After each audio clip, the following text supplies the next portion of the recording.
caught and eaten. The remaining people flee in terror, with the children being told to stay close. The beasts descend upon them and they cry out in fear. As one is about to be eaten, a figure on a blue, flaming steed appears. The warrior Timao swiftly cuts down the monsters, saving the villagers. The children watch in awe as she fights. A young girl recognizes the voice, and they cheer, realizing Sister Timao has saved them. Timao's mecha roars, and she unleashes a dragon roar cannon, but the attack is blocked by another beast. Ground explodes from the impact. Timao realizes she used her attack out of habit and forgot she was using the Star Soul General Ao Bing. Another beast attacks, but is intercepted by a spiraling vortex of water filled with fish. Song Yunxiang's blue and green mecha appears, and Timao wonders who it is. Song Yunxiang's voice calls for the weapon to come back, and a blue cube flies out of the water vortex and into the hand of his green mecha. He stands beside Timao, calling her Lan Kun, and she recognizes him as His Holiness in the green Aobing. A voice from the blue mecha says that as expected of His Holiness. The blue mecha pilot comments that His Holiness is really unfathomable, being able to change Ao Bing's color freely, and now understands how they were able to trick their enemies in Sand Sculpture City. Song Yunxiang warns him to watch his back. The blue mecha, Song Qi, easily dispatches a beast. Another one emerges, and Song Yunxiang warns him to be careful, explaining that the beast isn't strong but is very tough and can only be killed by hitting its core. He adds that their limbs will fake death to wait for a sneak attack. Song Qi thanks His Holiness and engages the monsters. He slices through them with his glowing blue spear. The severed limbs of the beasts crawl on the ground as the two mechas stand ready. Song Qi thanks Song Yunxiang for the advice. Song Qi uses a whirlwind attack to clear a path through the monsters. Soon the area is clear, and Song Yunxiang asks if there are no more enemies. The children cheer for Sister Timao, awed by her power. Timao's steed looks back, and she wonders about the situation with the master, thinking they don't need her help. Song Yunxiang, now out of his mecha, asks if the battle has already ended. Timao, in her human form, rushes to him, asking if he still needs her help. He tells her all the nearby beasts have been cleared, and that she should deconstruct her steed. She agrees and uses Star Solution to dismiss it. He then presents the star-colored red flame horse to Song Qi, saying it was a gift from the master. He internally notes that this God-stage ancestor can actually sleep through all of this. An idea strikes him. If he keeps carrying this sleeping god, his Star Soul General will have an additional God-stage protection. He realizes that if his own Star Soul General is broken and his life is threatened, the sleeping God-stager's Bull Demon King will passively appear and automatically attack all enemies, making him effectively invincible. He grins, thinking this is brilliant, and that he has to find a way to keep this little memoryless fool by his side. Nearby, the white-haired elder Lankun punches the ground in frustration. He approaches Song Yunxiang, calling him His Holiness and blaming his own uselessness for the tragedy. He explains that even though he gained the power of Ao Bing and swore to protect everyone, he couldn't even save his people. He wonders if it's true what the demon tribe elders said, that the Star Soul General attracts the very beasts it's meant to fight, and questions if he indirectly killed his own people. A young beast girl hugs him, telling him he's wrong. She asks how they can choose to give up light just because it attracts insects, explaining that most land demon races can't obtain the power to fight and must abandon civilization to live a primitive life hiding from the world, while the human ancestors chose the power of civilization to expand their territory. She tells him not to take all the blame on himself, as it will only shake his mind and create unnecessary demons, reminding him that the weak being eliminated is the original rule under heavenly law. Song Yunxiang is struck by her words, thinking about the Beast Wave, the Star Network, and the Star Soul General, realizing the weak will be eliminated. He has a flash of insight, seeing images of ancient battles and technology, thinking it can't be. This is too much. Lankun asks him what's wrong. Song Yunxiang says it's nothing, just that he felt he had discovered some important clues, but hasn't grasped anything yet. He dismisses it and tells everyone to gather so he can set up a defense formation for them to rest inside. Everyone moves to the designated spot. Song Yunxiang raises his hand, creating a large, blue, hexagonal energy dome over the group. Lankun is amazed, noting that his soul power recovery speed has actually increased inside the formation. He marvels that immortal methods are truly unfathomable. He feels his soul power will be quickly recovered in this case. The rescued beast children, including Timao, rush towards Song Yunxiang, all calling him master. He is swarmed by them, asking what's going on. They all plead to be accepted as his ride, promising to be well-behaved and wanting to become strong like Timao. One small girl says Timao is big-chested and brainless, and that she would be more obedient. Song Yunxiang yells at them to get lost, telling them they haven't even grown all their fur yet. Timao, now in her centaur form, is enraged, shouting at the child and asking who she's calling brainless. A tiny beast girl hides behind Song Yunxiang's leg, crying for help from her master. The protective dome moves through the desert at night. Inside, a rabbit-eared girl stirs, then is suddenly jolted awake with a scream. Everyone is startled, asking what's going on. Song Yunxiang finds himself in a headlock by a merman. The merman is making muffled sounds, and Lankan realizes he is trying to use the water in his body to fill a small inflatable pool, which would leave the merman dehydrated. The merman continues to puff out his cheeks, looking determined. He stands before a stone slab and the other people surround him, channeling purple energy into it. Outside, the moon hangs in the sky. The group is seen roasting the fish from the merman's pool over a fire. Zhang Liu is shown crying silently. The ground is littered with fish bones. Timao lies sleeping next to her dismissed steed's parts. Song Yunxiang stands alone inside a smaller protective field, looking at his phone. A holographic projection of a man appears, addressing him as young master and saying he finally turned on his phone. Song Yunxiang asks his Uncle Mu why his signal is so bad and why it sounds like he's in a battlefield, wondering if Yong'an City is under attack. Uncle Mu reassures him they are currently in the ruins of Xiaoling City, 80 miles east of Yong'an City, conducting live tests of the enhanced Weiyuan-style models he designed.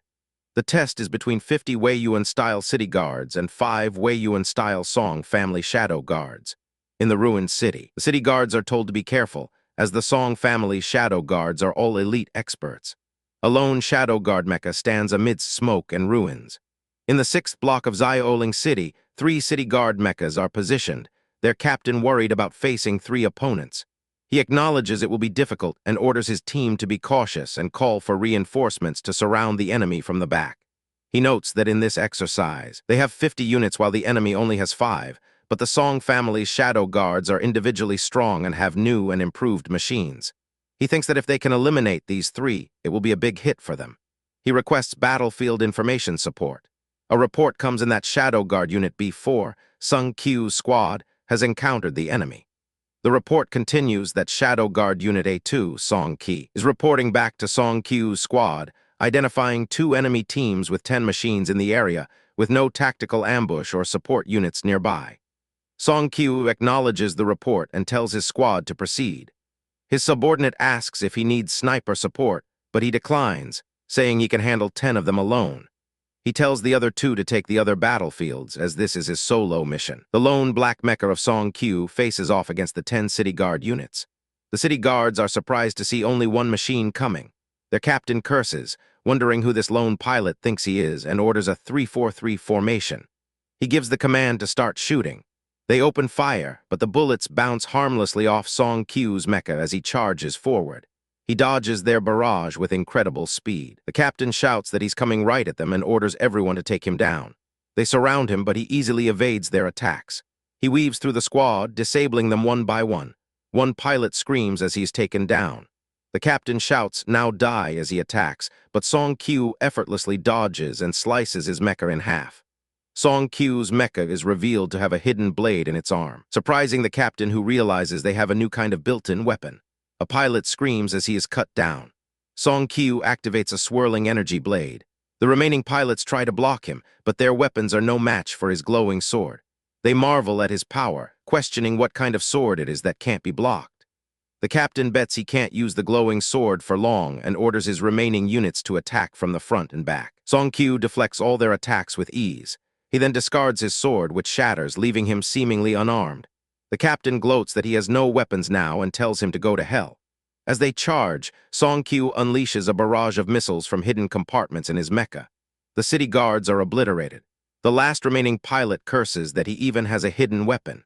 He surrenders, admitting defeat and calling the display terrifying. Song Qiu's mecha stands alone amidst the wreckage. The exercise concludes with reports of Song Qiu's solo mission being completed and all other battles being suppressed.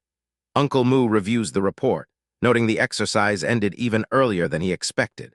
He tells Song Yunxiang that while it wasn't a perfect win, it was a bit too easy.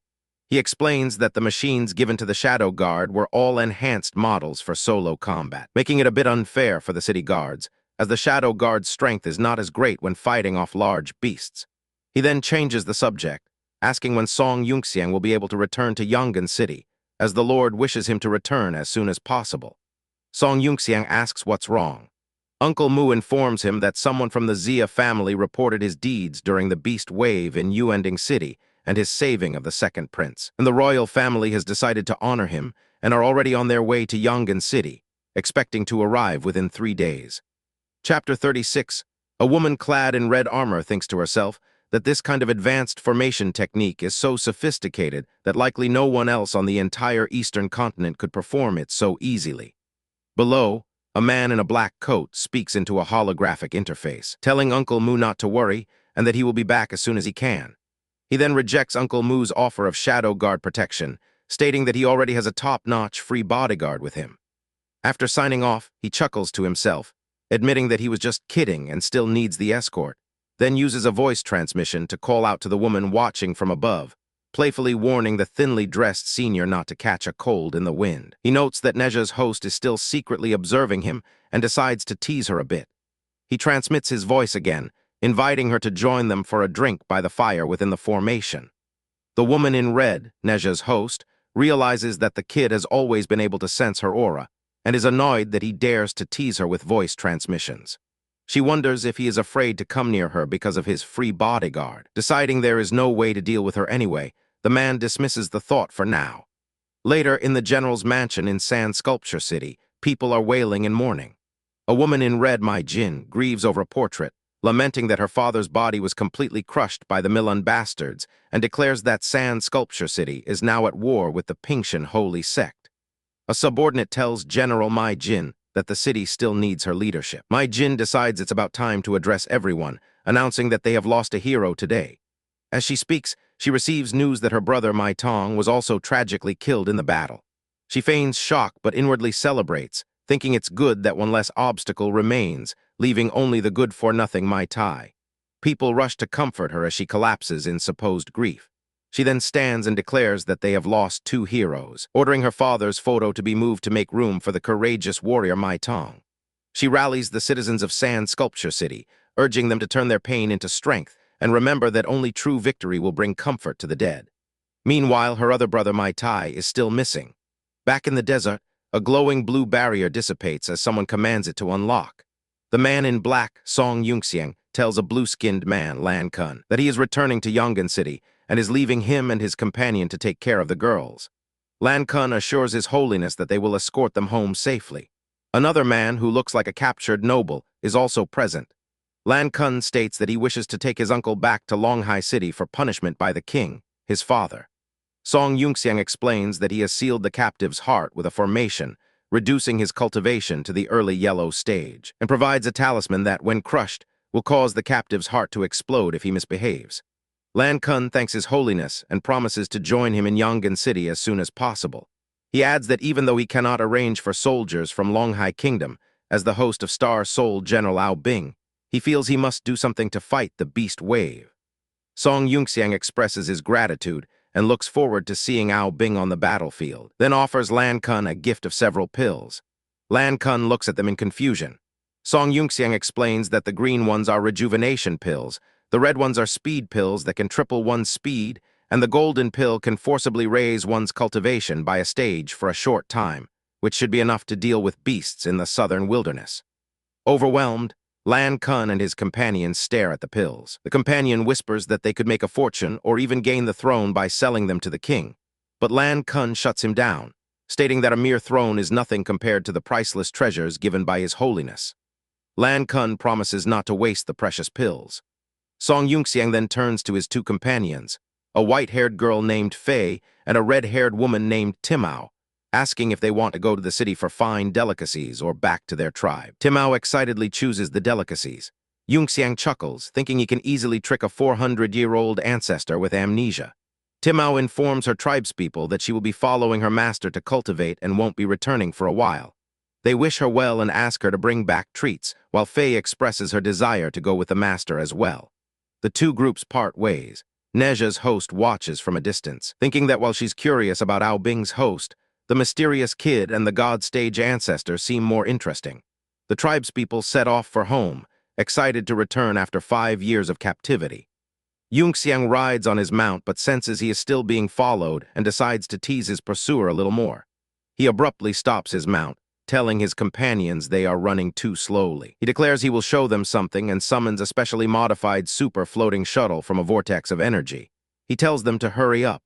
They board the shuttle, which then shoots into the sky with incredible speed, leaving streaks of light behind it. His companions scream in excitement and surprise. Neja's host curses, realizing she can't keep up with the floating shuttle. She considers going all out but worries that using Neja's power might provoke the old ancestor again. Elsewhere, in the hinterlands of the southern wilderness, a futuristic vessel is parked on the ground. A pink-haired woman complains to her attendant that they are 300 miles deep and have only encountered a few weak, yellow-staged beasts. The attendant advises Her Highness not to get off the ship, but she wonders if someone else has already cleared the path, possibly that guy. She dismisses the thought as impossible. Inside the vessel, she reviews combat data from a test model, noting that the data samples are too few and they need to find stronger beasts. She declares they must head deeper into the wilderness, ignoring her attendant's reminder that the king prioritized her safety. She insists they don't have time, as Milan's next-generation Star Soul General is beginning mass production, and war will break out within 3 years. She argues that only by developing new military equipment and showing their strength can they maintain the balance of power. Her attendant points out that their kingdom still has powerful holy stagers and a legendary god stager who can withstand thousands of troops. He argues that even if Milan's new models are twice as powerful, they are like ants before their holy stagers. The princess corrects him, explaining that all the major powers have their own top-tier forces, creating a delicate balance where sending a holy stager would just be countered by another. Therefore, she concludes, what maintains the balance is high-end combat power, but what disrupts it is low-end combat power. As the cabin doors close, she mentions that they could even provide a copy of their new model's data to Tiandu to stop Milan's ambition, provided they get a lot of benefits in return, as Tiandu's research capabilities are far behind theirs. Meanwhile, in Xiaoling City, several large mechs stand assembled. A woman with red hair and a white-haired girl with bunny ears marvel at the machines, wondering how the kid Yunxiang came up with such ideas.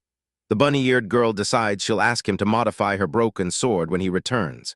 In another location, an elderly man, Lord Song, reviews test data on a holographic display and declares it quite impressive. He instructs his subordinate, King, to get a few mass production machines for Milan and Zishui. The subordinate, his son, agrees.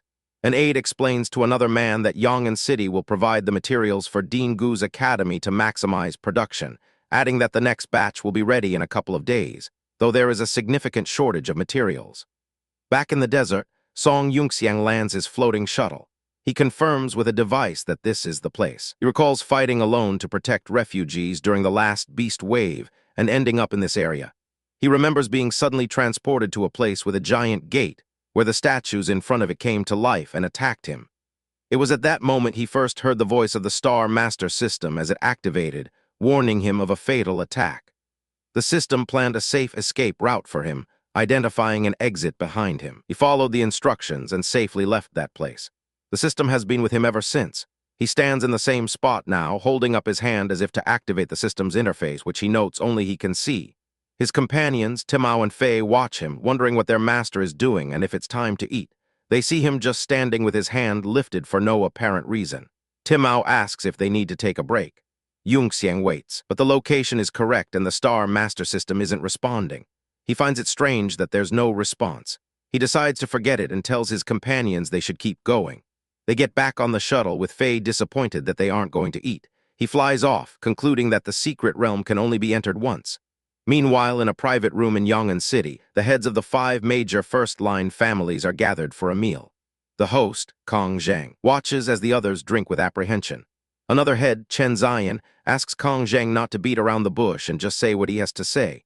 Lu Zinong adds that there must be some big business to discuss. Tao Lin guesses he isn't inviting them to his granddaughter's engagement party, which prompts Chu Dasheng to mockingly ask if it's with the good-for-nothing boy from Song Mansion. Enraged, Kong Zhang slams the table, shattering it, and shouts at Chu to watch his mouth, demanding they all show utmost respect to young Master Yunxiang. The others are stunned when he calls Yunxiang young master. Old Kong unleashes the terrifying pressure of a heaven stage cultivator, shocking everyone. They are amazed that he has broken through to the heaven stage.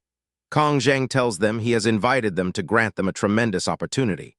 He presents a glowing pill, calling it the legendary 6-star pill, a priceless treasure that can help them break through to the heaven stage and gain 10 years of lifespan. He tells them this is a once-in-a-lifetime opportunity. The other family heads immediately change their tune, eagerly asking what he wants them to do and offering their wealth and services. Kong Zhang states the condition is simple. Acknowledge young Master Yunxiang as their master and become his dogs. They are outraged at the suggestion of serving the useless Song Yunxiang. Kong Zhang retorts that it's because only young Master Yunxiang has these legendary pills, and he, Kong Zhang, is proud to be the #1 dog under Yunxiang's command. He asks if they want to know why a mighty heaven stage powerhouse like himself would willingly become Yunxiang's dog. He lays out 3 points. First, he reveals that the hero who saved Yuending City during the recent beast wave was none other than his master, Yunxiang. The others are in disbelief, recalling Yunxiang's reputation as a useless person with physical issues. Kong informs them that the Gu family has already reported this to the royal family, and imperial rewards are on their way to Yong'an, delivered by a member of the royal family. Second, he infers that the former holy stager of the Song family, Princess Song's brother, may still be alive. Furthermore, he reveals that within the Song mansion, under Yunxiang's command alone, heaven stagers are everywhere. The family heads whisper amongst themselves about the Song family biding their time after being convicted of massacring the royal family, a battle which conveniently wiped out rivals to the throne.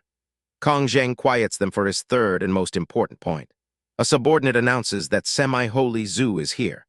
The others are confused, but Lu Xinong recognizes the name Zhu Himing, one of the 3 swords of Nanju, and realizes he has been staying with the Song family for several days. In a flash of insight, Lu Xinong declares that the Lu family is willing to submit to young Master Yunxiang. Kong Zhang accepts their submission on Yunxiang's behalf. Chu Dasheng asks what is going on, confused by the mention of the 3 swords when he remembers it being 4. Kong explains that Zhu Himing is a legendary half-holy who has spent his life searching for the path to the holy stage. He states that while the pill is a treasure, Yunxiang was willing to give up 4 of them just to subdue them. As for Zhu Himing, Kong Zhang reveals the ultimate secret, that kid Yunxiang has the method to become a holy stager. The family heads are shocked. Chu Dasheng realizes this is how a mortal can reach the holy stage and live 100 more years.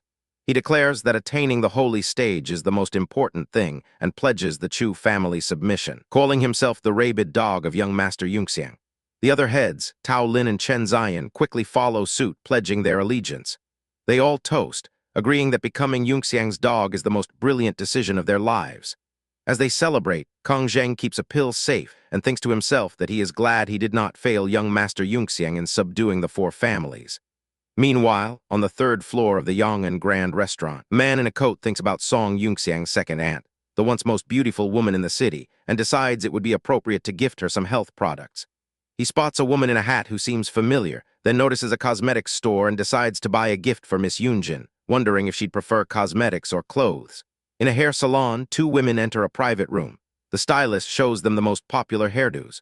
One woman, Miss Jinghua, considers a style while her companion teases her, asking if she's getting her hair permed for a date with the young master who saved them last time. Jinghua grows quiet, wondering why young Master Song didn't show up for their date, and considers going to his house to look for him, as the Hong Chamber of Commerce's ship is almost repaired. On board that very airship, a woman named Hong Yuxiao is greeted by her subordinates. She asks if they found any information. They report that the royal court's reward team, personally led by Eunuch Lin and escorted by a powerful contingent of soldiers including a heaven stager, is on its way to Yong'an City. Eunuch Lin is the powerful head of the 4 great eunuchs and master of the Ministry of War. Yuxiao muses that such a strong escort is not excessive when dealing with the awakening of a host who is a future holy stager. She asks about the reward. Her subordinate explains that His Majesty was overjoyed to hear Song Yunxiang had awakened as the host of Star General Zhuo Sai. Combined with his achievements in Yuending City, His Majesty has awarded Song Yunxiang the title of 3rd-class Viscount, granting him a fief in Lingbei Kingdom, under the jurisdiction of Lingyan City. Yuxiao's eyes widen as she repeats that the fief is in Lingbei Kingdom. She laughs, finding it interesting that his fief is in Lingyan City, the same place where the Black Guard is stationed. At that moment, in the arena of the Tiandu Kingdom's Black Guard garrison in Lingyan City, a fierce battle is underway. A woman in red armor clashes swords with a man in green robes. The man, Dai Lan, tells the princess that her stage is lower than his and she can't win, urging her to surrender. Chapter 37 in the Black Guard Arena of Lingyan City. A woman in green armor named Dylan calmly tells her opponent to stop joking and surrender. Her opponent, the blonde Princess Zio Zion, retorts that since Dylan knows she is a stage lower, she should just let her win for once. A soldier in a red cape arrives, interrupting them to deliver a confidential letter to Dylan, whom he addresses as Chief Commander. With the letter received, Dylan turns her attention back to the princess, complaining that Zio Zion just made a breakthrough and is already bothering her. She states that if Zio Zion insists on the challenge, she shouldn't expect an easy fight. Dylan then launches her attack, but Zio Zion defiantly counters, shouting that one never knows without trying and unleashing a flurry of bright blue energy blades. The blades swirl with a tracking effect, homing in on Dylan. Dylan, however, dismisses the attack as useless at this distance, and easily deflects the blades with a single sweep of her large weapon. Zio Zion declares that it's not over yet and gathers her energy, unleashing a powerful move called 7 Waves. As the explosive attack connects, Zio Zion wonders aloud if it was effective, laughing that Dylan has been suppressing her since childhood.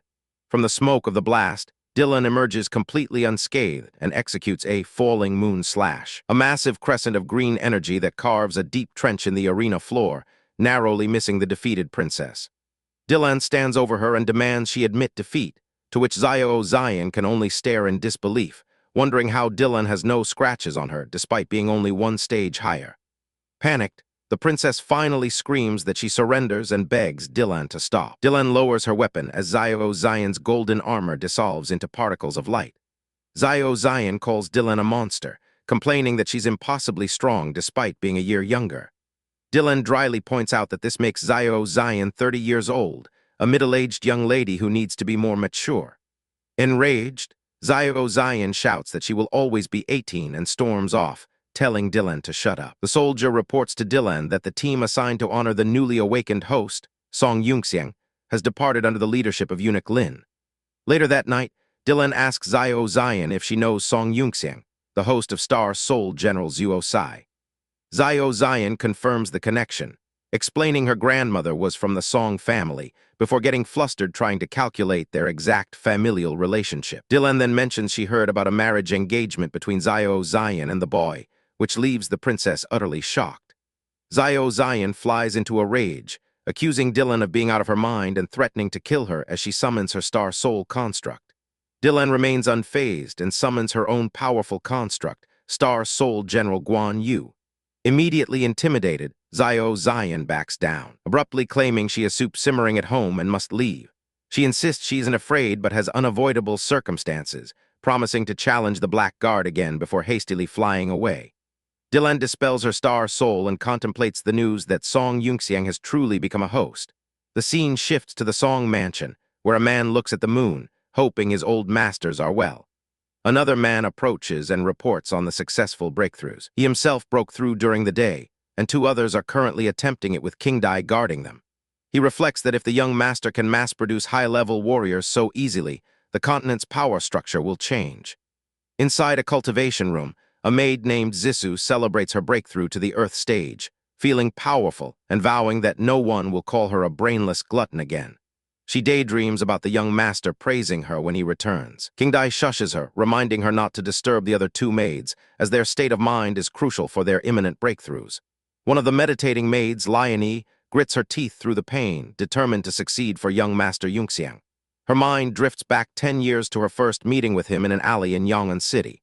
As a young rag picker, she was accosted by beggars who tried to recruit her, claiming begging was better than working. She fled, only to bump into a large, bespectacled man, making him drop his food. The man furiously kicked her away, spat in disgust, and advanced on her, threatening her for getting in his way. Just then, a young boy's voice called him 4 Eyes, enraging the man. The boy, a young Song Yunxiang, swiftly kicked the man to the ground, telling the blind fool to get lost. One of Yunxiang's attendants identified him as the young master of the Song family, which terrified the bully. The man and his cronies quickly fled. Yunxiang then turned to the bully and showed him a storage talisman containing 50,000 Tiandu coins, before accidentally dropping it at the man's feet. After the man picked it up, Yunxiang loudly announced his talisman was missing, and his attendant accused the man of theft. Acting outraged, Yunxiang ordered his men to apprehend the thief. They found the talisman under the man's foot, and Yunxiang cheerfully explained that the attempted theft would land him in jail for half a year before having him dragged away. He then approached the scared little girl and asked if she was okay. Noticing her stomach growling, he ordered a roasted goose for her. He explained it wasn't charity but a meal for his birthday banquet, telling her she owed him a gift the next time they met. He then left with his attendants. The girl, Liony, clutched the food and wept with gratitude. After learning his identity, she resolved to join the Song family, who recruited orphans as servants, and passed the selections to become an apprentice maid, abandoning her old name to forever stand by his side. Back in the present, Liony's meditation intensifies. King Dai senses her aura rising and stops Zissou from leaving, warning her to be careful. Liony's determination to grow stronger is fueled by the memory of Yunxiang's words about a birthday gift. Feeling she has nothing to offer him, a surge of frustration causes her power to explode, and she successfully breaks through to the next stage, levitating into the air. King Dai remarks that Liony is the most persistent among them, while Zissou pouts that she was caught up to so quickly. Liony lands, exhausted but amazed at her success.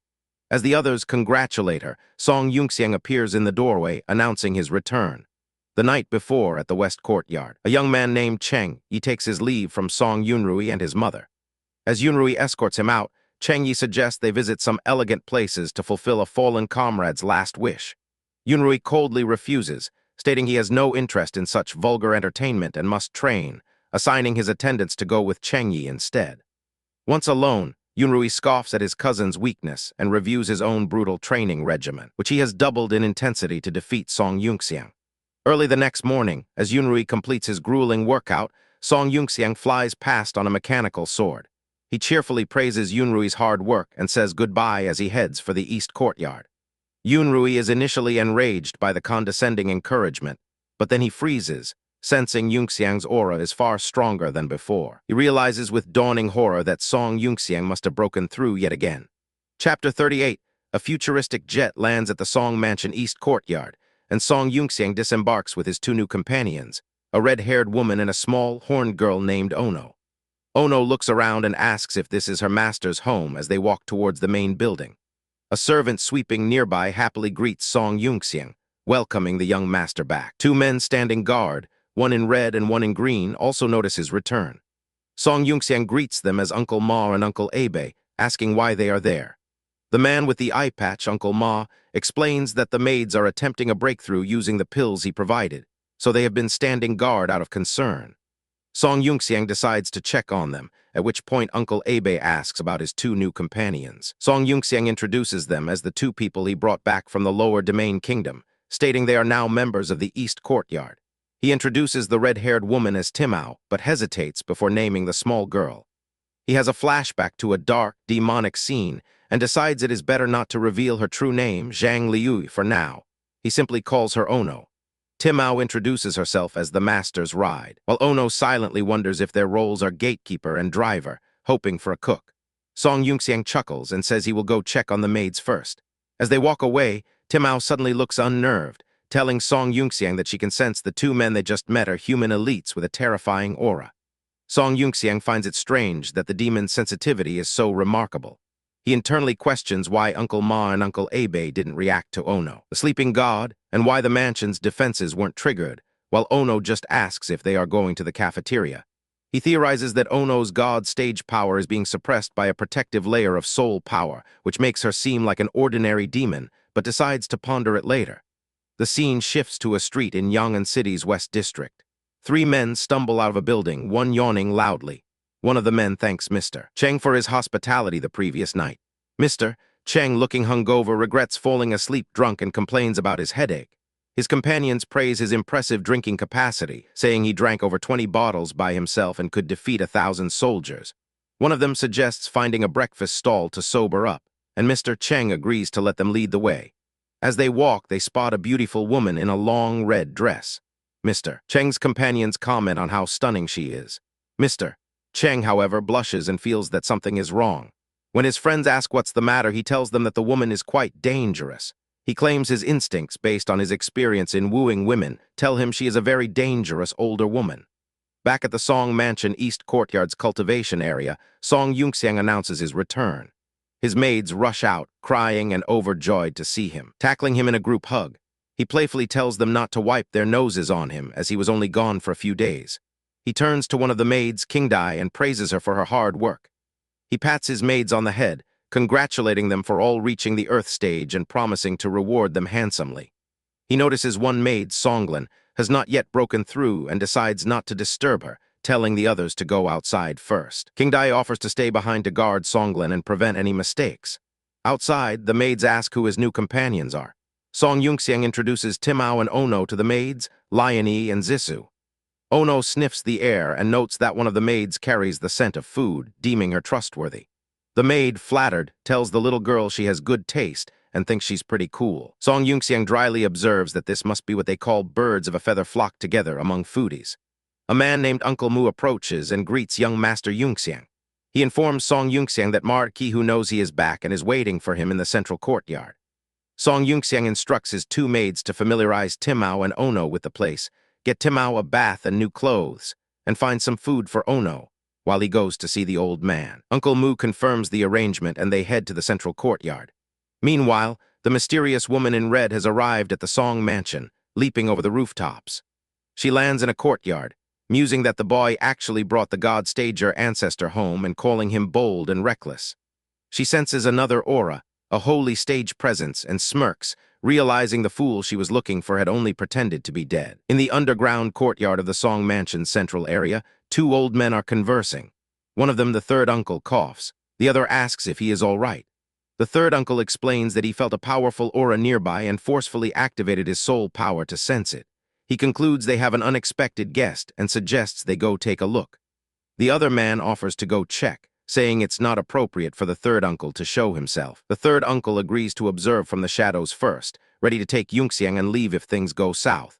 He tells the other man that he'll leave the kid in his hands. The woman in red strides towards the main building.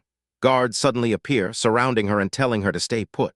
A masked guard informs her that this is the Song Mansion and she cannot enter without permission. She scoffs at the idea of a few servants daring to stop her. With a wave of her hand, she unleashes a blast of red energy that sends the guards flying. They land hard on the ground, defeated. More guards, armed with swords and wearing different armor, appear to block her path. A man's voice tells her that her behavior is somewhat impolite.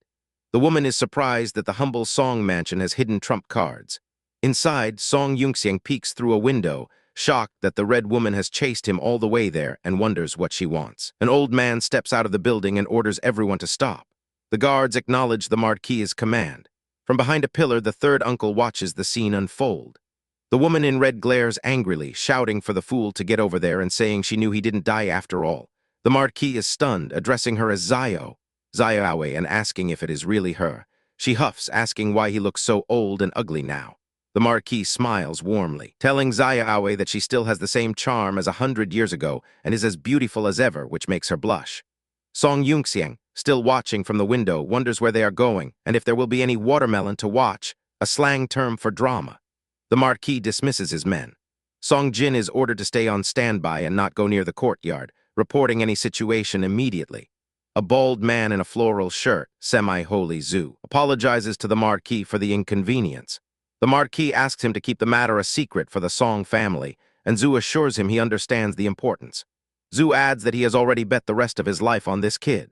Song Yunxiang approaches, and Zhu gestures towards him, surprising the Marquis. Song Yunxiang tells Zhu that it's a long story and asks for 2 more days as he has some things to take care of. Zhu agrees, saying he's not in a rush. The Marquis tells Song Yunxiang to come inside so they can talk. Inside the Song Mansion's central courtyard study, Song Yunxiang summarizes the highlights of his trip for the Marquis. The Marquis is shocked to hear about the Merman inheritance, the star-souled General Ao Bing, the host of the Bull Demon King, and the fact that the red-clothed holy stager, Neja's host, came with him. He tells Song Yunxiang to slow down, as it's too much information to digest. He asks if Yunxiang also plundered the treasury of the Mai family in Sand Sculpture City. Song Yunxiang corrects him, saying he didn't plunder it, but rather helped an enemy warlord sort out a messy treasury. The Marquis accepts the explanation and asks what the harvest was like.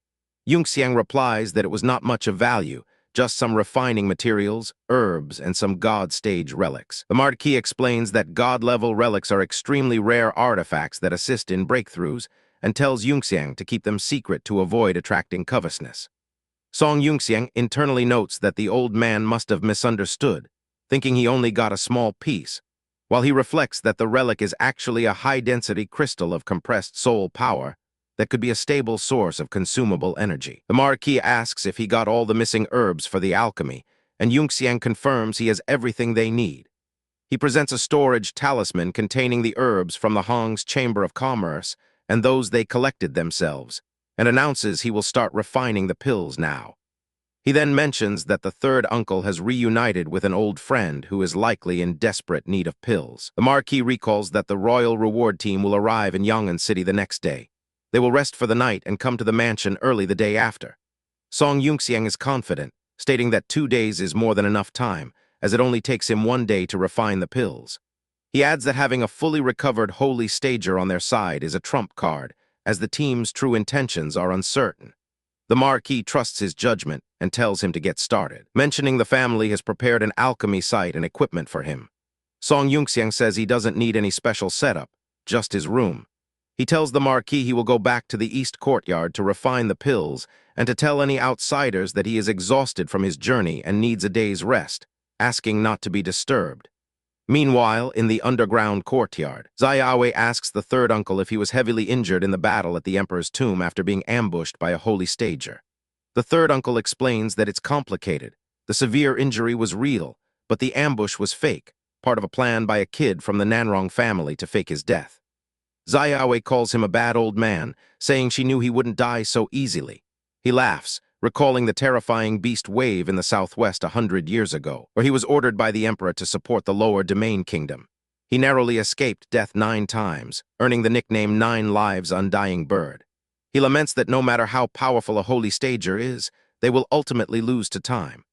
Xiaowei removes her veil, agreeing that she can feel his life force dwindling, and that she, too, has little time left as she has been unable to break through.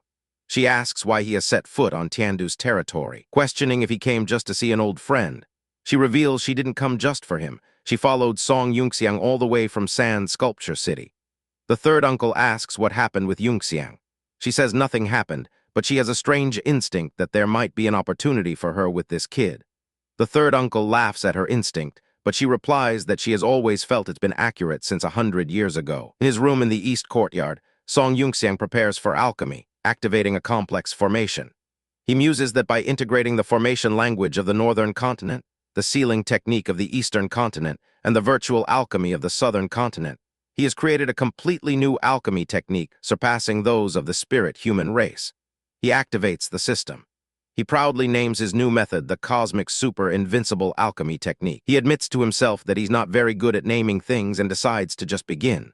With the upgraded technique, he can produce 6 pills per furnace and has enough materials for 3 furnaces. He also plans to refine some other pills for himself and for Mr. Zhu.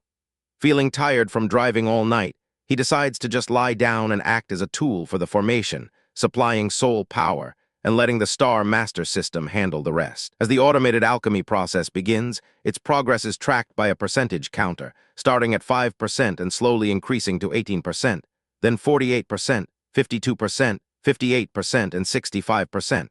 Suddenly, at 71%, system notifications start dinging repeatedly. Song Yunxiang wonders what's wrong, questioning if it's an error or a management issue. The space around him begins to distort violently. He recognizes the feeling with a sense of déjà vu, and in a flash, he finds himself in a barren, desert-like landscape under a gray sky. He is shocked, wondering how he ended up there and declaring it impossible. He questions if the trigger to enter this secret realm is a set time rather than a specific location. Armored robotic guards emerge from the ground, and he scoffs, saying these guards of the secret realm won't scare him so easily this time. He attempts to summon his star-souled General Lu Bu, but nothing happens. He is confused, wondering why he can't construct a star-souled general in this place. He tries a different technique, the Yuan style, and successfully uses a soul talisman. This leads him to conclude that he can't connect to the star network from here. He unleashes the 7 waves attack, destroying the guards, and then uses star unlock. He approaches a colossal gate, wondering what lies behind it. He pushes the gate open and steps through into a vast white void. He stands bewildered, asking where he is. A moment later, he feels a strange pull and his body begins to disintegrate into purple particles against his will. He cries out, realizing it's happening again. In the next moment, he finds himself as a blue, ethereal spirit in a modern-looking bedroom, a voice calling his name, Song Yunxiang. He materializes over a bed where a young boy is sleeping, and a voice tells him to wake up. Confused, he asks who is there and where he is, wondering if it's another illusion. He looks around the unfamiliar room, seeing a desk with books on English and mathematics for a 9-year compulsory education, things he's never heard of. On a shelf, he sees small robot toys and muses that they've made star soul constructs into toys for children. He hears a sound and tries to go check it out, but finds he cannot pass through the doorway. He realizes he is somehow bound to the sleeping child and cannot move too far away from him. He looks out the window at a futuristic city, confirming he is not in the eastern continent and wondering where on earth he is. A woman's voice calls for someone named Kaio Zai. The boy on the bed answers, asking what his mum wants, and she tells him to come look at the news. The boy gets up and runs out of the room, confirming that the child cannot see his spirit form. In the living room, a news broadcast shows an interview with a scientist named Professor James Wu. Song Yunxiang watches as the professor, one of the founders of Zhongmiejaimen, explains the star network plan. The professor details the discovery of a new energy form called Hengmeng particles, found in a meteorite 13 years prior, which is the key to solving the planet's resource shortage. The first energy satellite, StarNet 1, has been successfully launched to absorb these particles from the universe and convert them into usable energy. The ultimate plan is to launch tens of thousands more satellites to create the star network, a matrix that will provide endless clean energy and one day may even function like a 3D printer to materialize matter from energy, changing human life forever. As the professor speaks of this new beginning, which he calls the Zeroth era, Song Yunxiang's dormant Star Master system suddenly alerts him that it is under attack by an unknown force and that control is being lost. He is shocked to hear the term Zeroth era, realizing it refers to the prehistoric civilization when gods created the world. He demands the system tell him where and when he is. The system's control loss rapidly increases as it reports the time. 360,000 years ago, the Zeroth era, also known as Xuanyuan era year 4728 or Western year 2031. He desperately asks how to get out, but the system announces 99% control loss before going silent. As he calls out to the dead system, a woman's voice echoes in his mind, playfully telling him that he can only get out if he meets the one who created her. Song Yunxiang remains trapped as a bystander spirit, unable to do anything but watch the boy, Gao Kaio, grow up over the next 20 years. He watches the four-eyed kid complete his bachelor's, master's, and PhD degrees, win a national robotics competition, and eventually go to work. He watches him go on blind dates, change jobs, and get headhunted. During this time, his biggest reliance, the Star Master System, has disappeared, and the mysterious woman's voice has not appeared again, leaving him to wonder when his ordeal will end. At an airport, Gao Kaio is greeted by two men in suits holding signs with his name. Song Yunxiang, having learned the local 26-letter ancient language out of sheer boredom, recognizes it from the temples of the green-skinned folks in the western continent. The men introduce themselves as security personnel assigned to escort Dr. Gao Kaio to the base, speaking Cantonese. They lead him to a futuristic vehicle which takes off into the sky, flying over a futuristic city and high above the clouds. The vehicle approaches a massive airborne city-like base called Cloud Peak. Inside the base, they lead Gao Kaio out of the vehicle and tell him he can remove his blindfold. Gao Kaio thanks one of the men, noting his Cantonese is very authentic and familiar. The man explains his family has been settled in Guangzhou for half a century. They are met by a red-haired woman in a lab coat who welcomes Dr. Gao Kaio to the Gate of Wonders. She introduces herself as Sophia Wu, head of the Technology Development Department. Gao Kaio greets her, mentioning it's nice to see her again, but then corrects himself, saying it should be their first meeting since the video interview doesn't count. Song Yunxiang's spirit form floats beside them, observing the woman and feeling a sense of familiarity. As Gao Kaio and Sophia Wu are laughing and talking, an alarm suddenly blares, and armed soldiers rush past with a containment unit. They are moving quickly, stating that the alienation level of a subject has exceeded the critical value and they must take it to Dr. Zhu's lab immediately. After the soldiers pass, Sophia tells Gao Kaio to come with her. Time passes, showing their work together over 1 year, 2 years, and then 5 years later. They are celebrating a successful test, with Sophia excitedly proclaiming that they finally succeeded. She hugs Gao Kaio tightly, calling him a genius, and saying they could definitely do it together. Gao Kaio says his ideas wouldn't have worked so smoothly without her support. Sophia then looks at him emotionally, thanking the Star Network for allowing her to meet him, and they share a kiss. 6 years later, they are getting married, with well wishes displayed on the side of a building. 7 years later, Gao Kaio is seen working at his desk, looking at data about rising alienation rates and anti-Star Network protests. Song Yunxiang's spirit form leans back in a chair made of his own energy, sighing as 7 more years have passed, still wondering when it will all end. Chapter 39, the protagonist finds himself trapped within a blue holographic illusion, which he likens to a panoramic movie he can only watch from another person's perspective without any ability to interact. A holographic announcement summons a doctor to the third hangar, explaining that 2 test machines have been adjusted according to suggestions from the higher-ups. The doctor, the man whose perspective the protagonist is sharing, walks through a corridor and enters a transport tube, arriving in a massive, futuristic hangar where 2 giant mechs are being assembled. He is greeted and asked to inspect the machines. Looking up, he recognizes the imposing mechs as the original Star Soul generals, Cao Ren and Bai Kai. A colleague dismisses the recent aesthetic adjustments as mere decorations to appease the uninformed higher-ups, then confirms that the combat test for number 2 will be in the Southern Hemisphere battlefield. Another scientist, Dr. Ma, head of the military cyborg project, bitterly complains that his project was cancelled in favor of these humanoid mechs. Dr. Chen, from the Tactical Armored Vehicle Project, grudgingly admits that the Star Network has solved many of the inherent problems with humanoid mechs, such as weight, balance, and energy, while neural links grant pilots superior maneuverability. Another scientist laments that their labs are being shut down and all personnel merged into the Star Soul General Project. Dr. Luo, from the Synthetic Soldier Project, argues that the appeal of humanoid mechs lies in their sense of self-identity, asking rhetorically if one would prefer to be a god or a tank tread. Dr. Lai of the Exoskeleton Project advises trusting the grander vision of the higher-ups, who are likely considering the future of the entire human race. Dr. Ma scoffs, cryptically stating that he has his own ideas about humanity's future. 1 month later, on the Southern Hemisphere battlefield, the Golden Star Soul General Bai Kai stands victorious amidst fiery explosions and wreckage. Back in the lab, scientists review the successful test data, declaring the Star Soul Generals the most powerful weapons of the era and greenlighting the development of number 3. When one of them asks for Dr. Gao, they learn he has rushed to the hospital. At Cloud Peak Hospital, Dr. Gao hurries into a room, apologizing to his wife for his tardiness, which was caused by the test. She reassures him, and he confirms the test was a success before asking about their child. She directs him to their newborn daughter, who has inherited her grandmother's red hair. His wife informs him that the grandfather has named her Wu Yuan, but he can choose a nickname.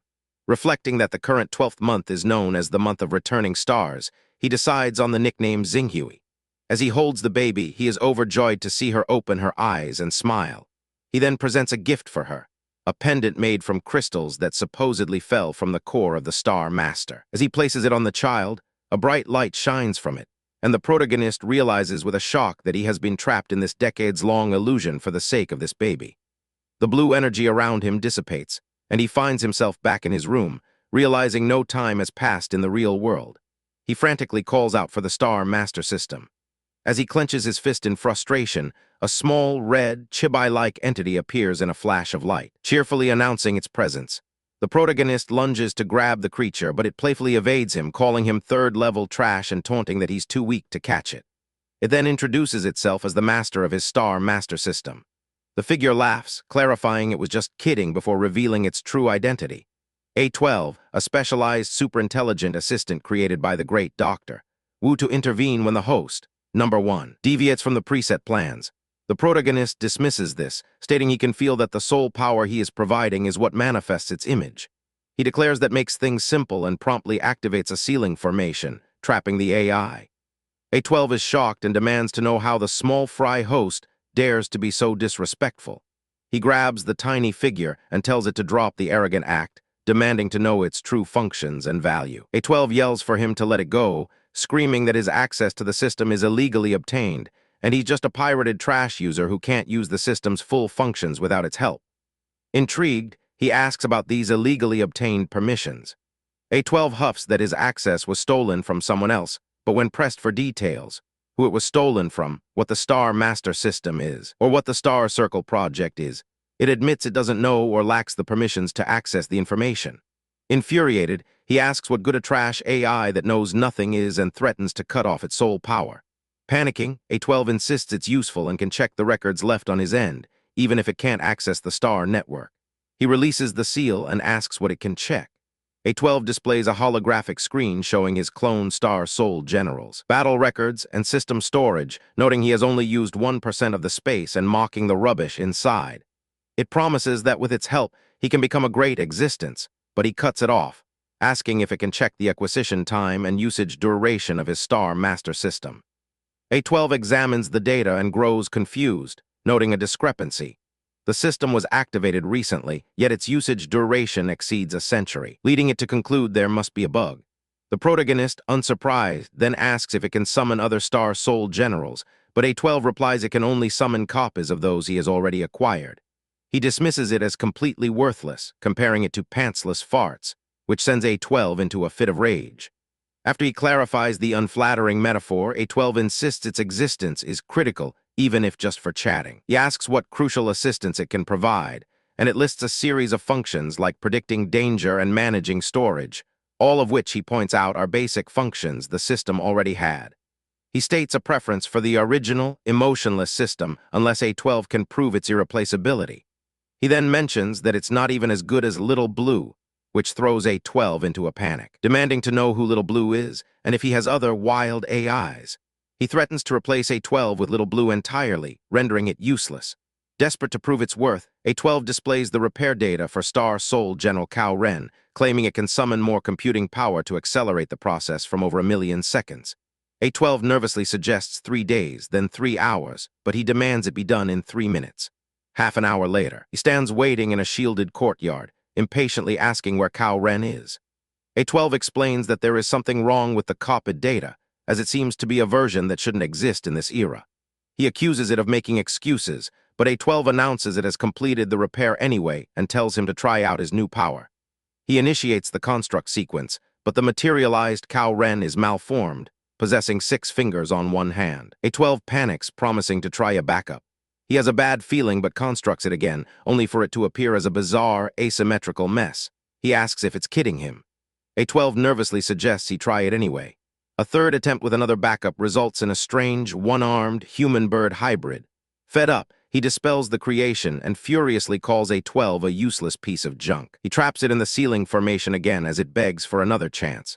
It suddenly claims the problem is with the data itself, explaining that the Cao Ren data he received shouldn't exist in this era.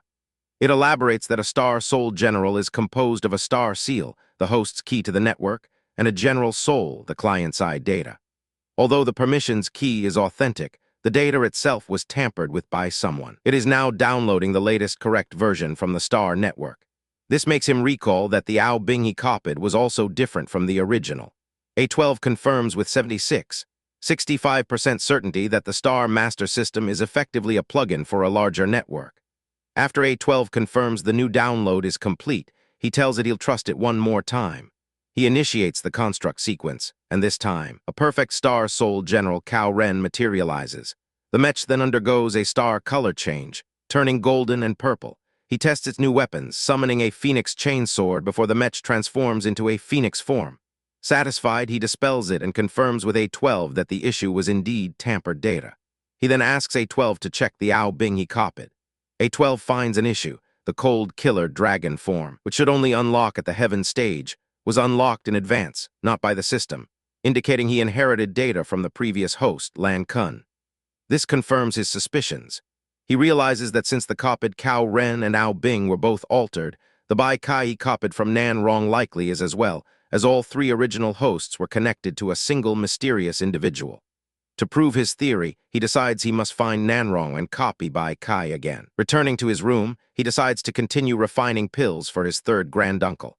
Elsewhere, an unknown man examines a mysterious ring, intent on finding that kid to show it to him.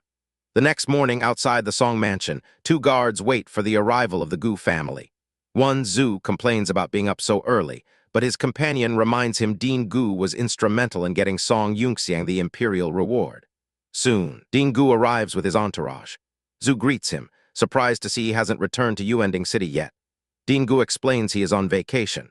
The The Song family members formally greet the head of the Gu family, Gu Ying, and escort them inside. Outside, Zhu spots a woman with Gu Ying and is shocked to recognize her as Sister Meidai.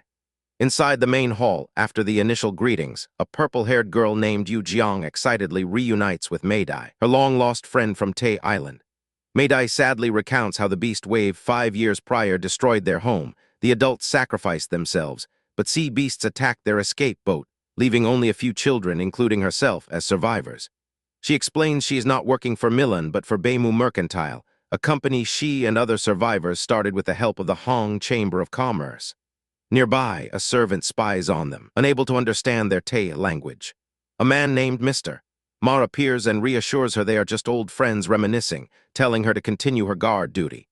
An old, one-eyed man arrives, asking for Marquis Song Yunxiang, but is told the East Courtyard is on lockdown as the head of the Gu family is visiting.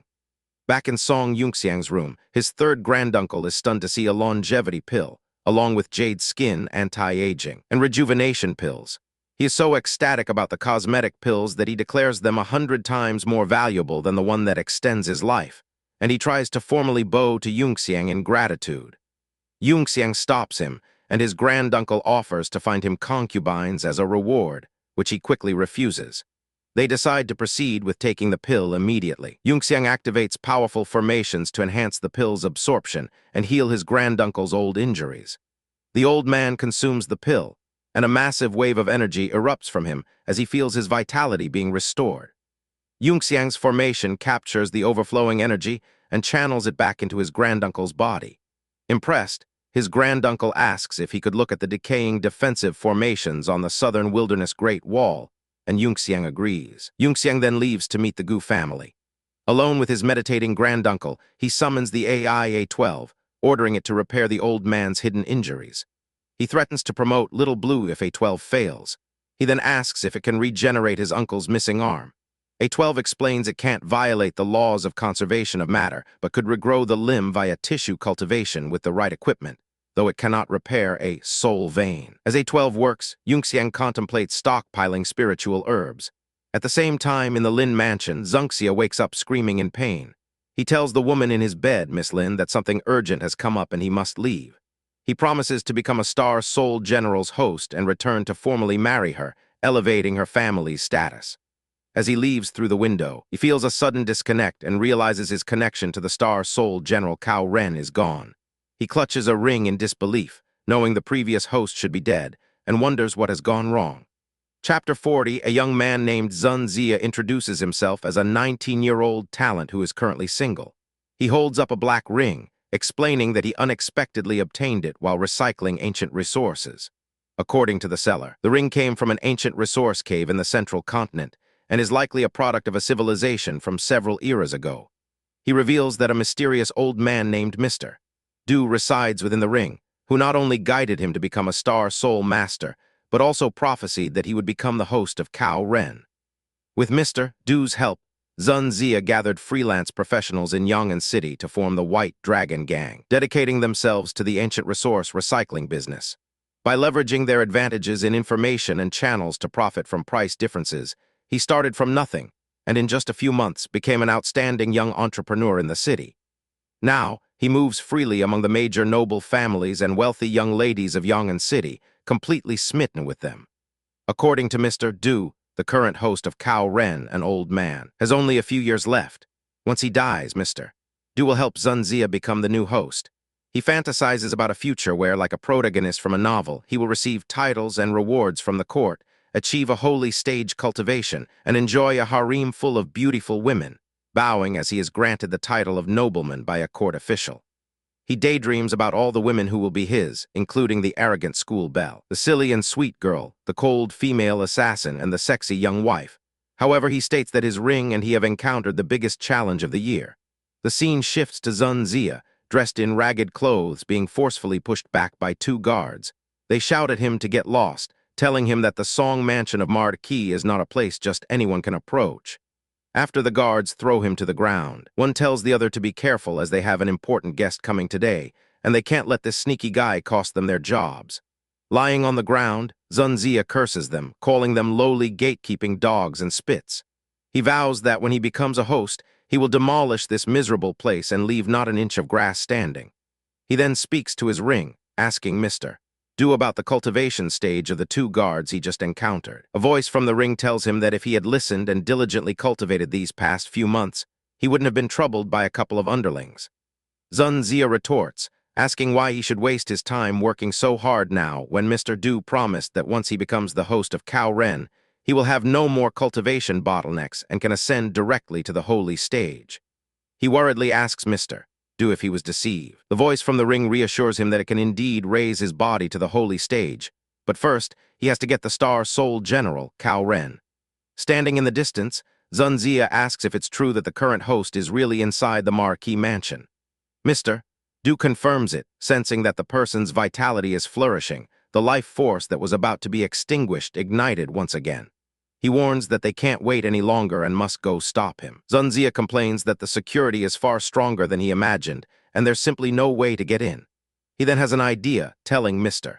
Du to wait a moment as he has a plan involving Miss Kong from the Kong family, who should be able to help him get inside. The scene changes to the Jiwoo Preparatory Academy in Yong'an City, where numerous students in mecha suits are training on the grounds.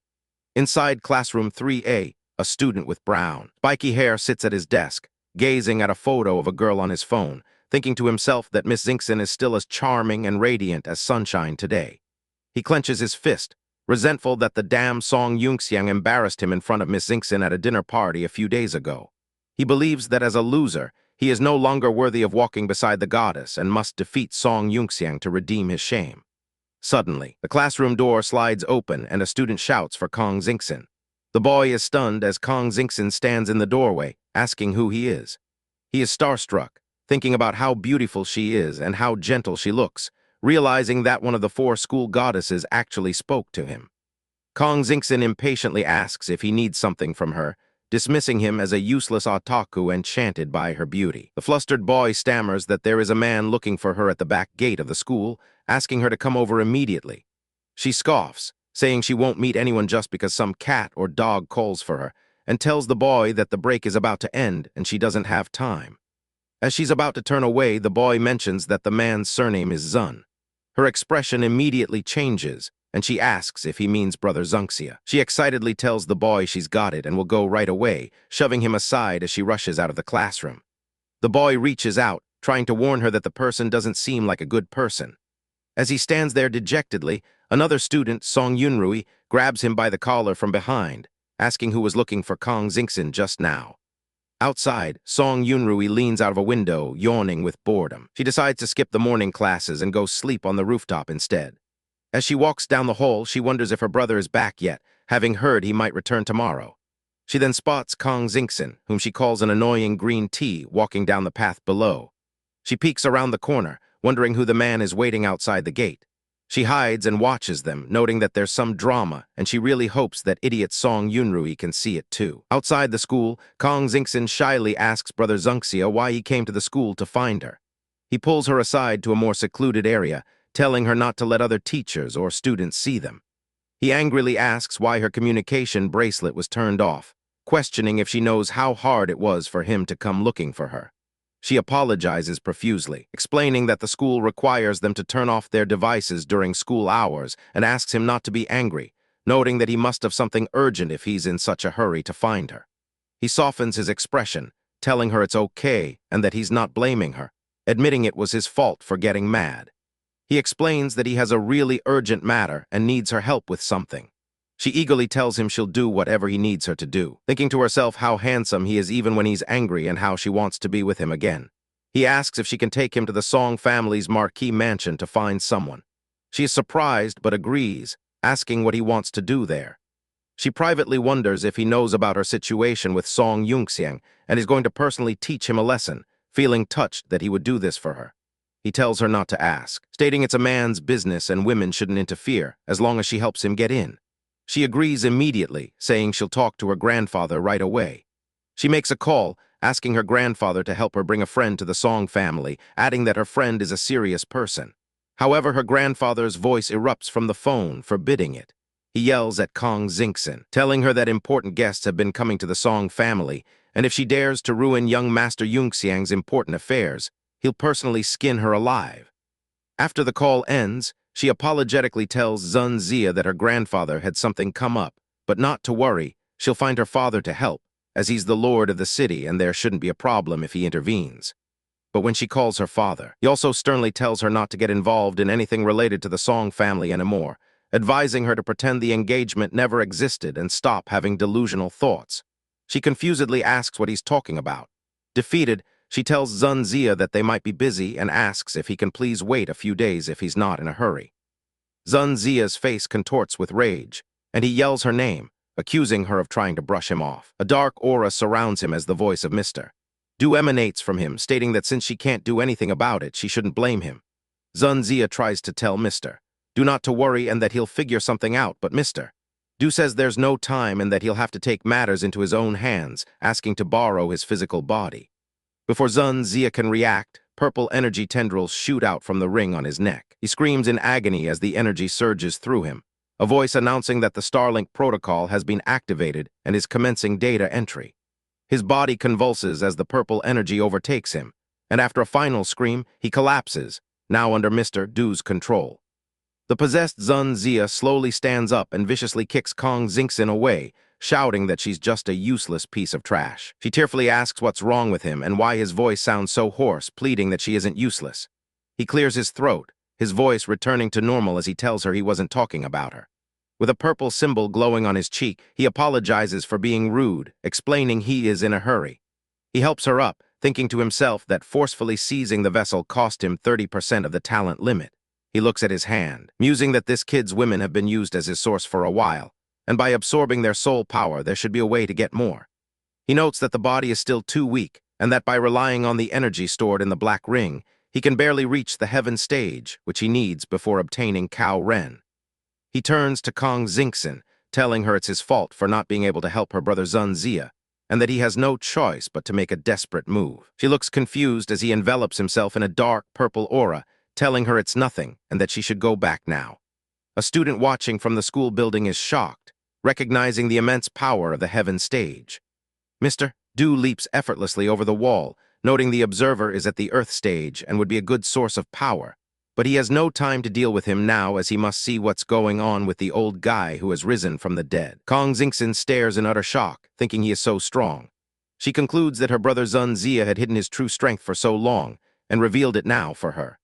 Back in the classroom, the boy Zunxia sent earlier is seen obsessively scribbling on a piece of paper, alternating between writing that he will go find Miss Xingxin and that he will not, while agonizing over the unscrupulous gangsters outside who are eyeing her, wondering if he should go and break them up. The scene shifts to the Song Mansion's meeting room, where Gu Ying, the head of the Gu family, is greeting Marquis Song.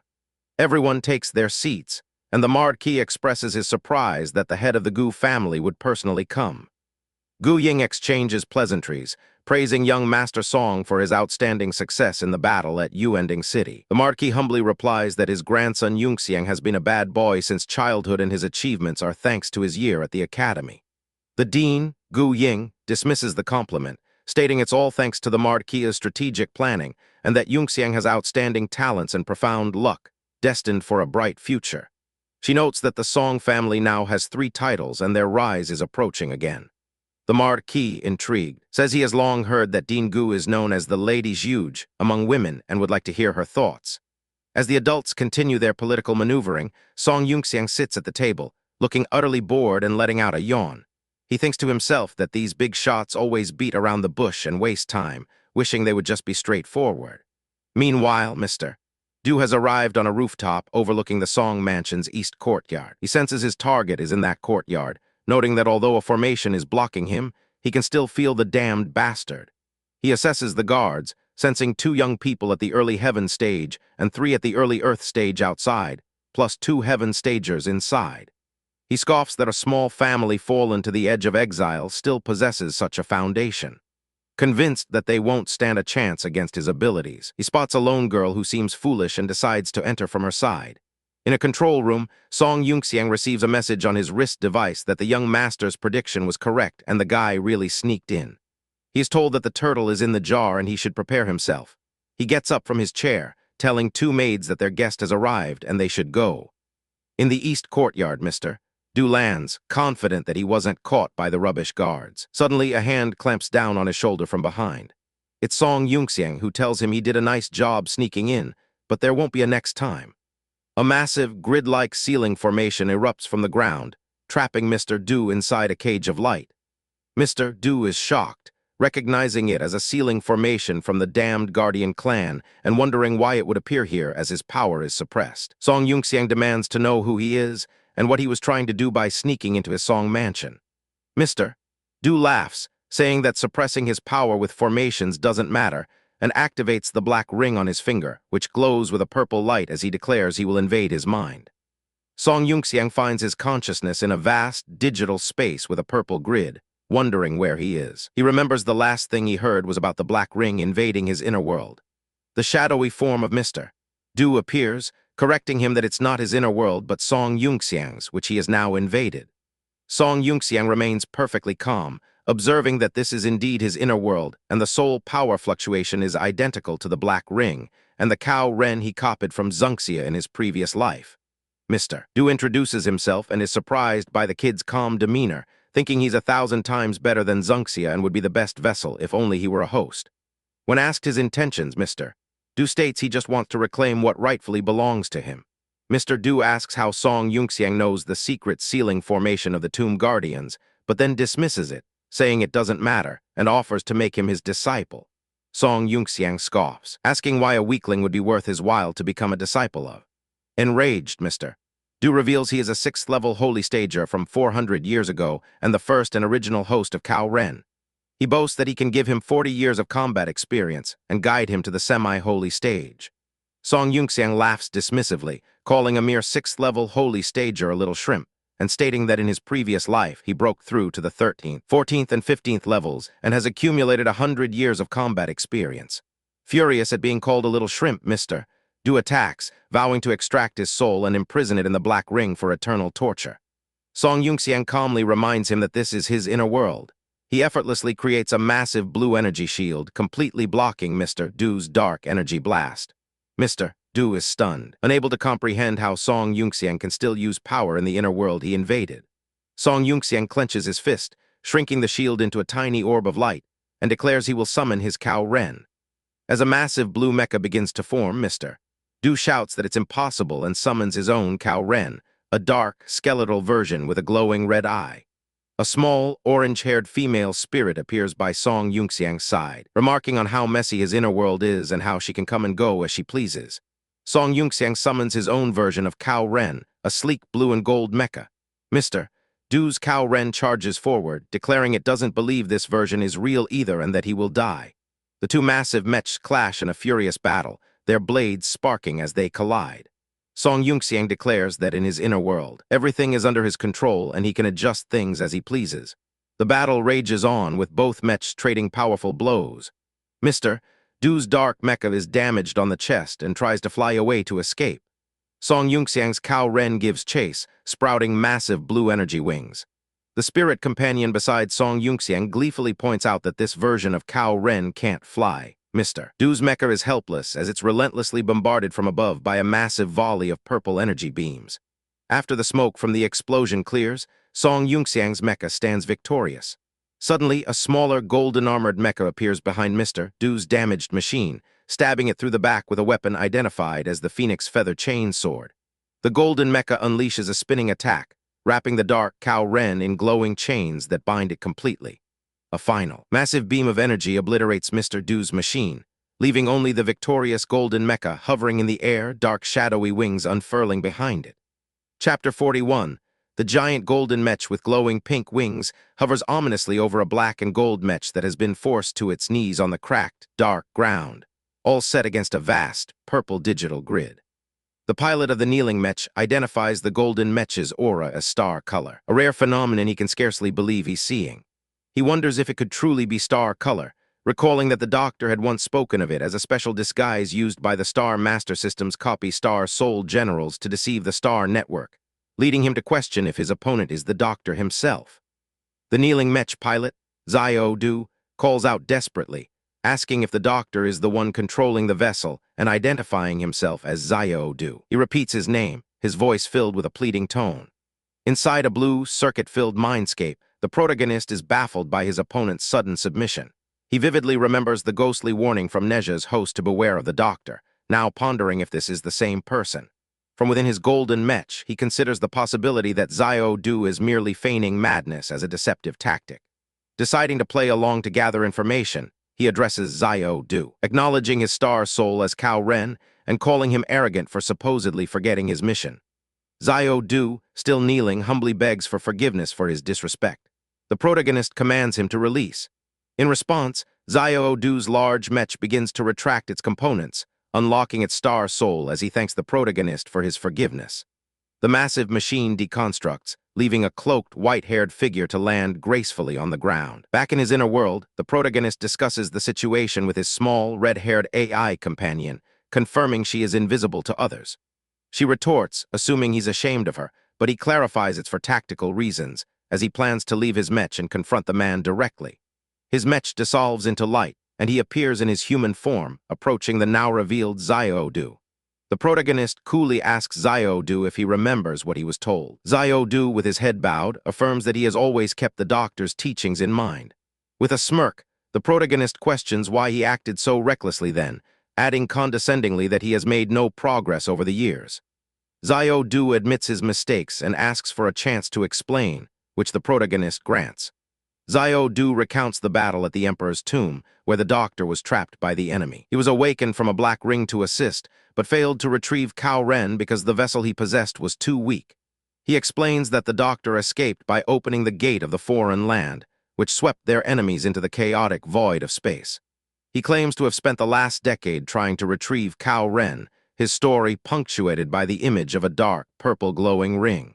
He continues, stating he found a new host for Cao Ren and was waiting for the previous host's life to end. But an unexpected rekindling of the old host's life flame forced his hand. He concludes by expressing his surprise at the doctor's return from the foreign land, noting that his current vessel is different. The protagonist internally processes this, amused by the idea that the doctor can freely change bodies, and baits Xiao-Du by asking if his previous appearance was more handsome. A confused Xiao-Du replies that the doctor always used a female vessel with red hair and green eyes. He had never seen a male vessel used before. This revelation shocks the protagonist, who realizes the true doctor is a woman and curses his own slip-up while materializing a blue data cube. A flashback shows shadowy figures with red hair and green eyes, confirming Xiao-Du's description. Xiao-Du realizes his error, admitting he was so fixated on the star color Cao Ren that he overlooked other possibilities. He recalls that the protagonist's reactions weren't right for the doctor and questions how he could possess a star color Cao Ren without being part of the star master system. He concludes with dread that it must have been constructed with immense mental power. Realizing he's been exposed, Xiao-Du quickly backpedals, claiming to suddenly remember that 400 years ago, the doctor bestowed Cao Ren upon him while using a heroic, long-haired vessel similar to the protagonist's current form. The protagonist sees through the clumsy lie, noting the contradictions in Xiao-Du's story, first claiming to be Cao Ren's host, now saying the doctor gave him Cao Ren. Convinced he can't be fooled any longer, he decides to act. With a surge of power, he shatters the illusion of the digital world around them. Xiao-Du recoils, finally understanding that he is not facing the doctor. In a panic, he commands the Black Ring to end the invasion and pull him from the inner world, but the protagonist lunges, asking where he thinks he can run. A web of blue energy ensnares Xiao-Du, trapping him in a sphere of crackling power. The sphere shrinks rapidly within the vast purple grid of the mindscape before shattering, violently ejecting Xiao-Du's consciousness. As he's thrown out, the protagonist's voice warns that escape is futile, and a massive purple vortex opens. Back in reality, the protagonist's companions watch as a red energy web spreads across the courtyard. The protagonist's physical body begins to convulse, racked by surges of purple energy, his face contorted in agony. He finally opens his eyes, seemingly addressing an unseen presence, asking if it has come back. A wave of pain overwhelms him as a dark, spider-like entity materializes on his chest, erupting from the purple energy. The sinister object fully forms, clinging to his torso. A disembodied voice curses, stating it must abandon this body for now. The spider-like parasite detaches itself and leaps away, its voice filled with disbelief at having been fooled by the protagonist. The protagonist slumps backward, unconscious. The creature lands on the ground and then springs into the air, firing a beam of energy at a barrier, which it strikes with a loud crack. The entity, now a streak of purple energy, scoffs at its own foolishness, reminding itself that the Doctor is an omnipotent, godlike being whose power the Star Master System could never be stolen. As it flees, it is suddenly pierced by multiple beams of pure light, crying out in shock. The beams pin its energy form to the ground, causing it to dissipate. The spider-like object reforms, twitching violently. As it looks around in confusion, asking who could have done this, several dice lay scattered on the ground nearby. A girl with long rabbit ears silently puts a finger to her lips. The destroyed remnants of the spider-like creature lie on the ground, as its disembodied consciousness curses, wondering if there are other experts present. The entity, now a formless shadow, attempts to flee in another direction, but is bombarded by more beams of light from above, causing it to explode violently. Now manifesting as a cloaked figure, the entity laments its inability to restore its peak power before being interrupted again. A hand raises, conjuring a hexagonal energy barrier that expands in a wave of multicolored light, neutralizing the threat. The light show fades, leaving the courtyard quiet once more. Song Yunxiang stands over the now inert spider-like creature, which is encased in a block of ice, his two companions nearby. One of them warns him to be careful, as the object is strange. Song Yunxiang assures them it's fine, explaining that he has sealed it with a formation. He then turns to his companions, a thoughtful look on his face, as he wonders if they've been there the whole time, feeling a strange sense of familiarity as if he's met them before. In a flashback, the entity recalls being ordered by the Doctor to guard the Emperor's tomb. He remembers his failed attempt to possess Cao Ren's host, who escaped by severing his own arm. He thinks back to the Doctor activating the gate of the foreign land and telling him to wait for her return. When the gate eventually reopened, he saw these very same two men emerge as survivors, along with two children. This puzzles him, as he believed no one should have logically survived. He continues to mutter to himself about the survivors until one of his companions asks what he's mumbling about, but he simply dismisses it as a pity. The entity, still possessing Song Yunxiang, muses about his failed plan to achieve the god stage by serially possessing Cao Ren's hosts to accumulate suitability, a plan now ruined by the interruption of possessing this ordinary mortal. The real Song Yunxiang, holding the ice block in his inner world, watches him thoughtfully. The entity scoffs at him, calling him an arrogant young man. He taunts Song Yunxiang, asking if he really believes the sealing formation is enough to stop him, declaring that this mortal body will be his and that he will pay the price for his arrogance. The entity invokes the Black Ring, activating the Star Return Agreement. The scene shifts to a virtual dimension of floating islands under a cloudy sky, where a system alert confirms the activation of the agreement, initiating a consciousness-writing protocol. A colossal, muscular, white-haired avatar of Song Yunxiang materializes, sensing the intrusion. He notes that this time, the entity has managed to bypass his outer virtual consciousness sea. His red-haired AI, Little Red, appears, surprised to see her useless trash host in this form. Little Red stares in shock at the host's powerful new appearance, observing that his inner world is completely different now. He explains that what she saw before was merely a virtual sandbox, a trap for mental attacks. She is flabbergasted, realizing it was a decoy inner world. She is awed by his true power, noting his combat strength is terrifyingly high and his cultivation stage has surpassed the known limit for the holy stage. Suddenly, the entity's consciousness, which had been attempting the takeover, freezes in place. Little Red asks the avatar if he was responsible, warning him not to be reckless. The entity also asks if the host did this, but both the avatar and Little Red deny any involvement. The entity is bewildered as to why the process stopped, just as a system error flashes, reporting that security clearance has been denied and the protocol forcibly terminated. As fragments of memories flash before him, he wonders if they were already copied. A final system message clarifies the issue. The current version of the Star Return Agreement lacks the necessary permissions, as the target body's security level is too high to be overwritten. The entity is stunned into silence, unable to comprehend how this is possible. He gazes at the imposing avatar and has a terrifying realization. He is facing an overseer, a vessel that cannot be possessed. Chapter 42, inside Song Yunxiang's room, an elderly man, Song Bingchuan, awakens on the floor, surrounded by the last wisps of a swirling green energy from a longevity pill he has just taken. He stretches, feeling incredibly refreshed, clear-headed, and energetic after what he calls a really good sleep. Stroking his long white beard, he marvels at the legendary pill's effectiveness, feeling his power surge as he rips off his robes to reveal a surprisingly muscular physique. He notes that not only has his lifespan increased, but his physical condition has been reversed, allowing him to control his powers freely again. A massive burst of golden energy explodes around him as he powers up, exclaiming how awesome it feels and acknowledging the many surprises his grandson, Yunxiang, has brought him. He feels he can now break through to the 4th level of the holy stage at any time and return to his prime, though he laments his missing right arm. Deciding to give Sister Xiaoe a shock, he first resolves to trim his hair and beard to match his renewed vigor, searching the room for his bracelet and the latest trendy hairstyles. He finds a note from Yunxiang next to several other pills. The note explains Yunxiang was called away and leaves the decision to use the anti-aging and jade skin pills up to his grandfather, who decides to go all out to complete his transformation. Meanwhile, in the middle courtyard, Song Yunxiang is in a serious discussion with his father, Marquis Song Jingzhang, and Dean Gu. They discuss the political threat to their Iron Wall army, with Song Jingzhang stating there's no valid reason to ask for His Majesty's forgiveness for their supposed rule violations. Yunxiang believes there is a deeper reason for the court's actions, recalling similar historical instances of political maneuvering and succession struggles from his past life. He insists they must uncover the root cause to preserve the army's strength for the coming beast wave, declaring that the Song family must be willing to sacrifice their reputation and principles for the greater good of Nanju. Moved by his son's resolve, Song Jingzhang stands and pledges the full support of the Song family, with Dean Gu and the Gu family quickly following suit. Yunxiang then directly asks Dean Gu about her intelligence sources in the court, specifically about the reward team coming to Yang'an City. She reveals it is led by eunuch Lin Fuguang, the head of the 4 grand eunuchs. Yunxiang recalls Lin Fuguang from his past life as a wise and virtuous eunuch who heroically defended the kingdom, and he realizes that gaining his trust is crucial.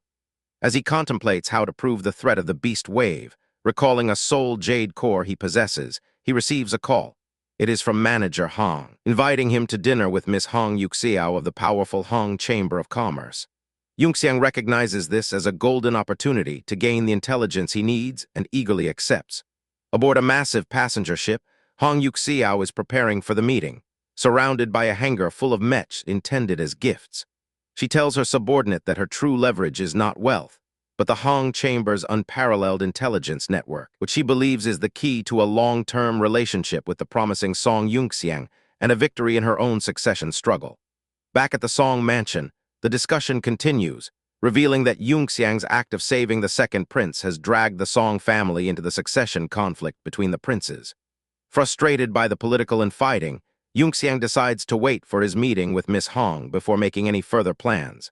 Returning to his courtyard, he is met by Uncle Ma, whom he instructs to lift the martial law in the area.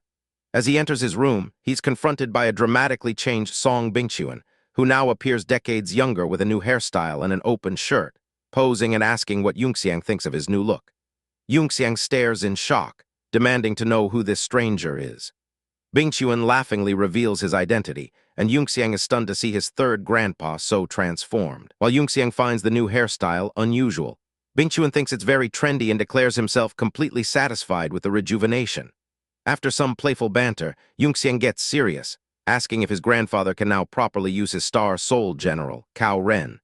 Bingchuan's mood sobers as he admits that due to old injuries, he has lost a part of Cao Ren's data and cannot fully construct it.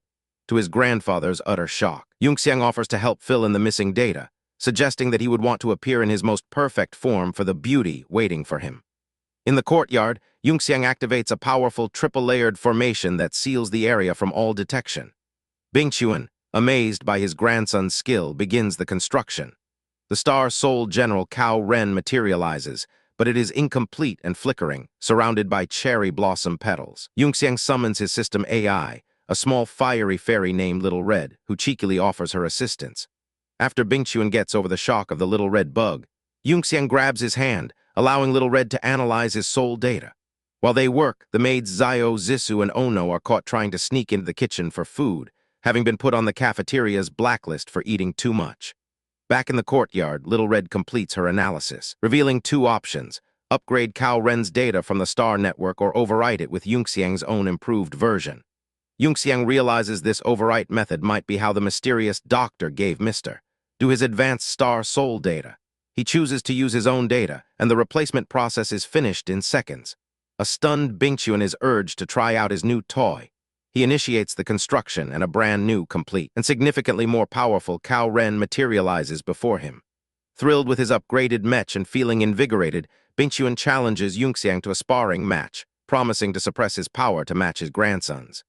Yunxiang eagerly accepts, constructing his own unique hybrid Star Soul General, a fusion of Lu Bu and Ao Bing, which he names Zuo Sai. The two mechs, the silver Cao Ren and the golden Zuo Sai, launch into the sky and clash in a spectacular high-speed battle, their blades sparking as they test each other's newfound power. Bingchuan, impressed that Yunxiang can match his speed even with his power suppressed, unleashes a massive energy sword attack, the giant wave sword, challenging his grandson to catch it. Chapter 43, in the cafeteria of the Song Mansion's outer courtyard, a chef scolds two individuals, Zissou and Ono, telling them to finish their 2 bowls of fried rice and then get out obediently, never to step into the cafeteria again. Zissou tries to bargain, offering to be laborers when they go to buy ingredients later, but the chef is unimpressed. Ono, a white-haired girl with small horns, seems distracted, continually glancing toward the east courtyard. The chef asks what's wrong, and Ono replies that there's just a boring fight happening over there. The chef senses the girl has a very sharp sense for noticing the distant conflict. As the two are about to be punished, Zissou boasts that she is an invincible Earth stage powerhouse, and that Ono is even more impressive, referring to their unpredictable appetites. While the chef ponders the situation, noting Ono's horns and wondering if she is a demon, Ono timidly asks if they can start eating now because she is very hungry. The chef relents and tells them to start eating. The moment the food is presented, a brilliant golden light emanates from the bowls of fried rice. Zissou launches into a grand explanation, declaring it to be the famous Song family fried rice, created by the third madam and ranked as one of the top hidden delicacies in Tiandu. She describes the perfectly cooked ingredients in mouth-watering detail, from the chewy beef cubes and savory ham to the plump rice grains and layered egg. Before Zissou can finish explaining that one must taste it carefully, Ono has already inhaled both bowls in a blur of motion, leaving the plates sparkling clean. She holds up her empty bowl and calmly asks for one more. The chef is stunned, mentioning that those 2 bowls used up the last of the ingredients. Ono proceeds to meticulously lick every last grain of rice from the bowl with a satisfied expression. The chef gives up, chuckling, and agrees that after they finish, they will all go to the market to buy more ingredients so she can cook for them again.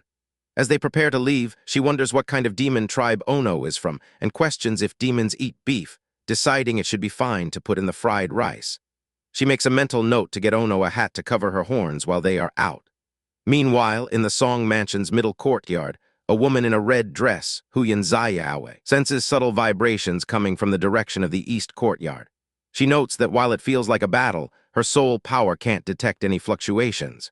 Suspecting it's that weird junior from the Song family up to something again, she decides to check on the little fool who hasn't returned. As she approaches the area, she is stopped by a group of guards who respectfully ask her not to put them in a difficult position. She coldly tells them to step aside. The captain of the guard, recognizing her status, warns his men not to be rude and to report to the Marquis immediately, understanding that the powerful woman is not for them to deal with. She passes through the connecting point between the middle and outer courtyards just in time to see Zissou placing a new hat on Ono's head, which perfectly covers her horns. Huyan Zayawe is utterly shocked, realizing that the girl, who she identifies as a god stager ancestor, is actually wearing the servant's clothes of the Song family. She wonders what kind of background the weird junior, Song Yunxiang, could possibly have to dare treat such a powerful being as a servant. Elsewhere, in the western district market of Yang'an City, 2 individuals named Jula and Kaij are enjoying bowls of noodles. Jula exclaims how delicious the broth is, using foul language that prompts Kaij to remind her of the holy sex regulations prohibiting such speech. Jula dismisses his concern, arguing that they are undercover in the Tiandu kingdom and that using local customs, including foul language, is a form of disguise. Kaij points out that he never uses such language. Jula tells him to stop talking nonsense and hurry up eating so they can join the others. Suddenly, a nearby vendor shouts an order for 10 bowls, 5 of them with beef. This catches Jula's attention, and she eagerly declares that she wants that too, ordering 5 more bowls with extra beef. Kaij also quietly says he wants beef. He then asks Jula if they are allowed to eat beef, and she reassures him that the sex regulations only forbid eating people. Back in the east courtyard of the Song Mansion, the training battle continues. Song Bingchuan, piloting a golden mecha, tells Song Yunxiang that a heavy sword has no edge, and that in the face of absolute strength, tricks are useless. He challenges Yunxiang to withstand a single strike from him. Yunxiang, in his white and silver mecha, acknowledges that the sword strike is indeed powerful and heavy. As the massive golden sword swings down, Yunxiang's mecha skillfully uses its own blade to deflect the force, redirecting the powerful blow and leaving Bingchuan momentarily off balance. Yunxiang laments that he didn't realize this new version of his mecha, Cao Ren, doesn't have claws, then immediately transitions from defense to offense. His mecha's arm slices through Bingchuan's, severing it. Bingchuan curses his carelessness and uses a technique called broken body reconstruction to reform his mecha's arm, telling himself that as a holy stager, he cannot afford to lose face. He reflects that if he suppresses his power to the same stage as Yunxiang, he gains no advantage, and quietly considers secretly raising his stage a bit, thinking the boy probably won't notice. He summons his sword again. Yunxiang's mecha stands ready as Bingchuan analyzes his opponent's tactics, noting the boy is good at preemptive strikes. He invites Yunxiang to make the first move, planning to counterattack after the first strike misses. Yunxiang's mecha rushes forward, but Bingchuan, resolving to be more cautious, dodges. However, Yunxiang's attack was a feint, and his mecha appears instantly behind Bingchuan's, striking its back. Caught completely by surprise, Bingchuan shouts at the young man, asking how he dares to show such disrespect for martial arts. Yunxiang's mecha unleashes a furious combination of slashes, relentlessly battering the golden mecha and leaving it heavily damaged on the ground. Meanwhile, Huyan Xiaowei stands outside the battle area, feeling the vibrations and confirming a fight is happening inside. She notes the use of a concealment formation that isolates soul power fluctuations, recognizing it as a Grandmaster-level skill. An old man advises her not to disturb them. She asks if it's Song Bingchuan and the weird Song family kid inside, and the man confirms it, adding that in the presence of the holy stage, one must not be reckless. He praises the exquisite formation work, which makes everything seem normal from the outside. Back inside the simulation, Bingchuan's damaged mecha lies on the ground. He thinks to himself about how tough the kid is and considers secretly advancing to the mid-heaven stage, then the late heaven stage, believing Yunxiang wouldn't notice either way. Just as he is about to raise his power again, Yunxiang's voice cuts in, telling him to stop cheating by secretly advancing his stage and calling his actions unfair. Caught, Bingchuan sighs, realizing the kid's limit seems to be the late heaven stage. He declares that if that's the case, he will fight him at the peak heavenly stage, and his mecha crackles with newfound power. He announces that he will fight Yunxiang at the early heaven stage, calling it an honorable duel. Yunxiang scoffs, asking if he has some misunderstanding about the term honorable, and questions the fairness of using a higher cultivation stage to make up for a skill gap. Realizing Bingchuan is perceptive but willing to play dirty, Yunxiang declares that he's making a fool of himself. His mecha, Cao Ren, begins to transform, shifting into a fiery phoenix form. Bingchuan is shocked by the transformation. The phoenix mecha unleashes a storm of explosive feather-like projectiles that bombard the golden mecha. The golden mecha is engulfed in a massive explosion. After the smoke clears, Yunxiang's mecha floats in the air, noting that it's difficult to inflict effective damage against a heaven stage opponent. Bingchuan refuses to be beaten and summons a massive green weapon, the Fangshan halberd. He swings the halberd, declaring that a useless brat can't compete against a heaven stager. However, Yunxiang's mecha meets the attack head-on, shouting for it to break. He unleashes a battle technique called Dragging Sword Slash. The powerful attack connects, shattering Bingchuan's defense. Defeated, Bingchuan recognizes the weapon as belonging to another Star Soul General, Zuo Sai, and remarks on how insane that ability is. The simulation ends, and the mechas dematerialize in a flash of light. A panting Bingchuan admits defeat, telling the kid he is stronger than he imagined. He asks about the Phoenix transformation move, and Yunxiang explains it was something he improvised, inspired by the Zeroth era. When asked for name, Yunxiang admits he's not good at it. Bingchuan suggests Flame Flash Phoenix Burst Impact, and Yunxiang jokingly counters with Universal Invincible Phoenix Burst Impact. The scene returns to the market where Zhula and Kaij are walking. Suddenly, Zhula stops, fixated on Ono, who is walking away. She tells Kaij that the person they just saw looks a lot like someone from their holy sect, specifically their old ancestor. Her companion is puzzled. A flashback reveals Zhula's past. Born into the poor sheep tribe, she sold herself into servitude at the Pingtian holy sect just to survive. Through talent and hard work, she rose through the ranks, but her temper often landed her in solitary confinement in the Hole of Reflection.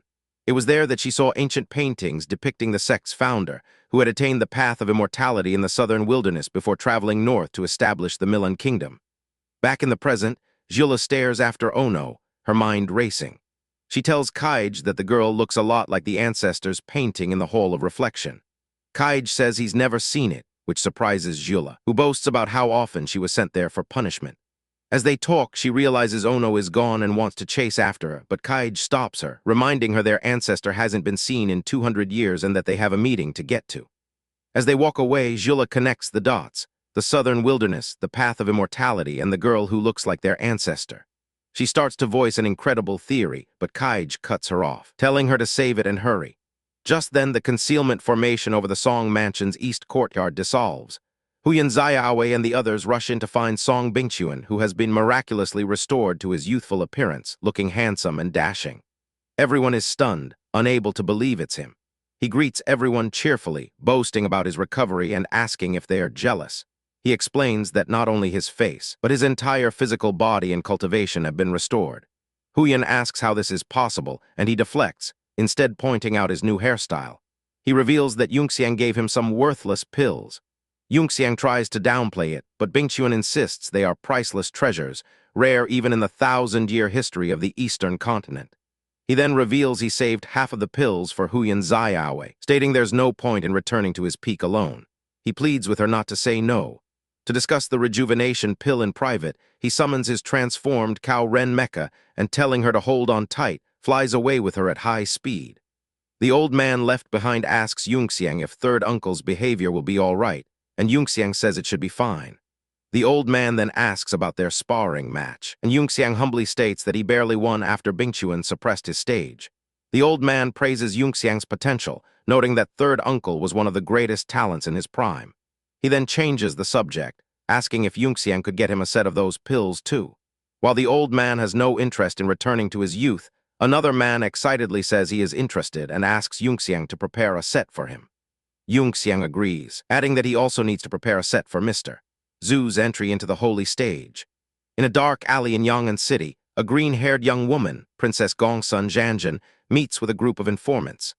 One of them reports they have located the whereabouts of 3 people she's interested in. She hands over a card with $50,000 in cash and promises another $100,000 if they can find where the targets are gathered. The men, excited by the large sum, promise to accomplish the task and rush off. Once they are gone, Zhanjin lets out a sigh of relief, exhausted from the act. Her guards emerge from the shadows, and she asks them how she did. She gives herself a silent pep talk, reminding herself of her identity as a princess, the future crown princess, and her duty to her family and the crown prince, who she must help succeed. She then contacts her teacher via a device, reporting that she has found clues about the military war department's plan. Her teacher instructs her to continue following up and find a way to hinder their southern diversion plan, reassuring her that he will step in to help at the critical moment. Her guards ask what they should do now. Zhanjin says they must wait for news from the beggars, but she complains about their dirty surroundings and wishes to go to the Yang'an restaurant. Her guard reminds her that they rushed their mission and don't have the proper identification from Tiandu to check into a hotel. Later that evening, in the eastern courtyard of the Song Mansion, Song Yunxiang is being fitted into formal imperial attire. He questions the necessity of dressing so formally just for a dinner party. An attendant named Uncle Mu explains that since he is about to be ennobled, it is more dignified. Yunxiang agrees. He then considers how many guards to bring, deciding that since they are meeting Miss Hong, they can't afford to be outnumbered. Timao, one of his maids, excitedly volunteers to go, but Yunxiang chooses 2 others, King Dai and Lion, telling Timao she isn't big or intimidating enough. Timao pouts angrily, crossing her arms and declaring that she didn't want to go anyway. Chapter 44, Uncle Mu advises the young master, Song Yunxiang, that bringing the demon Timao to a dinner party in Yang'an City might draw unwanted attention, but Song Yunxiang assures him that he is already prepared. He dismisses the need for shadow guards and summons Timao, showing her a special transformation talisman.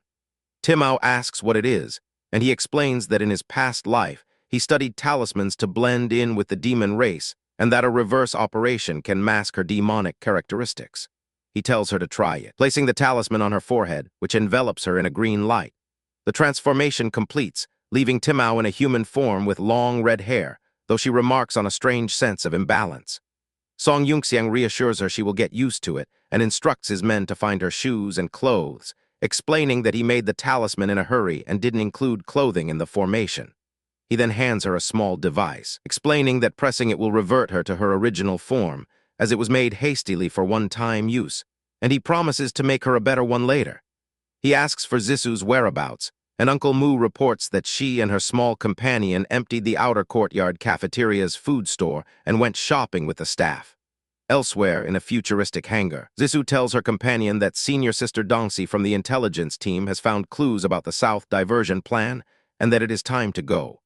An automated voice announces that the A8 action team's mission is in progress and requests permission to proceed. Permission is granted, and their sleek vehicle launches into the sky. They arrive at a traditional-looking restaurant in the northwest corner of Yongan City, where a doorman asks for an invitation. Zisu states that she doesn't have one but is a diamond member, which grants them entry. They are led down to a high-tech facility in the third basement floor, where Zisu verifies her identity with a handprint scanner. A large, secure door opens, revealing a bustling command center. Meanwhile, on a military exercise field in Yongai City, armored soldiers are ordered into a counterattack formation as a lone warrior in glowing blue armor prepares to engage them. The warrior, identified as Star Soul General Zhao Yun, unleashes a devastating whirlwind of energy, tearing through the soldiers' ranks with incredible speed. He decimates the entire battalion, leaving them scattered and defeated. An officer yells for any who can still move to reform, but Zhao Yun vanishes from sight. He reappears high in the air before crashing down in a massive explosion of light, ending the exercise. The armor retracts to reveal a young man, Gong Sun Ji. As an older man, his father Gong Sun Huo applauds. Gong Sun Huo praises his son's beautiful performance, noting he perfectly controlled the situation to defeat 100 men without taking any damage, proving himself worthy of being called the first talent of the Gong Sun family in a century. Gong Sun Ji humbly credits his father and the elders for their teachings. His father laughs off the modesty and invites him for tea, ordering an aide to reward the soldiers and double the reward for any who survived 3 of his son's moves. Inside a private room, Gong Sun Huo offers his son rare tea he blackmailed some old fools for and tells him to stop being so formal and just call him dad. Gong Sun Ji still addresses him formally as father while praising the tea. His father sighs but moves on, giving him a task to travel to a border town in the Tiandu Kingdom and bring back his idiotic younger aunt. Ji asks what happened to her. His father explains that she tried to stand up for the crown prince but fell into a trap set by the military war department, lamenting how they've all spoiled her rotten. He suspects the war department intends to use her death to create conflict, which would provoke the war faction and shake the domestic anti-war movement. Ji is given 5 days to get to Yongan City and stop the plot, a task he notes is not normally achievable. His father acknowledges this and presents him with a box containing an iron token, explaining that someone in the Tiandu Kingdom will assist him. Ji opens the box and sees a token for the Star-Stepping sect. He asks what that is, and his father begins to explain its history, which started hundreds of years ago when the empire was still whole. Back then, Emperor Mingwu discovered a secret in ancient ruins and began a project called the Tower to defy destiny. However, he was assassinated during an expedition, forcing the young Emperor Guangyuan to ascend the throne with his uncle as regent and the eldest princess leading the expedition in his stead. 2 factions formed around the powerful uncle, Tianhetai, and the equally formidable Princess Zhao Tianpeiyan. Eventually, they both chose to support the young emperor, ushering in an era of prosperity, but their factions soon fell into bloody conflict. The emperor's uncle, Tianhetai, decided to carry on the plan for the tower and secretly formed a mysterious organization named the Star-Stepping sect to avoid repeating past mistakes. Ji asks about the sect's connection to his family, and his father explains that their ancestor, the 5th host of Zhao Yun, was a core member who helped establish the Milan Kingdom. After the 6th host was chosen from a branch family, the Star Soul General has now returned to their main family with Ji, which his father sees as a sign. After the explanation, Ji asks why his father is sending him when there are surely more suitable people for the task. His father admits he has a team of heaven-stage soldiers ready to provide support from the shadows, but he is not deploying them directly. The real reason, he reveals, is that he wants his son to go and get to know someone specific. When Ji asks who this person is, his father simply says he is the son of an old friend. The scene shifts back to Yongan City, where Song Yunxiang and his group travel in a flying vehicle. He complains about his uncomfortable outfit, while his two companions critique Mu's lack of fashion sense. One of them, Mr. Ma, declares that he will personally take charge of such trendy matters in the future. A sharp turn of the vehicle throws Timao and Zissou off balance. Mr. Ma yells at them to sit down, and they quickly apologize. Zissou then excitedly points out the window at West Street, a place where she used to live, and shows them the century-old roast goose restaurant where she first met Song Yunxiang. Timao, unfamiliar with the dish, asks what it is. Zissou launches into a mouth-watering description of how roast goose is prepared, causing Timao to drool with anticipation. Timao tells her master that she wants to try it, and Song Yunxiang, figuring they won't get to eat at the banquet anyway, agrees it's best to feed them first. He instructs the driver to stop at West Street. They land at the boatyard and walk towards the bustling restaurant. As they arrive, Timao's eyes sparkle, ready to feast. Suddenly, Song Yunxiang hears the voice of his AI, Little Red, in his head, calling him a useless host. She tells him she has discovered a secret from his black ring and asks if he wants to know. He tells his companions he needs to take a call and gives them 15 minutes to eat. Finding a quiet rooftop, he summons Little Red's spectral form and asks her to tell him the secret. The fox-like AI materializes and playfully asks if the useless trash host was impatient to see her. Annoyed, he grabs her and tells her to speak properly. She tearfully complies before dramatically gasping for air, which he points out is unnecessary for a non-physical being. She laughs it off and gets down to business, explaining that the black ring is a nanomedical device from the 18th era, capable of healing, physical enhancement, and transforming into tools or weapons. However, this particular ring is a prototype modified for the Tower Project, allowing it to execute the Star Return Agreement. Song Yunxiang realizes this is how the old man possessed Zun Zia, and he asks Little Red if she can determine their motive. She explains that people from the 18th era copied their consciousness into the rings, likely as a defense mechanism against enemies who could also possess bodies. Little Red reveals she has found the old man's original consciousness data backed up in the ring, as well as a backdoor he left on Zun Zia. Song Yunxiang praises her usefulness, and she asks if she should erase the old man's data. He gets an idea and instead tells her to just erase the personality, effectively resetting it. He directs her to delete certain parts of the data and add a new control command. Meanwhile, the green-haired princess fleeing through the city receives an urgent warning on her device. The message reveals that she has been exposed and walked into a trap set by the War Department to provoke conflict, urging her to escape immediately.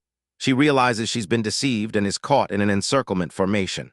She orders her guards to cover their retreat, but their pursuers close in, gloating that the fat sheep is running. The pursuers' leader is informed of their escape but remains confident, revealing that they had already poisoned their drinks.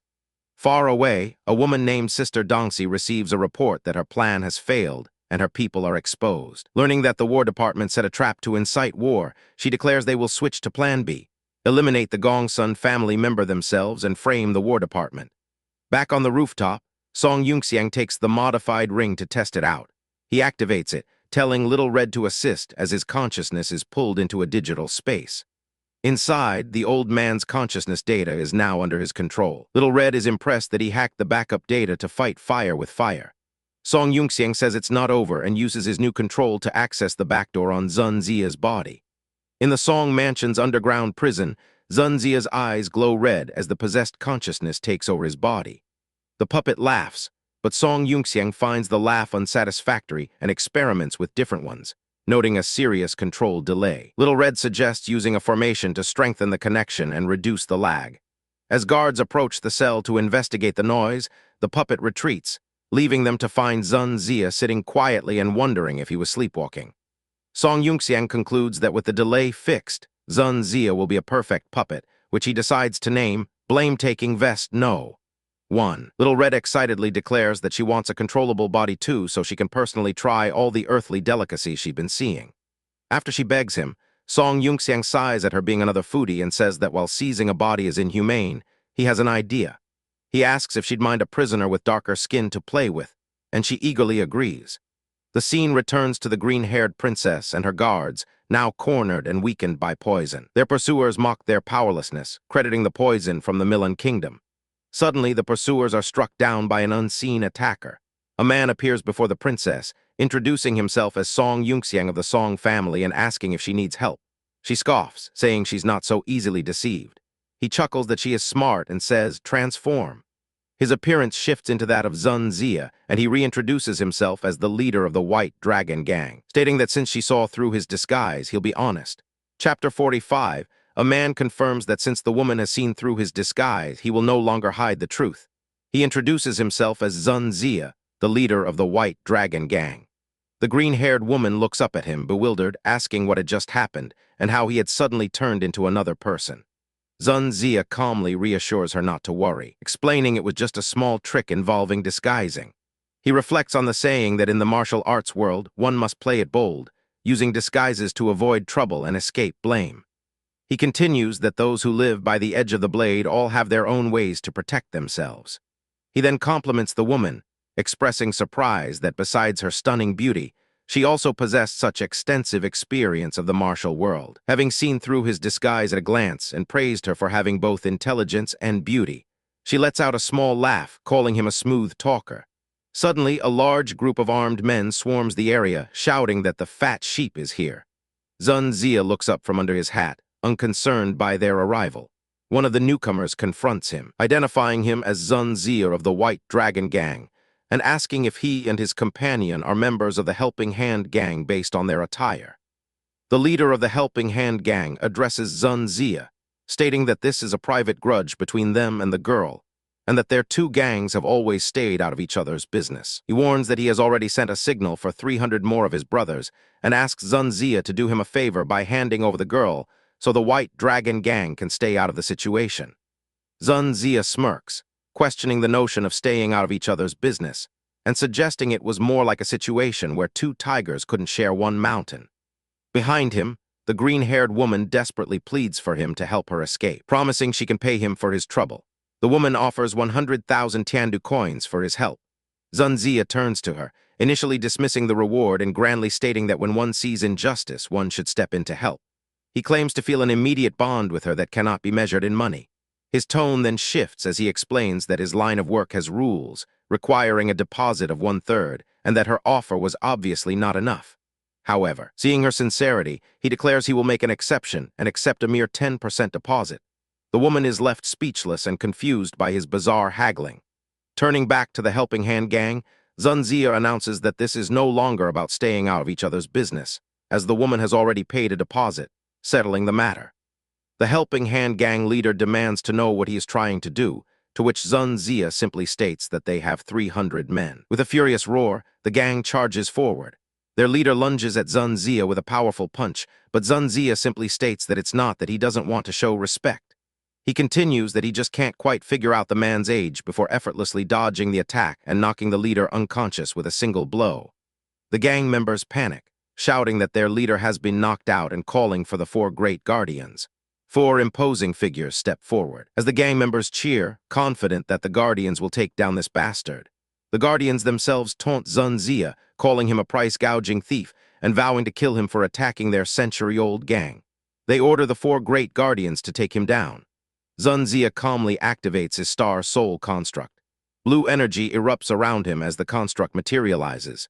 The 4 guardians are sent flying back, defeated in an instant. Dronzer casually remarks on their illegally modified civilian mecha and decides he will give it a try. He summons his own star soul construct, the white dragon on the sky, which materializes in a brilliant flash of blue light. The massive, draconic mecha looms over the defeated gang members. The remaining members of the Helping Hand Gang charge at the mecha, shouting for it to be killed. Dronzer's construct effortlessly dispatches them. It unleashes an attack called Earth Dragon Rolling, followed by Yellow Dragon Peeing, which sends more gang members flying. With the battle over, Dronzer's mecha stands amidst the defeated, and he asks if that was all they had. The surviving gang members are terrified, with one noting that the White Dragon Gang's leader could take down a profound stager in a single move. Another member reports to the Vice Gang leader that the 4 great guardians were taken down instantly. The Vice leader curses Dronzer, vowing to put the blame on the White Dragon Gang before ordering a full retreat. The remaining members flee in terror, one even losing his shoes in the chaos. A glowing projectile flies through the air, striking the fleeing gang members and neutralizing them. The green-haired woman thanks Dronzer for his help but stumbles, muttering about the profound stage weaklings and the poison affecting her. Dronzer rushes to her side, telling her to be careful. He catches her just as she is about to fall, telling her not to touch him. Zunzia identifies the poison as the special pulse-severing powder used by the Milan Kingdom's War Department. He observes that the person she has offended must have quite a background. The woman, surprised, asks how he knew that. He explains that while the powder is effective at blocking soul power, it is only a third-rate sleeping drug, which is why she is falling unconscious. Holding the unconscious, Zunzia contacts his subordinate. He instructs Uncle Abe to first pick up King Dai and the others, and then come to his location based on the coordinates he sent to pick him up as well. Later, at the Yong'an Grand Restaurant, a woman named Hong Yuxiao addresses a large crowd in the main hall. She acknowledges that the recent incident has surprised everyone, but expresses her appreciation for their dedication and service. She announces that while they wait for the passenger ship to be repaired, they can apply for paid leave and relax in Yong'an City, or take other ships back to their work positions if needed. The crowd thanks her gratefully. A woman named Lin Jinghua watches from the side, identifying the speaker as Hong Yuxiao, the head of the Hong Chamber of Commerce's Nanju region, and one of the most outstanding third-generation members of the Hong family. She wonders why such an important person came in person and speculates if it's because of that person. At a temporary airport on the northern border of the Tiandu Kingdom, a large military airship lands. Passengers disembark down a long staircase, among them a young woman with long black hair. She hurries down the steps with her suitcase, running towards a group of military officers waiting at the bottom. She comes to a sharp halt and salutes one of the officers, announcing herself as Second Lieutenant Wu Pei of the Central Guard Battalion of the Zhenbei Army, reporting to the Deputy Battalion Commander. The large, stern-looking officer, Deputy Battalion Commander Zhao Niu, welcomes her back. Another man corrects him, saying they should now address her as Instructor Wu. Two other men are introduced. Shen Wenxing, a junior supervisor from the Tiandu Refining and Manufacturing Department, and Zhu Dun, a fourth-rank master smith from Taikshuan Heavy Industry. Wu Pei expresses her honor at meeting them and says she is overwhelmed that all three of them came to pick her up. Zhao Niu dismisses the formality, saying he was assigned by Commander Zio to pick her up. He suggests they get on the boat first, as Commander Zio is still waiting, and Wu Pei agrees. They board a sleek, silver transport vehicle which then takes off with a powerful gust of wind. The vehicle soars through the air. Inside, Master Smith Zhu chuckles awkwardly at Lieutenant Wu. When she asks what's wrong, Zhao Niu interjects, telling little Wu that her companions are old acquaintances and asks if she can guess why they rushed to pick her up first. She guesses it's because they want the battlefield data on the Bu Feng sword's performance against the beasts. Shen Wenxing corrects her, clarifying that it's a dao, not a sword. Zhao Niu dismisses the distinction, saying they are all just tools for killing enemies, so it doesn't matter what they're called, though Shen insists it's not a Bu Feng sword. Zhao Niu concludes that since it's the Yuan type with swords, calling it a sword is fine. Shen adjusts his glasses and politely states that Deputy Battalion Commander Zhao is not quite right. Zhao laughs it off, saying he was just joking casually, and tells the junior supervisor not to take it so seriously. Shen, however, continues his explanation on his holographic tablet, stating that Zhao is too modest, and that the original sword fight type Yuan style was made over 300 years ago during the first large-scale military conflict between Tiandu and Milan. On the battlefield, the Yuan style's 33-pattern long sword struggled against heavy armor. Later, under a swordsmanship master's guidance, his Shen family ancestors developed the first sword fight type Yuan style. However, at that time, the mecha was only armed with 4 of the 34-pattern armor-piercing swords. Over 200 years ago, a talented genius from the Shen family designed the 63-pattern horizontal sword, which used unique technology to greatly enhance its armor-piercing effect. However, on the northern border, they also had to consider combat with beasts, for which the 34-pattern long sword was more suitable for thrusting attacks. Thus, the second-generation sword fight type adopted a mixed configuration of swords and blades, but was still referred to as the sword fight type. As the ferocious beasts in the northern border were eliminated, the primary role of the sword fight type shifted back to countering heavy armor, leading the third generation to be equipped with 4 63-pattern horizontal swords. However, since the second generation was still in wide service, the name sword fight type stuck. The mecha currently used by Instructor Wu is a prototype equipped with 4 Bu Feng Dao, based on the third generation model.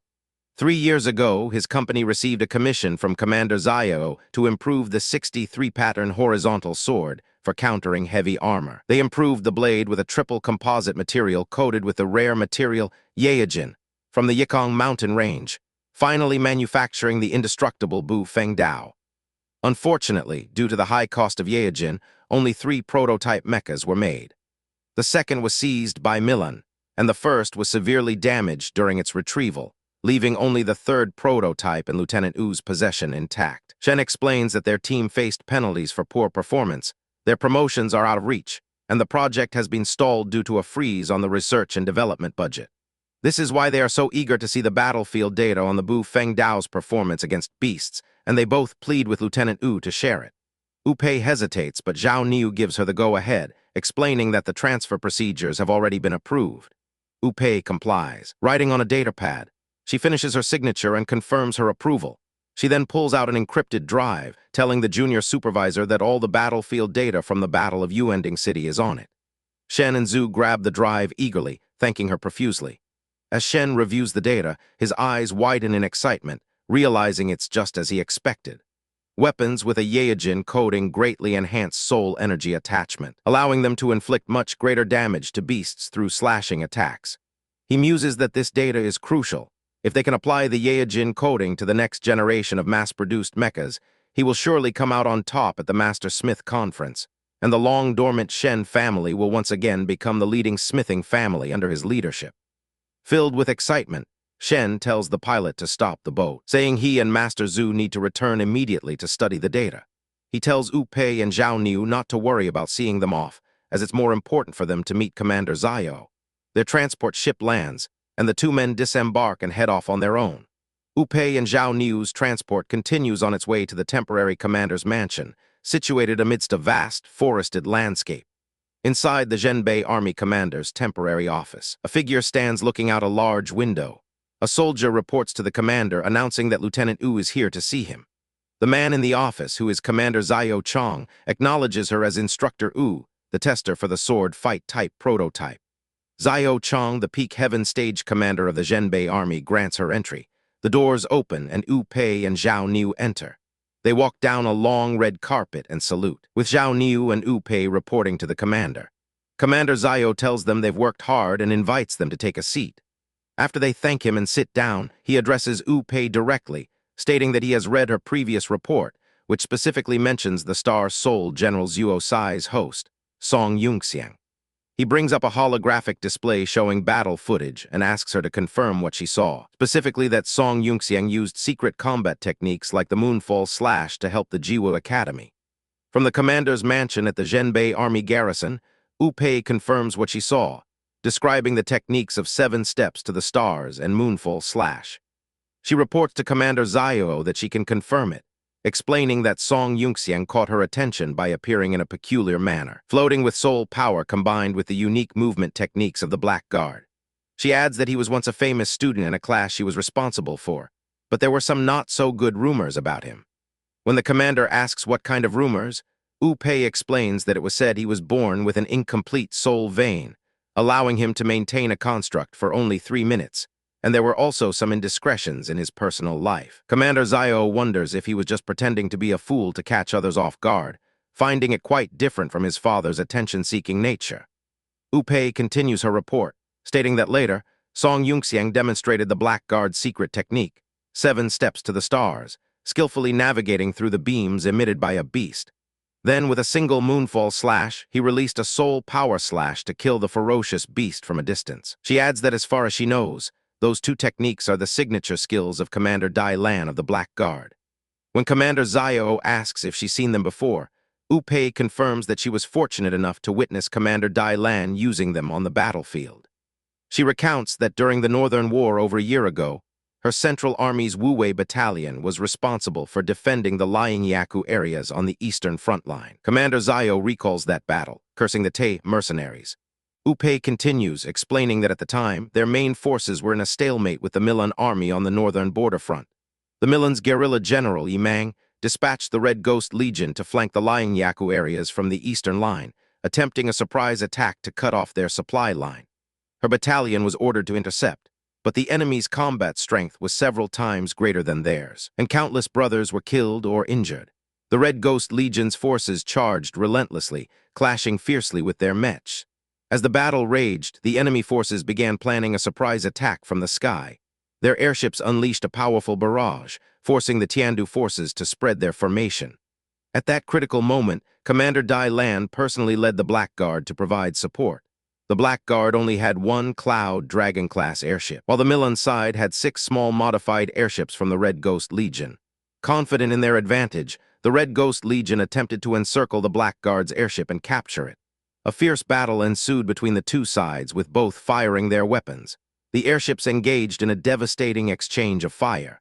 The Black Guard's forces charged forward to attack, swarming the enemy ships. The battle was chaotic, with explosions and soldiers fighting on all sides. Just as the battle reached a critical point, with the airships locked in combat, a lone figure leapt from the Black Guard's ship. A masked woman in red, Commander Dai Lan, landed gracefully on the hull of an enemy ship. She activated her construct, a magnificent golden-winged mecha that materialized around her. The soldiers on the ship thanked their commander for her timely arrival. Dai Lan's construct unleashed a battle technique, a crescent moon slash, a sweeping green energy wave that sliced through the enemy forces. The enemy commander was shocked, exclaiming that she could cut through a ship with a single slash. Dai Lan then utilized the 7 steps to the stars technique, her construct glowing with power before unleashing a devastating moonfall slash. A massive wave of energy tore through the enemy airship, splitting it in 2. The enemy forces panicked, shouting that she was a holy stager powerhouse, and ordered the remaining airship's cannon to aim at her. The cannon fired a massive energy blast, but Dai Lan summoned her flaming dragon horse construct, which let out a raging dragon roar, unleashing a golden dragon of energy that met the cannon blast head-on. The 2 colossal attacks collided in a brilliant explosion of light and power, completely nullifying the threat. Back in the present, Wu Pei finishes her story, stating that she later learned the powerful individual who single-handedly cut down the ship was none other than the current Commander Dai Lan of the Black Guard. Zhao Niu adds that he was also present, and that Commander Dai Lan is truly the greatest female hero of the Eastern Land. Commander Yahello listens thoughtfully, saying he has read the battle report and thinks he remembers it. He muses about Dai Lan and the Black Guard, wondering if she has secretly made contact with the Song family and hoping this doesn't cause any suspicion towards that person. Meanwhile, on the northwest side of Yong'an City, Song Yunxiang undoes his transformation, reverting to his normal appearance. His subordinates stand over the unconscious green-haired woman. Uncle Ma asks who the woman is. Song Yunxiang explains that she is from Milan and likely has some background, instructing Uncle Ma to investigate who has come to Yong'an City recently. Uncle Ma acknowledges the order, and Song Yunxiang decides they should get their dinner over with quickly before returning to interrogate the girl. He also tells them to inform the city guards to come clean up the mess. High above Yong'an City, City Guard alerts Echo, reporting a construct conflict in the 24th block of the Northwest District, and stating that the involved individuals have fled the scene. In a back alley, one of the green-haired woman's bodyguards wakes up with a groan, realizing his soul power is being blocked. He wonders if he was knocked out from behind and frantically looks around, realizing the princess is gone. He sees that his companion, Axiang, is also missing and concludes that these people must have taken them. Elsewhere in the Northwest District, an operative reports to their team leader that their mission failed. The team leader furiously asks why they didn't continue to stay undercover, reminding the operative of the cost to insert them into the Gongsun family. The operative explains that after subduing another female bodyguard, he was about to assist in capturing the target when a strong fighter suddenly appeared and interfered. His superior asks for more information about this White Dragon gang and its leader, Zun Zia. The operative reports that according to members of the Helping Hand gang, the man is the leader of a local gang called the White Dragon Gang. He can't see through his cultivation level, but suspects it's above the Earth stage. He adds that the White Dragon Gang made their fortune selling burial items, and that there are rumors Zun Zia is the host of Star Soul General Cao Ren. The leader is shocked to hear the name Cao Ren and demands an image. The operative sends the image, and the leader immediately recognizes him, exclaiming that it's the Heaven Stage powerhouse who was able to break into Song's mansion by stepping into the air. He realizes this is going to be a problem. In a lavishly decorated room, Song Yunxiang's subordinate reports that the girl's identity is a bit complicated. He informs the young master that according to the Shadow Guard, the girl is likely from Milan and has snuck into their kingdom, seemingly involved in some internal strife among her people. Song Yunxiang finds this interesting, and when asked if a guard should be posted, he says it's not needed, as the girl will be very safe sleeping in the formation he has set up. Having arrived at their destination, Song Yunxiang and his entourage are greeted. An attendant asks if they are the honored guests invited by the Hong Chamber of Commerce and offers to lead them. Inside the grand hall, someone recognizes the group, asking if that is young Master Song. Others wonder which young Master Song it could be, while one woman speculates if he's the one Miss Jinghua has been waiting for. Her friend shushes her, telling her to keep her voice down. The first woman wonders how they got access to the elevator that goes straight to the top-tier VIP room, and realizes he must be the honored guest of Miss Hong's dinner tonight. Nearby, Lin Jinghua's attention is piqued. A memory of a young boy flashes through her mind, and she calls out the name Zio. When her companion asks what's wrong, Lin Jinghua says it's nothing, just that she saw someone who looks very much like a childhood friend of hers. Meanwhile, Song Yunxiang's group is led to the Supreme VIP elevator. The attendant respectfully shows them inside. The group enters a luxurious private room. A man greets Song Yunxiang, saying it's good to see him again. Song Yunxiang returns the greeting to Manager Hong. Manager Hong introduces him to Miss Hong Yuxiao, the head of the Hong Chamber of Commerce for Nanju. Hong Yuxiao greets young Master Song Yunxiang, saying it's nice to meet him. Song Yunxiang returns the sentiment, and Hong Yuxiao adds that she has heard so much about him. Song Yunxiang subtly assesses her, noting that she isn't a host and there's nothing unusual about her, before they are invited to sit down and chat. As they sit, Hong Yuxiao asks why the two gentlemen outside aren't coming in. Song Yunxiang explains they are just Uncle Ma, the gatekeeper, and Uncle Abei, the driver, and tells her not to worry about them. Hong Yuxiao is impressed that such strong individuals are merely a gatekeeper and a driver at the Song mansion. She discreetly instructs her manager to treat the two men outside with care and respect. Manager Hong goes out to greet them. Inside, Hong Yuxiao begins the dinner conversation, praising Song Yunxiang for his exceptional youth and his great achievements in the battle at Yuending City. She remarks that the Song family has always been low-key, but this meeting reveals their profound background, full of hidden talent. She flatters him, saying that under his leadership, the Song family will surely shine brightly in the future. Song Yunxiang returns the compliment, admiring her captivating beauty and rare commercial genius, but then suggests they skip the mutual flattery and get straight to the main topic. Hong Yuxiao introduces her personal bodyguards, Hong Yaijing and Hong Yiru, explaining they are like sisters to her and can be fully trusted. Song Yunxiang in turn introduces his maids, Lion Yi, Tai Mao, and King Dai, assuring Miss Hong that they, along with the two men outside, are all trusted individuals in whom he can rely. Hong Yuxiao observes them, intuiting that the two men outside must be at the heaven stage, and that the three maids possess strength even greater than her own bodyguards, realizing the Song family is even more impressive than she had imagined. Song Yunxiang states that since they are all on the same side, there's no need to hide anything, pointing out that those who hold high positions in her Hong family are merely servants and maids in his Song family. He speaks frankly, expressing his interest in the Hong Chamber of Commerce's influence and intelligence capabilities. He notes that they control 70% of the pharmaceutical and refining materials business in the kingdom, but that Miss Hong seems constrained by internal competitors. He then makes an offer she cannot refuse, mentioning the concerning health of Hong Keji, the head of the Hong family, and bringing up the legendary longevity pill.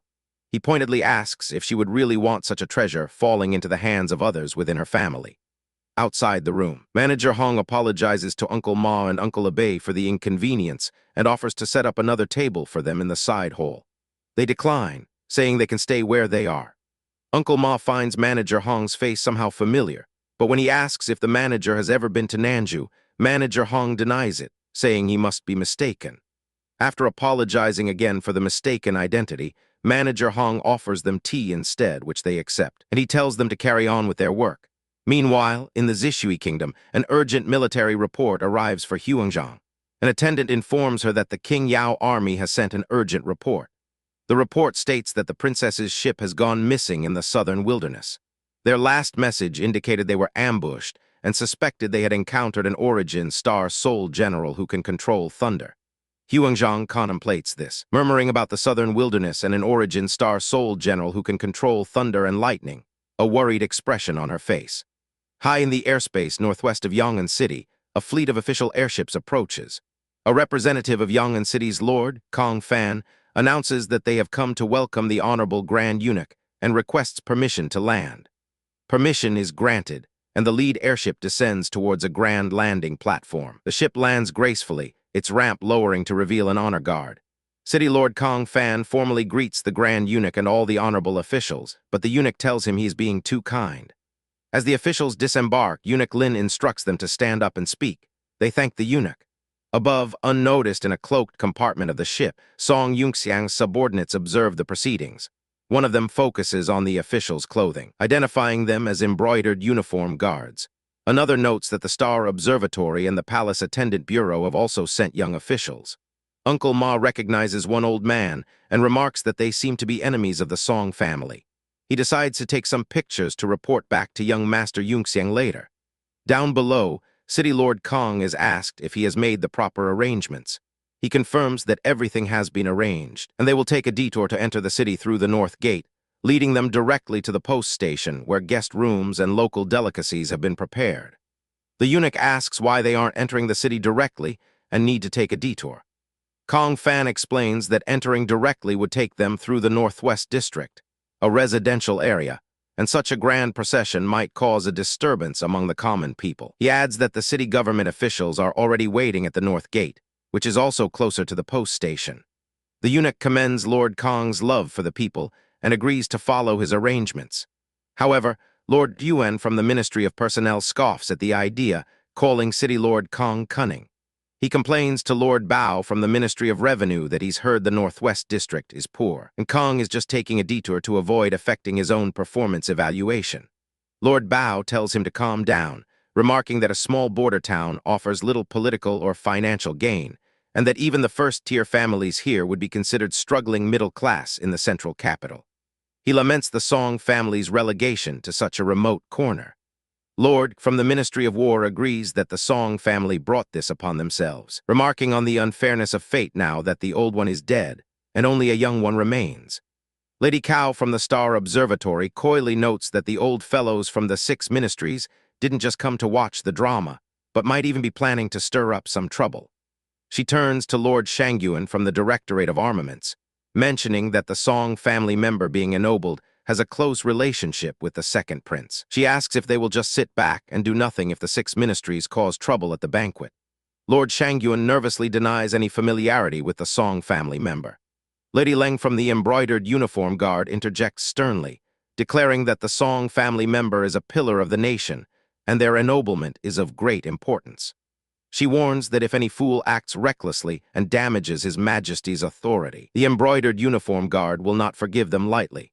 The eunuch praises her uprightness and asks Lord Iron from the Secret Investigation Bureau for his thoughts, only to find that Lord Iron has vanished. Eunuch's son from the Advisory Council dismisses him as a scheming coward unfit for major plans. Back at the Yong'an Grand Restaurant, Song Yunxiang concludes his meeting with Hong Yuxiao, telling her she can take her time to consider his offer and wishing for pleasant cooperation between their families. As he leaves, Hong Yuxiao gazes thoughtfully at the table, admitting to herself that she really can't refuse his conditions. She instructs her attendant to prepare a generous gift to present on behalf of the Hong Chamber of Commerce at the Song Mansion's ennoblement banquet tomorrow. Outside, Uncle Ma asks Song Yunxiang if everything is settled and what the dowry from the Hong family will be. Song Yunxiang tells him to be serious, clarifying that they were discussing business related to pills. Uncle Ma teases that he feels the young lady has taken a liking to their young master, but King Dai tells him to be serious. Song Yunxiang's communication device rings. It's Senior Huang. He asks his companions to wait a moment while he answers the call. Answering it, Huangzhang's image appears, and she says he's finally answered. Song Yunxiang apologizes, explaining he was in an important meeting and had to silence his device. Huangzhang gets straight to the point, informing him that a team from the Zishui Kingdom was attacked in the southern wilderness, and their last message mentioned a host who controls thunder and lightning. She asks if he used Zuo Sai to transform into her Wen Zhang. Song Yunxiang denies it, stating he has never transformed into Wen Zhang, and that for certain reasons, the star-colored Wen Zhang is still not available. He senses the urgency and asks if the team was very important. Huangzhang explains that the missing team was from their mecha institute, testing a new mass-produced mecha, and among them was a researcher who is the Empress's younger sister. She worries that if the Lower Domain Kingdom or the Southern Wilderness Sand Pirates are responsible, it will be a problem. Song Yunxiang considers the mention of Southern Wilderness Sand Pirates, thinking of the Yellow Hat Group. Huangzhang is surprised he knows about them. Song Yunxiang recalls that in his previous life, when Nanju fell, the Yellow Hat Group, under the banner of Heaven is Dead, acting in Heaven's name, joined forces with Milan and the lower domain to invade Nanju. He also remembers a rumor about their leader. Yuanzhang tells him she is currently heading to Yang'an City and asks him to come with her to the southern wilderness tomorrow. Song Yunxiang remembers his ennoblement banquet is tomorrow. Yuanzhang understands, acknowledging that as a newly awakened host, he will receive a title according to ancient rules. She promises to prepare a congratulatory gift for him. He tries to refuse, but she insists, explaining that as a representative of the Zishui kingdom, she will be attending the banquet as part of official diplomatic proceedings and won't cause him any trouble. He sighs, knowing her presence alone will cause him a great deal of trouble, but agrees to discuss it further when they meet. As he ends the call, King Dai asks if everything is all right. Before he can answer, a voice calls out, exclaiming that it really is young Master Song. Lin Jinghua appears at the doorway, smiling as she confirms his identity. Chapter 46. Song Yunxiang, while walking through a corridor in the Yang'an restaurant, encounters Miss Jinghua. He cheerfully remarks that her new hairstyle makes her almost unrecognizable. She explains that her fans suggested a style that covers her forehead and asks for his opinion. He finds it quite nice and unique. As he's about to leave, she stops him to ask about a banquet at the Song Mansion tomorrow. Surprised, he asks how she knew about it, and she reveals her performance group was hired for the event by someone from the city lord's mansion. When his companion asks who she is, Yunxiang introduces her as Lin Jinghua, a friend from a passenger ship, who another companion recognizes as the famous singer from the Hong Chamber of Commerce. One of Yunxiang's companions, a white-haired man, silently notes her resemblance to someone named Zaya, but dismisses it. Another companion whispers to Yunxiang that the performance was probably arranged by Kong Zhang as a favor. Jinghua asks if he'll be at the banquet, and his companion proudly states that Yunxiang is the main focus of the entire ennoblement ceremony. He assures a worried Jinghua that he would be delighted to see her perform, and they agree to meet the next day. Elsewhere, a woman with black hair thinks about the names Song Yunxiang and Lin Jinghua, feeling a strange sense of familiarity. Outside the Song Mansion, an old man tells his impatient companion, Kong Zheng, to calm down, but Kong Zheng insists he has urgent news for Song Yunxiang. The calm elder muses on how the proud Kong Zheng has been completely won over by the unpredictable young Yunxiang. Suddenly, a powerful, holy stage aura descends upon the mansion, signaling the return of a powerful figure. A muscular, shirtless man with white hair, identified as third uncle, appears in the courtyard. He explains that a woman named Mayor stayed behind to prepare a gift for Yunxiang's banquet. Kong Zheng, who is present, nervously introduces himself as one of Yunxiang's subordinates after being noticed by the powerful newcomer. Third uncle acknowledges him before announcing his exhaustion and heading to his courtyard to rest. Kong Zheng is left reeling, having confirmed that the Song family's holy stager is not only alive but thriving, and he inwardly celebrates that his bet on the family has paid off spectacularly. Meanwhile, at the Yang'an City Post Station, an official receives a report that the powerful aura originated from the Song Mansion, leading him to suspect that the family's holy stager has indeed survived. His subordinate assures him that their 7 accompanying heaven stagers can ensure his safety, but the official decides to first investigate the Song family's attitude before taking any action. Back at the Song Mansion, Kong Zheng greets the returning Song Yunxiang, eager to share his important information. After instructing his men to take a captured girl to his room for later interrogation, Yunxiang listens as Kong Zheng reveals he snuck aboard the court's reward team fleet and photographed the officials on board.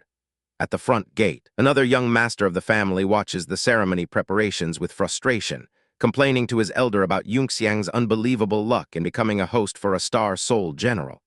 Inside, Kong Zheng shows Yunxiang the photos, identifying officials from the 6 ministries, including Yao from the Ministry of War, who holds a deep grudge against the Song family. The story of why causes Yunxiang to choke on his drink.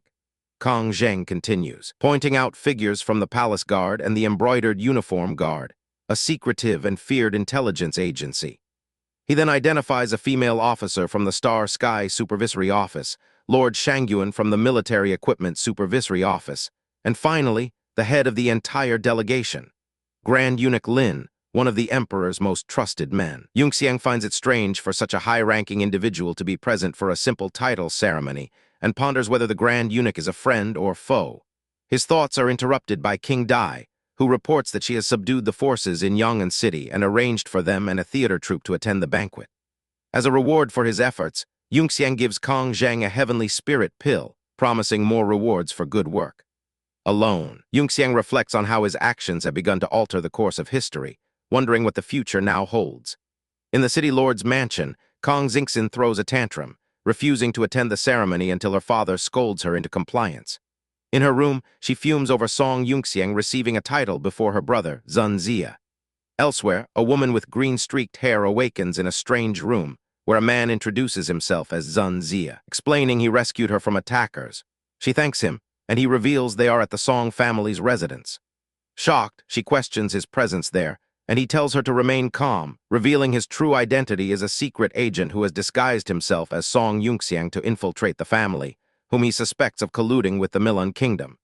He correctly deduces from her reaction that she is a secret agent from the Zishui kingdom and proposes they cooperate. She inwardly scoffs at his foolishness but agrees, planning to extract information from him.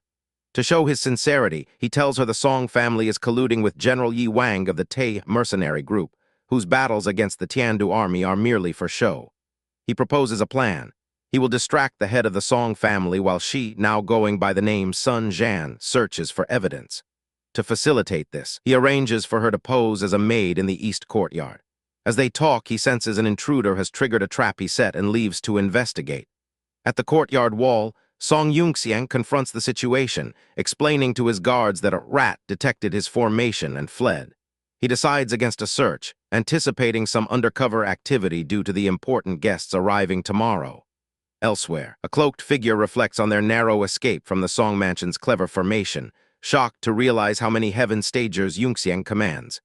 At the post station, Lord and other officials plot to teach the Song family a lesson the next day, while in another courtyard, a blue-haired woman practices her swordsmanship. The woman, a princess, is advised by her subordinate that a public gift to Song Yunxiang would be unwise. Instead, a subordinate proposes a subtler plan to use his official position to gift the Song family's army new equipment, a favor that will be understood. At the Shen family residence, an official from the court reaffirms his clan's ties to the local branch. Meanwhile, Sun Zhan is amazed by the luxurious private room provided for her as a maid, and Lin Jinghua practices for her performance. The next morning at the ceremony, a young man named Yunrui is teased by his sister for showing up, suspecting he came to see Kong Xingxin. When Kong Xingxin arrives, she scoffs that there are no respectable guests, dismissing Song Yunxiang. Her words are immediately proven wrong when an announcer declares an immense gift of 500 million in rare treasures from Kong Zheng and the heads of the 4 major families. Xingxin is left speechless with shock. The 4 family heads then proceed to kneel before Song Yunxiang, offering their congratulations and wishing him success, causing a stir among the bewildered crowd. At her table, Kong Xingxin and her friends speculate that the family heads are only showing such respect because of her grandfather's recent advancement to the heaven stage. Her theory is shattered when another announcement is made: the arrival of Miss Hong Yuxiao from the powerful Hong Chamber of Commerce, bearing a gift of 700 million gold and 10 priceless storage talismans. The crowd is stunned by the display of wealth and influence. Hong Yuxiao personally congratulates Song Yunxiang, who jokes that he prefers the number 9, as 900 million would be more helpful for his current cash flow problem. The Marquis greets Miss Hong warmly, inviting her to call him Grandpa Song. Kong Xingxin watches, furious, realizing Yunxiang found a much more powerful connection after breaking their engagement. Song Yunrui's sister points out the beautiful and wealthy Miss Hong, suggesting to her brother how wonderful it would be to have her as a sister-in-law to solve their army's funding issues, leaving him flustered.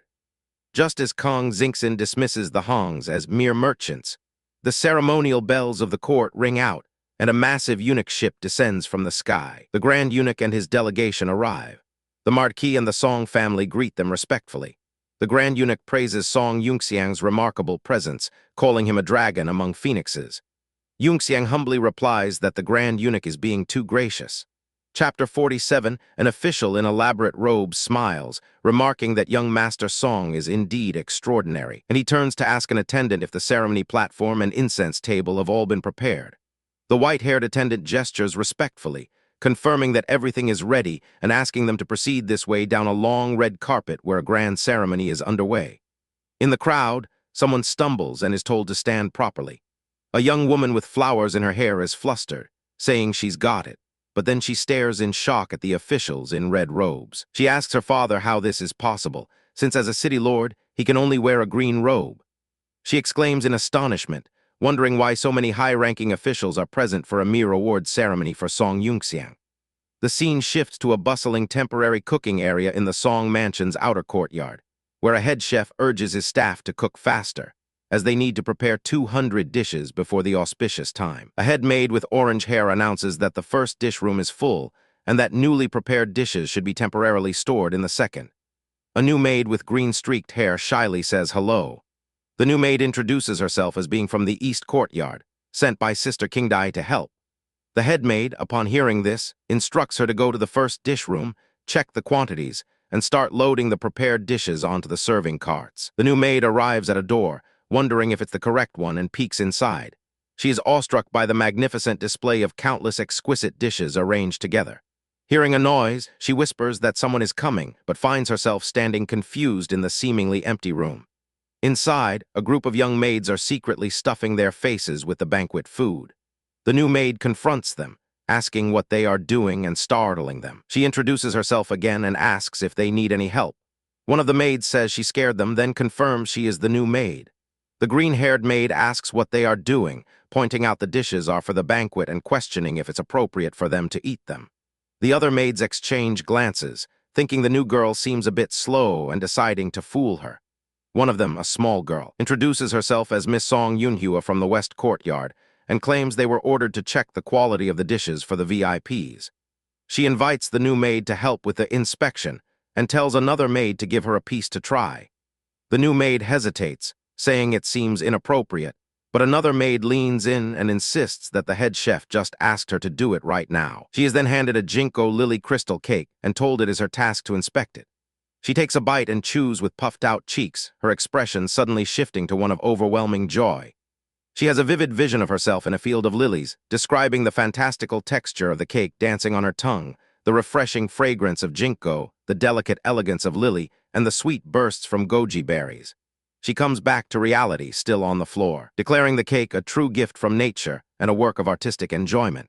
The other maids ask for her verdict on whether the dish is suitable for the VIPs. She proclaims it a delicacy of the human world, the most delicious cake she has ever tasted. The other maids eagerly offer her more dishes to inspect.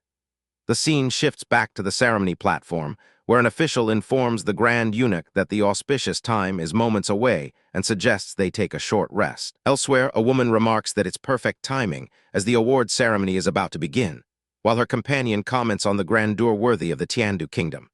An announcer declares a gift from Miss Nera of the Samalin family from the Lower Realm Kingdom, 10,000 gold, and a cat-tiered demon slave. The crowd murmurs about the Samalin family being the richest in the Lower Realm, finding the gift of a demon slave both barbaric and cute, and commenting that young Master Song is very lucky. A woman in the crowd scoffs that they've even invited barbarians, sneering that Song Yunxiang must have run out of tricks. Song Yunxiang recognizes the cat-eared girl as the demon race waiter from the VIP cabin.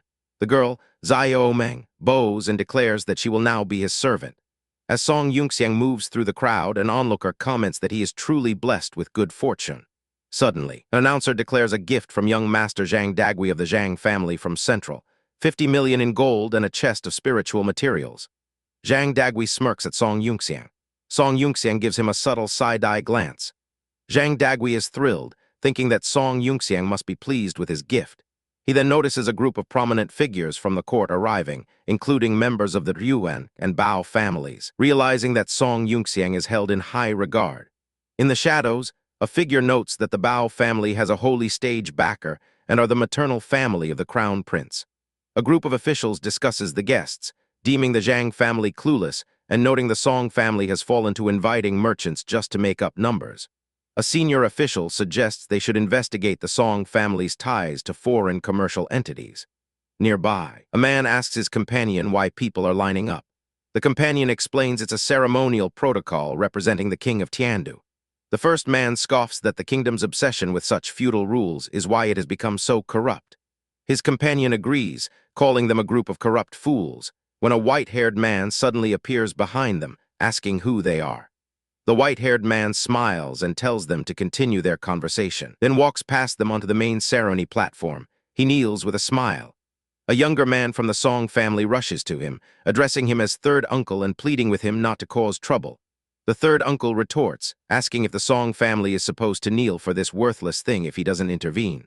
He grabs the younger man's face, telling him to back off.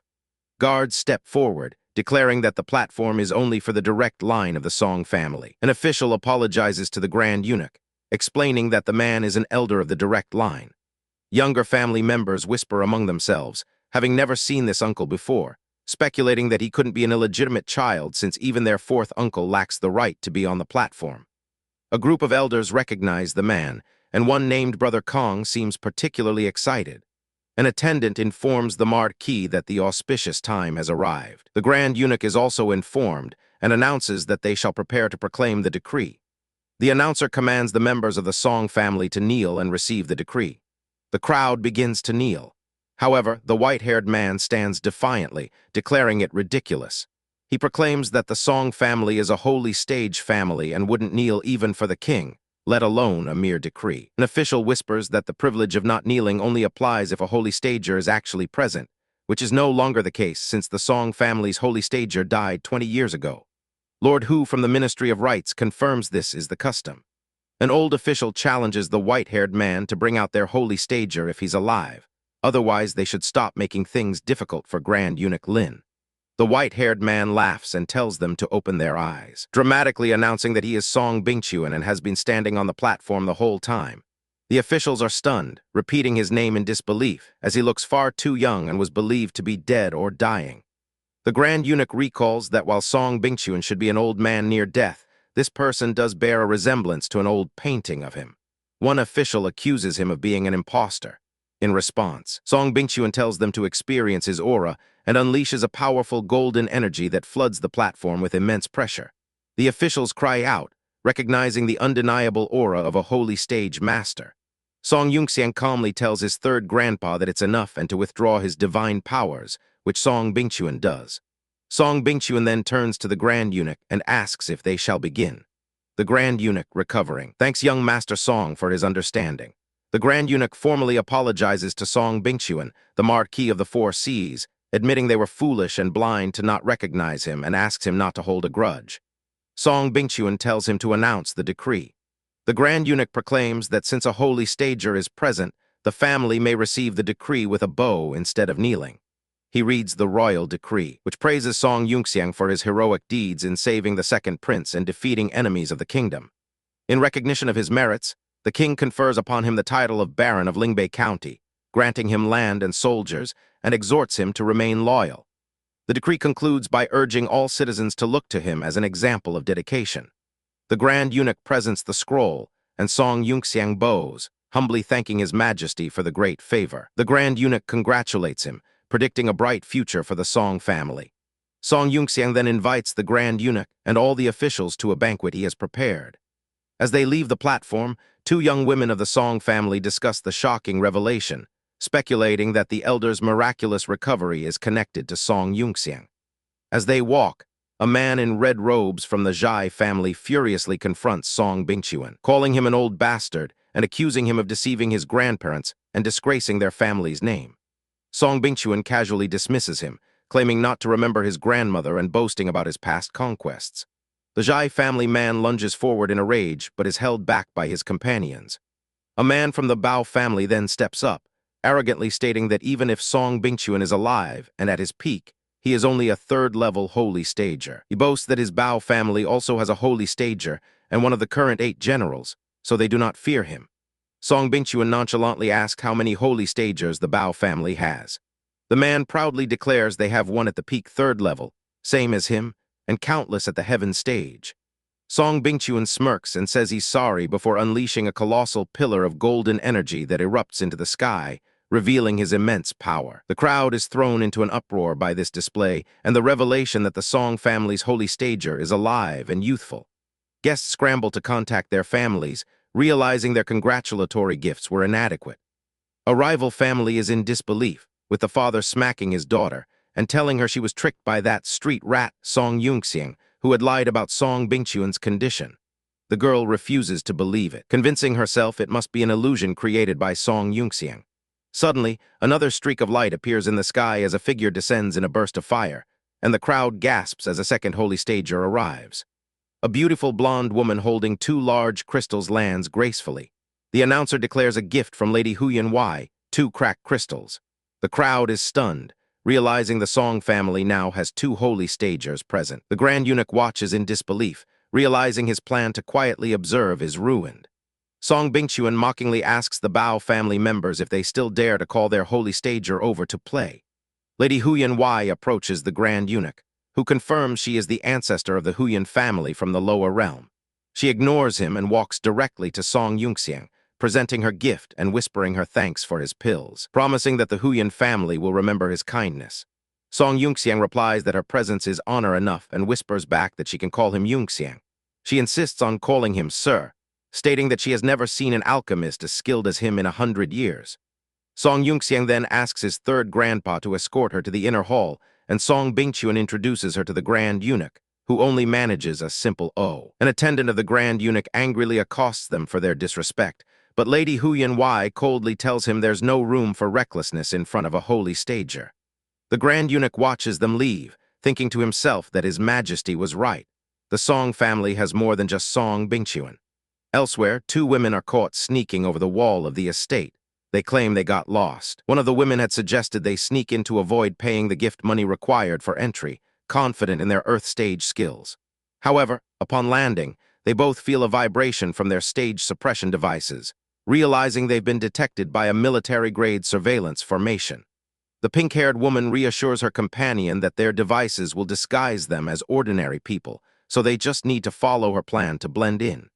Meanwhile, Song Yunxiang senses their intrusion, understanding from his multi-layered formations that they are Milan spies using suppression devices. When a woman next to him asks what's wrong, he smiles and says he was just worried about some messy little mice sneaking in today, then tells her she can just call him by his name. She remarks that he may be a marquis by next year. At that moment, he announces another honorable guest has arrived and steps out to greet her. The officials scoff, but then a massive flying ship from the Iron Wall army descends upon the mansion. A woman in a green dress with red eyes leaps down, apologizing to Song Yunxiang for being late. The crowd is shell-shocked to see a third holy stager arrive. At a table, a bald man in a floral shirt crushes his teacup, recognizing the woman and wondering why he had to run into her here. The woman, addressed as senior, explains she was delayed by formal entry procedures. She tells Song Yunxiang to call her Mayo, or senior sister, as they are fellow disciples through his inheritance of her father's formation techniques. Song King, Yunxiang's uncle and commander of the Iron Wall army, also arrives, explaining he came early because Lady Huang brought urgent military news that requires Yunxiang's assistance. Song King is shocked to learn that the cold and ruthless Lady Huang is Yunxiang's senior sister through his inheritance from Senior Sikong. Lady Huang presents her extravagant gift, and the crowd buzzes with speculation about how the Song family is connected to so many powerful figures. At another table, a man named Brother Heming is restrained by his companions, but he says he won't act rashly and that he believes in Yunxiang, willing to take a big gamble on him. As a performance is about to begin, Song Yunxiang approaches senior sister Mayo. He gives her a collection of spiritual herbs she requested and then presents her with a gift of his own, a pill for longevity and maintaining youth. She glares at him, asking if he's saying she's old. He quickly tries to backtrack, but she snatches the vial from him, declaring that she'll take it. They then proceed to a grand hall to meet with several waiting elders. As they enter arm in arm, an old man with a long white beard asks Yunxiang who this honorable guest is. Chapter 48. Lord Bao greets the Marquis of Four Seas, Song Bingchuan, who retorts that he should capture and interrogate the two officials for claiming the first prince intends to rebel and wants to recruit the Song family. Lord warns Song Bingchuan to be mindful of his words as a court official, assuring him everything will be reported. Lord Bao angrily questions why Lord Leng, an imperial censor, isn't investigating Song Bingchuan's crime of faking his death, but Lord tells him not to speak carelessly about a holy stager. Song Bingchuan interrupts, demanding an explanation for the accusation of deceiving the emperor. He confronts Lord Leng, stating he never claimed to be dead and that it was their own assumption, referencing his undying title. Enraged, Lord Bao grabs Song Bingchuan's robe, threatening him for insulting a holy stager. But Lord Leng tells the Marquis to stop, reminding him that the Tiandu court cannot be insulted either and that he cannot ignore the threats made to officials in his presence. Lord Leng declares that Song Bingchuan lost his titles the moment he faked his death and asks on what grounds he dares show disrespect. Lord Bao chimes in, calling him a commoner. Song Bingchuan calmly replies that his grounds are his ability to kill them with a snap of his fingers, asking if that's good enough. Lord Bao and Lord furiously dare him to try. With a dark expression, Song Bingchuan unleashes a powerful blast of energy toward them. Just as the attack is about to hit, Lord Leng intervenes, creating a spinning disk of blue sword energy that deflects the blast, carving a massive crater into the ground. Song Bingchuan compliments Lord Leng's skill as a heaven stager, noting his exquisite swordplay managed to negate a fraction of his power. Lord Leng reflects on the terrifying power of holy stagers, admitting he had to use all his strength just to defend. Lord Bao, trembling, shouts that Song Bingchuan actually tried to kill them. Song Bingchuan nonchalantly states that as the boldest man in Tiandu, he was just fulfilling their wish. As Lord Bao vows to report him, Lord silently decides his goal of turning the Song family against the first prince has been achieved, and it's best to leave before things escalate further. He says he'll see the Marquis soon, and Song Bingchuan sarcastically offers to urinate with them, which Lord Leng declines. As the chaotic banquet nears its end, the scene shifts to a conference room in the Song mansion. Song Yunxiang confirms with a woman from the Zishui kingdom that it was her Princess Langhuan who went missing in the southern wilderness. The woman, Lady Huang, affirms this, explaining her investigation into desert bandits revealed that the Yellow Hat Group obtained mysterious ancient devices from the Milan kingdom. She shows holographic images and states these devices are the key to the southern diversion plan.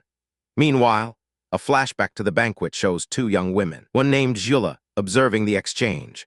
One of them notices a maid has a Milan stage suppression device implanted, wondering if she's an ally. She then spots another maid who resembles their target, prompting her friend to ask if they should report it to team leader Wonky or their sect's war department. At another table, a group discusses turning Star Soul generals into toys, brainstorming ideas like movable joints, soul power controls, and customizable battle scenarios, realizing it could be a popular product. The scene then focuses on the political machinations during the banquet. The Grand Eunuch Lin Fuguang summons an official, who then privately advises Lord not to provoke the powerful Song family.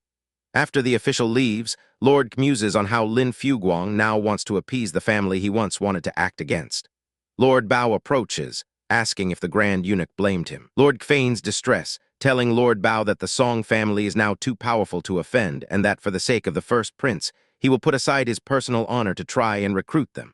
Lord Bao praises Lord's selflessness, but then rants about the Song family's disgraceful reliance on foreign holy stager women for power.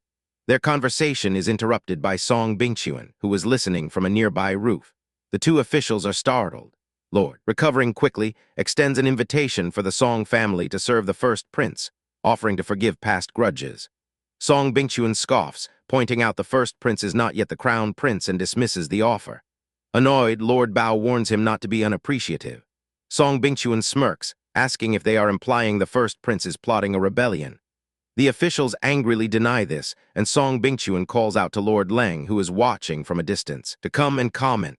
Back in the conference room, Lady Huang explains that her intelligence on the southern diversion plan comes from the Dark Mirror Department and is reliable. The disappearance of Princess Langhuan unexpectedly led them to discover the bandits' deal with the Milan Kingdom's War Department, connecting the two incidents. Commander Song reveals he had sent a platoon to covertly protect the princess, but they have gone missing without a trace. Lady Huang shows a distorted image sent from the princess's ship before it disappeared. Commander Song analyzes the situation, concluding the enemy is numerous, possesses high-tier fighters including a holy stager, and likely has a base hidden by a powerful formation. Lady Huang agrees and states they need a formation master of at least 4 stars, at which point everyone turns to Song Yunxiang. He reluctantly agrees to go on the mission. Lady Huang mentions her small elite team from Zishui, and the Song family offers their shadow guards. Song Bingchuan suggests the 3 holy stagers should just crush the enemy, but he is told not to cause trouble.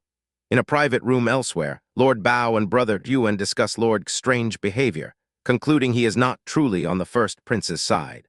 Lord Bao explains the emperor prefers his generals to be at odds to maintain balance. He admits to deliberately placing his family in opposition to the now powerful Song family, as the emperor's fear is more useful than fabricated evidence, a strategy he calls framing without reason. He believes this dynamic makes both families manageable in the emperor's eyes and will earn the Bao family more resources. He laments that the first prince doesn't understand these imperial tactics, but is confident the first prince will learn, unlike the reckless second prince. Meanwhile, at the Yellow Hat group's base, a Dead Star Soul Master is dragged away from a large mech, their soul energy depleted. The bandits lament their dwindling supplies and consider using their newly captured prisoners. Back at the Song Mansion, final arrangements are made. Song Yunxiang will accompany Lady Huang, leaving the next morning. He declines additional troops for now. As Lady Huang is being shown to her accommodations, Yunxiang pulls his third grandpa. Song Bingchuan aside. He asks if Bingchuan could use his relationship with Senior Huyan to borrow troops from the Huyan family for the upcoming battle. Bingchuan agrees to try and gives Yunxiang a card with pills, warning him to return within 10 days. As they walk, Lady Huang confirms Yunxiang is preparing for the battle she foresaw in her illusion. Later that night, the steward Uncle Mu announces a late visitor, Miss Guiying, head of the Gu family. Yunxiang meets her in the reception room, and she begins to tell him a long story about her past as one of the four swords of Nanju, a betrayal within their group by a spy for the Milan Kingdom, and a subsequent calamity that befell her friend, Brother Heming. Chapter 49, the old man, head of the Gu family, recounts a story to Baron Song Yunxiang, explaining that in Quancheng, a man named Brother Heming met and fell in love with a girl from the Zishui Kingdom's prestigious Huang family. However, that girl belonged to the powerful Huang family, a prominent holy stager family in the kingdom, the very same family that senior sister Mayo belongs to. Yunxiang listens intently, realizing that old Zhu has a connection to his senior sister's family. The old man continues, explaining that even though he and Heming were considered exceptional heaven stagers, in the eyes of true holy stagers, they were merely ants. Under the high walls of Quancheng, Heming made an oath that the day he entered the holy stage with his mortal body would be the day he reunited with the girl from the Huang family. The old man concludes that this has become Brother Heming's lifelong obsession. Sitting in the well-furnished room, Yunxiang processes the story, surprised that old Zhu had such a history. The Gu family head laments that for thousands of years, it has been a deeply rooted belief among Star Soul Masters that one cannot enter the Holy Spirit stage unless they are born with the ability. Knowing Baron Song is no ordinary person, he shamelessly asks if he possesses a method to help a mortal genius like Brother Heming step into the holy stage. Yunxiang confidently states that he does have a few methods and was already considering trying them, thinking that elevating a few peak heaven stagers to the holy stage would greatly enhance their current combat strength. Overcome with hope, the Gu family's head falls to his knees, desperately pleading with Baron Song to help Brother Heming, offering a major secret in return for his assistance. Yunxiang is taken aback by the sudden display and asks him to stand up. Back in their seats, Yunxiang wonders what kind of secret would be worth exchanging for the method to enter the holy stage.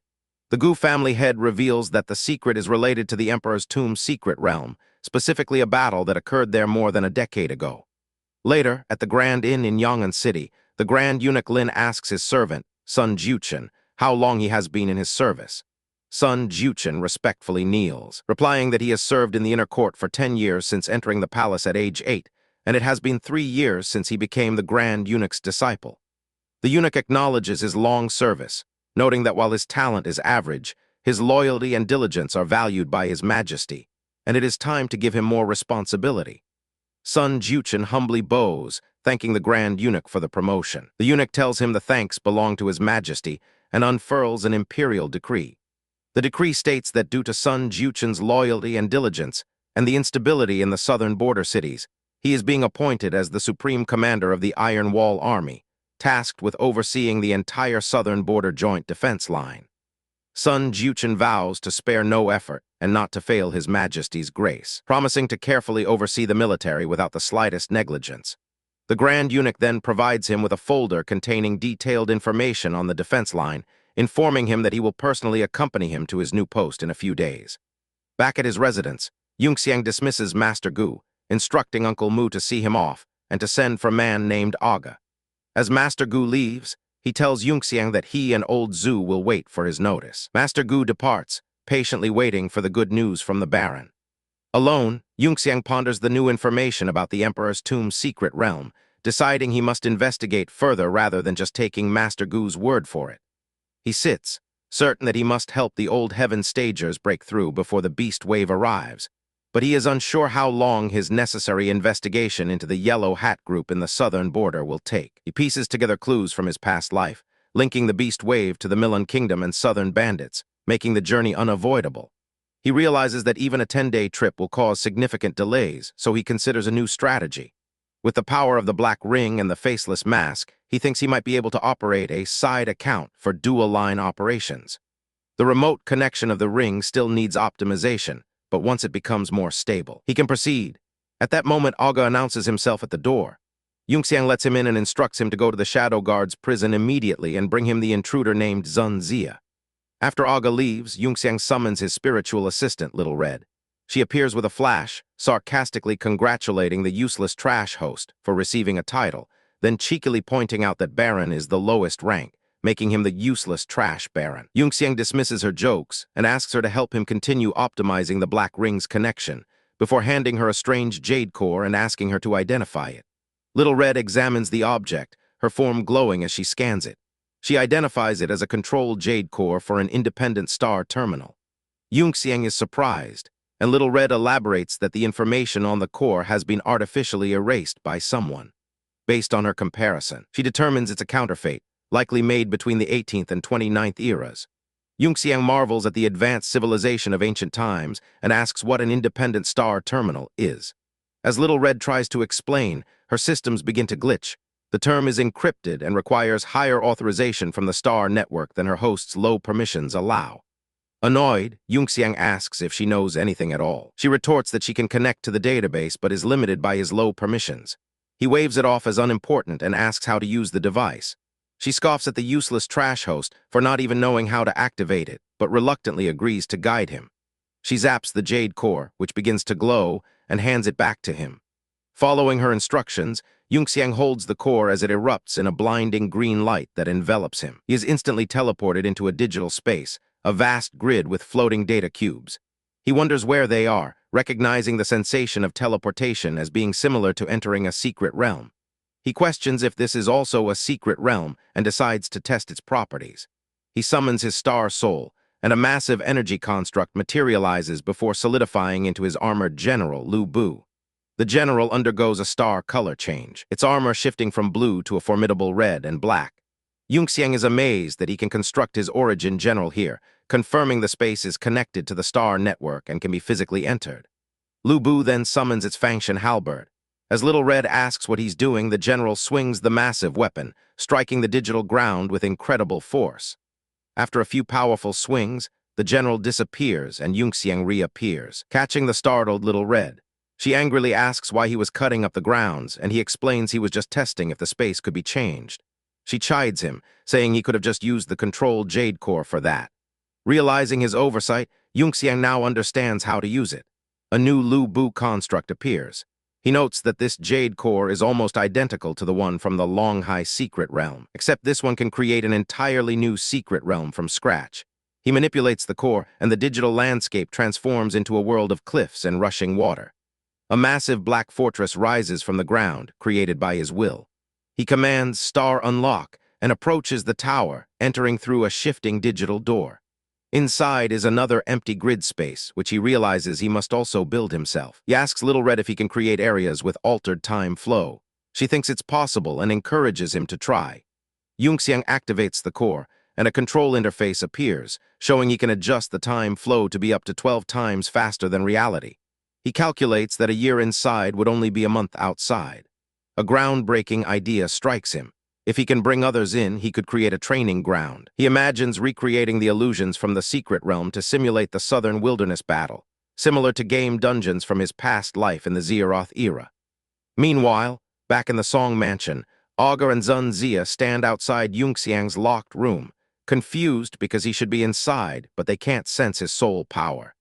Fearing an emergency, Zunzia kicks the door down. They find the room empty, and she orders the guards to inform Uncle Mu of the young master's mysterious disappearance. Suddenly, Yunxiang appears behind them with the unconscious intruder from the prison. He calmly states he's going to run a test on the man to check for side effects of being brought into the secret realm, and tells them not to worry before vanishing in a swirl of green energy. Stunned, Zunzia decides it's no longer necessary to inform Uncle Mu. Inside the secret realm, Yunxiang summons Little Red to help him optimize the Black Ring's remote control, taking advantage of the accelerated time where 3 days of work will only take 6 hours outside. He theorizes they can indirectly enhance the ring's control through the Star Master System and the Secret Realm space. The next morning, Old Zhu finds not one, but 2 Yunxiangs in the room, one in a sleek white suit, the other in black tactical gear, who both greet him cheerfully.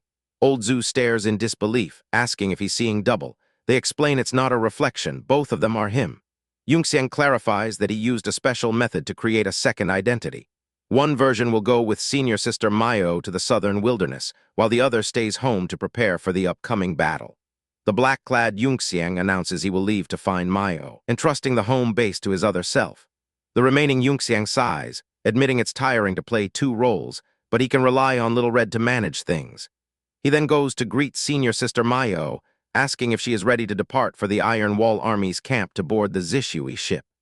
As they leave, the white-suited Yunxiang confers with Old Zhu, who expresses awe and concern about the two-body situation. Yunxiang assures him that extensive tests have been run and they have contingency plans. He then asks Old Zhu to gather 30 to 50 death row inmates and the female prisoner from Jiwu Academy, explaining his plan to create a pill-refining production line.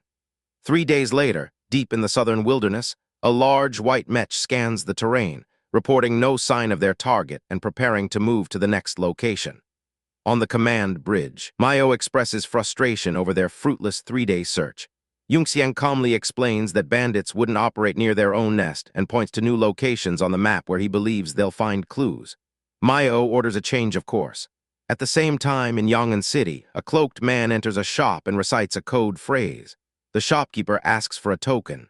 The man presents a token for the Stepping Star Gate and is led through a secret passage in a bookshelf into a hidden chamber. The young, white-haired man waits alone, reflecting on the difficulty of finding this place and recalling his father's warning about its formidable leader. His father had told him the person in charge was the soldier, the 7th member of the legendary 6 heroes of the Black Guard, someone never to be underestimated. The door opens, and a man in a mask and hat enters, apologizing for the sudden visit. The young man in charge, revealed to be the formidable figure, greets him politely. The visitor is impressed by the intelligence of the Star-Stepping sect, as the young man correctly identifies him as being from the Milan Kingdom before he even speaks. The visitor confirms he has a request. Back at the Song Mansion, the white-suited Yunxiang assembles all the maids of the Eastern Courtyard who are above the Earth stage for combat training. He holds up a glowing cube, asking if they are ready, and they cheer in affirmation. A young maid excitedly shows him her bizarre, cartoonish design for a new uniform. Yunxiang activates a large formation on the ground, explaining it will serve as a stable entrance to the secret realm. With the Jade Core, he opens a vortex that pulls all the maids inside. They materialize on a large floating cube within a digital city. The head maid recognizes it as the place Yunxiang had disappeared to before. Yunxiang appears, explaining he has created a simulated training ground here. He tells them they will undergo 3 days of combat training every day. He clarifies that he has set up a 12-to-1 time acceleration, meaning 6 hours outside equals 3 days of training inside. The maids are shocked, with one worrying that a month inside would mean aging a year. Yunxiang confirms her fear, realizing their first concern is aging, not the intense training. He acknowledges the issue, stating they will have to limit their time but can offset the effect with anti-aging pills. For now, they must focus on preparing for the Beast Wave. He distributes Yuan-style talismans, instructing the head maid to train the novices. With the basic structure in place, he only needs the death row prisoners to arrive to begin his production line plan. The enthusiastic young maid interrupts again, complaining that the current gray uniform is too plain. She again presents her cartoonish design, suggesting a customized special edition to showcase their team's grandeur and improve morale. She imagines them in elaborate, stylized armor based on her drawing. As Yunxiang hesitates, she takes it as a yes and celebrates wildly. Chapter 50 Zhang Jiao, crackling with violent purple energy, declares that it is his turn now. His golden and purple mecha forms around him, raising a colossal sword of pure thunder energy and unleashing a raging thunder strike. The attack, a heaven's thunder judgment, manifests as 5 consecutive bolts of immense purple lightning that crash down from the sky, causing a watching Huang Maoyan to gasp in shock. When Zhang's mecha is battered by the relentless storm of energy, which engulfs it completely. As the purple lightning dissipates, it reveals the blue and gold mecha unharmed. Zhang Jiao calls the defense useless, As Wenzhong's mecha stands within a protective field, its pilot declaring it has activated Thunder Defense.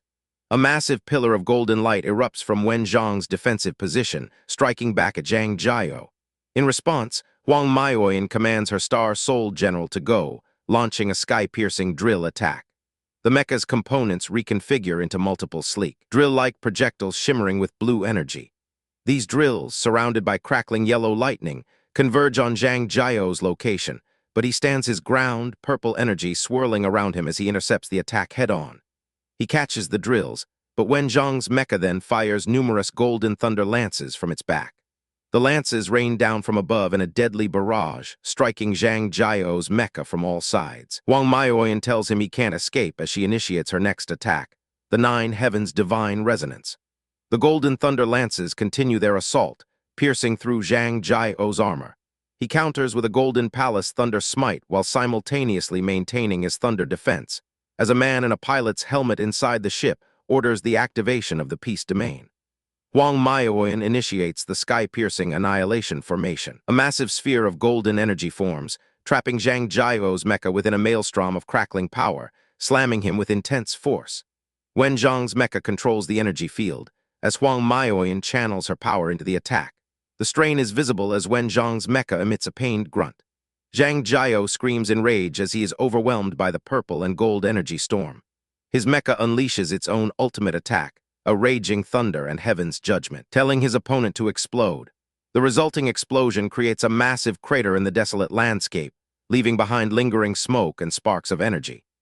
Zhang Jiao's mecha stands panting, its pilot acknowledging that a veteran holy stage is truly not to be underestimated. Huang Maioyan's mecha is also shown, its pilot admitting that despite their similar cultivation stages, her opponent is surprisingly difficult to deal with. A small white spacecraft carrying Song Yunxiang and Huang Maioyan is seen retreating from the battlefield. Inside a command center, Song Yunxiang analyzes the battle on a holographic display, noting that while Zhang Jiao's mobility is slightly lower than Wenzhong's, his flawless offensive and defensive methods leave no openings, rendering Wenzhong's long-range attacks almost ineffective. He muses that at his current cultivation stage, intervening in a battle between holy stagers is a death wish. However, he considers that in sky combat, using Cao Ren's mobility might create opportunities for senior sister Maio. He asks the ship's system to lower their altitude a bit more, and it complies. The narrative then shifts to a short time ago, showing a massive, semi-spherical red structure, the Yellow Hat Group's headquarters, nestled in a crater in the southern wilderness. Inside the futuristic control room, several officers stand before a large, throne-like chair. One officer reports to the leader that according to intelligence from Milan, the airship hovering over the southern wilderness is suspected to belong to Huang Maioyan, a holy stager from the Zishui kingdom. The leader, shrouded in shadow, simply tells them to keep an eye on them. An officer named Niulang, a late heaven stager in a blue suit and yellow hat, confirms the order. As he walks away, another officer, Jiajurao, kneels and reports that Meixi from Sand Sculpture City is willing to provide data on their king in exchange for assistance in reclaiming the city and avenging her father. The leader agrees, telling her to take Old Luo and Lan Zhai with her and to return quickly. Jiajurao, Old Luo, a peak heaven stager, and Lan Zhai, a late heaven stager, bow and accept the mission. Another officer, Suda, a quasi-holy stage first level, asks the leader what about her. The leader tells her that her current condition is still unstable and that she should stay in the base laboratory for further adjustments. Suda pouts in frustration but agrees, huffing as she walks away. The leader is revealed, a man in a green and black uniform, as he picks up a yellow hat from his desk, which sits next to a sketch of a man, a woman, and a young girl. He walks through the sterile, high-tech corridors of the headquarters, passing by a containment chamber, and descends on a platform. He arrives at the Yellow Hat Group's laboratory, where scientists greet him. He stands on a platform overlooking a massive, glowing red energy core and asks how it's going. The chief researcher reports that at its original charge rate, it would take at least another month. But after absorbing the God Stage relics they obtained earlier, the remaining charge time has been drastically shortened. He estimates that in about 10 more days, they will be able to conduct a large-scale crack activation test, which will create a crack big enough for a holy stager beast to pass through and remain stable for a period of time. The leader then asks about the other crack activation devices. The researcher explains that they have deployed 17 devices across 5 outposts, with 16 medium-sized ones already fully charged, leaving only the oversized one still charging. The leader asks if there's a way to shorten the time further. The researcher replies that according to data from Milan's War Department, more God Stage relics could shorten the time to within 3 days, but their agreement with Milan only requires them to activate 12 medium-sized devices to generate beast hordes for their southern diversion plan. The researcher questions if they really need to activate the oversized crack, as previous test data suggests it might attract a group of holy stage beasts capable of destroying all of Nanju. The leader scoffs at Milan's southern diversion plan, seeing it as a way for them to tie down the Tiandu Kingdom's combat power before launching a surprise attack from the north. He states their plan is to add more fuel to the fire, escalating the conflict beyond both kingdoms' control and plunging the world into chaos to draw out the monsters from Taiyuan, which is when their next step can begin. An alert suddenly chimes, and an aide reports that the Zishui airship is hovering near outpost number 2. The aide adds that there is a suspected formation master on board who might uncover their concealment formation. The leader is concerned, as Outpost 2 has 5 medium-sized crack devices deployed, and their damage would cause significant problems. The researcher notes that there are also 2 holy stage beasts from their tests trapped in the formation barrier, suggesting they could release them as a distraction. The leader tells them not yet and to open the upper deck entrance for him, declaring that he will personally go and meet the veteran from Zishui himself. He summons his power, initiating a Star Soul construct, and transforms into the Star Soul General Zhang Jiao. Back in the present, Song Yunxiang's ship has landed, and Huang Maioyan muses that based on his judgment, the hidden outpost should be in this area. She identifies the objective as the underground outpost hidden by ancient formations and orders a detailed search at a lower altitude. Suddenly, Song Yunxiang shouts that it is bad, sensing an incoming attack of holy stage or higher. A massive energy blast hurtles towards them. Zhang Jiao watches as the ship's defensive formation activates just in time, realizing they predicted his attack. He wonders if it was the formation master mentioned in the intelligence, as he demands the hidden foe to show themselves. A bright flash of energy reveals Wen Zhang's mecha appearing to face him. Zhang Jiao laughs, recognizing Star Soul General Wen Zhang, and noting her cultivation stage is the same as his, remarking that he's caught a big fish and that a veteran holy stager is not to be underestimated. Wen Zhang attacks first, firing a beam of golden energy, but Zhang Jiao easily erects a thunder defense to block it. The beam explodes against the purple lightning shield. Zhang Jiao's mecha then forms several golden-bladed shields that hover around him, laughing as he prepares his own assault, declaring it is his turn. The narrative loops back to the beginning of the fight, where Zhang Jiao unleashes his raging thunder strike, followed by the 5 consecutive strikes of Heaven's Thunder Judgment. Wen Zhang is engulfed in the purple lightning, but emerges unscathed behind its thunder defense. It retaliates with a pillar of golden light, and Huang Maioyan launches the sky-piercing drill. The multiple drill-like projectiles converge on Zhang Jiao, who intercepts them. Wen Zhang then fires the golden lances, which rain down on Zhang Jiao's mecha. Huang Maioyan uses 9 Heaven's Divine Resonance, causing the lances to strike with greater force. Zhang Jiao counters with Golden Palace Thunder Smite and Thunder Defense, while Huang Maioyan activates the sky-piercing Annihilation Formation. The massive energy field engulfs Zhang Jiao, causing both pilots strain. Zhang Jiao screams as he is overwhelmed, then unleashes his raging thunder and Heaven's Judgment, causing a massive explosion. In the aftermath, both mechas are panting from the exertion. As they clash again, Wen Zhang forms a massive Yingyuan thunder-slaying sword, but Zhang Jiao catches the blade, taking a direct hit that pushes him back. He laughs, then grabs Wen Zhang's arm and unleashes a raging thunder judgment, Heaven's Thunderstrike Palm at point-blank range. The massive blast of purple energy engulfs Wen Zhang. Zhang Jiao's pilot smirks, noting that although her cultivation stage is slightly superior, her combat experience is lacking, guessing she has only fought easy battles relying on stage suppression. He unleashes another raging thunder judgment in the form of a Heaven's demon-slaying slash, a massive crescent wave of dark purple energy. Wen Zhang blocks the slash with its sword, but Zhang Jiao mocks his opponent. He reconstructs his bladed shields, which were damaged earlier, and unleashes another raging thunder judgment. Wen Zhang is hit by a massive beam of energy composed of blue, pink, and purple light. Suddenly, a red and black object deflects part of the blast, causing Zhang Jiao to wonder who that was.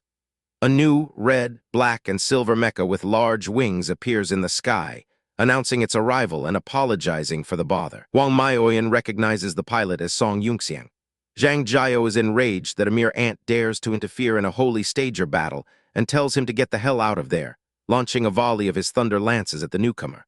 The lances rain down but are blocked by a blue energy barrier from Song Yunxiang's mecha. He initiates a star soul construct, transforming his mecha into star color Cao Ren. The mecha then shifts into its phoenix form. Zhang Jiao is shocked, wondering if he actually changed his star soul general and if it's the legendary Zuo Sai, though he notes it looks different. The new mecha, sleek and blue-hued, darts through the air, clashing blades with Zhang Jiao's. Wang Maioyan joins the fray, and their combined assault pushes Zhang Jiao back. He calls for his thunder shields to return, which fly back to protect him, but Cao Ren's phoenix form and Wen Zhang pursue relentlessly. Cao Ren fires a blast of energy at him. They trade blows, their swords clashing in a flash of light and sparks. Cao Ren then splits into multiple dragon-like segments that attack from all angles, striking Zhang Jiao with a powerful green energy beam. The segments then recombine and launch another assault. The attack is revealed to be a soul beast, not the main body, as Zhang Jiao realizes it's the little bastard from earlier. He wonders where they went and orders his shields to find them. Hidden underground, Song Yunxiang notes that his attacks are only an annoyance, as his star soul generals are ill-suited for this fight. He wishes he could use Wen Zhang, controlling it from a distance while hiding. He calls out to Little Red, his system's spirit, asking why he can't use the copid Wen Zhang. She chides him as a useless host, explaining that it lacks star color data. He curses, then asks if they can use the same method as with AI Cao Ren to create a temporary color scheme. Little Red agrees to give it a try. On the surface, when Zhang begins an armed reconstruction, its components reassembling into the sky-piercing drill configuration, now crackling with blue and gold lightning. Zhang Jiao is surprised by the change, as the drills reform into a new version of Wen Zhang's mecha and fire a powerful beam of energy. Zhang Jiao raises his thunder defense, but the drills bypass it and strike him from multiple angles. Wen Zhang's new form presses the attack, breaking through Zhang Jiao's defenses. Wang Maioyan tells Song Yunxiang to help her hold him back. Song Yunxiang, still hidden, asks if she's looking for a chance to unleash her ultimate move and settle things once and for all. He communicates with Little Red, who has created 6 temporary color schemes for him to choose from. He tells her to pick whatever, as any of them will work. He selects one and initiates a star soul construct, creating a temporary color scheme version of Wen Zhang. The new mecha is black with glowing teal and orange highlights. Little Red confirms it worked, but reminds him this version is for temporary use only and has no relation to the true star color version. He tells her he knows and commands the mecha to go, launching its own set of drills. The new drills, colored teal and red, swirl through the air, intercepting Zhang Jiao's thunder lances in a series of bright explosions. Zhang Jiao is struck by the rogue drills, exclaiming that it's the bastard again. His pilot notes the strange dodging pattern, realizing the attacker has a lot of experience with mental sense control over equipment. The new mecha's drills continue to harass him relentlessly. He complains that although the harmless attacks are irritating, a storm gathers above. The original Wen Zhang appears, with Wang Maioyan declaring that in the name of Star Soul General Wen Zhang, she will borrow the power of the heavens. A massive bolt of lightning strikes her mecha. She calls for the thunder to come, asking heavenly thunder to lend her its power. Guided by her will, the heavenly thunder forms around her, empowering her mecha with its great overload mode. Song Yunxiang observes that Sister Maio is about to unleash her ultimate move for a decisive victory. Wen Zhang's mecha, now glowing with immense power, charges forward at incredible speed. Zhang Jiao exclaims that it's not good as Wen Zhang's attack slices through his mecha's arm, and then its body, tearing through its armor in a massive explosion of golden energy. Zhang Jiao groans in pain as his mecha is heavily damaged, forcing him to deploy his thunder shields to retreat. He uses a tranquil illusion to create multiple demon shadows of himself to cover his escape. But Wen Zhang's mecha's eyes glow, seeing through the petty trick and identifying the real one. Zhang Jiao is shocked she still has this move as Wen Zhang unleashes a spiraling attack of golden energy that destroys all the illusions. He tries to flee, but is caught by a flaming dragon whip attack, which engulfs him in a massive explosion. The pilot inside the command center groans in pain, cursing his defeat. Zhang Jiao's heavily damaged mecha flies away at high speed. Song Yunxiang tells Senior Sister Maio to wait and not chase him. She asks why, and he explains that it's a trap and tells her to come back. She complies, and her mecha turns around. He shouts loudly for her to come back so they can gather reinforcements, while whispering his real analysis of the situation, pointing out suspicious locations where the enemy deliberately avoided fighting and seemed to be protecting something. He suspects their hideouts are concealed there and that the enemy was trying to lure them away. He proposes they pretend to retreat and come back at night to explore those areas. She agrees to his plan. They shout loudly about retreating to gather reinforcements and fly off. Alone, Zhang Jiao's mecha lands, its pilot confused that they didn't come after him. He muses that he intended to feign defeat to lure them away, but didn't expect them to actually retreat, deciding it's better this way as long as he can delay them a little longer. Later that night at the Song Mansion, a conference is being held.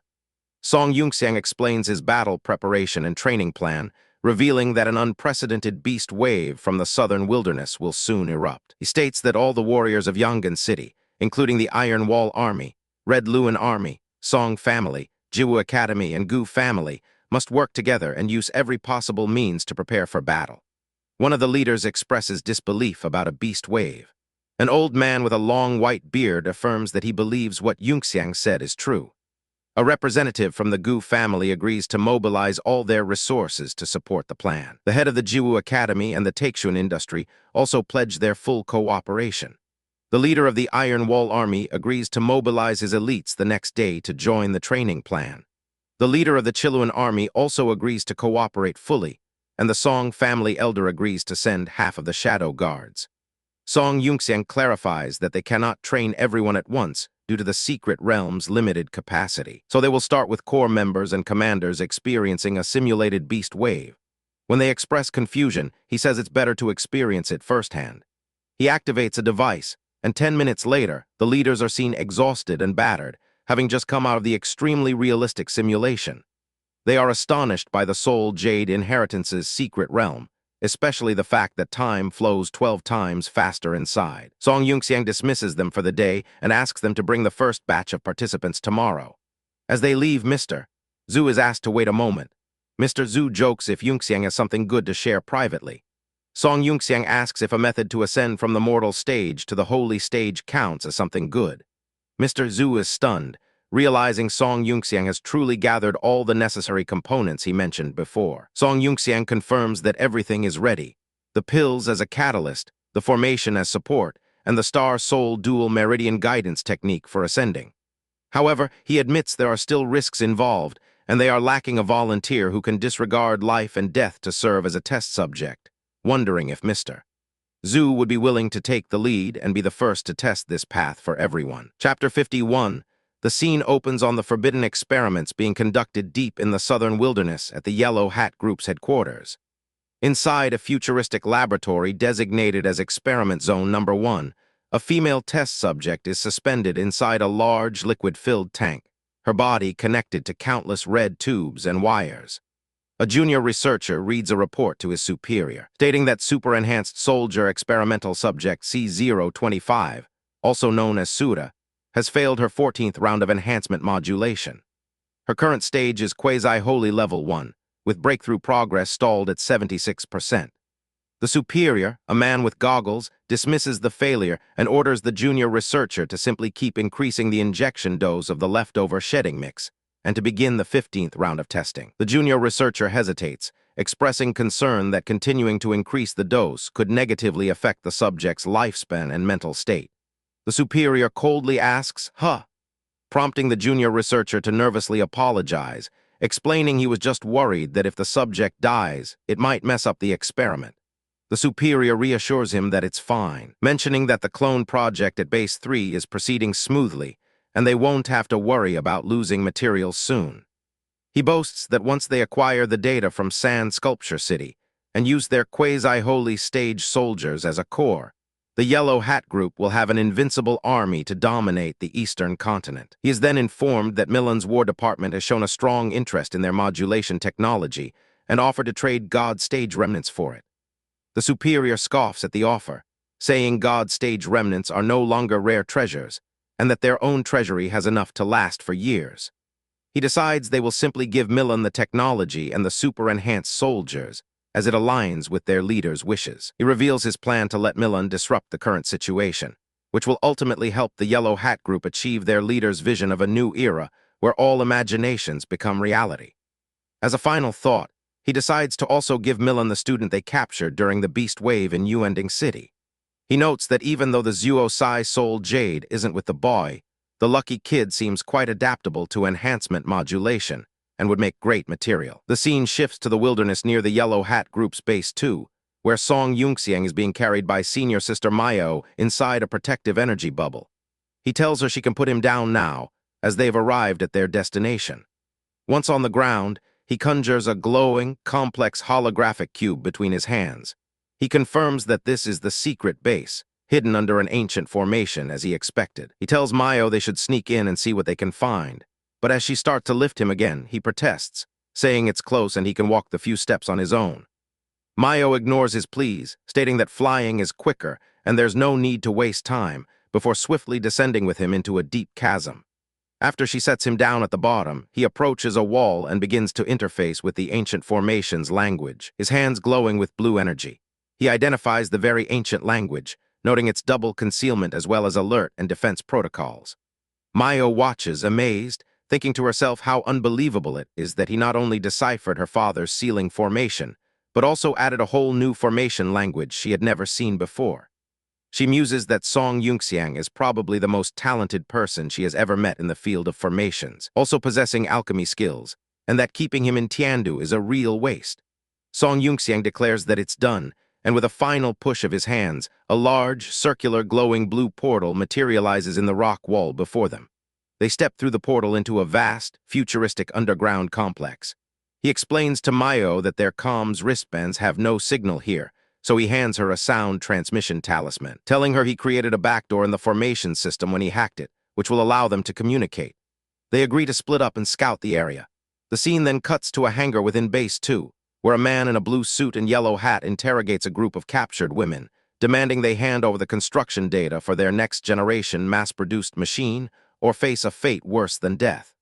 One of the prisoners, a young woman with pink and blue hair, defiantly calls her captors damned perverts and freaks for carrying out such a crazy, forbidden experiment, accusing them of stitching together star-souled generals using materials from beasts. The story then returns to Song Yunxiang, who is interrogating a captured Yellow Hat Group member inside his concealment bubble. The man begs for his life, claiming he has told him everything he knows. Song Yunxiang confirms to Mayo via transmission that their captive is just a small pawn who doesn't know much, but it's certain that a Zishui ship and the Iron Wall Army unit guarding it were captured recently in the southern wilderness. He tells Mayo he will deal with the prisoner and that she should go ahead and explore. After disposing of the guard, Song Yunxiang navigates the base through its ventilation system. He moves through the corridors, observing the facility and noting that it feels more like a well-disciplined military group than a camp of wilderness bandits, especially given the presence of many female soldiers. He discovers a storeroom, but finds only low-grade refining materials inside, concluding the valuable items must be in a more secure treasure vault. He analyzes a map on his device and identifies a few likely locations for such a vault, setting off to investigate. He arrives at a heavily fortified door, realizing that entering through it will surely alert the guards. Deciding it's best to find someone to impersonate first, he waits. His luck turns when two female researchers walk past, discussing the maintenance of the fourth crack-generating device. The name of the device startles Song Yunxiang, triggering a cascade of realizations. He connects the beast wave in U-ending city, the Milan spies, and the Yellow Hat Group's activities, understanding that it's all part of a human-made plan. This new information gives him hope that the catastrophic beast wave from his past life might be preventable, but also fills him with dread that it might occur earlier than he anticipated. He stealthily enters the room they just left and finds the device, a large machine powered by a pulsating red crystal. He recognizes the energy fluctuation as that of God's stage remnants. The realization that his preparations based on his past life's timeline are now insufficient hits him hard. Hearing the researchers mention number 4, he deduces there must be at least 3 other such devices. He is faced with a difficult choice: destroy the device and risk provoking the Yellow Hat Group into launching the beast wave immediately, or leave it and allow their plan to proceed. He decides the best course of action is to weaken them as much as possible first. Activates his system space, preparing to steal the device's power source. With a command to the system, he stores the God Stage Remnant core inside his space. He then summons his spirit companion, Little Red, and instructs it to go to his clone and use the system space to retrieve the All-Forms mask for him. In the secret realm, his clone complied, handing the mask over. Back in the base, Song Yunxiang receives the mask from Little Red.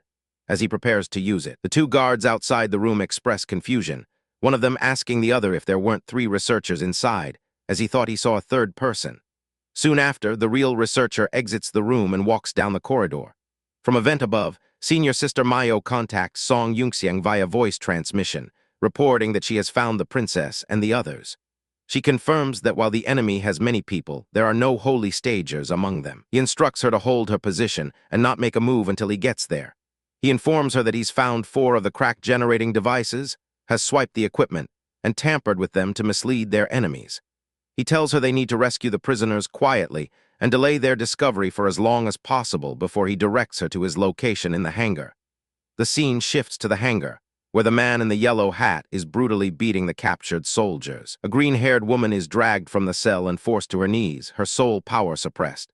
The man, Brother New, taunts her, saying struggling is pointless, but she defiantly calls him scum. He viciously slaps her across the face.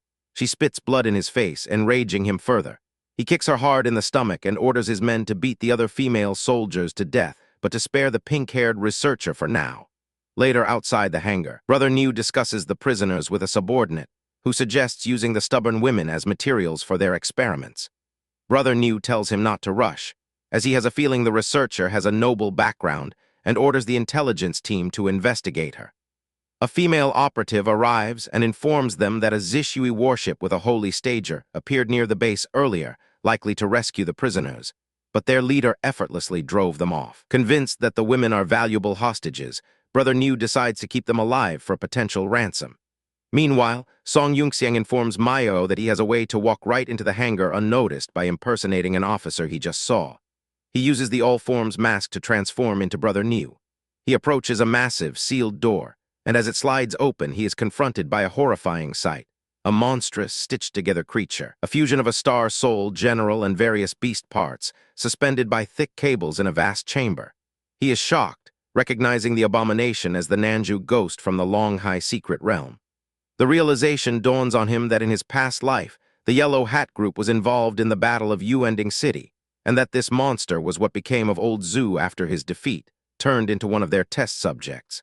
Disguised as Brother New, Song Yunxiang enters the main hangar, taking in the scene of the captured mech and prisoners while searching for Senior Sister Mayo's hiding spot. He clears his throat, and the guards turn, surprised to see their boss back so soon. He mimics Brother New's voice and tells them that he suspects a Zishui rescuer is lurking nearby, revealing that a holy stager had appeared earlier. Alarmed, the guards ask for details. He orders them to move all the prisoners back to the prison for safety. He then quickly changes his mind, saying he will handle their transfer personally. He subtly signals for Mayo to follow his lead, and she confirms she understands. They escort the line of prisoners through the base corridors and into a large elevator. The pink-haired princess gives him a suspicious glance. Song Yunxiang mentally formulates a plan. He will use his secret realm to transport everyone out, but he can't reveal the star terminal core to the Zishui members. He decides to create a fake formation that looks like the Seal Tomb formation and trick Mayo into believing she is powering it, thus keeping his true abilities secret. He sends a mental command to Little Red to retrieve the star terminal core from his clone. Arriving at the prison, he tells a guard he needs a private room to interrogate a prisoner. The guard gives a lecherous grin and leads him to a special interrogation chamber equipped with a large, menacing chair and bathed in red light, causing the pink-haired prisoner to gasp in horror. Song Yunxiang dismisses the guards, ordering them to ensure he isn't disturbed for 2 hours.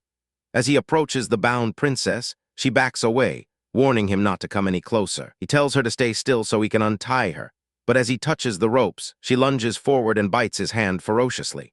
At that moment, Senior Sister Mayo appears, dropping her concealment and chiding Song Yunxiang for being rude to the princess. He quickly removes his disguise, but the princess refuses to let go, prompting him to complain about her biting without reason. The princess finally releases him when she recognizes Mayo, crying out Grand Pillar Huang in relief. Song Yunxiang then pulls Mayo aside and whispers his plan, telling her he has a top-secret technique from Senior Sikong that can create a spatial formation to hold everyone, but it requires a seal formation master to maintain the core from within. Believing it to be a technique passed down from her father, Mayo confidently agrees she can manage it. He materializes the star terminal core, disguised with a layer of seal tomb formation energy, and hands it to her. After warning her that the core's stability is crucial for everyone's safety, he sends her into the formation space. Inside a digital, grid-like dimension, Mayo marvels that it is indeed her father's seal tomb formation, capable of compressing space to hold living beings. The princess and the other rescued Zishui soldiers appear beside her. The princess remarks that she thinks she has seen Song Yunxiang before. Song Yunxiang then proceeds to the other cells, quietly freeing the captured Iron Wall army soldiers and teleporting them into the space after telling them not to resist. The rescued soldiers find themselves inside the formation, reunited with the princess and Grand Pillar Huang. Chapter 52, Liu Ning of the Qingluan army formally greets the Grand Pillar of the kingdom within a futuristic, grid-like space. Elsewhere, a woman with a blue feather in her hair holds a glowing blue orb, murmuring no and telling them not to disturb her. Meanwhile, inside a prison, a group of soldiers in uniform sit waiting as a large metal door slides open. Song Yunxiang appears inside a blue energy shield, surrounded by the captive soldiers. He raises a finger to his lips, hushing them before introducing himself as Song Yunxiang from the Song family, there to rescue them. A soldier gasps his name in surprise, while another, platoon leader Songye of the Iron Wall army, formally greets him. Song Yunxiang acknowledges that they know who he is, stating it will make things simpler and that they should now follow his orders. He explains his plan to place them into a formation space to escape and warns them not to resist with their consciousness as green tendrils of energy envelop them. After all the soldiers have vanished into the formation, Song Yunxiang decides to leave an illusion array talisman behind to buy as much time as he can. Shortly after, he quietly slips out of the Yellow Hat group's base, walking up a flight of stairs unnoticed. He arrives at a rendezvous point where a man and a woman are waiting, and the man asks in surprise if he is alone and where the Huang family head is. Song Yunxiang tells them not to worry and to start the ship immediately. The woman hesitates, stating they only take orders from their family head, so Song Yunxiang agrees to let their people out. With a flash of light, he releases the large group of rescued individuals onto the ship's floor. The woman with the blue feather pants with relief, glad to be back on the ship. Someone remarks that Song Yunxiang's plan worked and they have escaped the Sand Pirates base, though it's noted that their ships and test machines were too large to move and had to be left behind. As the woman thanks Song Yunxiang for the rescue, a pink-haired woman suddenly punches the man who was speaking. She declares it's fine since they were just test machines, and all the vital data was already sent back to the army base. She smirks at Song Yunxiang, saying she is now even more interested in him, and asks if he'd like to be her test subject.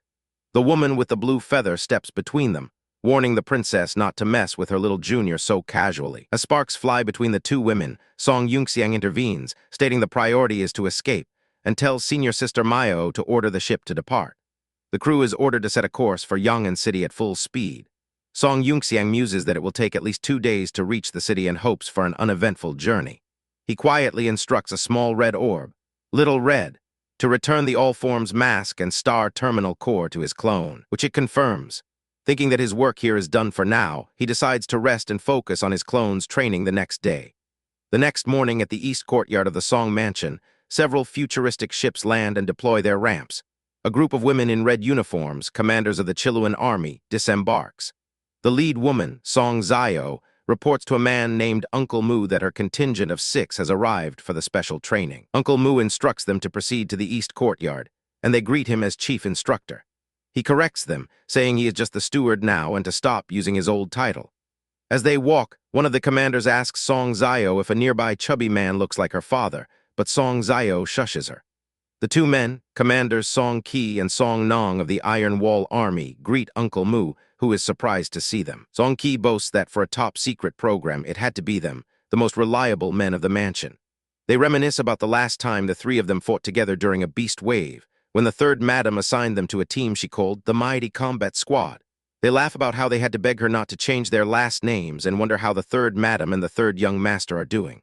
Uncle Mu cuts them off, saying that's enough of the old stories. Meanwhile, inside the mansion, 2 maids greet Master Yunxiang as he enters the courtyard where the various groups are assembled. He wishes everyone a good morning. As a group of 4 people bow to him, Song Yunxiang recognizes their soul power fluctuations as the ones who were secretly following him in Yuending City, deducing they are the shadow guards his father arranged.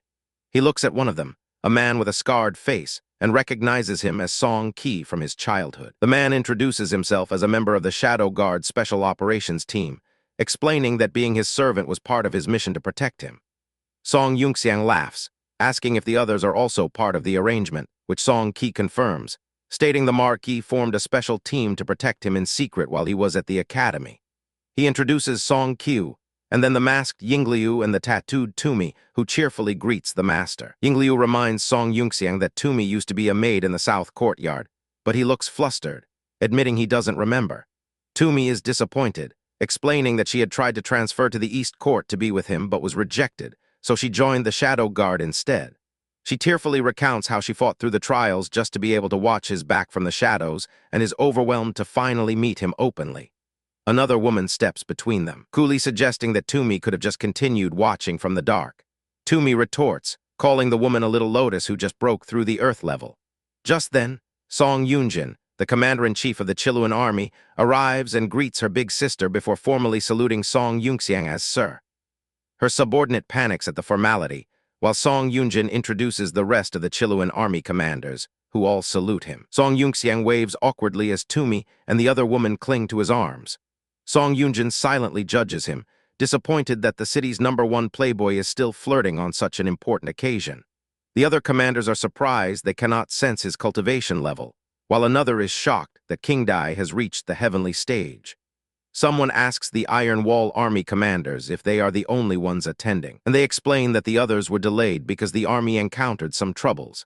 An unexpected guest had arrived that morning, forcing the commander-in-chief to send them ahead first.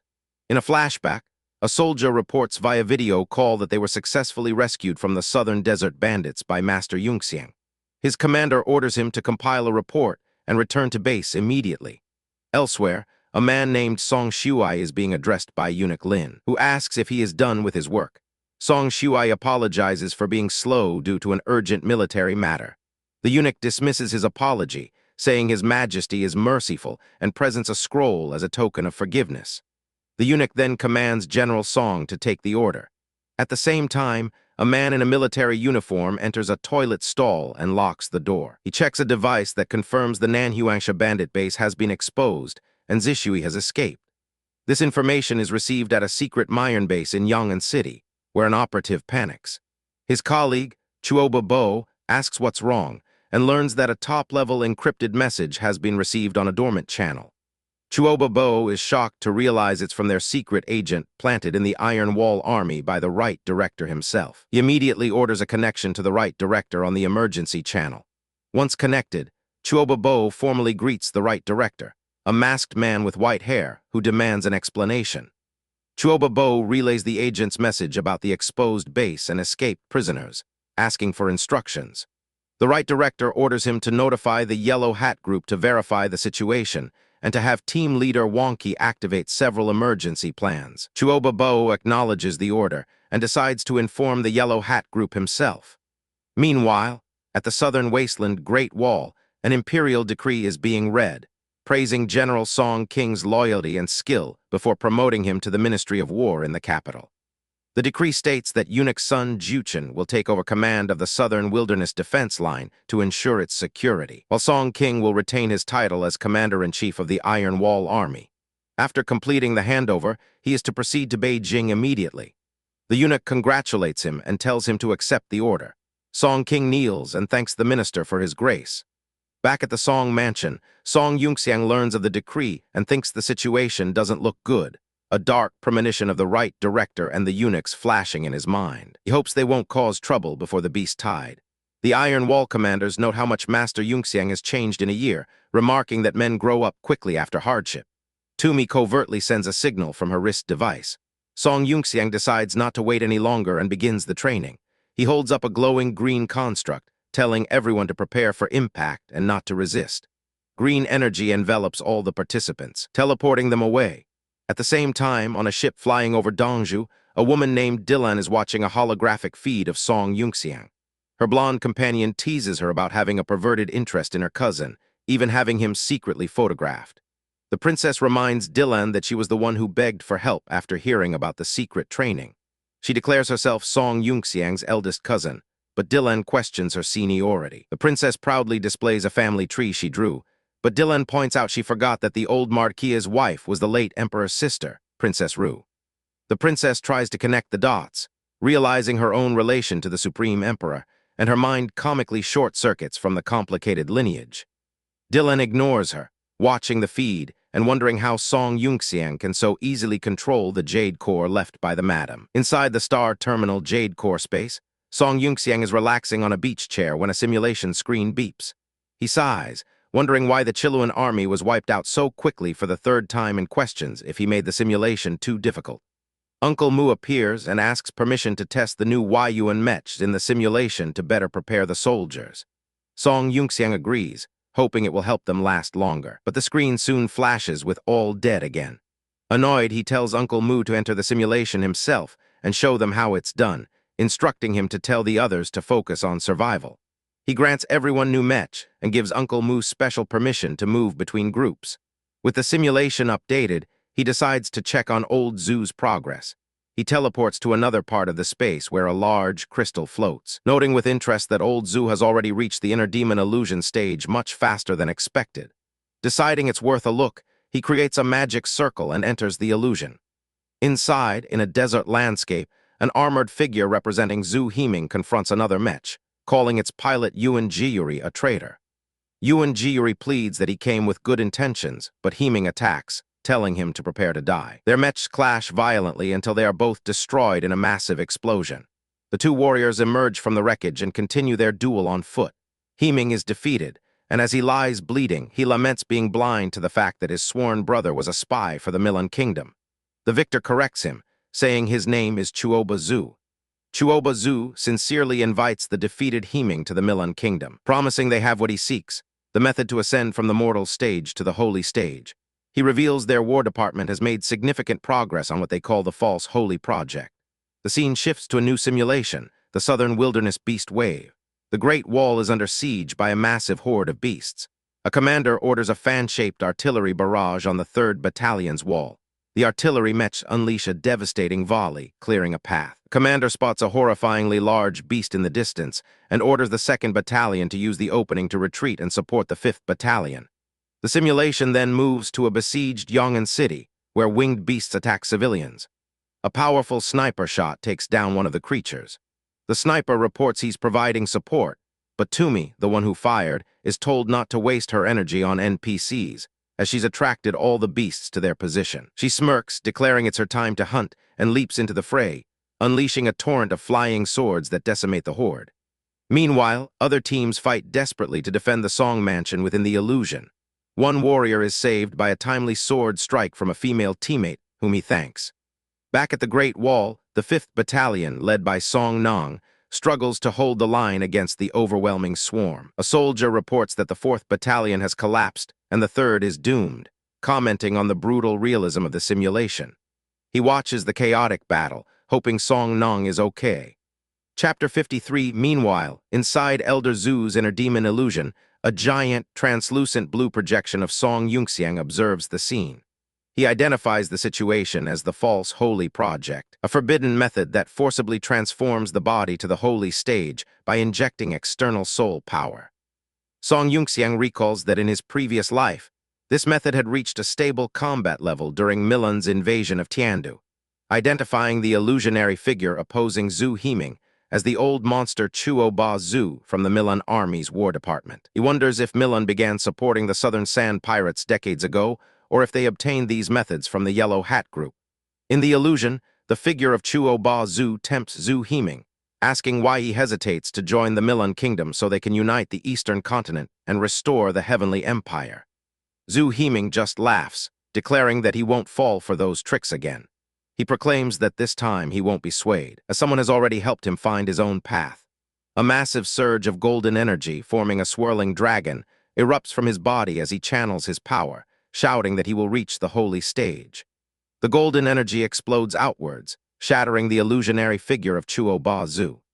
As the energy tears through him, the illusionary Chuo Ba Zhu can only stare in shock as Zhu Himing completes the initial surge of his breakthrough. The man screams in agony as he is completely disintegrated by the golden light, which then spreads rapidly across the illusionary space. Song Yunxiang notes that old Zhu has done it, explaining that the path to the holy stage is like a maze shrouded in mist. He muses that it's a path with no direction or visibility, where even the most gifted people could search their whole lives and never find the exit. He grips his fist, thinking about how those who are marked can bypass this struggle because they are born with an innate map, showing the shortest path out. The soul vein refining technique, while a common method, lacks the precision of the marked one's innate ability, but at least lights up the general direction of the exit for the seeker. The rest depends on the seeker's own ability to navigate the fog. Song Yunxiang is impressed, noting that old Zhu succeeded on his first try and much faster than expected, likely due to his years of hard work finally paying off. However, Song Yunxiang realizes the inner demon he just faced was too weak and barely qualified as a warm-up. The illusionary world around Elder Zhu shatters like glass, revealing a darker, more menacing landscape, confirming Song Yunxiang's suspicion that the previous opponent was not the real trial. A massive, dark mechanical beast with a glowing blue crystal in its chest appears, and Song Yunxiang wonders if this is old Zhu's real inner demon. The mech holds a transparent cube containing a young woman in green robes who begs her auntie to let Brother Heming go, promising she will go back and never run away again. Seeing this vision of Sunai, Elder Zhu stares in anguish, whispering her name. A giant projection of a woman, Amiao, appears, belittling Zhu Heming and stating that even as a first-level holy stage, he is still just an ant in her eyes. Song Yunxiang watches with amusement, remarking on senior sister Amiao's terrifying and commanding side. He mentally scolds old Zhu for making a breakthrough only to create such a powerful inner demon for himself, calling it an over-the-top move. In the illusion, Zhu Heming declares that he once made a promise to return to Zishui and challenge her again after ascending to the holy stage. He calls for his old friend, a small green tile which flies into his hand. He clenches it tightly, remembering his promise to Sunai, vowing that one day he would break down the 100-foot wall and free her from her prison, apologizing for being late. He activates his star soul, summoning a massive golden construct of energy around himself, causing the ground to quake under its immense power. He lets out a powerful roar as the golden construct unleashes a massive beam of energy towards Amiao's dark mecha. Song Yunxiang observes from the side, noting that the difference in levels is too vast and that mere momentum is useless. Zhu Heming's construct forms a smaller, more condensed energy being, which he claims he created precisely for this moment, launching it at the dark mecha. The attack connects, but the resulting explosion is immense, tearing apart the landscape. A massive crater is left in the aftermath, with Amiao's dark mecha standing unscathed in the center. Zhu Heming's construct has vanished, and he falls back to the ground, defeated.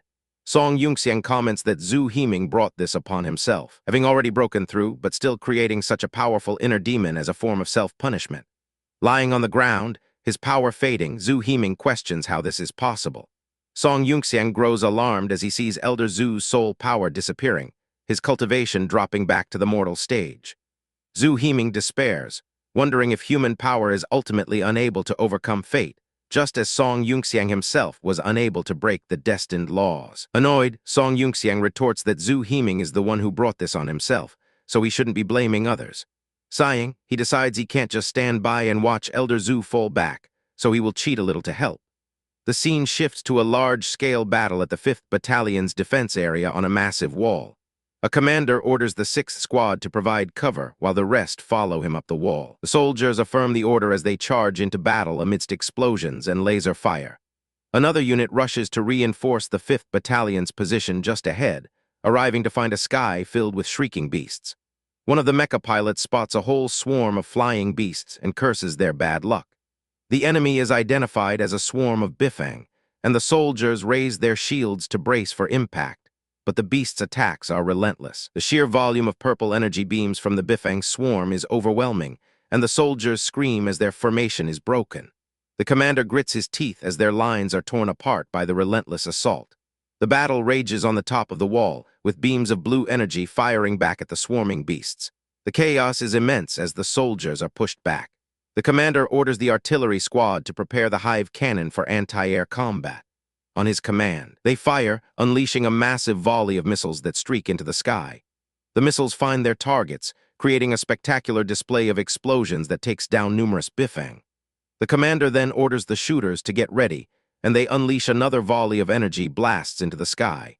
Another commander arrives in a large, white mecha, noting that his counterpart actually abandoned his own defense area to provide support, praising his decisiveness. The first commander replies that they must hold at least one defense area and that they can't lose face now that they have the new Yuan mechas. They agree on a plan. One will focus on ground targets while the other handles the enemies in the air. They launch their attack, unleashing a barrage of fire on the beasts scaling the wall. The battle is a chaotic mess of explosions and laser fire, with mechas and beasts clashing fiercely. More swarms of beasts descend from the sky, shrieking as they dive, and their attacks cause massive explosions on the ground among the defending forces. Some of the beasts are massive, tearing through the smaller mechas with ease. The soldiers fight desperately, but the odds are against them.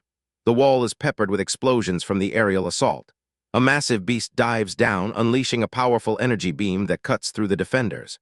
Another giant, winged beast lands on the wall, identified as a Heaven Stager beast, a Kianki. The commander immediately orders his troops to kill it, and they swarm the massive creature, unleashing a torrent of firepower upon it.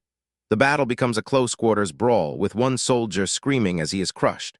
One of the commanders engages the Kianki directly, dodging its attacks and defiantly telling the beast to bring it on, meeting its strike with his own weapon, resulting in a massive explosion. The commander is thrown back by the force of the blast, panting heavily. He surveys the battlefield, seeing explosions everywhere. The chaos continues as the outnumbered mechas are overwhelmed. A soldier reports that half of their forces are dead or wounded, and it looks like they are almost done for. Suddenly, large red ships descend from the sky, announcing that the Chiluan army is here to provide support. They launch their airstrike Yuan squad, a group of red, bird-like mechas that dive into the fray, providing much-needed backup. Back in the illusion, Song Yunxiang decides to help Old Zhu cheat a little. He recalls that he was originally going to design a stronger custom mecha for Old Zhu based on his combat style, but due to unforeseen circumstances, he couldn't. He decides to use the standard flying sword Yuan mecha for now, making it the same color as Zhu Himing's sword. A beam of light descends upon Zhu Himing, who wonders why he is being forced to construct. A new, sleek silver mecha forms around him, the flying sword Yuan style, and he is surprised to find himself shouting its name. Song Yunxiang then turns his attention to the inner demon, Amiao, stating he needs to suppress her realm to the same level as Old Zhu's. He adjusts her power level down to the first level of the holy stage and adds some negative boosts for good measure, enveloping her dark mecha in a red, restrictive aura. In his new mecha, Zhu Himing senses the witch's soul power weakening and believes he now stands a chance, realizing the advantage is his. He wonders how to use his new weapon, and a number of floating swords appear around him as he instinctively learns how to control them. From within the cockpit, Zhu Himing realizes it is a mind-controlled weapon. He gestures, and the flying swords move with his will, sending them flying towards the enemy. He commands the flying swords to stop her actions, and they pin her mecha's limbs, immobilizing it. He tries to use an ability called Sky-Piercing Drill, but is confused when it doesn't activate. Song Yunxiang coughs, admitting to himself that he's done all he can, having forgotten to add that function. Seizing the moment, Zhu Himing's mecha charges forward and grabs onto the immobilized dark mecha, restraining it completely. A massive surge of electrical energy courses through the dark mecha as it is overwhelmed. Zhu Himing's original, crude golden construct reappears behind his new mecha, grabbing onto it to lend its power.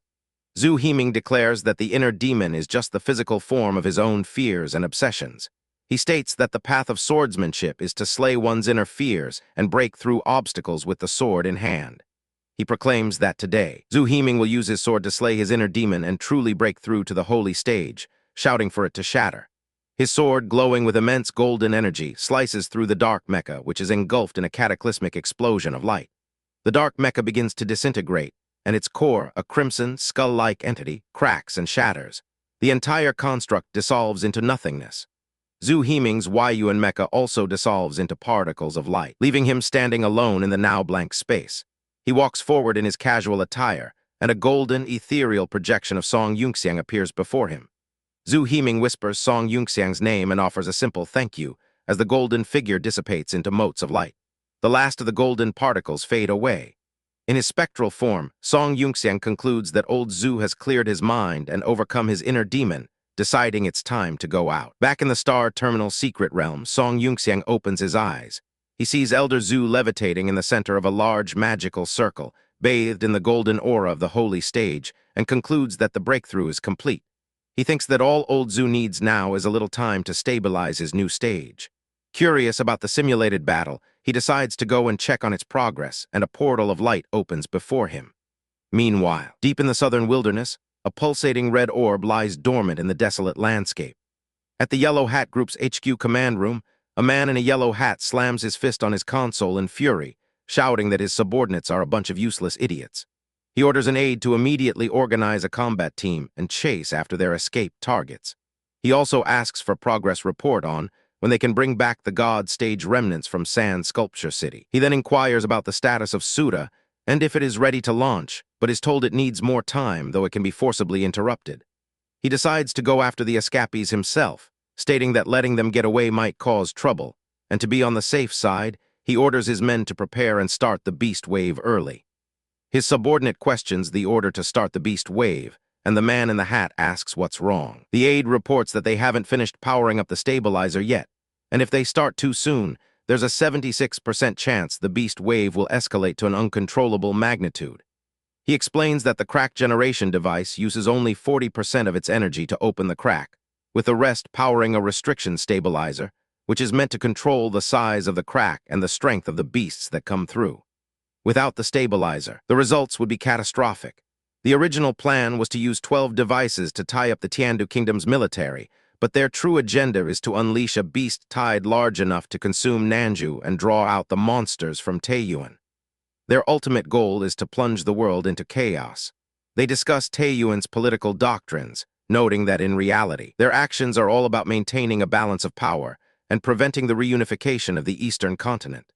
The man in the hat remains silent, contemplating the risks. The aide warns that an uncontrollable wave could increase the number of beasts by several times or more, with even countless god stage beasts potentially showing up. Another man points out that if the beast wave swallows all of Tiandu, it will no longer be worth invading, as Milan wants to reclaim a homeland, not a wasteland of beasts. The man in the hat acknowledges this, stating there are two possibilities. The first is that the wave becomes so intense it forces all three kingdoms to unite against it. The second is that the wave destroys the entire continent, ushering in a new era. His subordinate realizes he wants to provoke Taeyuan into action for the sake of the doctor, but points out Taeyuan would likely stay out of it in either scenario, and they risk being destroyed by the very wave they unleash. The man in the hat agrees that if they fail to provoke Taeyuan and capture the doctor, everything they've done will be meaningless. He resolves that to go back to his era, he must obtain the doctor's power. He asks how fast they can achieve their originally planned beast wave scale if they use all their resources now. The aide calculates that if the Nerium team brings back enough god stage remnants, it might take 3 days at best. The aide then proposes a new plan. They could introduce time gaps between the waves instead of a continuous flow, which would allow them to trigger an ultra-large crack capable of supporting holy stage beasts within 5 to 7 days. The man in the hat approves the plan and tells him to make the arrangements, allowing him to take 2 holy stage beasts to help delay their pursuers. A large hatch opens in the ground, and a flying vessel rises from below before taking off into the sky.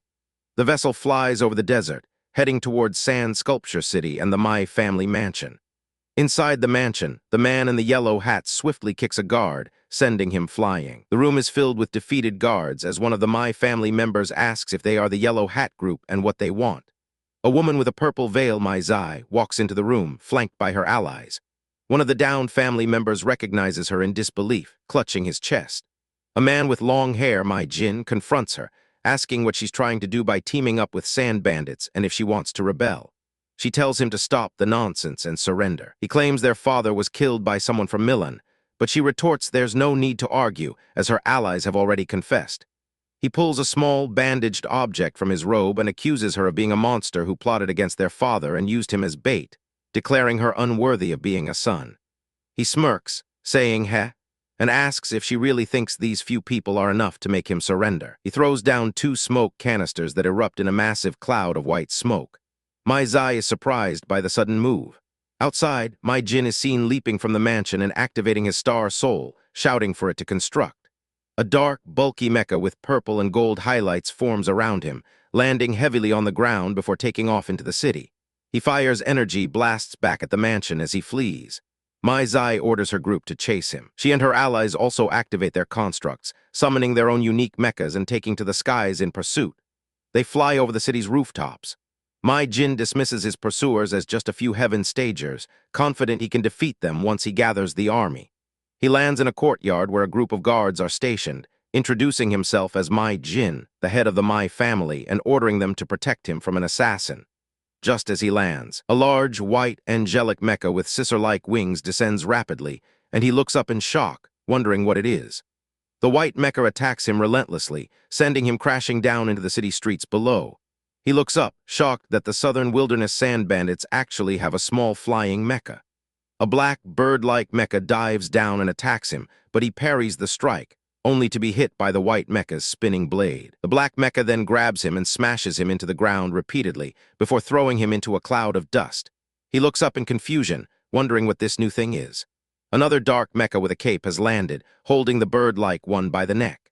A third, angelic mecha with drone-like wings hovers nearby. Mai Jin's mecha is forced to its knees as he is surrounded. Mai Zai, in her own purple and gold mecha, lands and confronts him, asking what he is trying to do and telling him not to joke around, reminding him that he is trying to kill the only legitimate head of the Mai family. From her cockpit, Mai Zai demands to know why he killed their father. Mai Jin scoffs, asking if she thinks killing him will let her inherit the Mai family and the city, calling her an illegitimate fool just like her worthless mother. The yellow-hatted man's mecha addresses Mai Jin, calling him unexpectedly naive, before firing a red laser beam from its finger, which pierces straight through Mai Jin's cockpit. Mai Jin's mecha is thrown back by the force of the blast. The guards who had come to his aid can only watch in horror, realizing it's all over. The allied mechas land around Mai Jin's fallen machine, surrounding the scene. Mai Zai's mecha steps forward and addresses the guards, announcing herself as Mai Zai, the daughter of the former head Mai Bio. The guards murmur in surprise, recognizing that Miss Mai Zai has returned. One of Mai Jin's supporters declares that Mai Zai is a monster who killed their father, and that killing one's own father is unforgivable. But the other guards quickly silence him, declaring they wouldn't dare question her, and are willing to serve her as the new family head. They all kneel, swearing to serve Miss Mai Zai with their lives.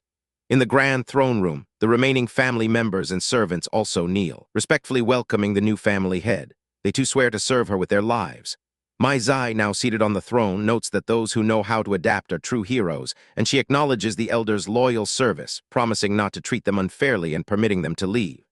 The elders thank her and depart, leaving Mai Zai alone with her allies. She thanks them all for their help, promising to never forget the favor. One of her allies, a woman with glasses, replies that there's no need to be polite as it was just a transaction, and now that everything is done, the new family head should settle the payment.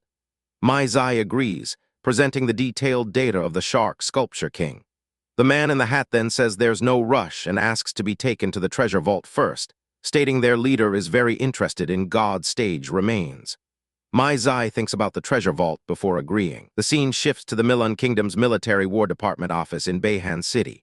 Inside a vast, ornate hall, a man with long white hair kneels, introducing himself as Guerrilla General Yi Mo and respectfully greeting the right minister. The minister, Chuo Ba Zhu, sits on a throne, telling Yi Mo that now is the time for his Tay mercenaries to show their worth. He explains that this mission is not a simple spying operation. The Tay mercenaries will act as the main assault force alongside the white horse guards of the Gongsun family. Yi Mo pledges to carry out the order. Chuo Ba Zhu tells him to raise his head. Yi Mo looks up, vowing to bet the honor and pride of the Tay mercenaries and sacrifice his life for the minister. Chuo Ba Zhu assures him that he will keep his promise, vowing to grant Yi Mo and his family a place to live in the cities they conquer. Yi Mo bows deeply, thanking the Lord on behalf of the millions of Tay refugees. Chuo Ba Zhu then reminds him of a previous promise, offering the Tay mercenaries 20 spots to enter the Southern Song secret realm, which will open in 5 months, adding that whether he can obtain the Star Soul General or not is all up to his luck. Chapter 54. In the third area of the South Wilderness Beast Wave Illusion Zone, a massive, winged red and black beast stands over a field of destroyed mecha. The pilot of a downed mecha expresses his frustration, admitting that even with his new unit, he still can't defeat a Heaven Stage beast in a one-on-one fight. The beast pins his mecha to the ground with its massive claw. From his cockpit, the mustached pilot grits his teeth, calling the creature a bastard. Sparks of energy crackle across his face as he resolves that even if he can't win, he will take the beast down with him through self-destruction. Suddenly, a holographic projection of a calm, goateed man appears on his console, telling him not to rush into it. The pilot looks up in surprise. Just then, several sleek red fighter jets swoop in, firing on the smaller beasts on the battlefield as a white and silver mecha descends from the sky. The pilot recognizes his rescuer, exclaiming Brother Mu's name.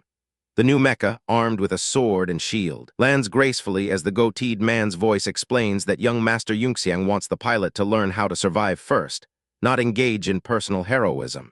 He advises the pilot to watch closely, think things through, and build experience from large battles. The new pilot, Song Mu, announces his attack, flying sword Yuan style. His mecha begins to spin rapidly, creating a vortex of energy. Swirling energy forms a protective sphere around him before he launches himself like a projectile toward a swarm of smaller creatures. The creatures cry out as the mecha plows through their ranks, leaving a trail of destruction. Inside a high-tech command center, a woman with red hair orders the airstrike Yuan-style squad to cover the instructor. They acknowledge the command. Song Mu's mecha continues its spinning assault, now enveloped in a larger, more powerful energy shield, annihilating the beasts in its path.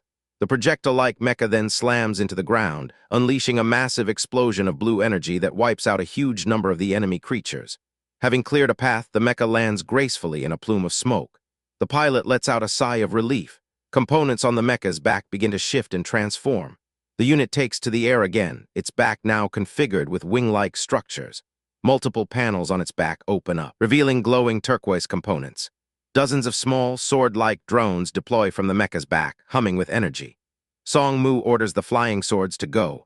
They streak through the air, leaving trails of blue light, and begin to tear through the remaining swarm of smaller beasts, impaling them with precision. The large heaven stage beast roars in pain as one of the swords embeds itself in its shoulder. It then lets out a furious roar, unleashing a barrage of purple energy blasts from its mouth. Several smaller mecha fly in to intercept the blasts, acting as shields. Song Mu's mecha lands powerfully, cracking the ground around it. A support mecha fires a purple beam from a distance, which is blocked by the large beast's defensive energy field. The mecha pilot uses his shield to block incoming projectiles. Lasers ricochet off his shield and strike nearby beasts, clearing out the smaller threats. The large beast lets out another frustrated roar as its minions are picked off. The downed instructor watches in awe, realizing Brother Mu is using the recoil from his shots to retreat and dodge while executing an aerial roll to clear the smaller beasts, a truly insane maneuver. No wonder he thinks it's Brother Mu. Song Mu recalls his weapons, shouting for his flying sword to come back. Sword-like drones fly back and reassemble into a massive greatsword in the mecha's hand. He shouts for the beast to go, as the drones once again detach and swarm it, wrapping around it in trails of glowing blue energy. The drones bind the beast's limbs and body, restraining it. The downed pilot thanks him for the assistance. Song Mu's mecha is panting from the exertion when the beast manages to step on its leg, crushing it. The pilot curses the beast for daring to step on him. As the beast is still bound by the energy tethers, Song Mu's mecha charges up energy in its chest. He yells for the beast to take this as the drones continue to swarm and attack it. He unleashes his attack, the Lion Roar Cannon. A massive golden beam of energy erupts from the mecha's chest, shaped like a roaring lion's head, and slams directly into the beast. The beam tears through the landscape, carving a massive trench in the ground. Smoke clears to reveal the smoldering remains of the beast's upper torso. Song Mu's mecha is heavily breathing, its energy depleted. From the smoke, the beast emerges, heavily wounded but still alive, as the downed pilot watches in disbelief. Song Mu is shocked, stating that the beast actually survived his final hit, which used up all of his soul power. The downed pilot curses as his mecha begins to collapse from the damage. The beast, covered in pulsating wounds and enraged, looms over them. Suddenly, a blue energy blade slices through the air. It strikes the red crystal on the beast's chest, its weak spot, causing it to shatter in a brilliant explosion. The goateed man from the hologram appears in his own mecha, telling Song Mu that he's still as reckless as ever, and that a move which uses all his soul power should only be a last resort. He explains that the bigger the area of effect, the more the power is spread out, and that he should have focused his soul power to strike the weak spot directly. Elsewhere, Song Yunxiang watches the battle footage on several holographic screens, remarking that Uncle Mu actually possessed these skills and had been hiding them all along. Suddenly, Yunxiang's expression turns serious as he senses something is wrong. A purple energy field erupts around him, indicating that an alarm has been triggered. He realizes the Yellow Hat group is after them. A ship hovers over the desolate southern wilderness. Inside, a man calls out to Senior Sister Mayao. Yunxiang is seated on a command throne with several people standing before him. He asks what is going on. A subordinate reports that the alarm formation set along their way has been triggered, concluding it must be the Yellow Hat group coming after them. Yunxiang wonders how they were found so quickly, feeling that something is not right. Their ship is shown hovering over the desert landscape. Yunxiang mutters that something must have gone wrong. He asks his companions if any of them have reported to their superiors or been in contact with the outside world during this time. A man in a military uniform steps forward, admitting that he reported to the Supreme Commander Song. Two women, one with pink hair and one with green hair, state that they haven't reported to their superiors yet, but the green-haired one adds that she followed the princess's instructions to have the Qingyao army purchase materials for the Star Soul General. Another woman with brown hair states that she informed Her Majesty the Empress of her safety through the Dark Mirror Division's channel. Yunxiang leans back in his chair, concluding that somewhere in the middle of all this, the information was leaked. His companions are shocked, questioning if someone on their side leaked information to the Southern Desert Bandits. They wonder if someone betrayed them or if the Yellow Hat group has planted spies amongst them, leading to arguments between the representatives of the Iron Wall Army and the Qingyao Army.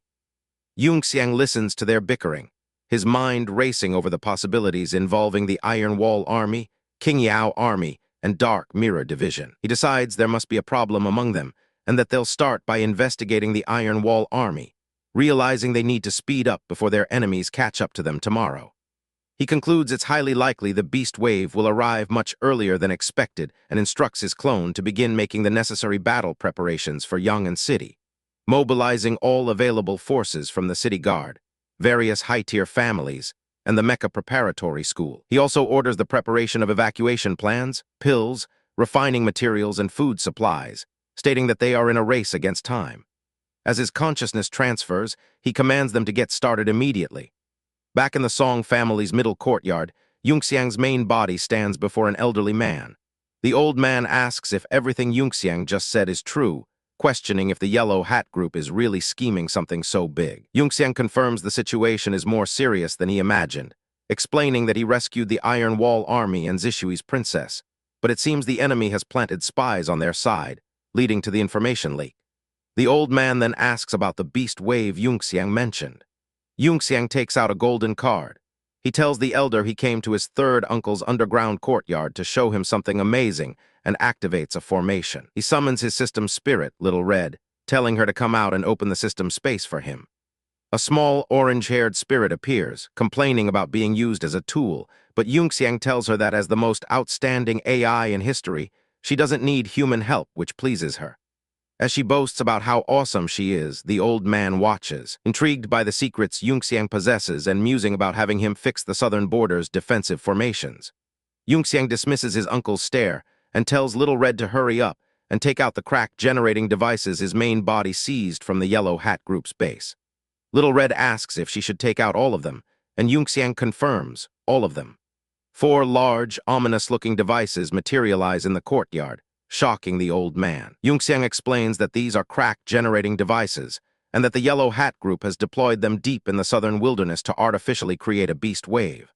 The elder recognizes the technology, noting its similarity to the device they seized during the beast wave at Yuending City. Yunxiang agrees, stating it's probably from the same source.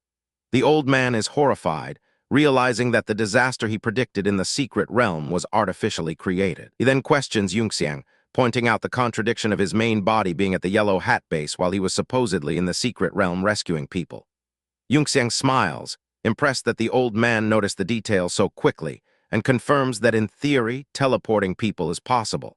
However, he explains that he has 2 reasons not to. First, he doesn't want to expose his ability yet, as it would make high-ranking individuals uneasy. And second, while he can teleport others and items, he cannot teleport his own body. Thus, it's safer for him to return with powerful individuals like Senior Sister Mayao. The old man finds this explanation sensible, even if he doesn't fully understand it. Yunxiang states that this issue no longer concerns just their family or city. He elaborates that they must report it to the court through Eunuch Lin. The elder agrees that the court would believe them with this evidence, and could mobilize the army and holy stagers to handle the threat. However, Yunxiang presents his own views, first stating that attracting the kingdom's armies to the wilderness might be exactly what the enemy wants.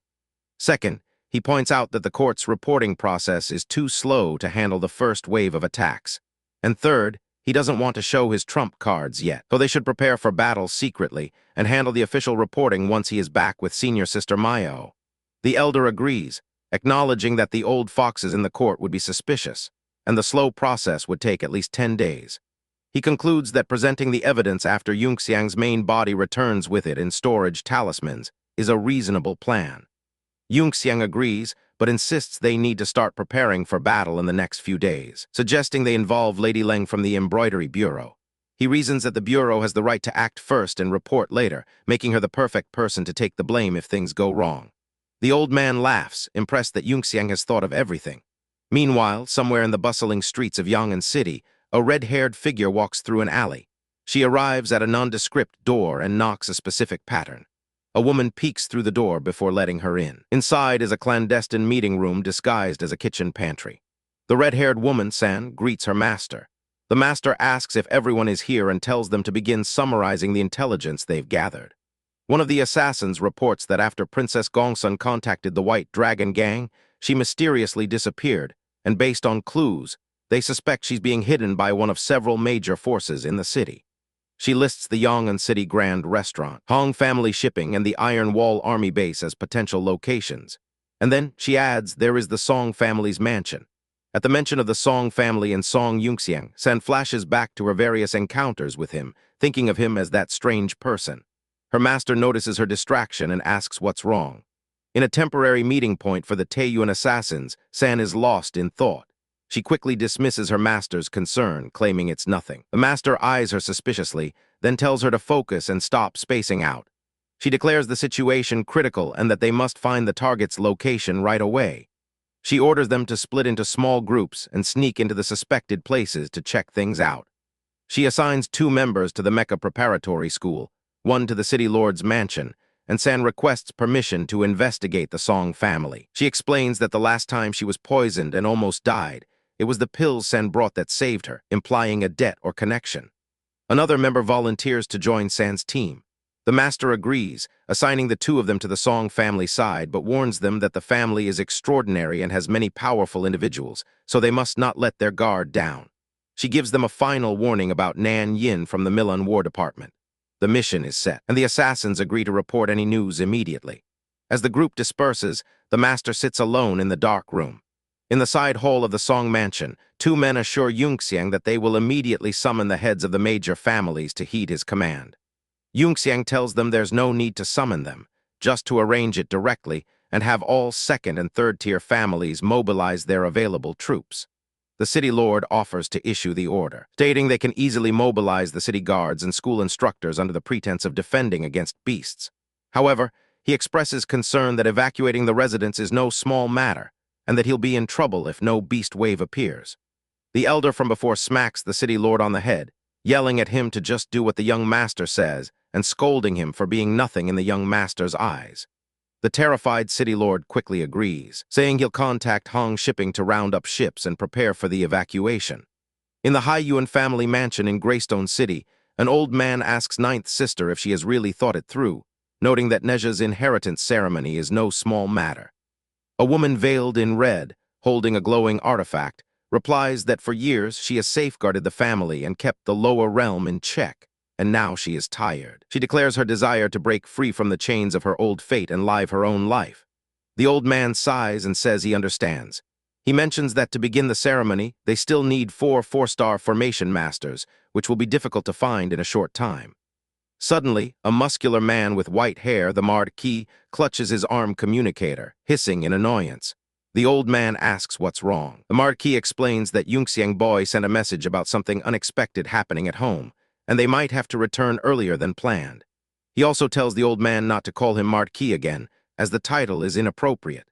The old man apologizes profusely, saying it was a slip of the tongue out of habit, and addressing him as Lord of 4 Seas. Back in the main hall, the old man asks how much longer the Lord of 4 Seas needs to borrow troops. Reminding him he said he needed time to get things ready. The old man bargains, starting with 5 days, then quickly reducing it to 3. The Lord of Four Seas says that since the situation is critical, he will go with them, and the ninth sister adds that they can hold the inheritance ceremony there, as it will be a good opportunity to test the qualified juniors her brother has gathered in Yong'an City. The old man agrees to follow ninth sister's orders. He worries about finding a formation master in 3 days, but ninth sister assures him there is no need, as there is already a formation master in Yong'an City whose skills she has never seen surpassed in her 100 years of experience. Song Yunxiang. The old man also mentions he brought gifts for the younger members of the Haiyuan family. Back at the Song mansion, Yunxiang is standing in the middle courtyard at night. He senses someone trying to invade the defensive formation in the north courtyard direction. He scoffs at their pitiful formation skills, then senses another person trying to sneak in. He recognizes the aura, wondering if it could really be her. He decides to go check it out, leaping across the rooftops. Outside the north courtyard, 2 figures are hiding on a rooftop. One reports that Sister Sen is back and asks how it went. Sen replies that it was no good, explaining that the Song family has over 3 layers of secret formation defenses, in addition to their visible guards. Her companion asks how the invasion of the formation went. The other assassin, Zio Tio, complains that the Song family has set up several layers of formations she has never seen before, and that it would take 3 days and nights to break through. San is shocked, questioning how it's possible that even Zio Tio, their group's formation genius, can't do it. Zio Tio says she just gave it a shot, but it didn't work. She explains that the formations are extremely sneaky and tricky, set up by a careful master who left no room for mistakes, and that anyone else would have been caught by now. Sen decides that if sneaking in doesn't work, they will have to fake an identity and sneak in during the day with a disguise. They decide to head back first and figure out which of the family's external supply routes they can use to sneak in. As they leap away, Yunxiang watches from a distance, hidden behind a defensive barrier, confirming that it is indeed San, just as he thought. Later, walking through the night market, Yunxiang stands on a roof, wondering why the Taiyuan assassins are there right now. On the street below, San and Zio Tio are walking when Sen suddenly stops. Zio Tio asks what's wrong, and Sen replies that it's nothing, but she feels like someone is watching them. Just then, a blonde girl in modern clothes bumps into San. The girl yells at her to watch where she's going. Sen apologizes curtly. The blonde girl thinks to herself how strange it is that this low-level nobody at the early Earth stage makes her feel so annoying. From a hidden vantage point, Yunxiang realizes the blonde girl is the princess of the Ling family from the Zhenbei army, and also the host of that Star Soul general. Recalling events from his past life, Yunxiang remembers that their meeting should have been 2 or 3 years later. He recalls that San was Taiyuan's top assassin who killed General Ling of Tiandu and Master Shangyuan of Zishui, as well as Milan's Prince of Yanzhou. To avenge her father, General Ling's daughter, Princess Linglin, defied an imperial decree and secretly mobilized the Zhenbei army to attack Taiyuan's base in the northern province. That battle, he remembers, was also his first encounter with San. The flashback shows the Zhenbei army attacking a Taiyuan transport ship. The soldiers in advanced mecha storm the ship, shouting for the death of all on board to avenge their supreme commander. The Taiyuan followers fight back fiercely. A Zhenbei mecha slashes through a defender, while another crushes a group under its foot. An intelligence officer begs her companion not to sacrifice his life, but he declares that for Taiyuan and the path of universal love, he can sacrifice his life. Another woman activates her Star Soul construct, joining the fray. A woman with a large hat orders the assassination team to break cover, declaring she will take responsibility, and tells everyone to assemble. The Taiyuan assassins answer the call, activating their own Star Soul constructs and charging into battle against the Zhenbei army mechs. The 2 sides clash in a chaotic melee. The Zhenbei commander orders his troops not to engage one-on-one and to form the 11-position enemy-slaying formation. The army advances in a disciplined line, shouting for them to crush their enemies and avenge their commander. The battle becomes a brutal slaughter. The Zhenbei commander orders the back line to fire, unleashing a barrage of energy blasts into the Taiyuan ranks. The Taiyuan leader accuses them of being bloodstained warlord pawns, questioning why they are starting a war, and if reclaiming lost territory is more important than human lives. An energy cage traps a Taiyuan warrior, who is then swiftly dispatched. The Zhenbei soldiers are ordered to surround Princess Linglin and kill her. They swarm her, attacking relentlessly, and unleash a powerful coordinated energy attack. From a cliff top, a commander watches the battle below. A subordinate points out that they came with an imperial decree to summon Princess Linglin back and asks if they are just going to watch from the shadows. The commander replies that there's no need to rush, as the princess is a holy stager and he is a mere heaven stager, so there's nothing he could do. He reveals that his master has given special instructions. First, let the princess take her revenge, and then the Black Guard will step in to take her back. The battle rages on with only one of the princess's targets remaining. The Zhenbei soldiers prepare to fire on the last few survivors, telling them to run fast. As a soldier is about to attack, her commander tells her to wait. A massive beam of fire erupts from the sky, incinerating a huge swath of the Zhenbei army. The surviving soldiers are shocked by the powerful ranged attack, recognizing it as the work of an Origin Star Soul general. From the smoke and dust, a massive, demonic-looking warrior on an armored steed emerges, Star Soul General Lu Bu. The Taiyuan survivors cheer, recognizing their savior as Master San. A wounded soldier thanks Master San. Lu Bu rides through the battlefield, the remaining Zhenbei soldiers keeping their distance. On a high cliff, Princess Linglin stands, telling Sen she has finally come out. From inside her golden mecha, she asks why Sen killed those innocent people. Linglin, her face filled with rage, retorts that a despicable Taiyuan assassin dares to ask why. She rips off her cloak, ready for battle, and tells Sen to prepare to die. She leaps into the air, yelling for her star soul to construct. A beam of light shoots down from the sky as she transforms, causing a massive explosion that sends Lu Bu skidding back. The smoke clears to reveal three powerful Star Soul generals standing together: Lu Bu, Yu Fei, and another unidentified warrior.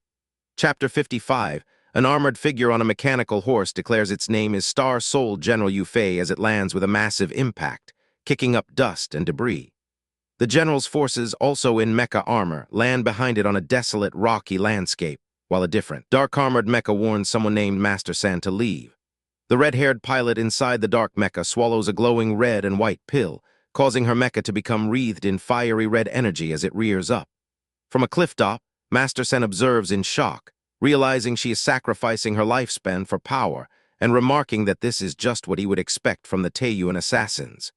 The red mecha charges forward, trailed by white energy, as the opposing force led by Yu Fei also charges into battle. The red-haired pilot summons a glowing purple and turquoise weapon, the Fangshan halberd, and the two opposing mecha roar as they clash, weapons swinging in a flurry of motion. A blonde woman in a white uniform watches the battle from within her mecha, observing the immense power of her opponent's weapon clashing with hers. The two mechs trade heavy blows across the rocky terrain, the ground shaking with each impact as their weapons spark and clash with immense force. The blonde woman, the princess piloting Yu Fei, notes that Star Soul General Lu Bu's Fangshan halberd is truly terrifying, and that even her liquid spear's strength is no match for it. Lu Bu's mecha taunts the princess, asking about her focus and pointing out an opening before striking her, causing her to grunt in pain. Master San, observing from afar, notes that although Lu Bu's host has a temporary boost, it's slightly lower than the princess's cultivation stage, yet she's still fighting back effectively due to the combat power of Star Soul General Lu Bu. Lu Bu's host screams as she is overwhelmed by the princess's counterattack, getting thrown back. An observer comments that the princess took advantage of the moment her weapon was destroyed to avoid a direct hit, while her companion looks disappointed, prompting her to ask which side he is on. Yu Fei's mecha summons another weapon, the Zhanlu sword, and charges forward, its purple energy blade slashing through the air. The princess yells for her forces to go, leading the charge against Lu Bu as Master San watches through binoculars, observing that the princess is taking advantage of the opportunity to create distance. The princess's mecha transforms, revealing a massive bow which she calls the Divine Arm Bow. From high, she draws the bow, forming multiple golden energy arrows aimed downwards at Lu Bu's mecha. She commands the arrows to fall, unleashing a massive barrage of golden energy projectiles that bombard Lu Bu's mecha in a series of explosions. Master Sen is impressed, commenting that Lu Bu is insane for tanking the hits like it's nothing, and feels jealous of her power. Amidst the smoke, Lu Bu's host spots the princess and calls out to her before charging through the fire. The princess unleashes a powerful move, the piercing arrow 9 Heavens Peng Fall, firing a massive bird-shaped energy arrow. In response, Lu Bu's mecha prepares its own ultimate weapon, the sky-shattering Fearbow, catching the incoming arrow with a sky-shattering claw attack that causes a massive explosion. Lu Bu's mecha transforms, growing large spider-like legs, and screams as it unleashes a powerful shockwave, blasting the princess's mecha away. The princess's mecha is sent flying and dissipates into blue energy particles, but the blonde princess materializes behind Lu Bu's mecha, holding a blade to its neck and telling it to die now. She drives her sword into the back of Lu Bu's mecha, which retaliates with whip-like tendrils. The red-haired pilot inside looks shocked as the princess's mecha reforms and attacks again, sending Lu Bu flying back. The two mechas clash again, Lu Bu summoning the Fangshan's halberd while the princess counters with the Liquin spear. They scream as their weapons meet in a furious exchange, a whirlwind of blue and red energy as they are locked in combat.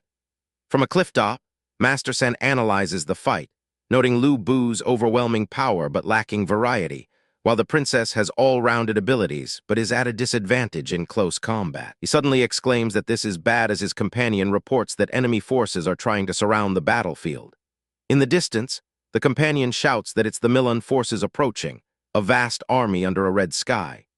Master Sen recognizes the approaching forces as the Red Demon Army and declares the situation is bad, while his companion points out more forces on another side. He curses, identifying the second group as the Tay mercenaries of Yuan Gai. The Red Tay mercenary mechs charge into battle, and two massive armies clash in the desert. An army of white-armored soldiers identifies the attackers as the Milan forces and are warned of a surprise attack from behind. A giant white mecha stomps down near a group of terrified civilians, narrowly missing them.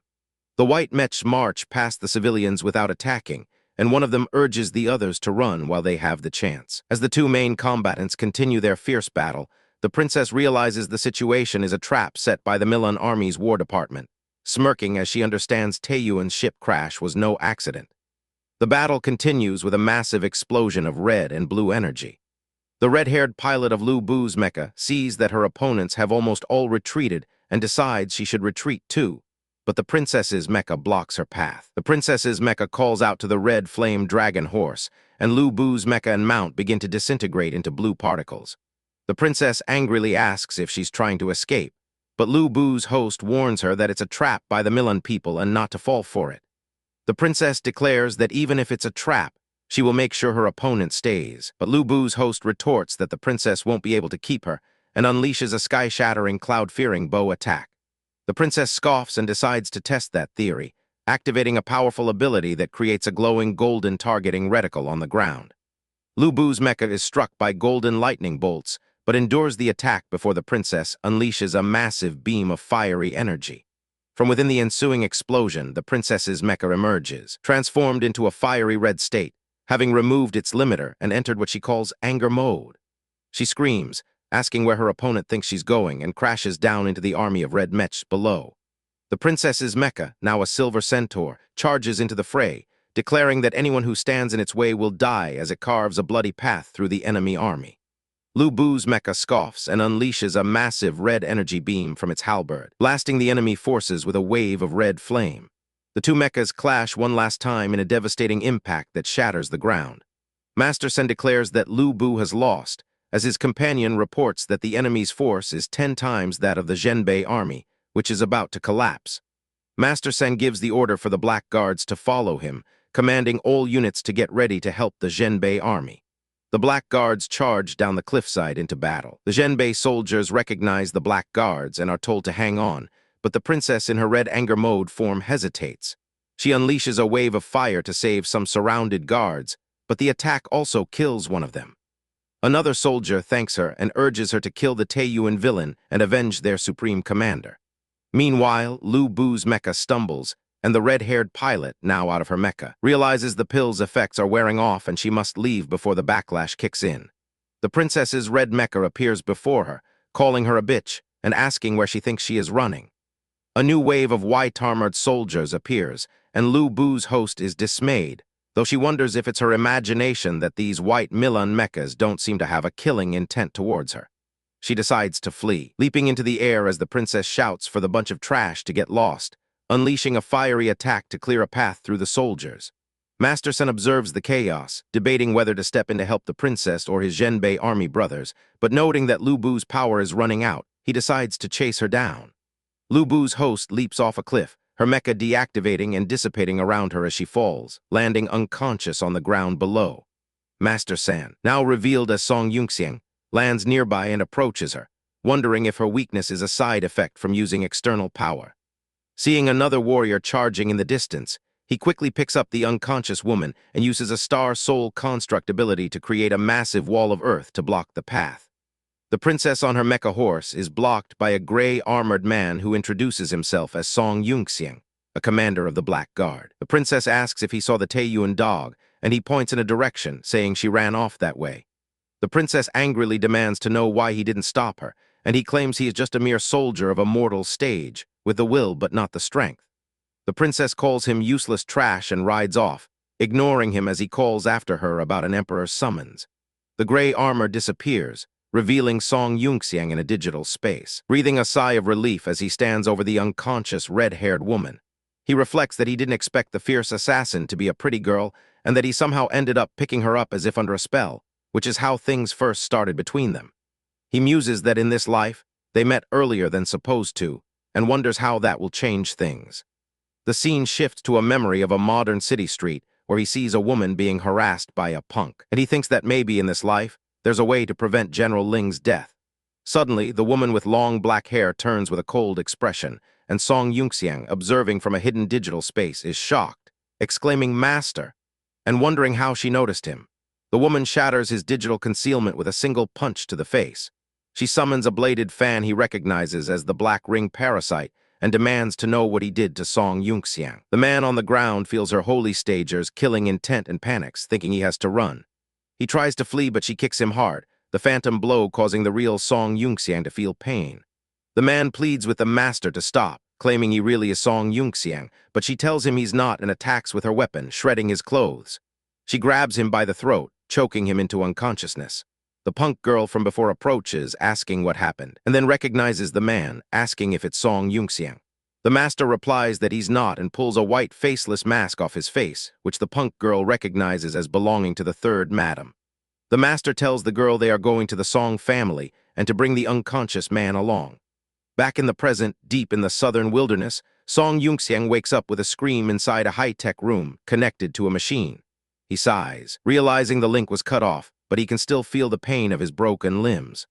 A woman approaches and asks what's wrong, but he says it's nothing. He thinks back to the master who attacked his proxy, wondering if she was really that tough when she was younger, and complaining that she was too domineering and didn't even let him explain. Chapter 56, Song Yunxiang's transport flies over a barren landscape as he considers that their situation could become problematic. He sits in a high-tech chair next to senior sister Amiao, explaining that it will take more than a day to get back, and that losing his clone has severely disrupted his plans. His thoughts drift to the recent arrivals in Yong'an City, San, Princess Linglin, and his master, and he clenches his head in frustration, wondering about their timing. He grabs his hair, agonizing over what he might have done to cause this convergence of powerful figures. He reasons that even without his intervention, San would have used her life-burning technique to escape her fate, just as she did in his past life. He recalls how her escape led to a series of tragedies, including the death of her master and the disbandment of her team. He remembers her hellish training, her use of life-shortening pills, and how it cost her the chance to become a vessel. He speculates that by helping her, he may have accidentally saved her master and changed her entire timeline. His thoughts then turn to the princess and his master, finding their presence even more mysterious, doubting they were there simply for an award banquet. A sudden realization strikes him as he remembers the princess had mentioned a black ring parasite. He wonders how she could recognize its aura and why she reacted with such intense killing intent, pondering if she had encountered one before. He reasons that he and his master should have no connection in this life, leading him to a new theory. Perhaps his master mistook him for being controlled by the parasite and flew into a rage. He crosses his arms, concluding there must be a secret he is unaware of. Amiao notices his shifting expressions and asks him what's wrong. He quickly claims he was just devising a strategy, then smirks to himself, feeling secure with the powerful Amiao by his side and scoffing at the thought of being intimidated by a third-level holy stage master anymore. He gleefully imagines that Master Dai Lan is currently at a much lower level, making her someone he can finally boss around to get payback for the torture she inflicted on him in his past life. Amiao eyes him suspiciously, asking if he is planning to use her for something gross. He instantly becomes charming, playfully asking his senior sister for future protection. With a flat expression, Amiao tells him he looks rather gross as their transport flies through the night. The scene shifts to the imposing Song mansion. Guards at the gate try to block a group of intruders, stating that it is a private residence. A woman with long black hair, Dai Lan, unleashes a wave of energy, effortlessly sending the guards flying. She lands and demands to know where Song Yunxiang is. As more guards surround her, two men, Ninth Master and Uncle Xiaohu, appear. Uncle Xiaohu greets Dai Lan, noting her progress. Dai Lan respectfully greets them both. Uncle Xiaohu tells her she shouldn't be here. Ninth Master agrees, adding that her forceful entry disrespects the Emperor's decree. Dai Lan apologizes, admitting she was carried away. Onlookers identify Dai Lan's companion as Xiao Xian and wonder how the man Yunxiang had captured ended up with them. Xiao Xian yells at Ninth Master to get lost, threatening to gouge his eyes out. Uncle Xiaohu calmly invites them inside to meet the Marquis. Dai Lan offers another apology to Ninth Master as they are led into the estate. They walk through a courtyard lined with guards. The guards whisper among themselves, impressed by Yunxiang's ability to provoke so many beautiful and powerful holy stagers. They remark on their similar auras to a previous visitor. Under the light of the moon, the group arrives in the central courtyard. Dai Lan kneels, introducing herself as Supreme Commander Dai Lan and greeting the Marquis. An elderly man, the Marquis, tells her to rise, saying there is no need for such formality. Dai Lan stands and immediately asks about Song Yunxiang's whereabouts and safety. The Marquis, surprised by her urgency, assures her that Yunxiang is completely safe, remarking on the boy's resourcefulness. Dai Lan's tense expression softens with relief. She murmurs that as long as he is okay, that's all that matters. Xiao Xian then dashes past her, cheerfully greeting the Marquis. The Marquis welcomes her warmly, explaining their family connection and telling her to call him granduncle. Xiao Xian grins, happily agreeing. The Marquis comments on her resemblance to her grandmother and asks after her grandparents. Xiao Xian says that while she hasn't visited recently, they were full of energy when she saw them last year. The Marquis then turns back to a silent Dai Lan, asking what could have caused someone so famously calm to act so rashly. He notes that even the imperial court officials have not yet departed. Dai Lan explains she was merely accompanying the princess. Xiao Xian elaborates, saying she came to congratulate her cousin Yunxiang on his new title and had to drag Dai Lan along. Through a mental link, Dai Lan tells Xiao Xian she owes her 3 meals, but Xiao Xian negotiates for 5 at a top-tier restaurant, to which Dai Lan agrees. The Marquis prompts Dai Lan to continue her story. She recounts sensing a spy on her way to the city. During the confrontation, she discovered the person had the aura of a black ring parasite and looked exactly like Song Yunxiang. She confesses that she feared something terrible had happened to him. The Marquis's expression shifts to one of understanding. The scene shifts to the city skyline at night, focusing on the Grand Inn. Inside, the Grand Eunuch is shocked to learn that Supreme Commander Dai Lan and 2 princesses have visited the Song Mansion. His kneeling subordinate swears it is the truth, confirming the identities of Princess Linglin and Xiao Xian. The Grand Eunuch's face darkens, muttering that this is very bad. He suspects their visit is related to the Iron Wall Army, fearing that their cooperation could derail his plans. His eyes narrow as he realizes his plot to seize control of the military guards is in jeopardy. He decisively orders an immediate retreat to the palace to see the Emperor, and his subordinate rushes to comply. Back at Song Mansion, the Marquis quietly informs a stunned Dai Lan that the person she fought was a clone. He raises a finger to his lips, cautioning her to be quiet. Dai Lan stands frozen as she processes the news. She panics internally, fearing her rash actions have ruined Yunxiang's plan. The Marquis confirms her fears are justified, pointing to the unconscious clone and explaining it is seriously injured. He adds that any damage to the clone could be transmitted as pain to Yunxiang's real body through their neural link. Dai Lan stares in horror, unable to believe it. Ninth Master approaches the body, mockingly remarking that with all 5 limbs broken, he has 1 foot in the grave. Dai Lan explodes with rage, telling him to stop talking nonsense.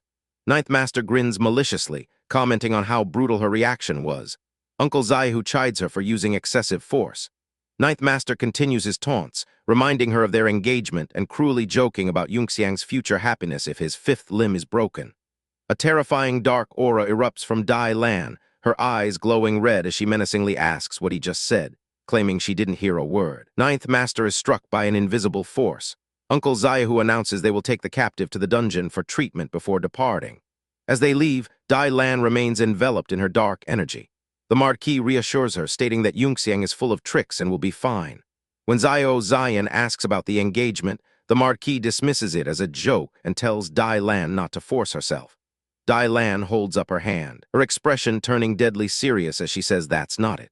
A series of flashbacks reveal Dai Lan's past, receiving a baby Yunxiang from his dying mother, promising to protect him with her life and caring for him throughout his childhood. Returning to the present, she places a hand over her heart, reaffirming her vow to protect him, no matter the cost. The Marquis watches her with quiet gravity. He tells her the decision is hers, acknowledging all she has done for the Song family.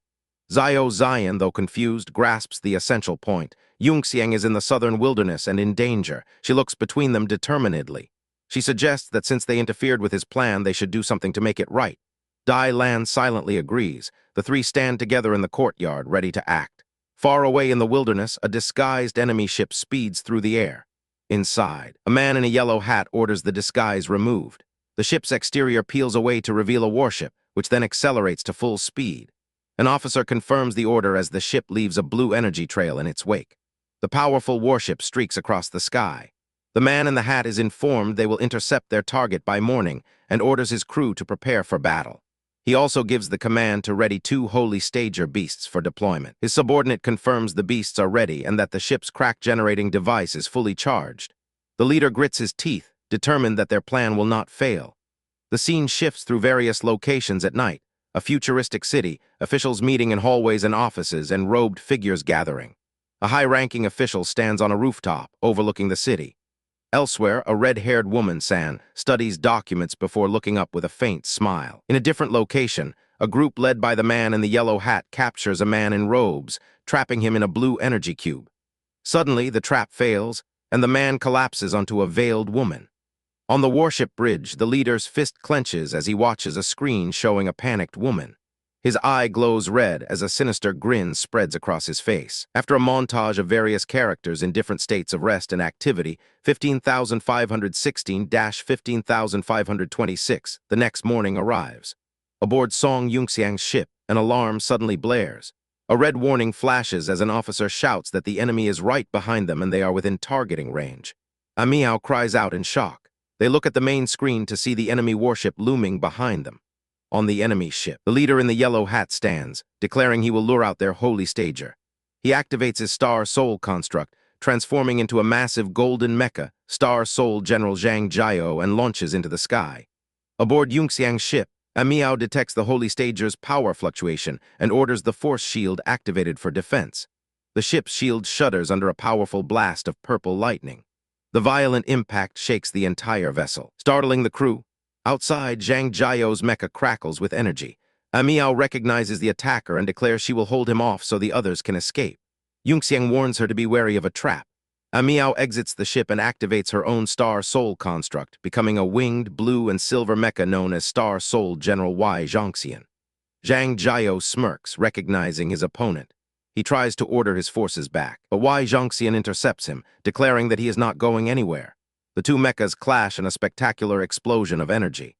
After a fierce exchange, Y Zhongxian breaks away and yells for Yunxiang's ship to escape. Yunxiang orders the shield deactivated and engine power pushed to maximum. The enemy warship gives chase, its commander vowing that none will escape. Y Zhongxian launches her sky-piercing drill attack at the pursuing ship, but Zhang Jiao intercepts it, boasting that it is useless as he deflects the projectiles back at her. Aboard Yunxiang's ship, an officer announces the countdown for their crack has begun, firing warning shots to herd the enemy. Yunxiang watches grimly, realizing Amiao can barely hold her opponent and that the enemy must have an ace up their sleeve.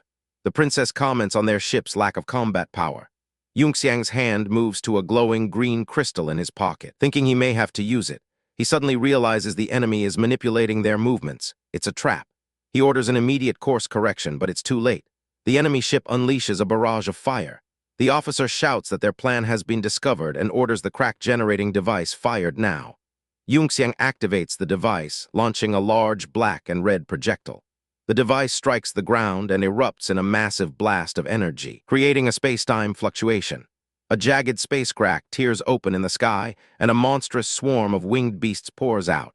The officer orders the thrusters reversed to create distance as the ship deploys air brakes. Yunxiang realizes they'll be sitting ducks in the air against the flying beasts and orders an emergency landing to prepare for ground combat. The ship descends as the swarm closes in. Upon landing, the ramp opens and a team of warriors in white armor deploys, readying themselves for the horde. The team's leader requests permission to fight, which Yunxiang grants. The enemy ship activates a mimicry mode, emitting a wave that draws the beasts toward it before directing them at Yunxiang's forces. The warriors open fire as the beasts attack. As a second wave of beasts appears, one of the warriors orders her sisters to regroup and form a defensive formation. One warrior is struck down, screaming in pain, but her comrades activate their full star soul constructs, transforming into larger mech. Just as they are being overwhelmed, unexpected cover fire rains down on the beasts. A new squadron of heavily armored mechs lands, identifying themselves as the 17th Squad of the Iron Wall Army, here to provide backup. The battle rages, but a new, larger space crack opens on the ground, releasing a horde of terrestrial beasts. The Iron Wall Army leader, Songya, orders his troops to switch to close combat weapons. Yunxiang's team leader calls for them to form the 16th position moon-repelling formation and continue firing. A brutal melee ensues as the beasts crash into the defensive line. Aboard the ship, Princess Liu Ning watches the battle with sparkling eyes, excited by the rare opportunity to gather combat data. In the sky, the aerial beasts now attack both mecha generals. Zhang Jiao finds himself swarmed and cries out that it's not good. The man in the yellow hat joins the fray in another mecha, vowing to keep Wei Zhongxian occupied for the entire day as he unleashes a furious assault. Back on the ship, Yunxiang notes that their forces cannot hold out much longer. The green-haired princess reminds Liu Ning their mission is to protect Yunxiang. Liu Ning, however, tells her and another guard to join the battle and gather combat data for her. The eye-patch-wearing princess hesitates but ultimately agrees. She and her companion activate their star soul constructs and leap from the ship, joining the desperate fight below. Chapter 57, a man identified as Mr. Song stands on a holographic platform, issuing an order for an emergency landing at the designated position, which is promptly acknowledged by the crew. As the platform begins its descent, a woman with pink and blue hair runs towards it, shouting for them to open the door as she intends to go down as well. She excitedly tells Mr. Song that she's coming with him, but he brushes her off, telling her to stop messing around and play somewhere else. Undeterred, she clings to his arm, pleading for him to take her along, explaining that she wants to observe the real combat data up close. He angrily shoves her away, telling her to get lost. She argues back, reminding him that he still needs to call for reinforcements from the Star Terminal secret realm, and her presence would expose the fact that he used the formation to trick his senior sister. She begins to wail, refusing to let go and begging him to take her with him. He glares at her, his eyes glowing red with frustration, and lets out a tusk sound as she bites his arm in desperation. He grabs her by her coat, raising his hand as she demands to know what he is doing. He delivers a sharp chop to the back of her neck, followed by a rapid barrage of strikes as she screams, asking how he dares. With one final blow, she collapses, muttering that he's a psycho. Song Yunxiang then leaps from the platform, landing in a desolate, rocky terrain and telling someone to hide. Back on the ship, a maid rushes to the unconscious princess, asking if she's all right. The princess stirs, and as her maid helps her, she blushes, thinking to herself how forceful Mr. Song is. Meanwhile, on the battlefield, massive mechs fight against swarms of insectoid creatures. A pilot wonders if reinforcements have arrived as cavalry-style mechs appear, announcing they are Liu Ning's forces from the Qingyao army, here to provide support. The commander thanks them, and Liu Ning orders her forces to split into squads to take down the medium-sized beasts, while the Zishui army provides guerrilla support. Elsewhere, Song Yunxiang stands on a cliff, protected by a green energy shield. He materializes a glowing green cube and throws it, causing a group of people to be abruptly teleported from their training onto a sandy rooftop. They are confused, but Song Yunxiang appears before them, explaining that the illusion training has been temporarily halted due to an emergency. An older man distributes recovery pills, giving them 20 minutes to prepare before he teleports them to the southern wilderness to block a beast wave.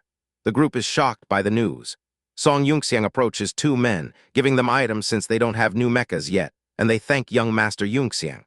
Song Yunxiang then stands before a large, golden, geometric structure, thinking of Old Man Zhu.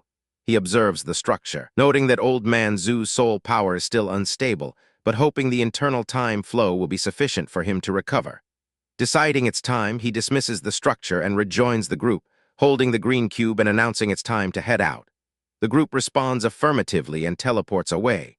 Deep in the southern wilderness, mechs are being overwhelmed in a desperate battle. A large, hooded beast lunges, and a soldier yells a warning. The remaining mechs fire on the creature, shouting for it to be killed. A red and black mech leaps into the fray, declaring it's their chance. A commander orders a tactical retreat, telling the soldiers to recover the wounded and form a crescent formation as they fall back. The scene shifts to Yongan City's academy, where a young man, Song Yunki, is yawning in class. The class monitor, Sun Yanan, hands him the homework, which he gratefully accepts. He praises her impressive notes, and she replies bashfully. He transfers her the payment for the ghostwriting, and she nervously accepts his thanks. She begins to tell him about her birthday, but is cut off by a school-wide announcement to assemble on the field. As students file out, one of Song's friends asks Sun Yanan why she helps an academic failure like Song. She defends him, insisting he is a talented genius, which leads her friends to tease her about having a crush on him, causing her to blush and deny it vehemently.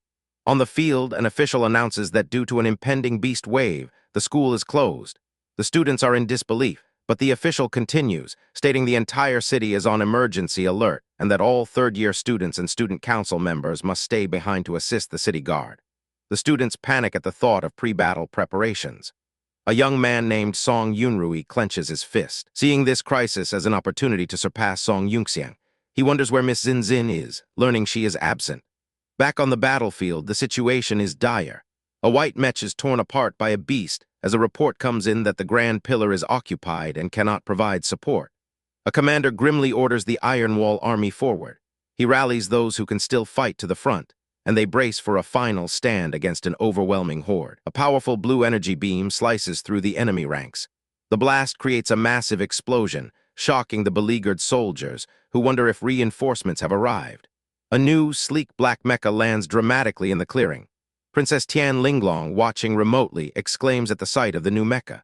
The mecha's pilot announces himself as Song Qi, commander of the 5th Battalion of the Iron Wall Army, here to support. Another pilot recognizes him and the new mecha from Tiandu, but worries one unit won't be enough. Just then, 4 red mechas descend from the sky, crashing onto the battlefield. An observer identifies them as colored mechas. They are introduced as commanders of the Chilean army, Song Zio, Ami, and Shen Ying. Together, they announce their arrival to support the troops. Princess Tian Linglong is stunned by the number of new mechas. On a cliff, Song Qi complains to one of the red mecha pilots about them being show-offs. Song Qi's mecha then charges into battle, using a powerful spinning technique called the Iron Wall Whirlwind to decimate a large group of beasts. The other commanders are impressed by the move's power. An older commander boasts about the technique, but is cut short when another pilot yells a warning. A beast ambushes Song Qi, but a red mecha piloted by Ami intervenes, saving him. She calls him uncle, and he thanks her. She expresses admiration for his windmill-like move and asks him to teach her later, which he agrees to. Elsewhere, the battle rages, and some of the ranged mechas are overwhelmed in close combat. A commander named Song Yunjin analyzes the situation from afar, noting the tactical disadvantages her forces are facing. A pilot requests artillery support from Uncle Nong, who obliges by firing a massive energy cannon from a clifftop, clearing a path for the struggling units. Song Yunjin decides a temporary fix is not enough and contacts Princess Tian Linglong, requesting temporary command of all allied forces on the battlefield. The princess, intrigued by the name Song Yunjin and her possible relation to Song Yunxiang, grants the request with a sly smile. With command secured, Song Yunjin broadcasts her orders to all units. Song Yunxiang and his group observe from a distance, with him praising his sister's leadership. He decides to let her handle the front line while his team infiltrates the enemy base, noting a mysterious yellow hat group that the beasts are ignoring. He leads his team away. Song Yunjin expertly reorganizes the allied forces, assigning new positions and formations to counter the beast wave. Princess Tian Linglong is confused by her tactics, but soon sees their effectiveness. Song Yunjin leads the charge, ordering a full counterattack. The new formation maximizes their combat power, stunning the princess. Song Yunjin requests the princess's ship join the battle to support the counterattack and avoid being isolated. The princess agrees, and her ship lifts off, with several mechs taking up defensive positions on its deck. Song Yunjin then leads an all-out assault, leaping from the ship into the enemy horde. In another location, a blindfolded woman senses the tide turning and wonders where the reinforcements came from. 2 new, highly advanced mechas are seen clashing with immense power. The pilot of a golden mecha receives a report that the enemy has been reinforced and is now counterattacking, leaving him to wonder how it's possible.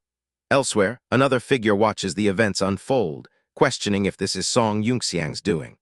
Chapter 58. The man in the yellow hat watched the battle unfold, expressing his shock at the sudden appearance of reinforcements, declaring it impossible. He muttered that there must be heaven stagers among them, questioning how it could be possible since even the fastest airship would take a full day to arrive from the southern wilderness Great Wall. Cursing the situation, he wondered how such a powerful group could appear out of nowhere. The pilot of the Golden Mech shouted that he would not let this group of rats ruin his plan and lunged forward with his weapon. Slashing downwards with immense force, he cried out in exertion. His attack was parried by the Blue Mech, whose pilot taunted that the tables had turned, and it was now his turn to grind the other down. The Golden Mech was pushed back by the force of the counter-attack, electrical energy crackling between the two combatants. Watching from his command center, the man in the yellow hat cursed in frustration. On a screen, a woman with brown hair identified as Song Yunxiang appeared, and he wondered aloud how she always managed to surprise him. The Blue Mech unleashed a Thunder Talisman attack, sending a swarm of pink energy projectiles towards its opponent. The Golden Mech pilot yelled for his enemy not to even think about it and charged up a counterattack, a powerful sky-piercing drill. The pink energy projectiles converged on the Golden Mech, creating a massive, blinding explosion of light and energy. The man in the hat realized with dismay that his Thunder Talisman had become the target, and it was now completely impossible to support the battlefield from his position. The wider battlefield showed massive explosions rocking the ground as countless smaller insectoid creatures were being bombarded by artillery fire. From a central command tower, a single figure watched the chaos unfold as explosions dotted the landscape. Inside a futuristic control room, a woman with a blindfold over her eyes stood before several holographic displays, stating that the situation was bad. She observed the chaotic battle on the main screen, concluding that it was only a matter of time before their beasts were pushed aside. Another woman reported that their leader was tangled up with the opponent's holy stager and was unable to come assist them. Realizing there was no other way, she decided they could only ask the leader for permission to use that thing. Beams of purple energy crisscrossed the battlefield, causing numerous explosions among the ground forces. The Golden Mech fired a concentrated blast of yellow energy at a dark, winged mech flying above. The blindfolded woman, communicating with her leader, stated her belief that their only chance to turn the tide was to release the two holy stage beasts, and she pleaded for permission. The man in the yellow hat listened grimly to her plea, remaining silent for a moment. He asked how much longer the beast waves summoned by the crack could hold out if they did not release the holy stage beasts. A subordinate reported that with their 2 mecha squads, they could last about 5 to 6 hours, but in theory, the wave could hold out for up to 8 hours. The leader calculated that with 8 hours there was still a chance, and decided it was not the time to show their trump card, especially to the old foxes from Milan who might figure out their secret of imprisoning holy stage beasts. He ordered his subordinate to connect him to headquarters. Standing in a vast, futuristic hall, he called out for the leader. The leader appeared on a large screen, addressing a subordinate named Neolang. He gave his orders, stating that he had a deadline of only 8 hours. He told his men they all heard the orders and instructed them to go gather their squads and meet at the hangar. He then called for Yao Du, who appeared on a holographic screen, and acknowledged his presence. He tasked Yao Du with contacting the Milan War Department to explain the situation and request undercover personnel, while also asking Oleander to borrow soldiers from Sand Sculpture City. The leader then spoke to his blindfolded subordinate, telling her to hold on and not to use the 2 holy stage beasts unless absolutely necessary, an order she confirmed. In the hangar, troops prepared for deployment as massive red tentacles hung from the ceiling. The soldiers were ordered to get on the ship. The troops rushed out towards the awaiting ships, with the commander shouting for them to get to the battlefield within 8 hours. The ships began to take off from a massive, circular launch pad built into a futuristic city. Meanwhile, at the Milan War Department, a message was being relayed in a grand throne room. A holographic projection explained the situation to Lord Chuoba, requesting the dispatch of undercover agents from Yong'an City to stop the Zishui ship and advising him to prepare for a change in plans. Lord Chuoba, a man with white hair and a dark, ornate mask, affirmed that he understood and would arrange for the Nanian team to support them. In another grand hall, a subordinate requested to borrow ships and soldiers from Master Mai Zai of Sand Sculpture City. Master Mai Zai, a woman in a regal veil, hesitated, stating that Sand Sculpture City had its own issues. An agent grabbed her shoulder, their hand glowing with purple energy, and declared that it was an order, not a request. Startled, Master Mai Zai apologized and agreed to arrange it right away. In Yong'an City on a busy food street, 2 young women looked at a device in surprise, one of them asking what an urgent mission was. On a rooftop overlooking a futuristic cityscape, two muscular men received the same message and acknowledged that they understood. An old man in traditional robes leaped across the rooftops, moving swiftly through the city. A sleek, high-speed train traveled through a secret underground passage of the Milan Kingdom Elder Council. The train arrived at a station and a man disembarked. An elevator ascended to a higher level. Massive, ornate doors opened into a vast, empty hall. A lone figure knelt in the center of the hall, announcing himself as Chuoba Zu from the military command, reporting into the elder. An unseen voice told him to get up and speak. Chuoba Zu rose, thanking the elder. An old, bald elder with a long beard, identified as Deputy Prime Minister Murong Jayan, calmly drank tea, stating that he was already aware that 2 of Tiandu's 8 holy stage generals had appeared in Yang'an City, a development that could seriously mess up their whole plan. A man with long white hair and a fearsome mask, presumably Chuoba Zu, reported that he had already ordered the Nanian team to provide assistance and redirected other agents, but he was afraid of what might happen if one of Tiandu's main generals got involved. Murong Jayan reassured him that he had already made the necessary arrangements, explaining that the Cardinal Council would soon issue a decree to dispatch 2 of the 4 demon generals of Milan to support the operation. In the underground council chamber, Chuoba Zu asked if this meant the 4 demon generals could take action. Murong Jayan confirmed that was right. Chuoba Zu celebrated the news, confident that the veteran holy stagers of Milan could deal with Tiandu's rookies effortlessly. He began to speak about the god stager from the Pingshan holy sect, but Murong Jayan slammed his fist down, shouting for him to shut up. He angrily reminded Chuoba Zu that this was the Elder Council and that even walls have ears, warning him not to talk nonsense about unverified matters. Chuoba Zu bowed, apologizing for speaking rashly. He then pointed out that Milan is too far from the southern wilderness, and even a holy stager would need time to reach the battlefield. Murong Jayan told him not to worry. He revealed that 2 of their key assets, Wu Yin, the host of Star Soul General Lu Meng, and Tan Luo, the host of Star Soul General Hong Heier, happened to be in the lower realm at that very moment. He considered it great fortune, as it wouldn't take them much time to travel from the lower realm to the southern wilderness. He explained that hidden agents in Zishui would spread rumors to cause internal conflict, preventing Zishui from sending their own holy stagers to help Tiandu. Chuoba Zu addressed an army of mechs, explaining his plan to deploy the Taiha mercenaries to harass Tiandu's northern front. Guerrilla General Yuang would lead a stealth group through Tiandu's eastern region to strike the southern wilderness front line directly. He noted that the latest batch of mass-produced mecha had been distributed and modified for stealth operations. Murong Jayan, his eyes glowing ominously, warned Chuoba Zu not to let him down again, reminding him of the many eyes in the court waiting to see him fail. Chuoba Zu acknowledged his failure, questioning how so many holy stagers had appeared in Tiandu and why the Grand Pillar of Zishui had become involved. He walked away, wondering where things had gone wrong. A figure sat on a bench, telling him to take the failure seriously and investigate it thoroughly before heading back to get things ready. Chuoba Zu respectfully took his leave from the Grand Hall. At the Yang'an City airport, a blond man angrily questioned the ticket agent about all of today's flights being sold out. He demanded to know if the agent knew who they were, declaring that Miss Nayla was a top-tier member of the Hong Chamber of Commerce.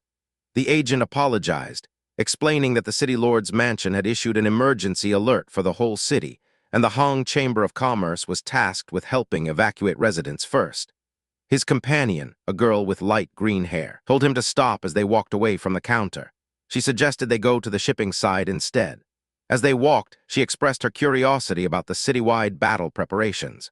Looking at a map, she noted that Yang'an City's only neighbor was Zishui, and it was unlikely Zishui would launch a military campaign against such a small border city. She concluded there were only 2 possibilities. Either a beast wave had appeared in the southern wilderness, or it was the result of the political upheaval in Sand Sculpture City. The blond man questioned why she blamed the idiots from the Mai family and suggested it could be Milan instead. The girl explained that intelligence from their spies indicated internal conflict within the Mai family over god stage remnants, which resulted in the second son, Mai Zai, defeating his older brother and becoming the head of the family. The blond man dismissed them as useless fools and warned her not to put too much trust in the Samarin family spies, whose intelligence was among the worst in the lower realm. At a loading dock, a man reported to young Master Zhang that his goods had been fully loaded onto the ship. Uncle Wu finalized the paperwork with the man's assistant, thanking him for his trust and support. Young Master Zhang then asked the assistant if he knew when Lord Baron Song would be back, as he'd like to visit him again. The assistant, a man with glasses and glowing red eyes, became flustered at the question. He apologized, claiming he was merely an assistant to the second master and had no access to Lord Baron Song's schedule. He handed the paperwork over and said that was all for now. As he was leaving, the blonde man and green-haired girl from the airport arrived, calling out, "Hey, fatty," to young Master Zhang. Young Master Zhang was surprised to see them. The assistant told young Master Zhang he would take his leave now and walked away. The blonde man clapped young Master Zhang on the back. The assistant walked past them, giving a cold, silent glance over his shoulder before continuing on his way. Inside a luxurious room, a woman with long blonde hair called for Yi Ru. She ordered Yi Ru to find out everything she could about the Mushui group assistant. Yi Ru accepted the order and departed, leaving her mistress to ponder alone. In a desert city in the southern part of the Lower Realm Kingdom, a figure in armor stood over a pile of bodies. The armored figure, Wu Yin, picked up a glowing red crystal from the ground. A holographic interface appeared, showing its quality at 40%. He observed that unlike the remnants from Sand Sculpture City, this was newly produced, meaning the injured god stage beast must be somewhere nearby. He chuckled that the damn big fish had really made them search hard, having fled all the way from the northern wilderness to the southern wilderness. His companion told him it was all because of his crazy idea to secretly lure the Kun to ambush the sleeping ancestor of the Pingshan holy sect. A third figure with long green hair, Tanluo, appeared, laughing that his plan had worked out perfectly. He declared that with the old demon taken down, the Pingshan holy sect would now be a mere plaything in their hands.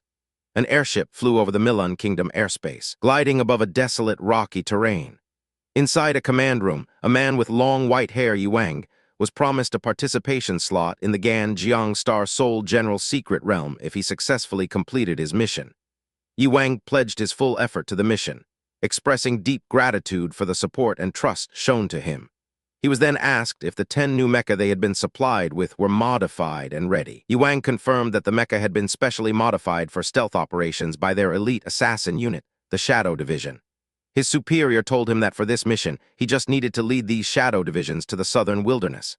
He was assured that the War Department's special forces would arrange to meet him there. Yuang confirmed he understood. After the holographic call ended, Yuang's subordinate, a woman with a face mask, complained that it was too much, feeling they were being used as attack dogs for the War Department. Yuang cut her off, telling her that was enough, and she immediately apologized for overstepping her bounds. He then issued orders, telling the pilots to turn around and head back to the staging area, and to send word for the 4 division leaders to regroup at the temporary base. The airship flew over the desolate landscape. It arrived at the Milan Kingdom's Tay refugee gathering place, a sprawling makeshift town in the middle of the wasteland. People in the town heard the sound of the airship and looked up, wondering who was coming. The large airship cast a shadow as it descended over the settlement. A ramp extended from the ship to the ground, and a lone figure stood at the top. The crowd of refugees recognized him, and cheers erupted as they realized General Yuang was back. The refugees parted, creating a path for him as he walked into the settlement, with many calling out his name in excitement. As he walked, a small blonde girl in tattered clothes ran towards him, holding up a leaf with rice balls. Calling out to the general, the little girl tripped on a rock. She cried out as she fell, sending the rice balls flying into the air. In a flash of movement, Yuang lunged forward. He caught the falling girl with one arm while deftly catching the leaf and all the airborne rice balls with his other hand before they could hit the ground. The crowd watched in amazement, remarking on the great general's incredible speed. Yuang gently held the girl, asking if she was okay as she stared at him with wide, thankful eyes. He returned the rice balls to her, telling her to be more careful next time. The girl offered the food to him, explaining that she had brought it for him. She timidly said that she made them herself, and although they were just rice balls with wild vegetables, they were still quite delicious. Yuang smiled warmly and said he would gladly accept them. As he and his soldiers continued into the camp, the little girl stood behind them, shouting that he must be working hard and that he shouldn't forget to eat properly. Inside the temporary general's headquarters, in the War Strategy Conference room, Yuang sat with his subordinates. He told them there was no need for formalities. He explained that the reason he gathered them was because the military War Department had issued new orders. He laid out the situation on a holographic map, explaining they must send elite troops to assist the Milan military in the southern wilderness region. He declared the mission to be challenging and prepared to distribute the tasks. He first addressed Sasa Yi, the leader of the Shadow Division. Sasa Yi acknowledged the order. Yi Wang stated that for this mission, he needed the Shadow Division's stealth and infiltration specialists to serve as the main force, and that Sasa Yi would lead 10 of his members to fight alongside him. Sasa Yi confirmed he would. Another man, Kai Zhang, was addressed as Master. A subordinate pointed out that Kai Zhang was the strongest among them, and they were counting on him to hold back any peak heaven stage or even semi-holy stage opponents they might encounter. Kai Zhang, an older man with white hair, simply said he understood. Yi Wang then called on Shiyu. Shiyu, a woman in a red and white outfit, responded affirmatively. He told her that the mission was too dangerous, and as their only formation master and alchemist, she was too valuable to risk. Her responsibility was to stay behind and guard the village. Shiyu, identified as a peak Earth stage formation master, agreed to her assignment. Nakiri, a man with light green hair and a military uniform, then asked what his role would be. Yi Wang ordered Nakiri to lead the assault team to join the main force and command the battle on the front line in his place. Nakiri protested, saying he really wanted to go with them to the southern wilderness, but Yi Wang stated that having one more of him wouldn't make much difference. Yi Wang displayed a map, explaining that Nakiri's task was very important, as the War Department's plan was for the Milan army to launch a full-scale attack from the north once Tiandu was distracted by the southern diversion. Nakiri reluctantly agreed, muttering that at worst, he'll just die. As he turned, Sasa Yi threw a shuriken that embedded itself in the wall next to Nakiri's head. Startling him, Sasa Yi, his killing intent rising, warned Nakiri to watch his tone when speaking to the general. Frightened, Nakiri shushed him. He immediately bowed low to the floor, apologizing to the general and promising to do his best to complete the assigned task. Yi Wang told everyone to settle down and finalize the plan. He, Master Kai Zhang, and Sasa Yi with his 10 shadow members would go to the southern wilderness, while Nakiri led the assault team to the front lines and Shiyu guarded the base. He gave them 1 hour to get ready. Sasa Yi then brought up another matter, showing a holographic display of 3 people, and reporting that they had paid a heavy price to get their spy, Yahello, into the star capture team, but he was wiped out in the battle to capture Lu Bu's host. Since Yahello was now officially listed as dead in Milan's records, he couldn't appear publicly again, so he requested the general's decision on his future placement.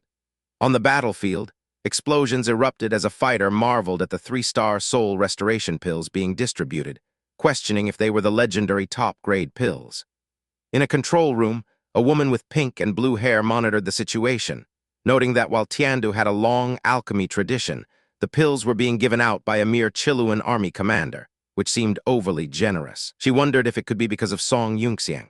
She then realized Song Yunxiang had been gone for 5 or 6 hours and hadn't appeared on the battlefield, questioning what he was up to. In another control room, the blindfolded woman was shocked at how quickly the enemy forces were recovering from their injuries.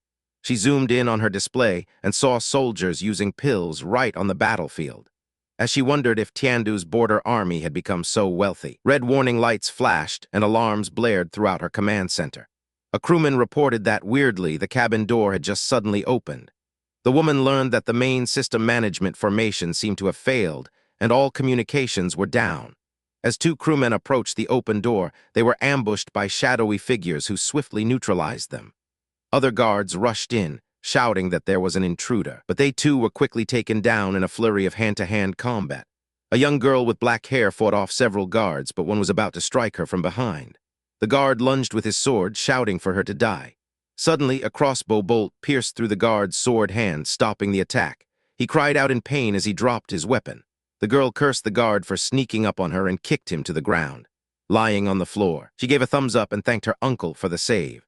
A man holding a crossbow emerged from a doorway, followed by several others, including Song Yunxiang. Song Yunxiang calmly suggested that everyone value their lives and avoid pointless resistance, then snapped his fingers. The remaining guards collapsed, enveloped in blue formation energy. The blindfolded woman watched in shock, realizing their opponent was a formation master who could instantly create a formation. Song Yunxiang chided his subordinate for not following his order to avoid killing anyone, asking sarcastically if she expected him to personally pilot the ship. The girl in black apologized, saying she couldn't hold back. The blindfolded woman stood her ground, demanding to know who the intruders were. Song Yunxiang casually announced that they were there to hijack the ship and that it was now theirs. He walked towards her and an older man, asking who the captain was and stating that if they obeyed, they would live. He grabbed the woman's face, telling her he hoped she knew what was good for her.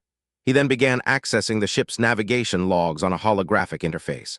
The older man accompanying him remarked that the ship's technology hardly seemed to belong to this era, and that he never expected the southern wilderness bandits to have something so advanced. He was impressed that despite this, young Master Yunxiang still found a way to invade, praising his incredible concealment technique. He recalled how they silently sneaked onto the ship without being detected, a truly remarkable feat. He explained that they had hacked the ship's internal system from the outside using special decryption methods, which meant young Master Yunxiang had successfully broken their defensive formation.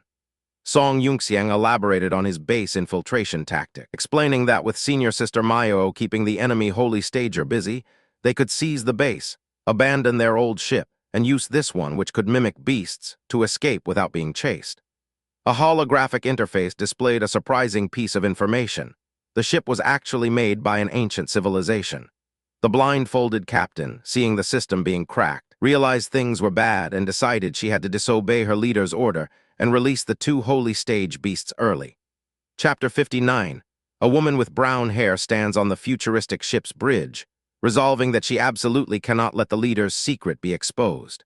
She contemplates summoning two powerful beasts right in the control room, an act that would destroy the ship and kill everyone aboard. As her hand moves towards a blue rectangular object in her pocket, a man's hand suddenly clamps down on her wrist, stopping her. Restrained from behind by a gray-haired man, the woman struggles against a newly formed blue energy cuff on her arm, letting out a grunt. The man yanks her head back by her hair, harshly demanding to know what she was trying to do. From his command chair, Song Yunxiang observes, surmising that she likely still has a trump card, but decides to deal with her first.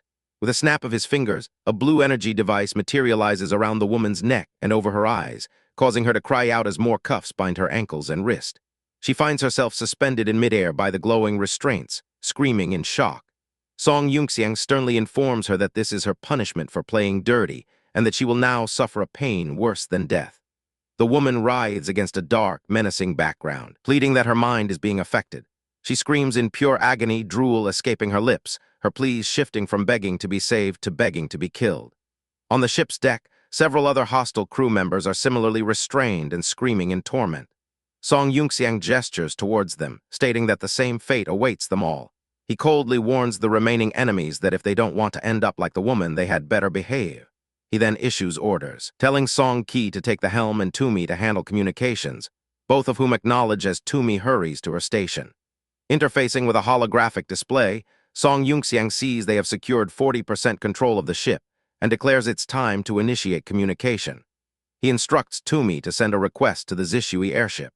On another bridge, a subordinate reports an incoming communication request to a pink-haired woman addressed as Her Highness, clarifying that it appears to be from the enemy ship that was pursuing them. Her Highness orders the connection be made, wanting to see what the sand bandits are up to. The holographic screen flickers on, revealing Song Yunxiang's smirking face as he apologizes for the wait. The pink-haired Highness recoils, her eyes wide with shock as she recognizes him. She demands to know why he is there, connecting the dots that he must be on the enemy vessel, which he confirms they have already taken control of. Stunned, she calls his feat unbelievable. Song Yunxiang, stating that time is short, asks to be connected with senior sister Mayo and his big sis to share his battle plan. The scene flashes to a desert battlefield where a gold and purple mech clashes with a blue and silver one. Inside her cockpit, senior sister Mayo sees the incoming call from Song Yunxiang. Her screen shows both him and the pink-haired Highness, and she questions where he is. Pilots and other mechs express their astonishment that he's taken control of the enemy ship, and the princess marvels at the plan to switch bases. On the call, Song Yunxiang's sister praises the brilliant strategy to abandon their damaged ship for the enemies, which possesses a beast mimetic ability allowing them to bypass the swarm. The pink-haired girl excitedly adds that this means they can ignore the cracked generator and leave the area directly. Senior sister Mayo and the other pilots eagerly ask how they can help. Song Yunxiang instructs Mayo to keep the enemy holy stager distracted, tells His Highness to have their people prepare to switch ships, and tells his big sis to hang on for one final counterattack. His sister points out that with their current condition, they lack the power to break through the beast wave and create an opening. Song Yunxiang cryptically reassures them not to worry, as he has an expert on his end, telling them to just wait a moment.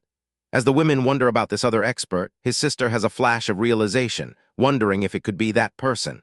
Moments later, a sleek gray spaceship flies over the swarming purple beasts on the ground. It fires 2 golden energy beams that carve an explosive path through the horde. A figure emerges, commanding his flying swords to descend upon the creatures. A gray, samurai-like mech stands amidst a swirling vortex of golden swords, tearing the swarm apart before recalling the blades. The mech then summons a massive golden energy sword, soaring into the sky as someone on the ship confirms that it is indeed that person.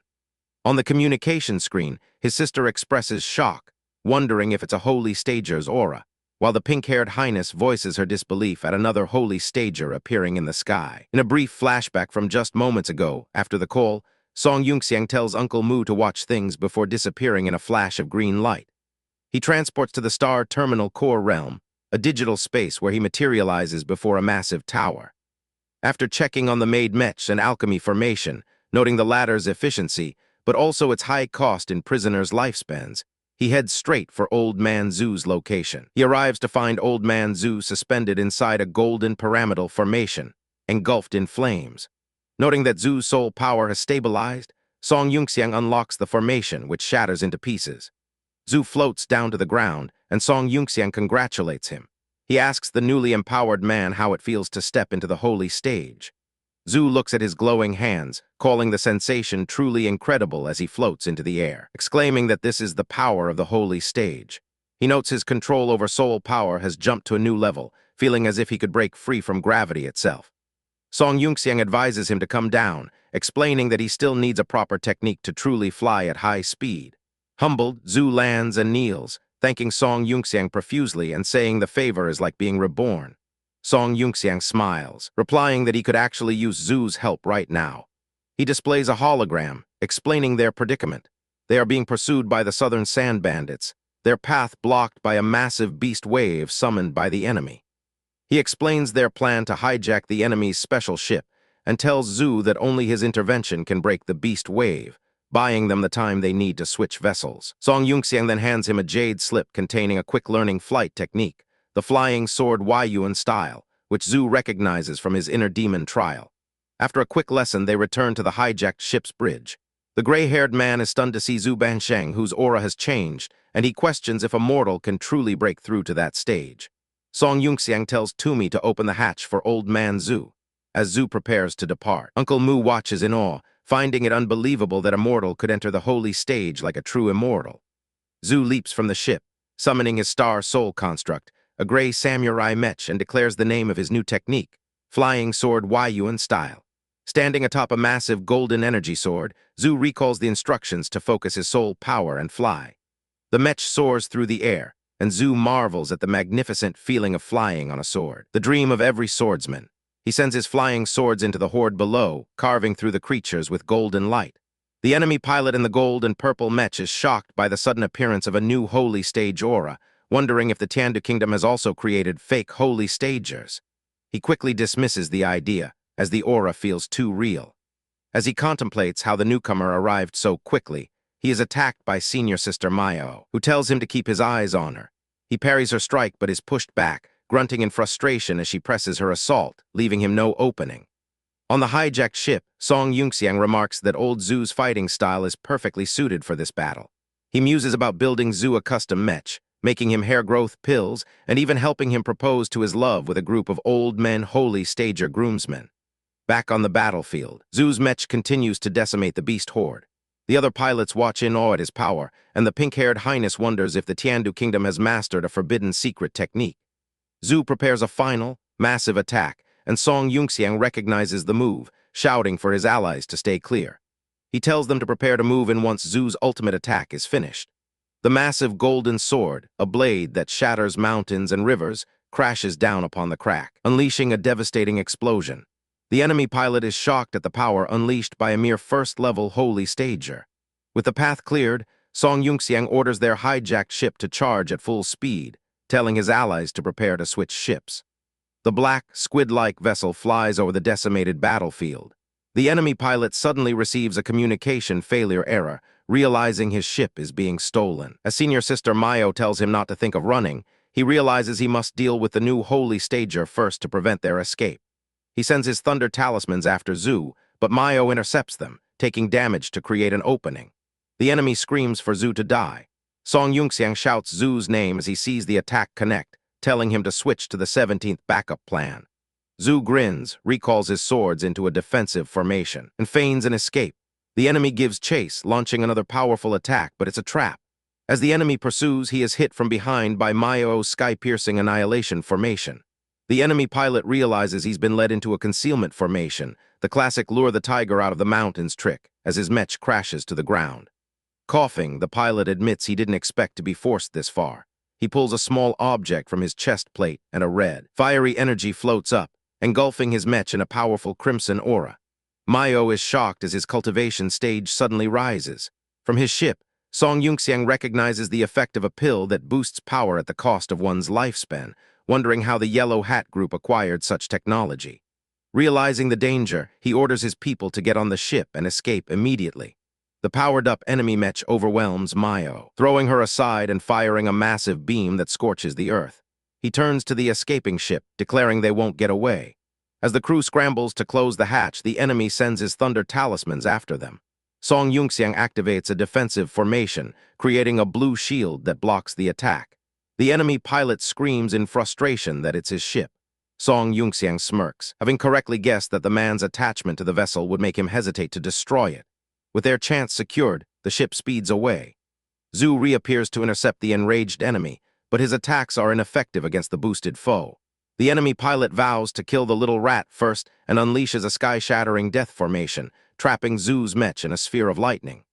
As the attack rages, Maio's mech suddenly reappears from the dust in a new, great comeback mode, her form enhanced with glowing blue wings as she pants from the exertion. Chapter 60, a massive blue and gold mecha prepares to clash with a smaller, red glowing one over a desolate, rocky landscape. The two mechas collide in a burst of energy, sparks flying as their weapons meet. Inside a digital cockpit, senior sister Maio pants heavily, her face covered in sweat and showing signs of extreme fatigue. A holographic projection of Song Yunxiang appears before her, asking if she is all right. Still struggling for breath, she insists she is fine and tells him to hurry up and get the princess out of the area. Song Yunxiang observes that her condition doesn't look very good. He asks if she's planning to sacrifice herself just to buy them time to escape. With a furious expression, she screams at him to just go and get out of there. He pauses for a moment, his expression unreadable, before telling her that she doesn't need to pretend to be strong in front of him. He instructs her to listen to his plan, explaining that their opponent is using a type of emergency pill that sacrifices his lifespan to temporarily boost his cultivation stage. He assures her that the enemy won't be able to maintain that state for long, and advises using hit-and-run tactics to buy them some time instead of engaging in a direct fight. Senior sister Maio looks surprised and asks how he could possibly know that. Song Yunxiang confidently tells her to believe him, promising they will make it out of there safely and mentioning that he has a lot of experience getting out of situations like this. After a moment of thought, she agrees, stating that she believes him. In the sky, the red mecha, surrounded by several smaller duplicates, charges forward, its pilot screaming for them to go to hell. The red and blue mechas clash violently, their blades locking in a shower of sparks.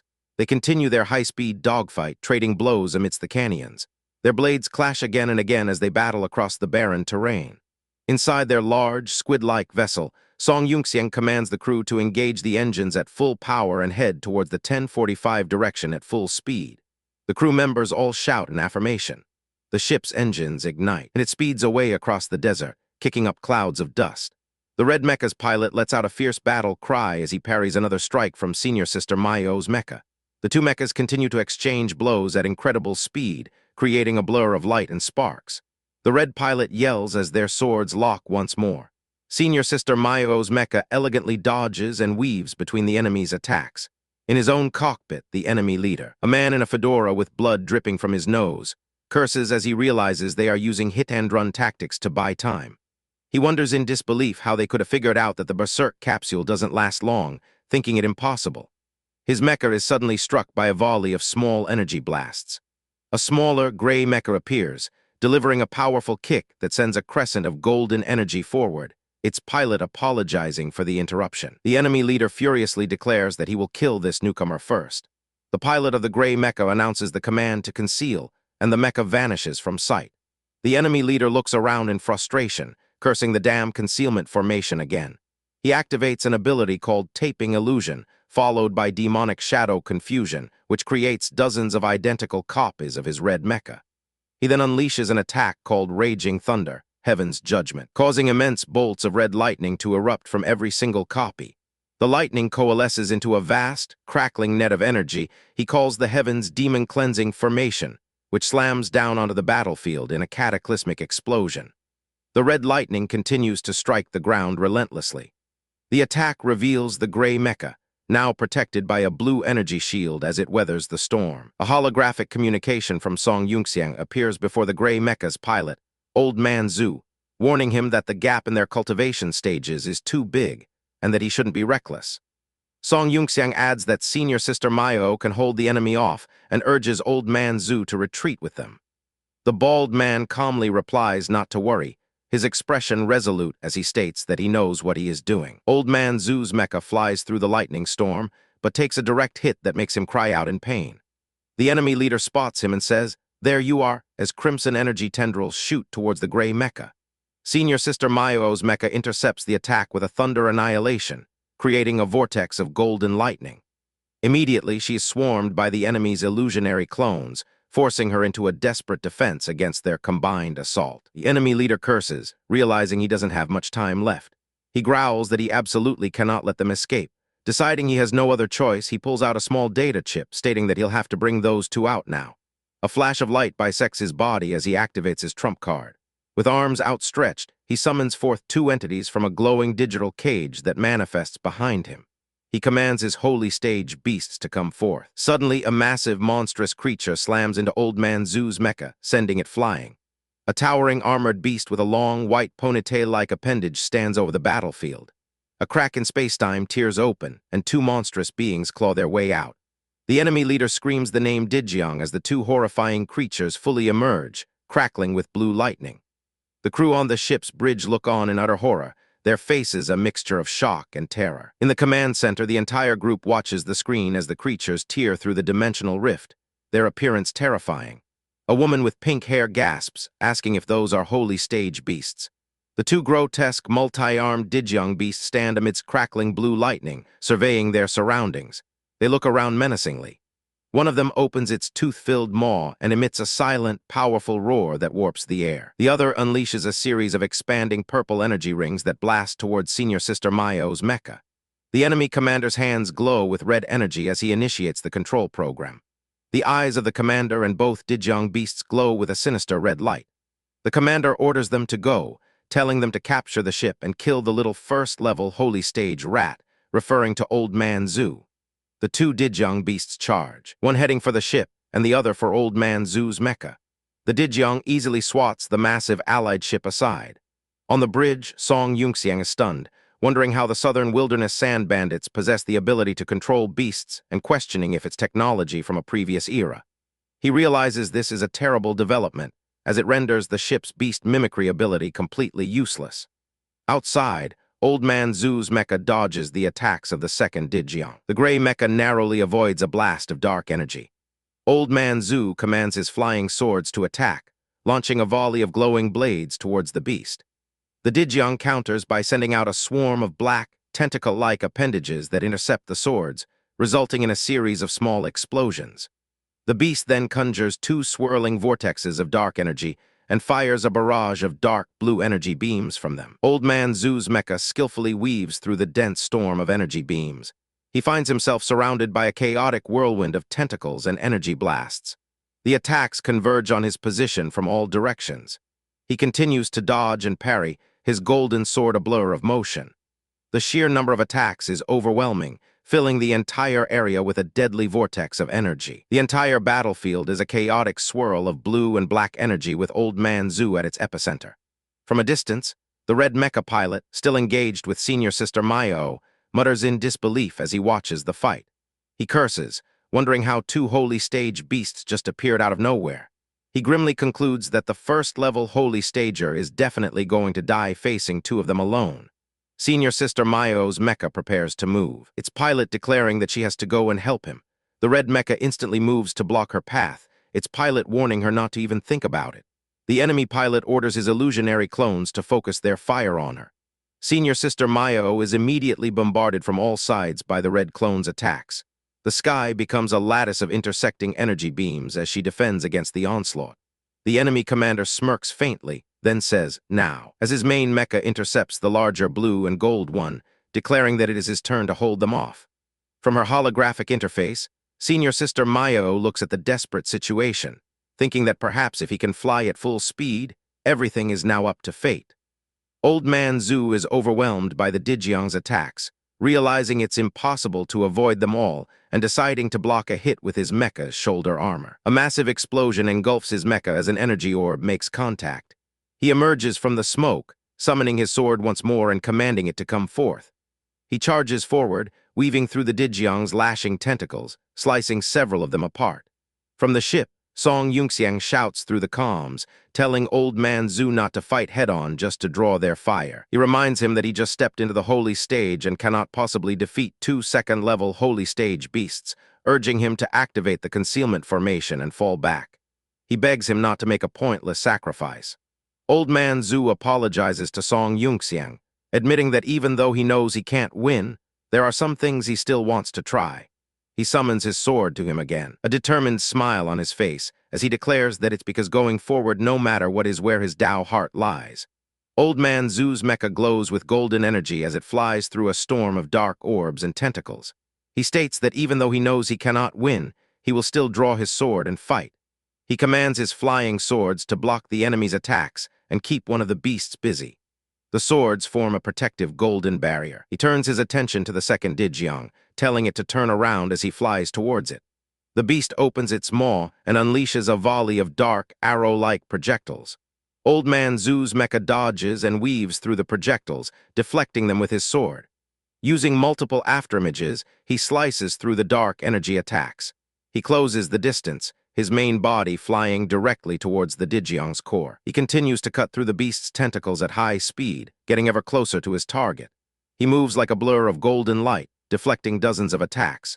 He closes in on the Dijiang's head, dodging its grasping claws and getting right in its face.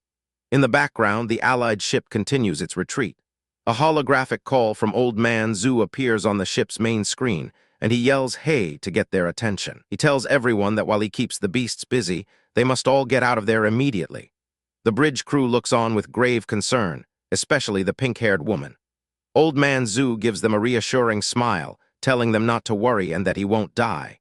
He explains his plan to hold them off for a few more minutes, find an opening to deactivate his construct, and then use the concealment talisman they gave him to escape. Song Yunxiang clenches his fist tightly, then looks at the screen and says he understands, asking Old Man Zhu to please take care of himself.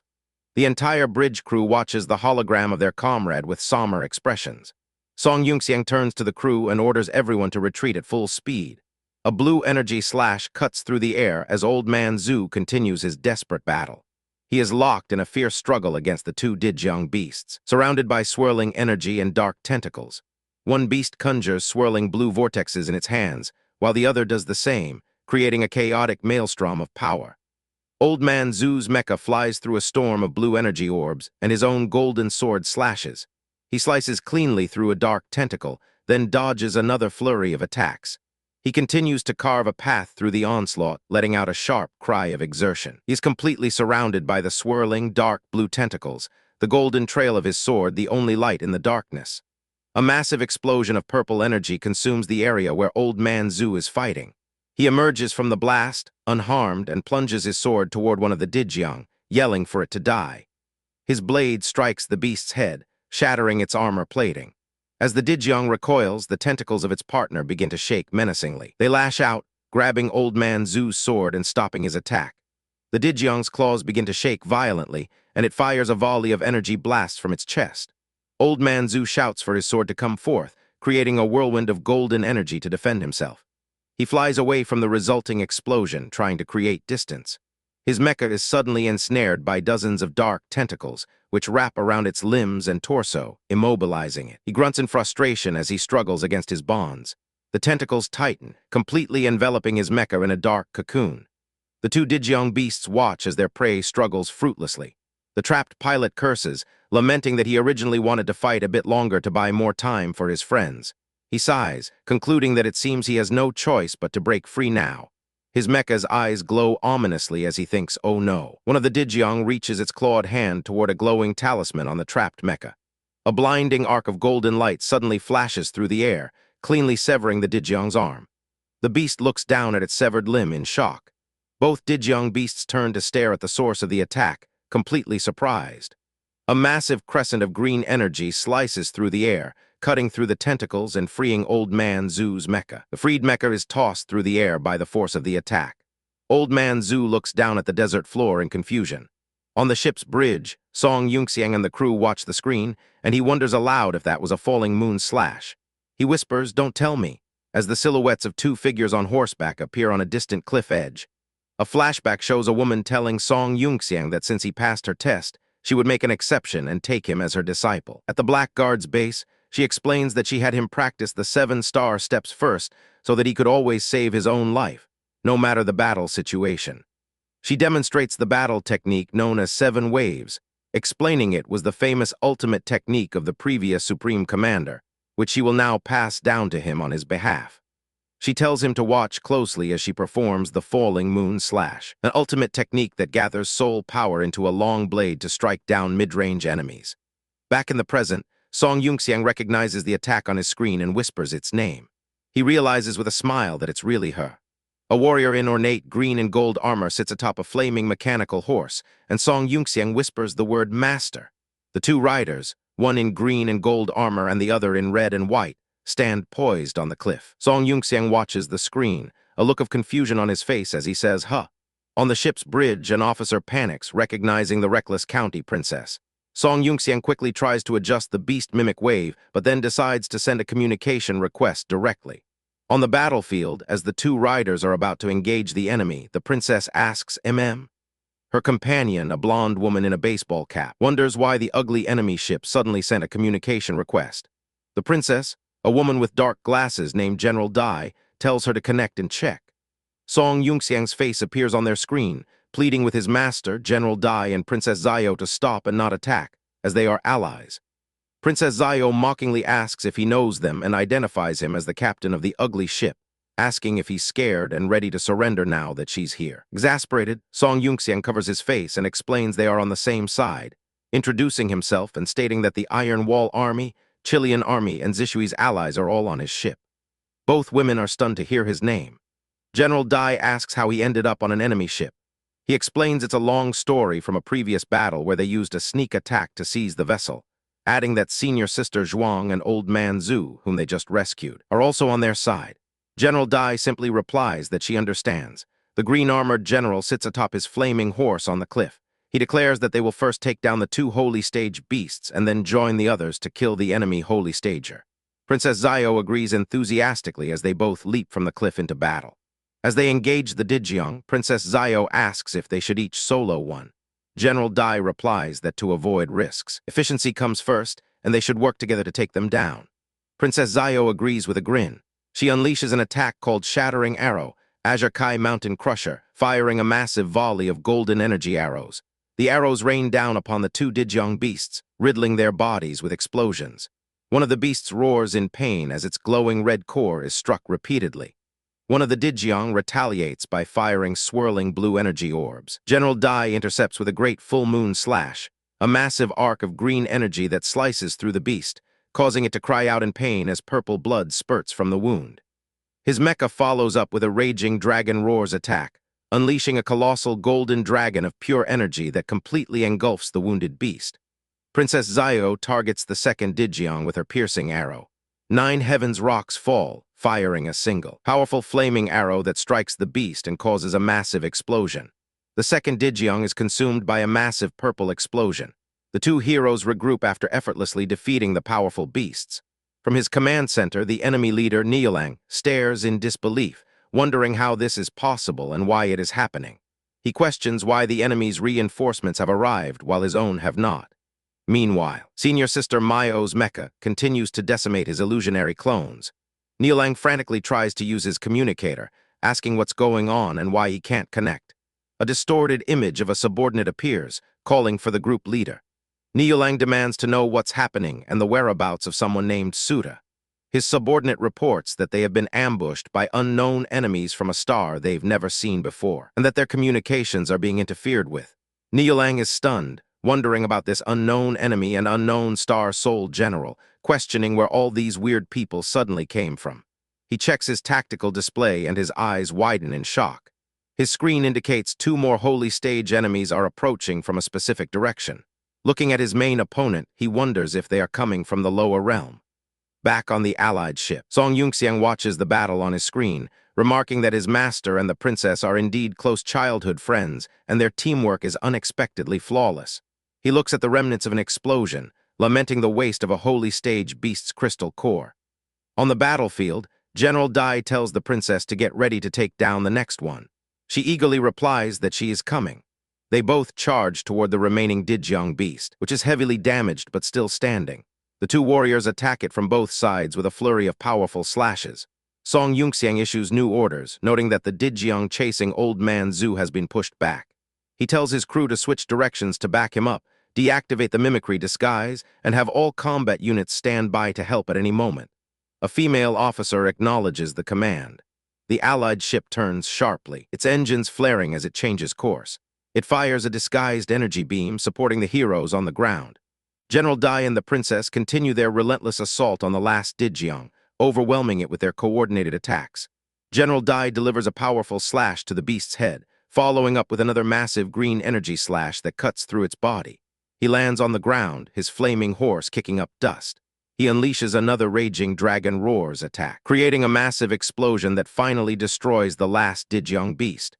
Princess Xiao watches from a distance, observing that Dylan seems overly worried about Song Yunxiang's safety and that it isn't the best time for such a powerful move. She concludes that it probably won't do much real damage.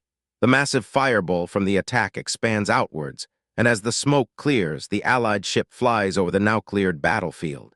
The ship lands near the battlefield. Old Man Zhu, now out of his mecha and back in his casual clothes, looks up as the ship approaches. Song Yunxiang meets him on the ground, handing him revitalization and soul restoration pills. He explains that while their effect is weaker on holy stagers, taking 3 at once should still help restore his physical strength and soul power. Old Man Zhu takes the pills and thanks him. Suddenly, Song Yunxiang looks up, sensing a new presence approaching from the southwest, from the direction of the lower realm kingdom. He realizes it's another holy stager approaching rapidly and yells for Old Man Zhu to hurry and get on the ship first. The 2 men run up the ship's ramp. Inside, an officer announces the incoming powerful enemy and orders the immediate reactivation of the mimicry disguise, while another commands the engines to full power and to be ready to escape at any moment. A young girl responds with a crisp, "Yes, sir." Outside, the battle rages on against the remaining enemy forces. Princess Xiao cuts through a swarm of dark tentacles with a cyan energy blade. She looks up, sensing the new arrival and noting that another holy stager is rapidly approaching their location. General Dai is engaged with a massive insectoid creature, blocking its attack.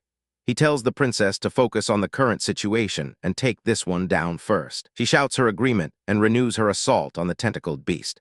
She rides her mechanical horse through the fray, slicing through enemies with ease.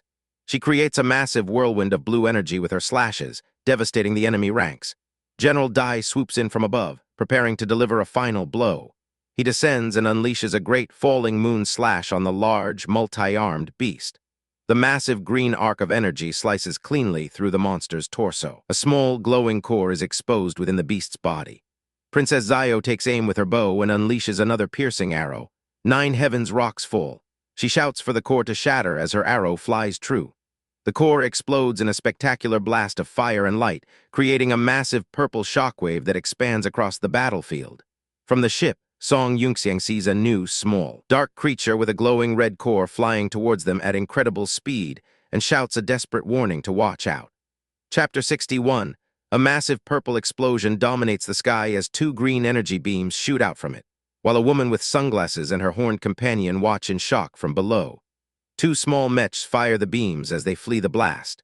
From a cloud of black smoke, a large red and green mech emerges from the ground. A green-haired woman with a sinister smile comments that they seem to be a bit late. Another red mech is sent flying by a burst of blue energy.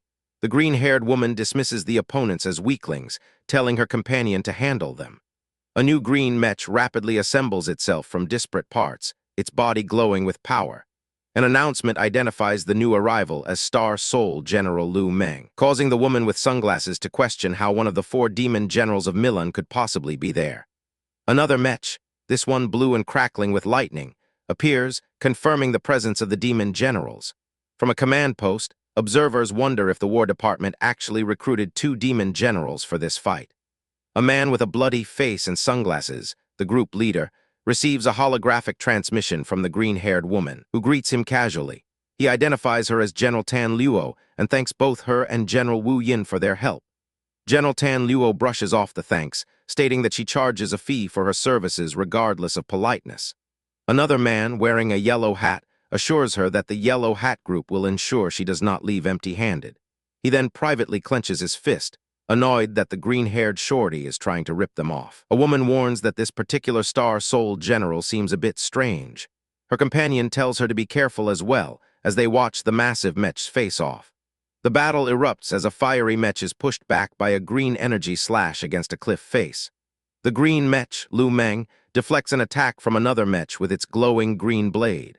The observing women shout a warning. Lu Meng is caught in an explosion but retaliates with a swirling vortex of green energy that engulfs its attackers.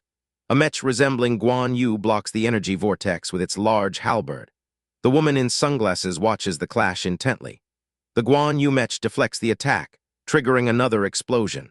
Lu Meng's mech is knocked back from the force, while a red and black mech lands heavily on the ground, shaking the battlefield. It then unleashes a technique called the Universal Invincible Flame Flash Nirvana Blast, a huge arc of blue and purple energy that smashes into Lu Meng's mech. The pilot of Lu Meng's mech is taken aback, questioning if another opponent has arrived. A new mech with glowing blue wings descends from the sky. Its pilot, an older man, announces that Grandpa is here to join the fight. The massive white, blue, and gold mech lands majestically, joining 2 other mechs on the cracked earth to face the towering green Lu Meng.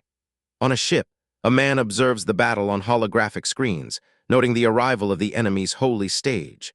He identifies them as the 4 demon generals of Milan, powerful beings he never directly fought in his past life. He feels relieved that Cao Ren's phoenix form is fast, and that his 3rd grandpa arrived in time, though he knows they must hold out until the senior from the Huyan family arrives. He identifies the winged mech as Star Soul General Cao Ren based on its transformation ability. The pilot of the giant green mech, Wu Yin, calls out to the pilot of the winged mech, Bingchuan, asking if the old bastard is still alive. Bingchuan retorts that Wu Yin has a sharp eye and confirms his identity. Their mechs clash with a shower of sparks. Wu Yin asks how Bingchuan is still alive and why Cao Ren looks so different. Bingchuan's mech clenches its fist, noting that it's been 20 years and Wu Yin has grown stronger. As Wu Yin's mech retreats, Bingchuan asks if he used some forbidden method. Wu Yin simply laughs in response. Bingchuan accuses Wu Yin of being the one who must have used a forbidden method to survive for so long. Wu Yin's mech deploys a large green energy shield, but Bingchuan's winged mech prepares to strike it down. With a powerful slash, the winged mech shatters the energy shield. The larger green mech, Lu Meng, now engages the other 2 mechs on the ground, blocking their simultaneous assault with its shield. Lu Meng fires a blue energy beam from its shoulder cannon, striking a red and pink mech and causing its pilot to grunt in pain. It follows up by swinging its massive green halberd, sending the red mech flying. Bingchuan's mech unleashes a new attack, firing 6 soul power missiles from swirling energy vortexes. The glowing blue projectiles streak towards their target. The woman with sunglasses recognizes the technique as the same one a holy stage beast used earlier. The observer on the ship is impressed that his 3rd grandpa mastered this technique so quickly, even if he only formed 6 missiles. Wu Yin, flying his mech, finds it strange that the technique is so similar to that of the beasts. The missiles curve through the air, relentlessly tracking his mech. He wonders how they can follow him so persistently, concluding that Bingchuan must have had a great opportunity while playing dead. Wu Yin's mech begins to transform, its components shifting and reconfiguring into a sleeker form with wing-like appendages. He activates its white-clad river crossing mode. The mech becomes almost invisible, phasing through the soul power missiles and leaving only afterimages in its wake. The missiles explode harmlessly against its energy trails. The observer on the ship is amazed by the perfect invisibility, noting that it completely conceals its soul power fluctuations. On the ground, Bingchuan warns the other pilots to stay alert, explaining that Wu Yin is a vicious foe who excels at sneak attacks from behind. The woman with sunglasses thanks him for the warning. An invisible distortion appears behind two of the mech. Bingchuan shouts a warning as the invisible mech reappears and strikes. Wu Yin's mech grabs the Guan Yu-like mech, declaring that he's caught one. Both the command crew and the man on the ship cry out in alarm. An unexpected green beam shoots across the battlefield, striking Bingchuan's concealed mech. A masked figure in a white cloak laughs, announcing that one is down. Aboard a large ship, orders are shouted for an immediate retreat as escape pods launch. The captured Guan Yu mech, now disabled, plummets from the sky. Suddenly, a massive fiery projectile streaks across the sky towards the remaining enemy mech. On a command bridge, two people sense a new, stronger soul power fluctuation and wonder who has arrived. General Tan Luo lands on the ground, annoyed by the overwhelming and ugly soul power.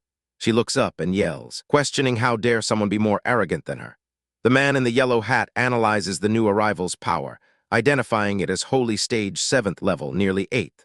A massive red and gold mech, engulfed in flames, hovers above Tan Luo. The pilot, a red-haired woman, informs Tan Luo that she has been waiting for her.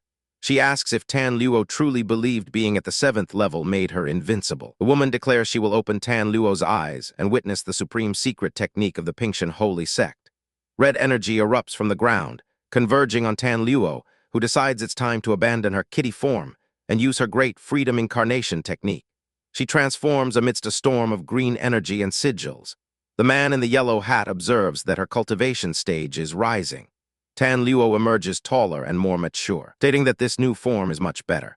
An observer notes her power is now Holy Stage 6th, almost 7th, and is amazed that the Pingshan Holy Sect still possesses such a secret technique. Tan Luo initiates a Star Soul construct, materializing a new red mech, Star Soul General Hong Hayer. The mech activates its true heavenly demon disintegration mode, glowing with intense red energy. Tan Luo, through her mech, asks her opponent if this power is finally enough to match someone who is almost at Holy Stage 8th level. The opponent's mech summons a fire-tipped spear, and to Tan Luo's surprise, her own opponent's red and gold mech also summons a weapon named the fire-tipped spear. Hong Hayer charges forward with a laugh, and the two mechs rush towards each other, clashing in a brilliant explosion of energy. Via hologram, General Tan Luo complains about how annoying it is that different Star Soul generals can have weapons with the same name, and the red-haired pilot scoffs in agreement. Their high-speed battle fills the sky with sparks. From the ground, Bingchuan watches the aerial duel before shouting a warning. Wu Yin's mech appears out of its invisibility to attack, but Bingchuan manages to block it. Wu Yin fires 2 green energy beams, but Bingchuan spots the attack and deflects them, causing an explosion. A large gray mech suddenly appears and grabs Wu Yin, telling him not to think about running. Bingchuan's mech then attacks with its phoenix plume chain sword, striking what he thinks is Wu Yin's mech. However, the target dissolves. It was just an afterimage. Bingchuan is shocked, realizing he's fallen into a trap as Wu Yin appears behind him. Wu Yin's mech ensnares Bingchuan's in a crystal prison. Wu Yin calls all is fair in war and tells the old bastard to prepare to die, but Bingchuan just grins. The crystal prison tightens, and Wu Yin tells the girl with the bow to shoot him now. The pilot of the red and pink mech fires a massive golden energy arrow which shatters the prison in a huge explosion. Bingchuan's mech is destroyed, its wreckage falling into a newly formed crater. Meanwhile, on the ground, a man rushes to his unconscious master, shaking her and telling her to wake up. From a black ship, a crew member reports that the Star Master System is unresponsive, and she might be in a coma. The man explains her unconsciousness is from the soul vein feedback caused by her Star Soul General being damaged. He carries her toward the ship. The man in the yellow hat feels his berserk state ending, knowing the backlash will leave him weak. His communication panel flickers as he receives a distorted call from a blue-haired woman named Oleander. Oleander reports that her reinforcements were attacked by 2 unknown forces, including a strange-looking Star Soul General. She adds that a female assistant from the Shark Sculpture King's development team has been kidnapped. The group leader realizes this entire battle was a diversion to lure him away from his base, so the enemy could target the crack-generating devices at HQ. Knowing Tan Luo cannot maintain her powered-up state for long, and that his other ally is at a disadvantage, he decides they must retreat immediately to defend their headquarters. He contacts General Tan Luo, explaining that his reinforcements were attacked, and he must retreat to protect their main objective. Tan Luo correctly guesses his power-up is wearing off but agrees to cover his retreat. As his yellow mech tries to flee, an enemy mech gives chase. However, its pilot, senior sister Mayo, is warned not to pursue, as it could be a trap, and she reluctantly breaks off the chase. In a secret base, a woman looking at a holographic display identifies several targets, noting they have many powerful fighters and that an S rank will be needed to handle the mission personally. She summons a red-haired woman designated Sanno. 17. The woman accepts the mission but states she dislikes the code name, preferring to be called Oilcoat. As she leaves, she warns the woman in charge not to get her name wrong again. The massive doors close behind her, and the woman scoffs, calling Oilcoat a rude, defective vessel and a cheap, disposable tool. Chapter 62. A barrage of red and blue energy beams fills the sky as multiple mechas engage in a chaotic dogfight, dodging and weaving between the blasts. A red mecha pilot, panting from the exertion, scoffs at his opponent, taunting that their long-range attacks are a bit lacking. He calls forth the 5 Elements vehicle, which transforms into a massive red cannon designated as Railgun Mode, crackling with blue energy. The opposing purple-tinged mecha fires its Samadhi Truefire cannon, but the red mecha unleashes an even larger combined beam of red and blue energy in response. Nearby, the pilot of a white mecha with twin golden tails warns his companion not to let his guard down, noting that the last hit didn't seem to do much damage. Suddenly, a volley of green energy beams shoots towards them, and the white mecha's pilot shouts a warning as he maneuvers to block the attack. Protecting his ally, a third mecha appears, its white-haired pilot, Third Grandpa, angrily declaring his opponent a nasty freak for using their higher cultivation to bully the weak and pull cheap sneak attacks. This golden and white mecha activates its divine eye, unleashing a massive, sweeping beam of golden energy. A masked figure is shocked to see that the opponent's white-clad river-crossing mode has been forcibly deactivated. From a command center, a young man watches on holographic screens, surprised that the Star Soul General Wenzhang has such a trick up its sleeve, calling it a perfect counter. He observes that the technique consumes a lot of soul power and worries that senior sister Mayo won't be able to hold out for much longer. Third Grandpa is urged to seize the opportunity and finish the battle quickly, which he agrees to do. The white mecha transforms into its phoenix form, its wings flaring with rainbow energy. Third Grandpa roars that his opponent shouldn't think about running as a new green mecha blocks their path. The phoenix mecha fires its phoenix cry cannon, a spiraling beam of energy, but the green mecha counters with the shattering arrow, Azure Kai Mountain Crusher, a storm of golden energy arrows that explode on impact. Laughing maniacally, Third Grandpa asks why his opponent isn't smiling and unleashes a barrage of homing soul power missiles. The pilot of the red mecha watches in shock, realizing his ally Wujin is being chased and beaten. He commands his 5 Elements vehicle to provide assistance, and it transforms into a 4-wheeled mobile turret, the autocannon mode. It speeds across the ground, firing a massive barrage of explosive shells into the air, creating a wall of covering fire. As the Phoenix mecha flies through the explosions, it's struck by a powerful energy beam, its pilot shouting in surprise. Inside her cockpit, senior sister Mayo is shown panting and exhausted, energy crackling around her as her strength fails. From the bridge of a large black vessel, the dark-haired commander orders the ship to descend and help her. The ship drops a device that projects a blue energy grid over the battlefield, causing the interference that was disabling an enemy mecha to disappear. The green mecha pilot celebrates this, but the white and gold mecha pilot shouts that it's no good, as his opponent has turned invisible again. The commander stands at an open hatch, calling out to senior sister Mayo, asking if she can still fly and telling her to come to him quickly. She falls unconscious from the sky, and he reaches out, grabbing her hand just as she is about to fall past him. The invisible enemy pilot laughs and fires another powerful green energy beam at the pair. The commander pulls Mayo close and shouts for his Star Soul construct to activate. A complex, multi-layered energy shield materializes around him, successfully blocking the blast.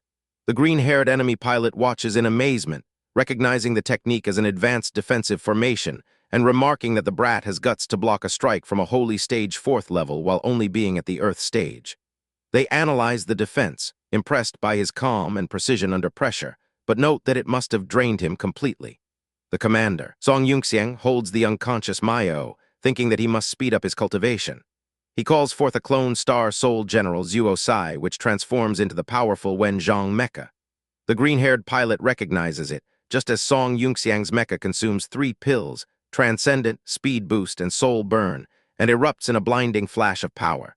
The newly empowered mecha moves at incredible speed, dodging energy blasts with ease. The enemy pilot is shocked, realizing the candy he ate were actually powerful pills, and finds the development interesting. Song Yunxiang commands a sky-piercing drill attack, firing 3 flaming spears that successfully pin the invisible mecha. An ally declares that he's caught him and tells Third Grandpa that now is the time. Third Grandpa dives down in his Phoenix mecha, shouting that here he comes. The masked pilot curses, but his leader laughs, revealing they didn't see their true plan coming as 3 separate green mechas appear from above and fire powerful beams, trapping the Wenzhong mecha in a field of explosions. The masked pilot finds this ability to split into 3 annoying. The green-haired leader decides that time is up and they should retreat, despite the masked pilot's protests that he could win. The leader states they are very interested in that kid now and orders a full retreat. As their mechas fly away, Wu Jin asks if they should give chase. From a holographic screen, a woman in a red dress tells Senior Huyan not to chase the enemy and to retreat as well. The allied forces depart, but the pink and black mecha piloted by the county princess is left behind, and she screams in fury, cursing that bastard Song Yunxiang for abandoning her. 10 days later, in Yongan City's Song Mansion, a man with long blue hair, code-named Symbols, recounts the previous battle. He reveals his concerto squad secretly intercepted enemy reinforcements, ensuring the lead singer's victory. Now on a boring guard mission, he observes the lead singer, Song Yunxiang, preparing for the next battle, even creating powerful pills and custom mechas for his forces. Symbols finds the Song Mansion to be a fortress of hidden powerhouses, but the one who unnerves him most is a small, white-haired maid named Ono. He muses that she's supposed to be a terrifying being, but is just dressed as a maid. Suddenly, she looks up directly at his concealed position, and he wonders if he's imagining things. He checks his advanced concealment formation, thinking it's impossible for her to see him, but when he looks again, she's gone. A moment later, he smells something delicious and turns to find Ono standing right behind him, holding a bowl of food. She effortlessly shatters his formation with her bare hands, forcing him to activate a Cow Ren Shadow clone and flee using an interference wave. Ono simply tells him not to run as he escapes. Back inside the mansion, Song Yunxiang's subordinates detect the interference wave just as they locate their next target, Yi Wang and his group on Weiliu Street. Song Yunxiang tells Third Grandpa to protect the mansion while he goes to investigate. Elsewhere, the other maids find Ono has returned with the unconscious Symbols, explaining that he smelled good, so she caught him. One maid jokes that another should use her pee to wake him up, which is met with disgust. Later, on a rooftop overlooking Weiliu Street, Song Yunxiang confirms that their target is indeed Yuang of the Tae mercenaries. His subordinate, Ajin, identifies 4 enemy spies from the Yin group and confirms no other forces are present. Song Yunxiang orders his forces to tighten the encirclement and call for backup before declaring it's time to confront them. Inside a private room, General Yuang and his men discuss recent events, including an ambush by an unknown, shape-shifting Star Soul general that resembles Cao Ren. They suspect a new force is at play, as their intel suggests it wasn't from the Tiandu side. As they talk, Song Yunxiang casually walks in, apologizing for accidentally destroying their soundproof formation. One of Yuang's men lunges at him but is easily blocked by Ajin. Song Yunxiang smirks, remarking that the Tae mercenary group isn't very competent if they've come to Yongan City without knowing who he is. General Yuang recognizes him as Lord Baron Song and asks what brings him there. Song Yunxiang takes a seat and proposes a private business deal. Yuang's men are sent to another room, though Yuang notes that with Song's forces likely surrounding them, it's safer than it seems. Song Yunxiang offers to sell Yuang intel about a crack-generating device tested by the Yellow Hat Group on Taro Island. This news shocks Yuang, as it clearly relates to a past trauma. As they shake hands on the deal, Song Yunxiang's system secretly clones the Star Soul General Gan Jiang from Yuang, much to Song Yunxiang's surprise.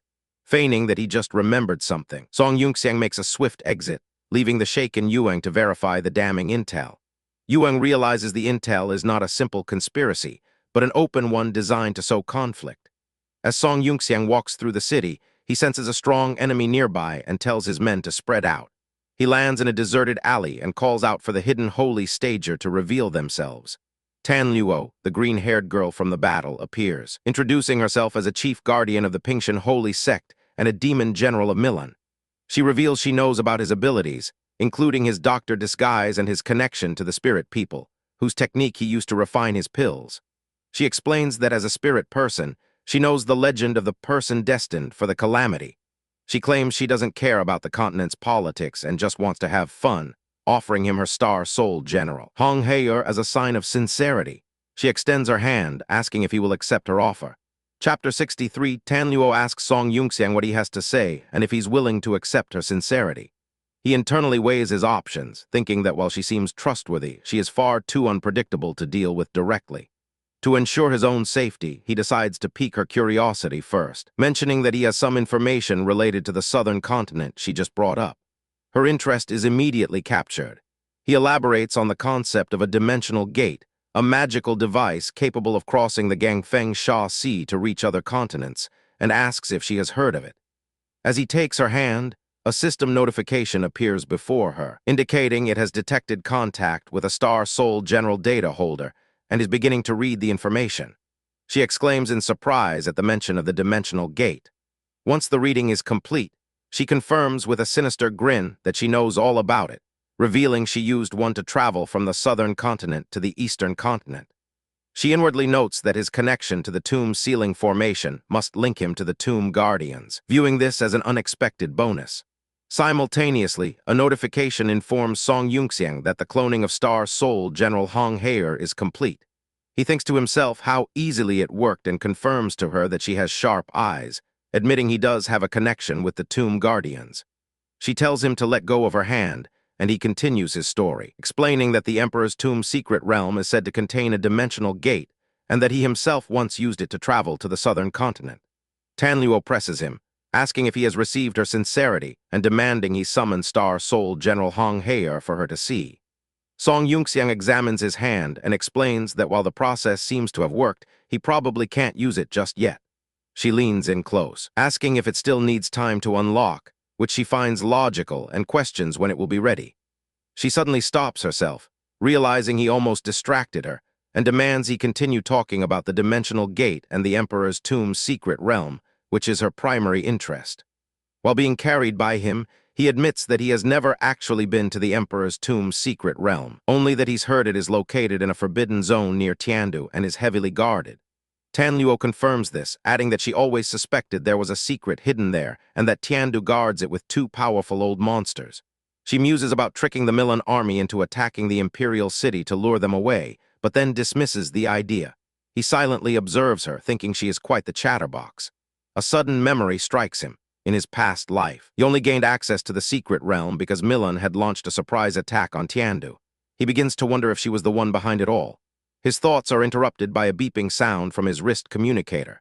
Tanluo announces she has to leave but still has important information to share. With a wide, unsettling grin, she suggests they add each other as friends on their communication bracelets first. He agrees, and a beep confirms the connection before he asks what information she has for him.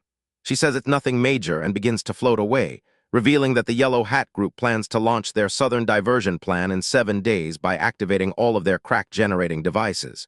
He reacts with utter shock to this news.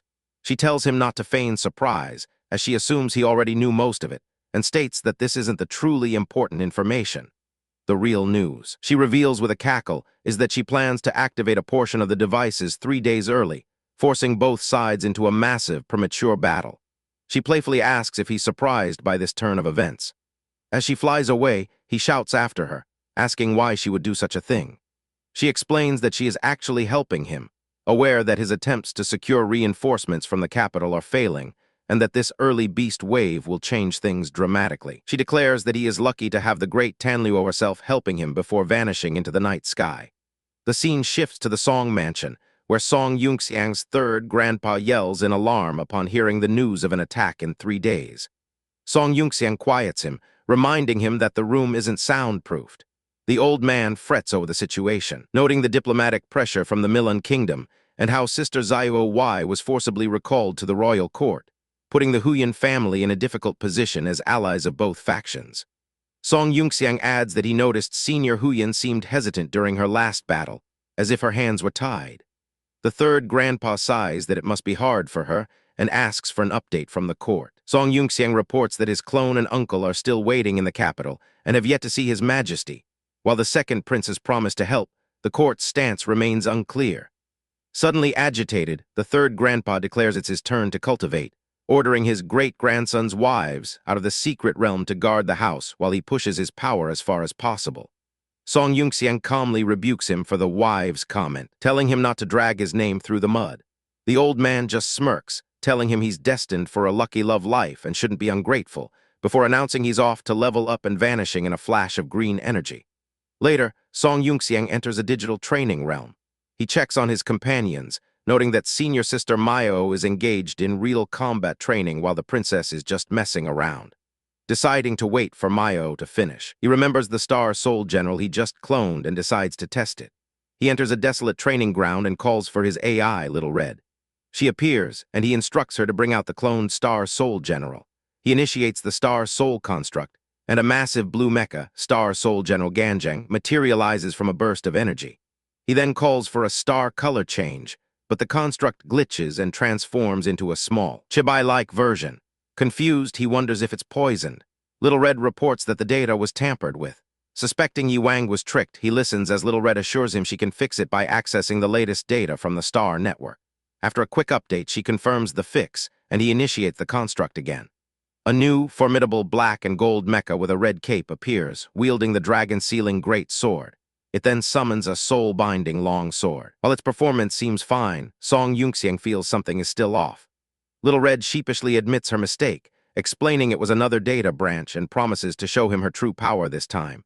She initiates the construct once more, and a massive, winged mecha materializes, the true Star Soul General Ganjang. The new Ganjang is summoned and immediately undergoes another star color change, settling into a sleek, star-colored form. Song Yunxiang is stunned that it finally worked. Little Red reports that the data was being parsed and optimized, which caused the delay, but it should be stable now. He wonders if the Star Network was blocking it, and she confirms she temporarily bypassed its detection. She gets cocky, telling her useless trash host to watch as she demonstrates her reliability. After a flurry of activity, she finishes her work, and Song Yunxiang decides to test the new mecha's weapons. He summons a horde of virtual enemies to the training ground. The monsters swarm Ganjang, which unleashes its annihilation cannon, a devastating red beam that carves through their ranks. Ganjang draws its soul-binding long sword and wades into the remaining ground troops, slicing through them with incredible speed. It switches between its long and short swords, fighting with deadly grace and efficiency. It then unleashes a volley of blue energy blades at flying targets before summoning the enormous, fiery dragon-sealing great sword. With a dragon-sealing spinning slash, it creates a destructive red vortex. When a large beast fires energy beams, Ganjang's morning winged armor forms a protective shield. At Song Yunxiang's command, the armor launches blue chains that bind the beast, after which Ganjang impales it with the soul-binding long sword. It follows up with the Seven Swords dragon-sealing clash, a devastating attack that obliterates the monster. Impressed by the sword's ability to drain soul power, he orders a finishing move. Ganjang fires its annihilation cannon at full power, turning the beast's remains to dust.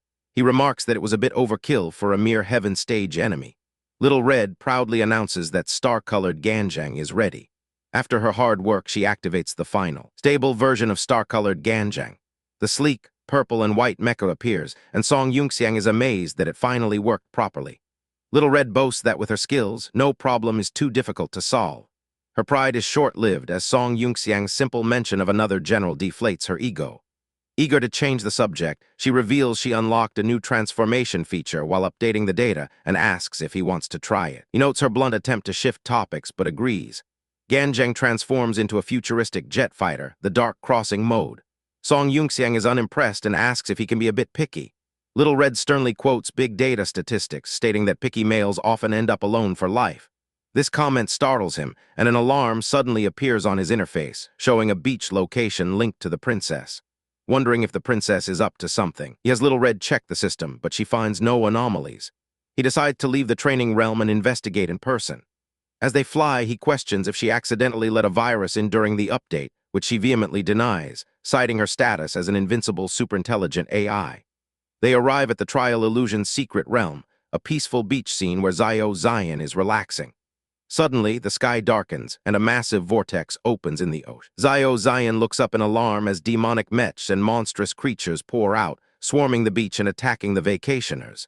One of the creatures grabs her, and she immediately blames Song Yunxiang, yelling that he's a shameless bastard for interrupting her break.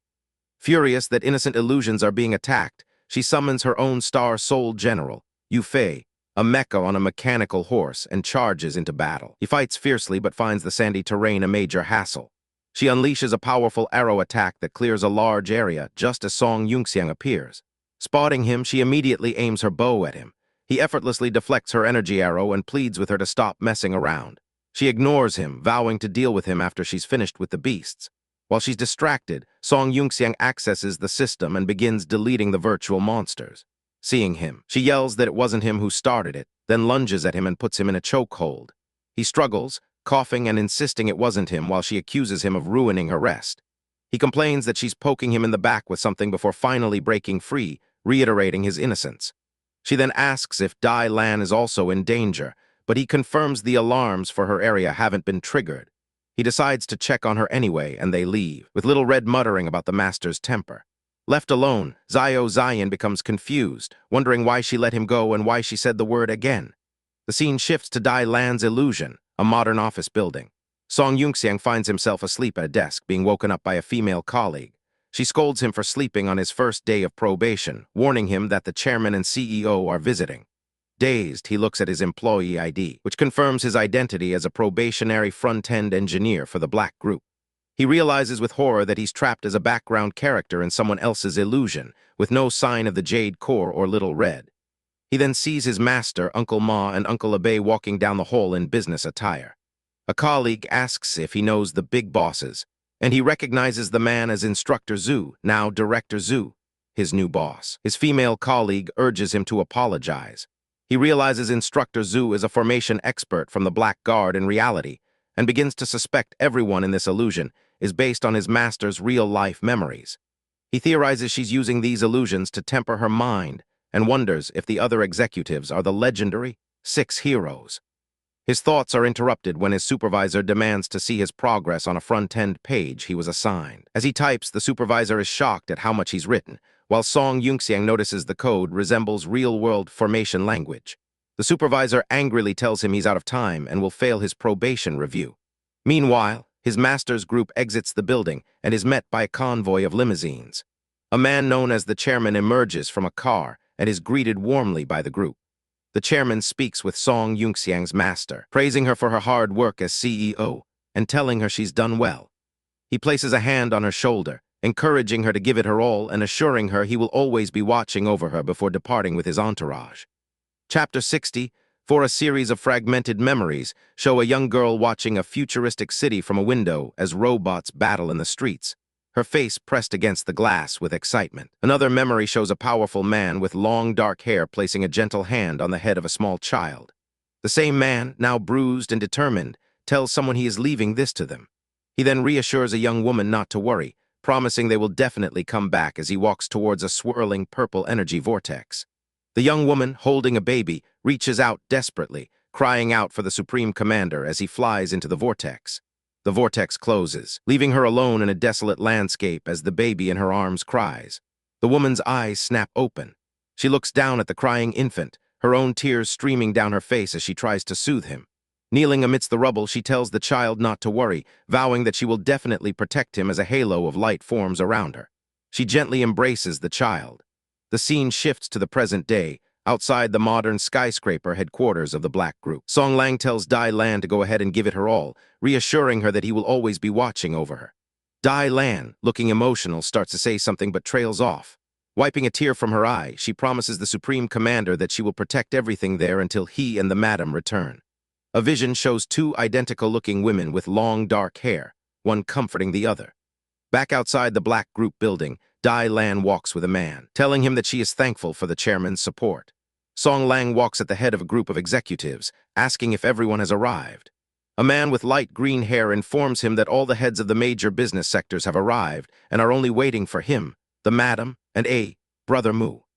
Song Lang explains that the madam is busy at home getting ready for the old man's birthday party with Song Mu's help, so they won't be joining the meeting today, and suggests they head to the meeting room. Song Lang leads the way with a simple instruction to go. Dai Lan, looking back with a smile, agrees. The group of executives walks towards the entrance of the modern glass building. Inside Programming Section 2, a crowd of office workers is gathered in disbelief around Song Yunxiang's desk. They murmur in shock that the probationary rookie hacked the competitor's server in just a few minutes, even scraping all their customer data and accessing their surveillance footage. One employee is flabbergasted that their competitor's boss is with his secretary. Another wonders if Yunxiang is secretly a god-level expert. Director Zhu, the department head, angrily confronts Yunxiang, his face contorted with stress. He shouts that he only asked Yunxiang to copy a front-end interface, but instead he wrote a script, hacked into their server, and stole all their product plans, core secrets, and customer data. A colleague points out that what Yunxiang did is illegal and asks Director Zhu if he agrees. Director Zhu, sweating profusely, insists that they don't understand. He rapidly explains the sheer technical brilliance of the hack. Yunxiang set up 66 layers of onion routing, planted untraceable memory malware to forge logs and tamper with variables, and used a quantum random number generator to erase all network traffic, making the intrusion look like system maintenance from 3 years prior. Song Yunxiang smirks, remarking that it was just basic stuff and asking if it was really that exaggerated. Director Zhu, exasperated, tells him the competitor's server had military-grade security specifications built with huge capital. He demands to know how Yunxiang hacked in so easily, planted a dozen backdoors, and even optimized their alarm system. He screams that Yunxiang is treating the entire data security industry like a joke. The commotion attracts Song Lang's group in the hallway, and he asks what is going on over there. Dai Lan says she will go take a look. Inside the office, Director Zhu ponders why a god-level expert would join their company as a probationary new recruit. A female colleague asks if he's really that talented and suggests they should raise his salary to the T3 specialist level immediately. Director Zhu puts a hand up, dismissing the idea that someone with his skills would join for money. His eyes widen as he comes to a shocking conclusion. He grabs Yunxiang by the shoulders, a realization dawning on him that Yunxiang joined the company just to hit on their CEO. Dai Lan enters the room, asking what's going on and why so many people are gathered during work hours. Director Zhu points a trembling finger at Yunxiang and loudly accuses him of joining their company just to hit on their CEO, Dai Lan. Dai Lan looks at Song Yunxiang, surprised, and asks his name. She then asks how he came to be there, her expression one of shock and confusion. Yunxiang merely chuckles as Director Zhu sputters in anger. The rest of the executives arrive, led by the green-haired man who demands to know who is trying to hit on their Dai Lan. Song Lang steps forward, asking if it's the kid. Song Yunxiang looks up from his desk, a bead of sweat on his brow as he recognizes the man before him. A full view reveals Song Lang, chairman of the black group, standing imposingly. Song Lang stands over Yunxiang's desk and asks if he is Song Yunxiang. The perspective shifts to inside Yunxiang's mind, where he narrates that he is experiencing a crisis, being trapped in his master Dai Lan's inner demon illusion as a mere background character. He explains that he has met his parents within this dream, virtual characters constructed from his master's memories, and he still wants to spend more time with them despite the illusionary nature of it all. He muses that being inside the inner demon illusion is like a lucid dream where the dreamer's memories construct the world, and he can't let his master discover he's more than a virtual character, or she might wake up and end the illusion. He notes that anyone who has dreamed knows the characters within often become inexplicably less intelligent, with erratic behavior and a scattered plot. Back in his chair, he concludes that this is exactly the situation he's in, having been dragged into the meeting room by these less intelligent characters, and he has no choice but to go along with the messy, chaotic plot to avoid alerting his master. Song Lang dramatically announces that he, the chairman, will introduce Song Yunxiang to the higher management of their black group, causing Yunxiang to internally question the strange self-appellation, guessing it's a dream logic alteration of I, the Supreme Commander. Song Lang points to the green-haired man, introducing him as Ma Sanliu, general manager of the 1st Business Division and one of the 6 heroes of Black Group, who was once a big shot known as 9th Master. The man, Ma Sanliu, extends a hand with a cool gesture, saying it's a pleasure to meet him. Yunxiang shakes his hand, greeting him and thinking to himself that Uncle Ma was quite the badass and must have changed his name to hide in the Song family. He then thinks of Uncle Abe. Song Lang introduces the blonde man as Zayahu Bij, head of the 2nd Business Division. Song Lang proudly explains that Zayahu Bij is a young master from a branch of the Zayahu family, and that he personally brought him into the black group after winning a death race against him. Yunxiang shakes his hand, greeting him politely. Yunxiang is inwardly stunned, realizing Uncle Abe's name was changed from Zayahu Bij, and that he belongs to one of the 4 top families of Tiandu. He connects the dots, thinking that these two powerful figures who once dominated the scene must have changed their identities to secretly protect him.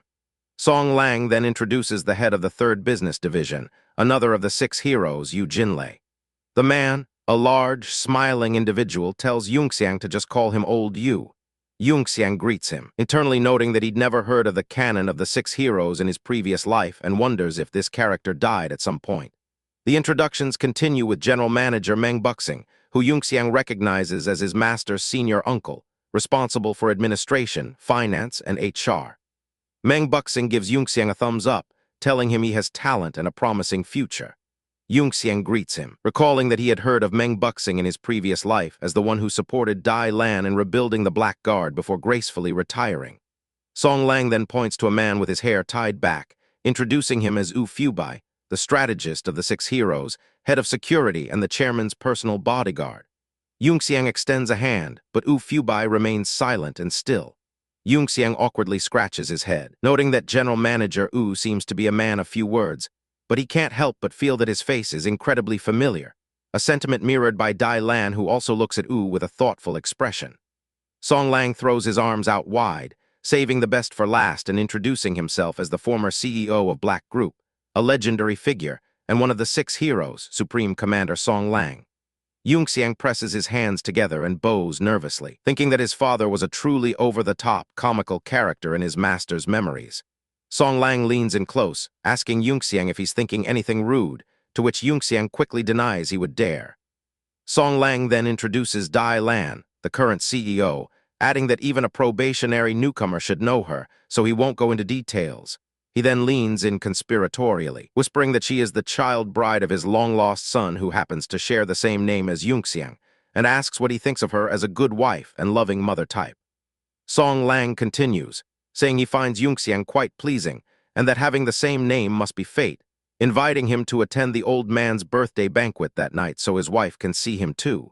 The mention of his mother sends Yunxiang into a daze. He thinks about how he has long since forgotten what she looked like, and that seeing her even in this secret realm would be a precious experience. Song Lang snaps him out of it, demanding to know what he's spacing out about and accusing him of having improper thoughts about CEO Dai, reminding him that he only joined the company because he was drooling over her looks. Dai Lan, flustered, tells the chairman he's talking nonsense. As she looks at Yunxiang, she begins to feel that something is not right, questioning why the Supreme Commander is talking so much with this kid, and noting that Song Yunxiang never appeared in her previous illusions. She clutches her head, groaning in pain as the illusion wavers. Yunxiang panics internally, realizing his inconsistent behavior must have caused his master to instinctively sense something amiss, threatening to collapse the entire dream if she wakes up. Determined to see his mother, he realizes he has no choice but to go along with the ridiculous plot and keep playing his background character role. He snaps to attention, shouting, "Welcome, Chairman," and introducing himself as a probationary newcomer from Programming Section 2. He loudly offers to have his section report their work achievements, which seems to stabilize the illusion as Dai Lan looks on, confused but no longer in pain. The director, Zhu, is prompted to personally report their work to the chairman. The scene transitions back to the conference room. Yunxiang stands by, relieved that the situation is stabilized for now, knowing he must fully follow his character's behavioral logic if he wants to see his mother. Director Zhu begins his presentation to the assembled executives. He states that Programming Section 2 has recently developed a minigame based on the Star Soul General's theme. He directs everyone's attention to the screen, where an image of the Black Group headquarters is displayed. He begins to explain the game's premise, droning on about its features. Meanwhile, somewhere else within the same illusion at the Song Mansion, a woman with blonde hair and a green dress is chugging cans of soda on a balcony. She lets out a satisfied sigh, remarking how awesome it is. She muses that even though this is just an inner demon illusion, being able to drink a Zero-Thera soda makes her really happy. An assistant informs her that the third master has sent a message saying he found an interesting young man at the company and will bring him to the old man's birthday banquet for her to see. The woman, addressed as Madam, tells the assistant she understands and to go prepare. She smiles deviously to herself, thinking that this method will indeed let her see that kid Yunxiang, and that all the effort put into this illusion wasn't in vain. A small, holographic figure of a girl named Lila appears beside her. Back in the meeting room, Director Zhu continues his presentation about game launch plans and character updates. The executives, including Dai Lan and Song Lang, look bored as he drones on. As Zhu explains that the project unfortunately failed to launch as scheduled, a team of assassins in black tactical gear begins rappelling down the outside of the skyscraper's glass windows. Song Yunxiang spots them and shouts for everyone to watch out. The executives are startled, asking what's happening. Director Zhu, still at the podium, looks up in confusion. The assassins attach devices to the glass before kicking off. They swing in unison towards the building. The devices detonate, shattering the massive windows. Yunxiang braces himself as glass flies everywhere. The other executives react in shock as the assassins swing into the room through the broken windows. Someone shouts that they are assassins and orders everyone to protect the chairman. The assassins immediately open fire with their rifles. The office workers giving the presentation are gunned down, screaming in pain. Wu Fubai, with incredible speed, flings 2 chopsticks from the table, which embed themselves in an assassin's helmet, killing him instantly. The dead assassin falls to the floor. Ma Sanliu grabs a chair and smashes it over another assassin's head, screaming that he will kill them. The room erupts into chaos as the executives fight back. The remaining assassins continue their assault. A female assassin with long red hair leaps through the air, wielding 2 blades, targeting Song Lang and Wu Fubai. Wu Fubai intercepts her midair, expertly parrying her attack and striking her arm, disarming her with swift, precise movements. As the fight rages, another assassin lunges towards Song Lang. Song Yunxiang shoves Song Lang out of the way, shouting, "Watch out!" The executives cry out, "Chairman!" as Song Lang is struck by a volley of thrown knives, knocking him to the ground. The red-haired assassin recovers and moves in to finish him. Wu Fubai blocks her path but is stabbed through the torso. The force of the blow sends him flying backward through the shattered window. Dai Lan and a wounded Song Lang cry out his name in horror as he falls from the skyscraper. Meng Buxing shouts for everyone to go first. The red-haired assassin pursues them relentlessly. Meng Buxing grabs a cane sword from a fallen colleague and single-handedly holds off the attackers to cover the retreat. The group flees up a stairwell, and Meng Buxing tells Dai Lan he is leaving this kid to her. His final thoughts are in order to protect him no matter what. He commands Ma Sanliu and Xiahu Bij to protect them well, and they affirm the order. The two turn at the bottom of the stairs to face the pursuing assassins, engaging them in a fierce brawl. Though they fight valiantly, they are quickly wounded and overwhelmed. Xiahu Bij is shot in the eye, and Ma Sanliu is stabbed, but they continue to fight with furious screams, taking down several assassins before collapsing from their injuries, exhausted and bleeding. More assassins appear at the top of the stairs, and Meng Buxing stands his ground, telling them they won't get past him. He is brutally stabbed multiple times but grits his teeth through the pain, letting out a final war cry as he throws himself into the group, taking them all down with him. He falls dead atop the pile of bodies. Song Lang looks back with a grim expression before turning to continue his escape. He looks at Dai Lan, telling her he'll leave the rest to her. Dai Lan and Yunxiang look back as a vision of her younger self appears, reaching out and crying for the Supreme Commander. The illusion begins to collapse as Dai Lan continues to cry, the world around them disintegrating into purple static. The scene fades to a void, where Yunxiang watches a ghostly image of his younger master kneeling, protecting him as a small child. He realizes the entire scene was a dream reconstructed from his master's memories of that year, and that the promise she made to protect him was the reason for all her actions in his previous life.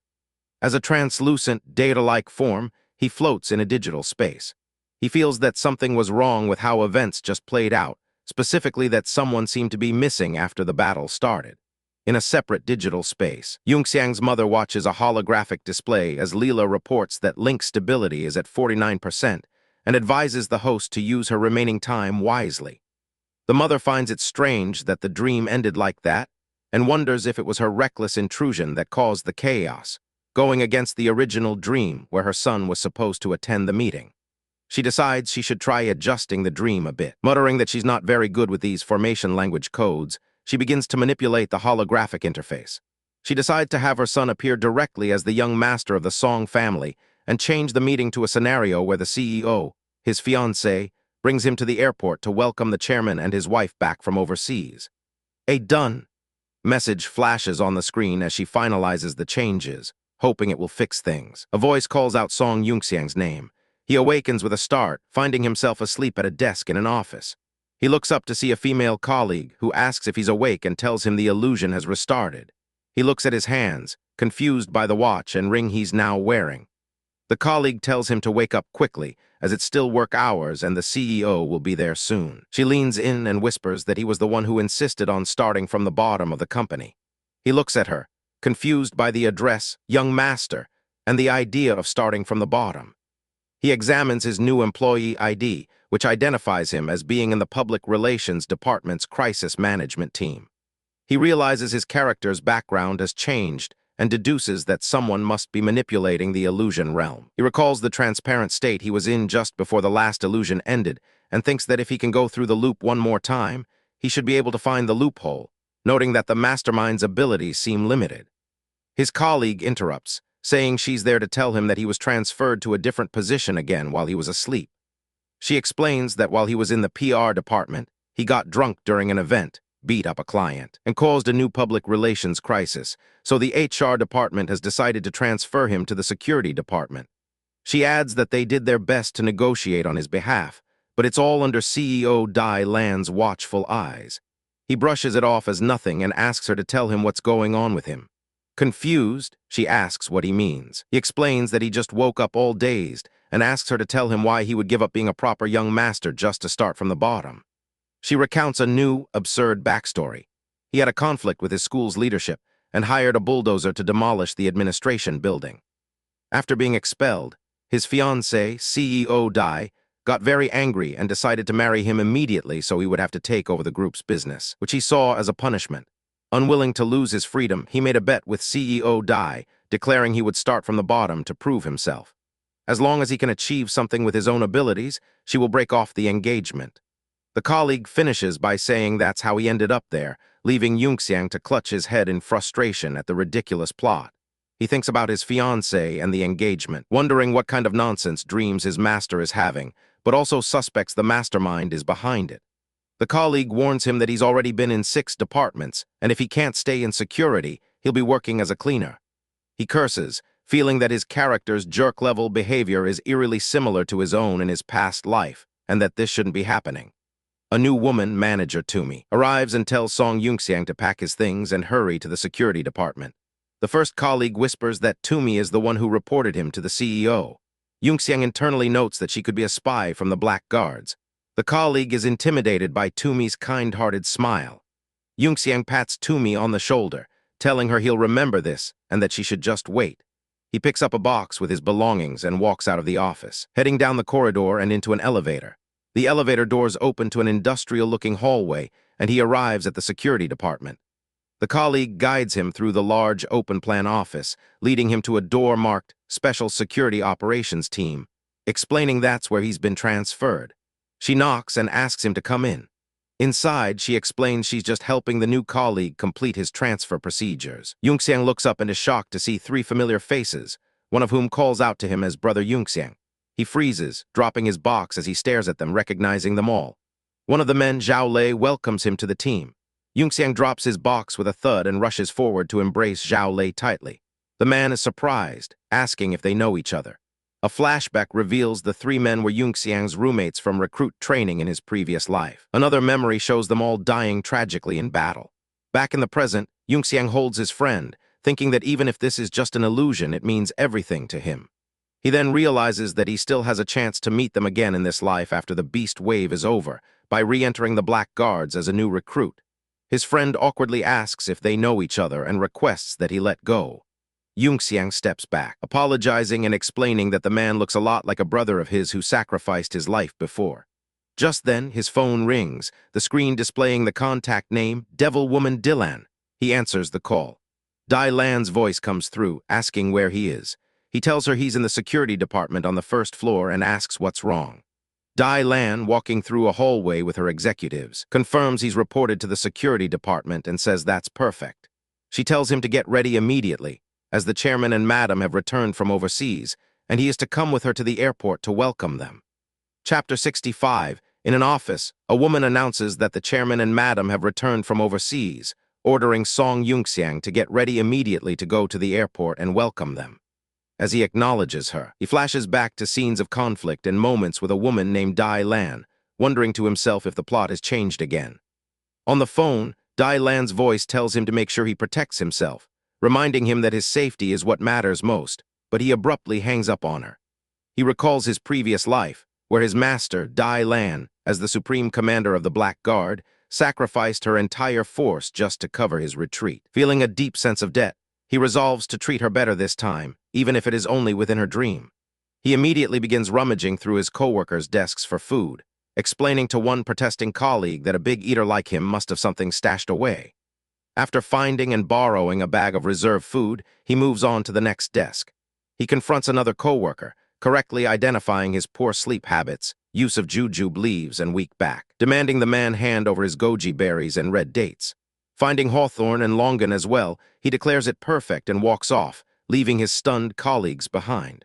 As he heads out, he comes face to face with a stern-looking man whom he recognizes as Lu Feng, his old combat instructor from the Black Guard recruit camp. Lu Feng looks down on him with disdain, remarking that he looks like a pampered young master who relied on connections to get transferred from the PR department. Yunxiang smiles to himself, noting that Lu Feng's insults are exactly the same as he remembers from the past.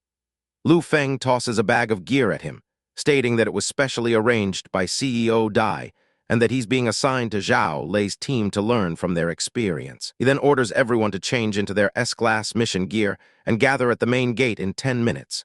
Yunxiang asks a female colleague where the break room is, saying he needs to get something.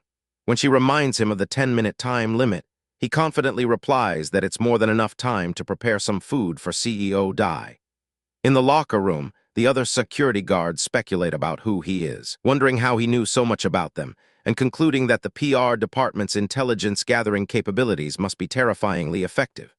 Outside, a large convoy of black cars and uniformed security personnel stands ready. An older man, Meng, is told to prepare the welcoming arrangements while Dai Lan sits in a car, assuring him she'll handle things at HQ. Just as the team leader gets everyone ready to move out, Yunxiang comes running out of the building carrying a bento box and a thermos. He approaches the main car, looking around and wondering why his uncles Ma and Abe aren't present in this version of the dream. Dai Lan, already seated inside, sternly asks what he's looking at and scolds him for being late. He quickly apologizes, explaining that he knows she probably hasn't had breakfast and that he made something for her to eat. The other guards are aghast, with one loudly questioning his sanity for offering cheap food to someone of CEO Dai's status, while another bets $500 she'll slap it out of his hand. Ignoring them, Dai Lan looks at the food and asks if he made it himself. He confirms that he did and encourages her to eat it before it gets cold, also offering her a tea he specially made to ease her stress. To the absolute shock of the entire security detail, she accepts the meal and thanks him. As Lu Feng tries to direct Yunxiang to a different car, Dai Lan calmly tells him there's no need, inviting Yunxiang to ride in the same car as her.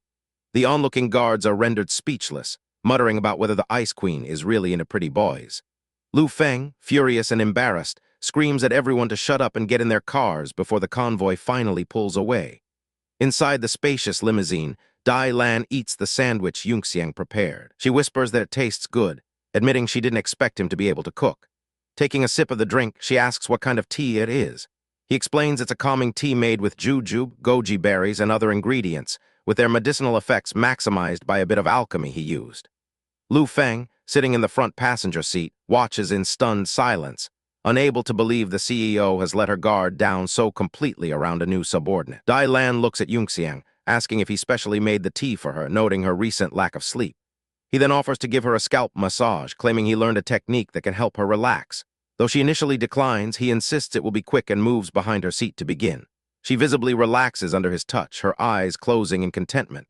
She begins to say his name but trails off, her resistance melting away. Lu Feng is internally screaming, horrified that the untouchable CEO is allowing a lowly guard to put his hands on her noble body. Dai Lan yawns, murmuring that she's a bit sleepy and will rest for a while. She quickly falls asleep, her head coming to rest on Yunxiang's shoulder. Lu Feng glares back, warning Yunxiang not to dare try anything funny. Yunxiang simply puts a finger to his lips to shush him. Noticing that she is frowning even in sleep, he gently smooths her brow with his thumb. He then carefully repositions her, allowing her to lie down with her head in his lap so she can sleep more comfortably. Looking down at her peaceful face, he feels a profound sense of closeness he never experienced in his past life, realizing that this is the first time he's been able to see the tiny hairs on her eyelashes. He reflects on her many roles, one of the 8 generals, the supreme commander, his master, but sees that in reality, she is just a little girl carrying immense burdens. He gently lays her down fully on the seat, hoping that if he can become someone she can truly rely on, she might finally be able to take off her cold armor and lay down the weight she was never meant to carry alone. He silently apologizes for disappointing her in his past life, affirming that this time he has returned. Sometime later, Yunxiang wakes with a start, realizing he had fallen asleep too. He wonders if the tea was truly that effective, or if it was the sense of peace he felt having her by his side. His peaceful thoughts are shattered when the convoy is ambushed by a biker gang throwing Molotov cocktails that set the escort vehicles ablaze. Lu Feng receives a report identifying the attackers as thugs from the Red Ghost Corporation and orders the rear vehicles to form a blockade. A fierce firefight erupts on the bridge as the guards return fire against the charging bikers. The battle is chaotic, with bullets flying and vehicles swerving. A heavily customized motorcycle with spikes on the front wheel rams into an escort car, sending it flipping through the air. The rider, a muscular man, then shoots the driver of the lead car through the windshield. With the driver dead, the car veers out of control and begins to roll, sending its occupants tumbling out onto the asphalt amidst a massive pileup of the entire convoy. Yunxiang lands on his feet with Dai Lan safe in his arms, but she immediately warns him to watch out. An attacker with a sword lunges at them, shouting for them to go to hell. Yunxiang opens fire, but the main attacker, the muscular man from the spiky bike, is already closing in. Dai Lan, now on the ground, picks up a fallen pistol and fires a shot that strikes the man's helmet. The bullet ricochets off, shattering the visor but leaving him unharmed. The man removes his broken helmet, calmly greeting CEO Dai. Yunxiang stares in shock, recognizing the man as Chu Qiu Zhen, one of the 4 demon generals of Milan and the host of Star Soul General Xiang Yu. Yunxiang recalls that in his past life, Chu Qiu Zhen became one of his master's toughest enemies, but he shouldn't have awakened as a host for at least another year. Chu Qiu Zhen taunts Dai Lan, betting that her gun has only 1 bullet left. As she fires her last shot, he dodges and throws a knife, which she deflects with her weapon. He closes the distance in an instant, but she manages to press the barrel of his own gun against his abdomen. He smirks, kicks her hand away, and grabs the pistol, boasting that luck is on his side. He fires, but she twists his arm at the last second, causing the bullet to fly harmlessly into the bridge's railing. Just as reinforcements arrive, Chu Qiu Zhen scoffs that they are a mere crowd and pulls the pin on a grenade, throwing it to unleash a thick cloud of red smoke that engulfs the area. Lost in the smoke, Dai Lan calls out Yunxiang's name, only for Chu Qiu Zhen to emerge and viciously stab her in the leg. She cries out as he continues his assault, slashing her across the arm and back. As he raises his knife for the final blow, shouting for her to die, Yunxiang appears in a flash. Catching the blade with his bare hand, he disarms Chu Qiu Zhen with a swift kick, sweeps the injured Dai Lan into his arms, and tells her they are leaving. He leaps onto a nearby motorcycle, telling her to hold on tight as he revs the engine and speeds away through the smoke. Chu Qiu Zhen orders his men to give chase. The remaining black group guards create a choke point, telling Yunxiang to go on while they cover his back. He grits his teeth in anger as he sees one of his men get cut down, a scene that triggers a painful memory and fuels his rage, even in a dream. Speeding down the bridge, he asks Dai Lan if she's okay. Coughing, she reassures him that she's fine thanks to the protective gear he had someone send her, adding that as long as he's okay, nothing else matters. He tells her to stop talking, and she rests her head against his back. Their escape is cut short by a roadblock ahead, manned by soldiers led by a man in a gold coat named Sun Juchen. Sun Juchen apologizes, but states he has orders from above that the black group must return to hold back the Red Ghost Corporation, warning Dai Lan of the consequences if she refuses. Yunxiang curses the bizarre and nonsensical plot twist his master's dream has taken. Seeing no other option, he tells Dai Lan they'll take a detour from the side. He then lifts the entire motorcycle and leaps off the edge of the bridge into the open air. As they plummet towards the water, a mysterious figure in a green cloak and a metal mask emerges from below, firing grappling hooks to launch himself upwards towards them. The figure hurls a grenade directly at them. Yunxiang kicks off the falling motorcycle, using it as a platform to propel them away from the blast, just as it detonates and destroys a large section of the bridge. They land hard on the fractured pavement and Yunxiang cries out in pain. Before they can recover, the green-cloaked assassin lands and riddles the area with automatic gunfire. Dai Lan throws her body in front of Yunxiang, absorbing the full barrage of bullets. Mortally wounded, she collapses into his arms. He holds her, screaming her name in anguish as she weakly tells him to stay alive. With her dying breath, she confesses she can no longer protect him, but hopes to be by his side in the next life. using her last ounce of strength to push him off the crumbling edge of the bridge. He falls helplessly towards the water as the cloaked figure finishes off Dai Lan above. The entire dream world begins to disintegrate into particles of blue light. Floating in the void, Yunxiang's astral form realizes that as a formation language, the dream must have a flaw. He pinpoints its vulnerability, clenching his fist as he vows that no one will ever manipulate him again. His triumph is short-lived as he is suddenly transported to a purple, grid-like digital space, where he wonders how he failed again. There, a small, chibi-like being explains to a blue, holographic woman that deep within Dai Lan's subconscious is an absolute drive to protect Song Yunxiang. The holographic woman realizes this means Dai Lan's subconscious is treating them as intruders. A red warning alert flashes on a nearby screen. The chibi being Leela warns the holographic woman, her master, that a reverse intrusion is happening. When the master asks what that means, Leela offers a surprising congratulations, informing her that her son appears to be an amazing formation master. The blue, holographic woman stares in utter shock, her face illuminated by the flashing red warning signal.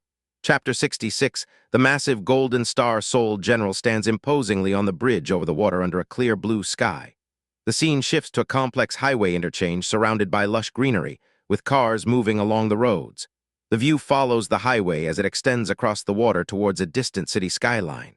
Inside a car, Dylan and Yunxiang are asleep in the back seat. The driver informs CEO Dai that they have already left the city center and will be getting off the elevated road soon, but Dylan is unresponsive. The driver looks back, confused by the silence. Suddenly, Dylan's eyes snap open, his expression sharp. He thinks to himself that it's just as he thought. This brings him back to the moment just before the car was attacked. He pulls up a red holographic interface, thinking it's a good thing he caught the loophole during the last reset, and that it's now his turn to take control. He recalls a memory of a massive, armored fist descending, with a green-hooded figure inside shouting that not a single one of them is getting away, while he helplessly said no. The memory continues with the fist being stopped by the golden mecha's hand. The full form of the golden mecha, Dong Yuanju, is shown hovering above the bridge, ready for battle. Dylan's hand swipes across a holographic chart, then through dozens of red data windows that fill the car's interior. As he sifts through the data flooding around him, he finally exclaims that he has found it. He reaches into one of the red data windows, calling his target a little brat. He pulls out a small, chibi-like girl with fiery orange hair, ordering her to come out. The small AI entity is yanked from the data stream, looking dazed. The small, red-haired girl wonders why she can move again, then clenches her fists in anger, yelling at someone named Number 3 for daring to attack her from behind. Dylan ignores her outburst and gently pulls Yunxiang into an embrace, telling her that from now on, he will be the one to shield her from the wind and rain. He whispers her name, Yunxiang, as she rests against his shoulder, while the little red AI looks on from the side. Dylan tells Little Red that she can continue and begin the next dream within the illusion, as he and Yunxiang are enveloped in a green, digital energy field and teleport away. Floating amidst the red data windows, Little Red declares she's coming, vowing that Number 3 wouldn't have stood a chance if she had been ready. Dylan decides to let the one behind all this get a taste of what's coming and instructs the AI to start the reverse intrusion from the space that trapped them. The scene shifts to a different digital space, where a woman with light blue hair stands with a small, purple-haired AI. The blue-haired woman asks what was just said. The purple-haired AI, Leela, reports that just a moment ago, Number 2 was found and freed by the young master. Back in Dylan's digital space, he remarks that watching the drama and eating melon is fun, but being the monkey that gets played isn't very fun at all. As he stands near Little Red, who is eating a watermelon slice, he kicks the watermelon slice away with a smirk. Dylan then instructs Little Red to start the reverse space tracking, and she enthusiastically agrees, telling him to watch how powerful she is as his golden mecha flies over the digital bridge. The scene shows the vast expanse of the bridge over the digital sea.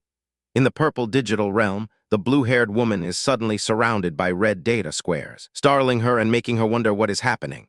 A crack appears in the purple space above her head.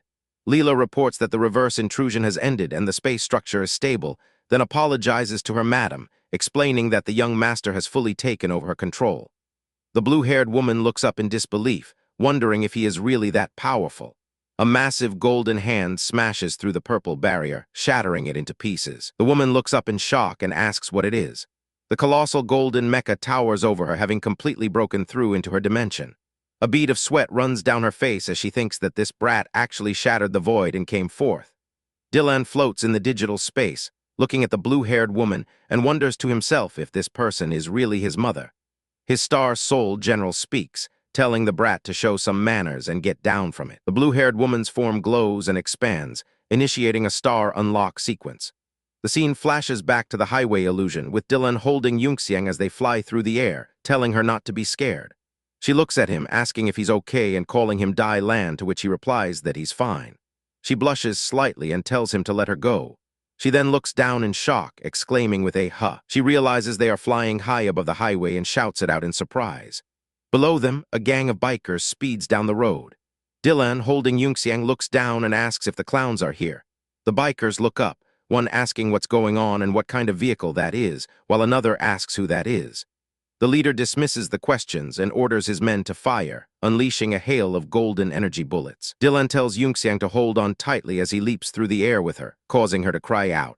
He lands on the pavement, and a large, hexagonal energy shield materializes before them, deflecting all the incoming shots with metallic clangs. The bikers look on in shock, one asking what's happening and what this is. Dylan identifies the lead biker as Chu Kirjin, the host of the Star Soul General Xiang Yu, remembering him from his past life as the fifth of Milan's 4 demon generals and one of Dylan's biggest nemeses who made the Black Guard suffer. He notes, however, that at this moment Chu Kirjin has yet to awaken and is just an ordinary soldier from Milan, deciding to keep an eye on him for the future. Dylan thinks that simply erasing him in the illusion would be too merciful and decides to settle the score from the last round first. He clenches his fist as a green digital construct forms in his palm, declaring a Star Soul construct. High above the bridge, the massive golden Star Soul General, Dong Yuanju, materializes with a powerful aura. The bikers look up in absolute shock, with one asking what this is.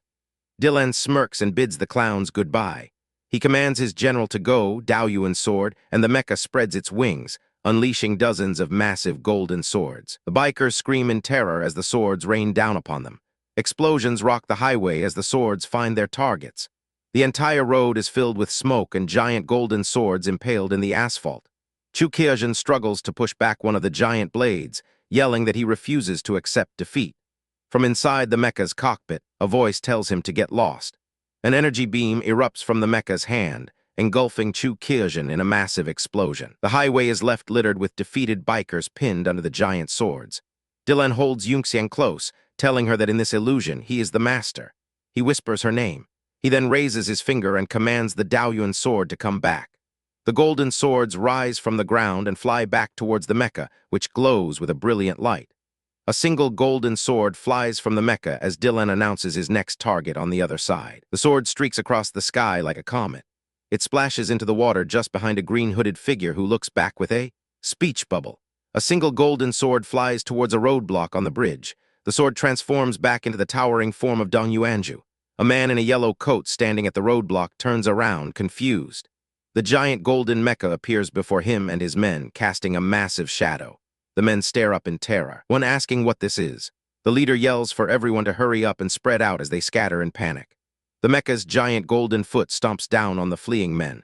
The leader lies crushed on the ground, weakly pleading, "No, don't," as rubble surrounds him. Dong Yuanju lifts its foot from the blood-splattered pavement and stands tall on the broken bridge. Dylan floats down through a space of falling white lights, Little Red by his side. He lands in a strange, abstract dimension with a grid floor facing the blue-haired woman. She smiles warmly at him. Dylan looks back at her, a bead of sweat on his temple, and remains silent. He suddenly turns and shouts for number 3. The purple-haired AI, Leela, appears with a calm expression. Little Red lunges at Leela with a cry of "Ha!" Leela's eyes glow with a purple cross as she effortlessly multiplies into several clones. The clones surround Little Red, descending upon her in a flurry of attacks. They swarm her, overwhelming her completely.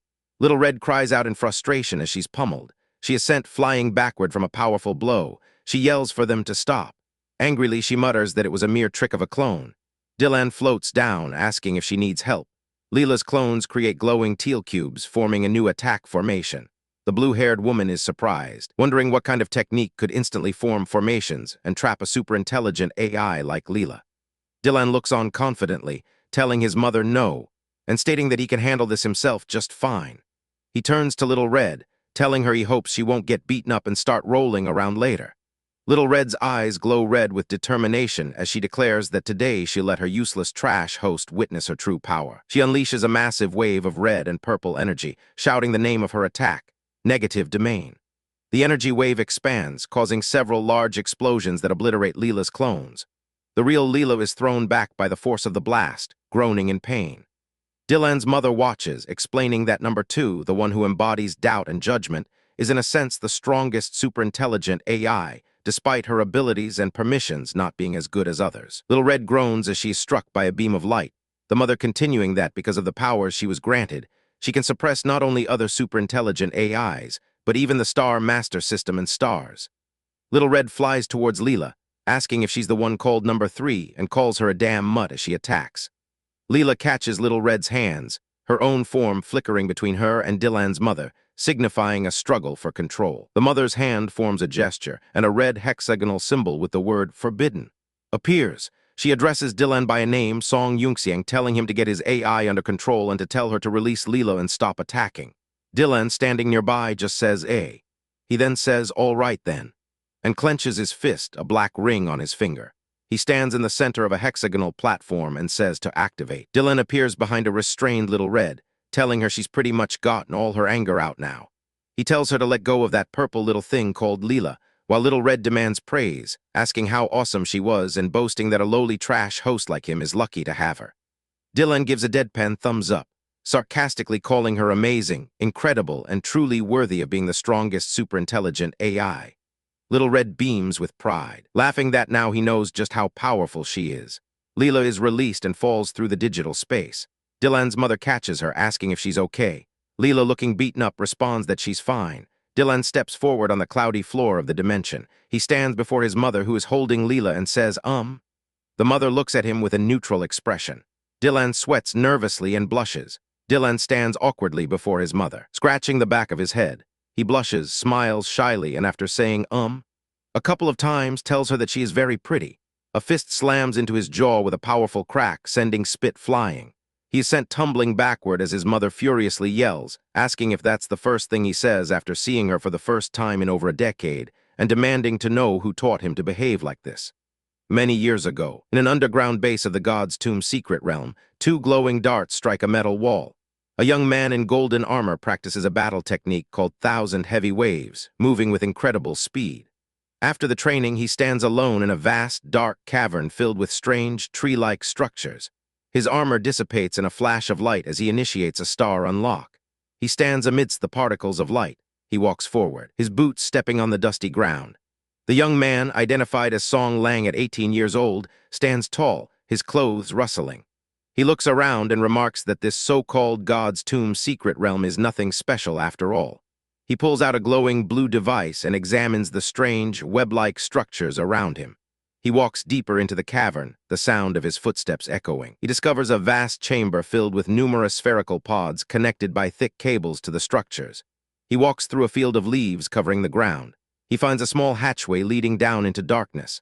The hatch is partially obscured by leaves. He spots a large, rectangular stone-like structure covered in foliage. He looks at it with curiosity.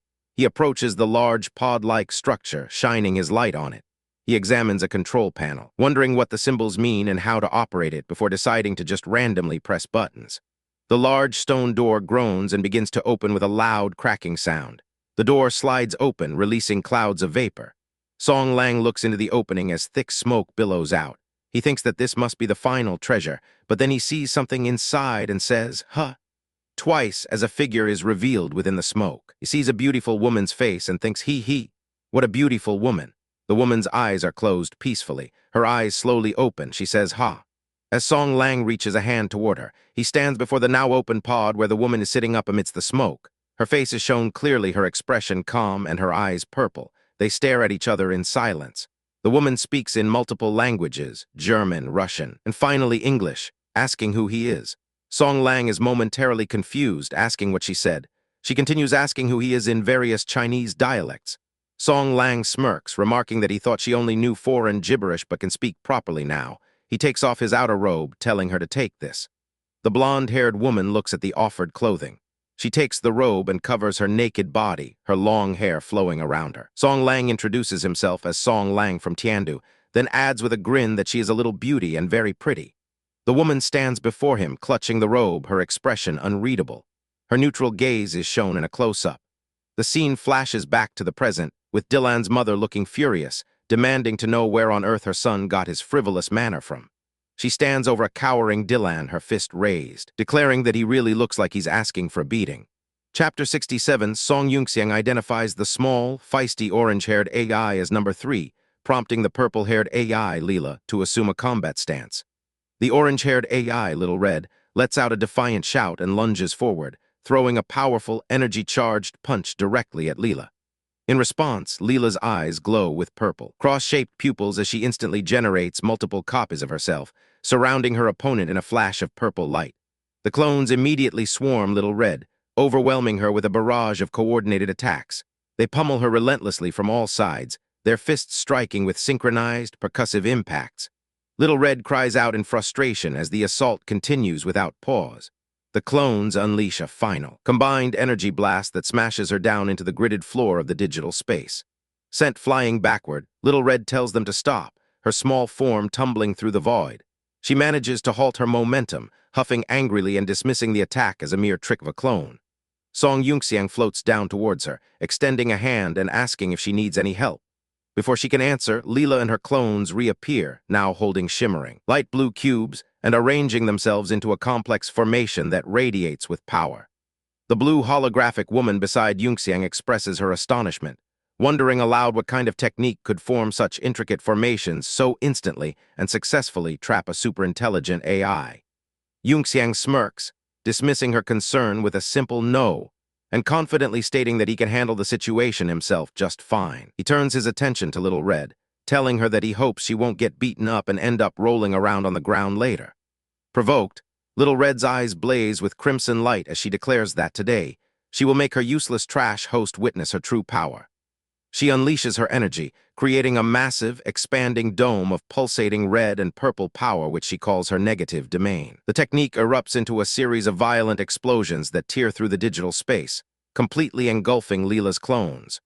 The real Leela is caught in the blast, grunting in pain as pink energy crackles across her body, indicating damage. The blue woman, Yunxiang's mother, calmly explains to him that their opponent is number 2, the AI who embodies doubt and judgment. He clarifies that while her core abilities and permissions are not on par with other superintelligent AIs, she is, in a sense, the strongest of them all. Meanwhile, Little Red groans as she is struck by an invisible force, struggling against her opponent's power.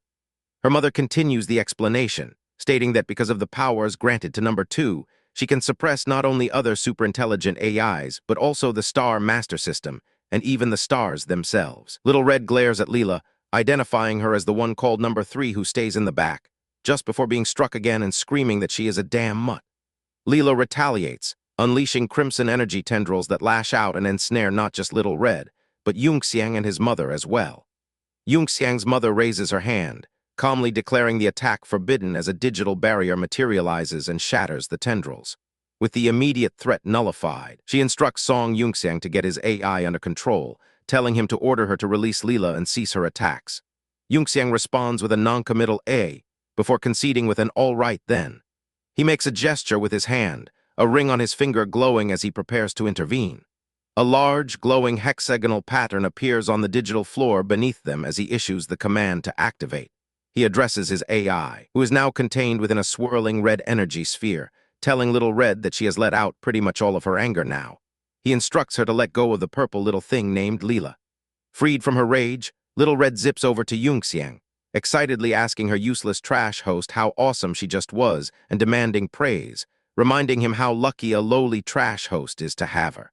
Yunxiang forces a smile and gives her a thumbs up, telling her she was amazing and incredible, truly worthy of being the strongest superintelligent AI, Lady Little Red.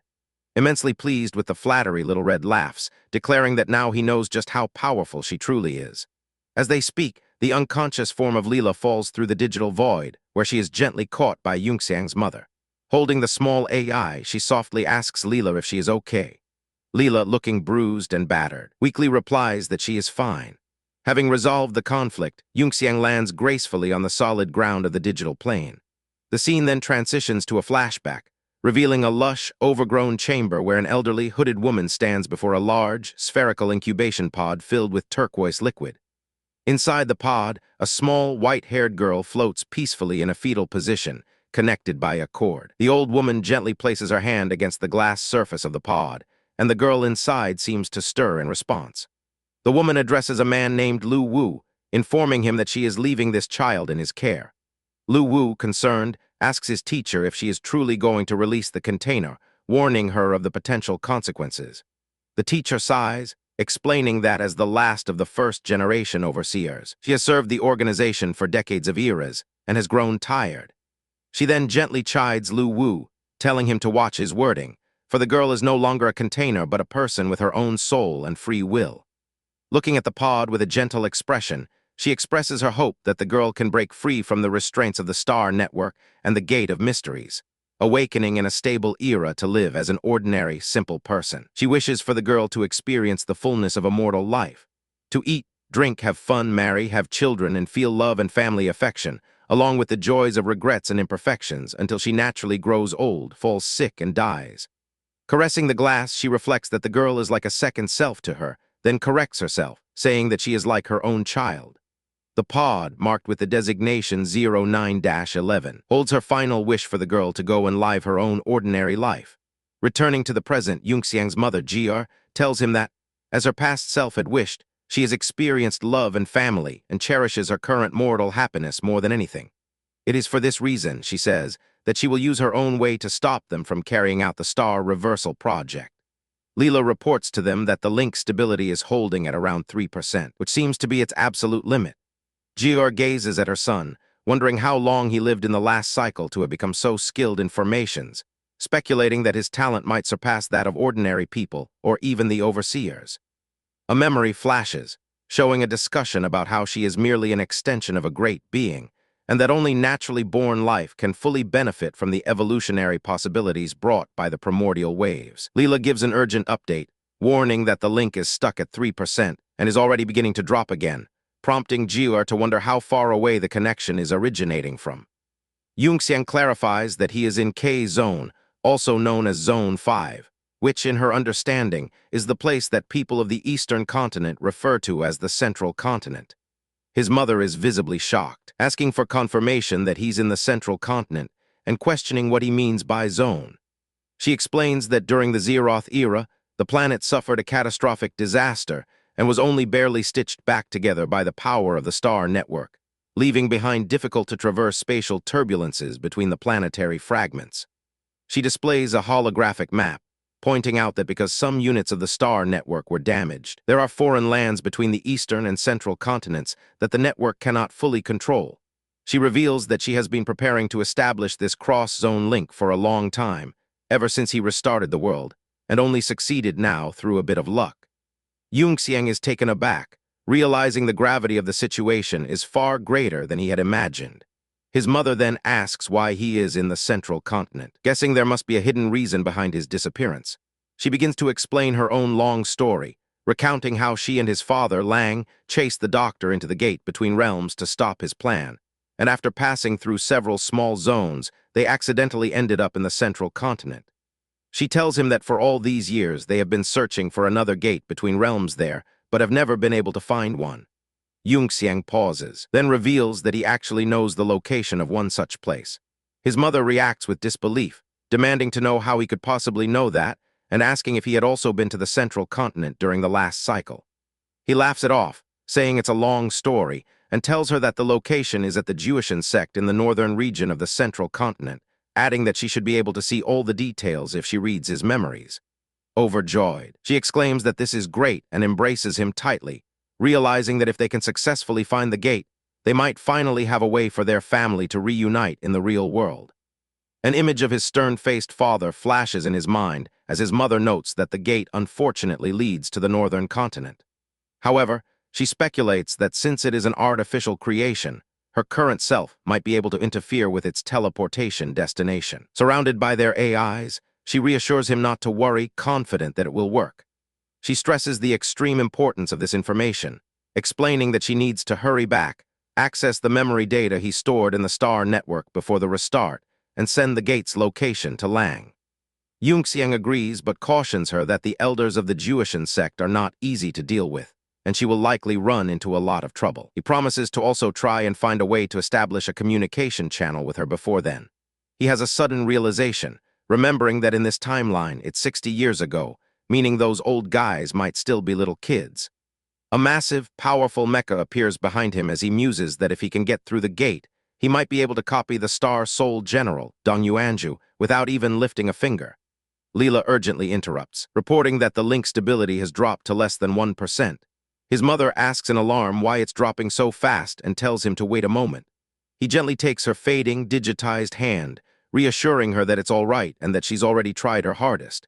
He tells her they've gained a lot this time, and it's okay to let the connection break now. He watches with a pained expression as her form flickers more intensely, finally sighing that he understands. She tells him it's best they part ways like this, saving their anticipation for the time they can reunite in reality. As her form dissolves into light, she makes one last request, asking if he could call her mom just once. Yunxiang blushes furiously, stammering out a mo, as an image of his equally flustered father appears behind him in a comical display of shock. Two miniature versions of himself appear on his shoulders, one urging him to just say it while the other insists it's far too embarrassing. Suddenly, an idea strikes him.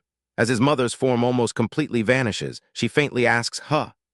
Yunxiang points dramatically and shouts at her to make sure she treats little Dai Lan well, declaring her the daughter-in-law that his mom personally approved. His mother's fading consciousness processes this, musing that since he technically died and restarted, he has likely met many amazing girls in the future of the last cycle. She adds that, as his mother, she would be happy to see that, and that the more daughters-in-law, the better. He asks what she's talking about, insisting that he's long past that hot-blooded age. She makes one final request, telling him he must promise to take good care of little Y. He can only stammer in confusion as she tells him to wait, her voice and form vanishing completely. Standing alone in the fading digital space, he whispers, "Again, goodbye, Mo, Mom." He lets out a long sigh of relief. Little Red reappears, giggling that the useless trash host actually said it in the end. She calls it a shame it was too late and asks if he regrets hesitating, but he just blushes angrily and tells her to get lost. He composes himself, thinking about the central continent, and formulating a plan to use bloodline recognition to trace his parents' location after the current beast wave is over. His mother's parting words about Sister Dai Lan being his personally approved daughter-in-law echo in his mind. He wonders if his character has already appeared in her dreams, looking at a holographic image of him walking with a girl. Deciding he has a little time left, he resolves to enter her inner demon trial to take a look, conjuring a sphere of green energy in his palm. He dissolves into a streak of light and shoots off into the digital void. The scene shifts to a place in the central continent, revealing a serene landscape of floating islands with elegant, traditional architecture under a bright blue sky. Inside a grand hall, a woman with long blonde hair, Jir, materializes from a pillar of purple light before two men. As the light fades, she descends but stumbles upon landing. A long-haired man rushes to her side, calling her Jir, while another man addresses her as the third madam, asking if she is all right. The first man, Lang, holds her as she catches her breath, murmuring his name and assuring him that she is fine.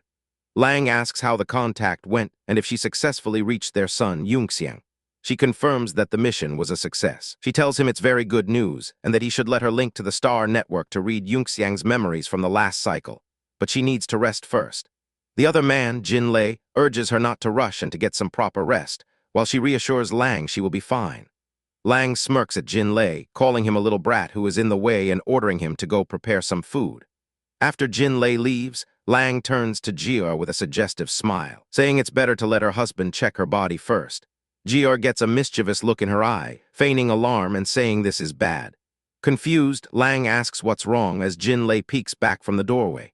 She explains that she forgot to tell their son about the Concerto squad. Looking out from a balcony, she worries that the squad might get into unexpected conflicts, though she hopes that surely they won't. The scene immediately cuts to a dark cellar, revealing a purple-haired girl from the Concerto squad, bound and unconscious on the floor. Later in the east courtyard of the Song Mansion, a silver-haired man yawns broadly. A swirling green portal opens in the sky above him, and from it emerges Song Yunxiang, flanked by two women. They land in the courtyard before the man, who casually asks why it took them so long. He studies the trio, while one of the women returns his gaze with an impassive stare. A sly, knowing grin spreads across the man's face as he thinks to himself that something isn't right, and it looks like something has happened. A brief flashback shows Yunxiang and his companions departing the secret realm, with Yunxiang feeling a nagging sense that he has forgotten something important. The scene shifts to a ruined cityscape under a dark sky, where a fierce battle is underway. A soldier in a heavy gray mech desperately asks his captain when their backup will arrive. The captain reports that Jiwoo Academy has confirmed they are on their way and orders his men to stay alert. From a fortified wall above, another soldier shouts encouragement, telling them to hang in there. Three massive, monstrous beasts charge through the rubble toward the soldiers' position. Spotting the enemy, a commander yells for everyone to open fire. The mechs unleash a volley of energy blasts, but the projectiles seem to have little effect on the charging creatures. One of the monsters contemptuously swats a mech aside, forcing a curse from its pilot. Another beast impales a mech with its sharp foreleg, while a third grabs a soldier in its claws and crushes the cockpit, the pilot screaming in agony. The captain rallies his troops, ordering them not to back down and to hold the line, but another soldier is immediately slammed by a monster's charge. Inside his cockpit, a pilot watches in horror as a monster pins his mech against a wall and raises its claw for a final, deadly strike. The pilot braces for the end, but a golden, ornate shield suddenly flies in, blocking the attack at the last second. The rescued pilot looks on in shock, and a wounded soldier on the ground stammers, asking who these newcomers are. A gleaming golden mecha stands before a squad of new arrivals, announcing that the Jiwoo Academy's 7th support unit has arrived. The pilot of the golden mecha, a man with long, light brown hair, declares that it's time to begin. The support unit engages the enemy, quickly turning the tide of battle. One of the students leads a charge against a beast, while the golden mecha intercepts another, smashing into it with incredible force. The faces of the determined student pilots are shown in their cockpits as they join the fight. They cut down monsters with precise strikes, their advanced mech easily overpowering the creatures. A beast looks on in confusion just before a green mech dashes past, delivering a fatal blow. The support unit quickly surrounds the last and largest of the monsters. The leader in the golden mecha orders them to form a 6-position lying formation. The 5 student pilots respond with a unified yes. The leader then gives the command to open fire, and the squad unleashes a concentrated barrage of energy blasts from all sides, causing the monster to roar in pain as it's bombarded by the attack.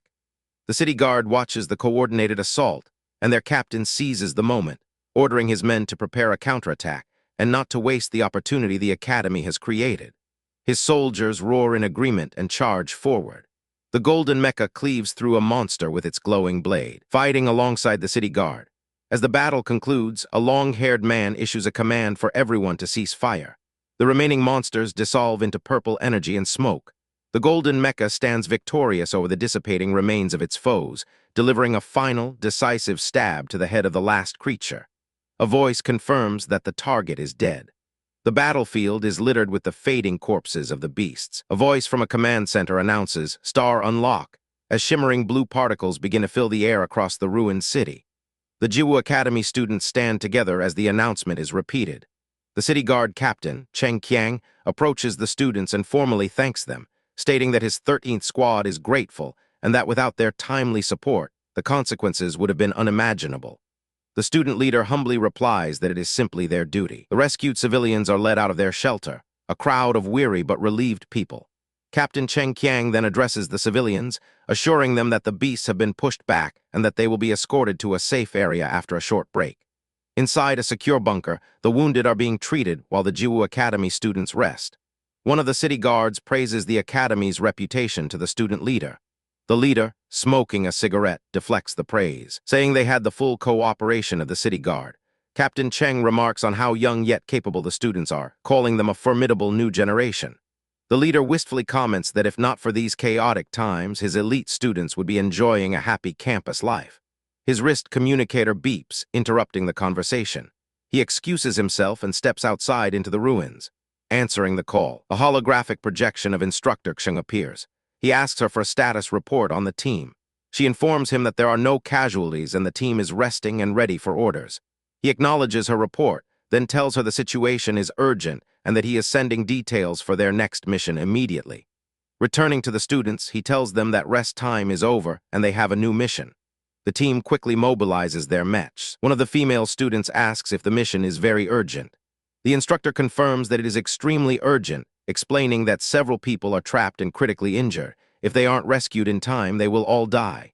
The team rushes through the destroyed city, only to be stopped by a vast expanse of treacherous, collapsed ruins blocking their path. A student despairs at the sight, wondering how they are supposed to get through. Another pulls up a map, reporting that the longer route will take too much time and the trapped people won't hold out. A third student teases the map reader, surprised he can talk normally and not just in short phrases. The instructor declares that time is tight and they will have to force their way through the ruins. He warns them to be careful of the fragile structure and hidden pits as they begin to cross. As one student leaps across a chasm, the ground crumbles beneath him. He cries out for help from his comrade, Old Sue, exclaiming that his leg is stuck. Old Sue pulls him free, chiding him for showing off at time like this. The rescued student offers his thanks. Suddenly, the instructor's mecha begins to glow with an intense blue light, and he shouts for everyone to get down. A massive energy beam lances down from the sky, obliterating a section of the ruins in a blinding explosion. From the resulting dust cloud, a new, powerful monster emerges, letting out a terrifying roar. The instructor lands back on the ground and asks if his team is okay. A student spots the new threat and shouts a warning that it's coming. The instructor orders them to get ready to face the enemy. The students yell their assent and charge forward to engage the beast. They attack in concert, firing weapons and striking with their swords 18,613-18,614. Two of the students synchronize their movements, their swords transforming before they unleash a powerful combination slash. The instructor follows up, leaping high into the air and bringing his massive blade down on the creature, slicing it in two. The monster screams as its body is torn apart, but the force of the final blow causes the unstable ground beneath them to shatter and collapse. The platform gives way entirely, and the students cry out as they begin to fall. One of the mechs plunges into the newly formed chasm. From the darkness below, another monster appears, its core glowing ominously. The student in the falling mecha sees the monster open its mouth to fire a beam and cries out in despair. Just as the beam is about to hit, the instructor's golden mecha appears in a flash, intercepting the massive energy blast with its own body and deflecting the powerful attack with its sword. Chapter 68. In the east courtyard of the Song Mansion, an older, white-haired man greets Yunxiang and his two female companions, remarking that it seems something has happened. He looks confused, asking why there are only two women with him and pointing out that he seems to be missing one granddaughter-in-law. Yunxiang looks down thoughtfully, suddenly realizing he has indeed forgotten something important. A swirling turquoise portal opens in the middle of the courtyard, and a blonde girl in a swimsuit goggles, and a duck-shaped floaty tumbles out, landing with a splash on the stone ground. The girl, Hong Hair, looks up with an enraged expression, gets to her feet, and angrily throws her duck floaty at Yunxiang. He dodges as she screams that she was training intensely and had only taken a short break, accusingly asking if he's some kind of heartless capitalist who can't stand to see her rest. She lunges forward, yelling for him to go to hell. But before her kick can connect with his face, the woman named Dai Lan swiftly intervenes, grabbing her arm and stopping the attack. Hong Haer stares in shock, asking Dai Lan why she is defending Yunxiang. The old man steps forward, declaring that the two of them clearly have a problem, and tells them they can go back to their rooms to sort it out because he intends to use the last bit of time to grind properly. The women ask what he means by the last bit of time, and the old man says he'll let Yunxiang explain before instructing him to set up a challenging scenario for him and teleporting away in a flash of light. The story then shifts several hundred miles north of Yang'an City, where a squad observes a hideout nestled in a valley, identified as the base of Taeyuan's agent Winter Silk. A blonde man named Jinghu, part of the Concerto squad, impatiently asks if they are going to attack. His squad mate, Bangu, tells him to hold on, concerned that they still have no contact from their missing member, Symbols. Another member, Yuikin, reports that Symbols had used a shadow clone before going missing after a short battle. Bangu voices his concern that something may have happened to the Song family, but a fourth member dismisses the worry, stating that with the powerful Bull and several holy rank guardians present, the lead singer is safe. Jinghu loses his patience with the hesitation, leaps onto a cliff edge, and declares that he is going in first. Ignoring Bangu's plea to wait for test attack, Jinghu insists they just crush the cultists head-on and jumps, summoning his Star Soul construct with a massive burst of purple energy. He calls forth Star Soul General Ao Bing and a shadow clone, unleashing a combined energy beam called the Cluster Dragon Roar cannon towards the hideout. Inside, an alarm blares, waking a red-haired woman who realizes the base is under enemy attack. She quickly dresses and leaps into the chaos, calling for the S3 task force, team walking in the rain, to assemble. She and other red-haired women run down a corridor, preparing for combat as they complain about the late-night disturbance.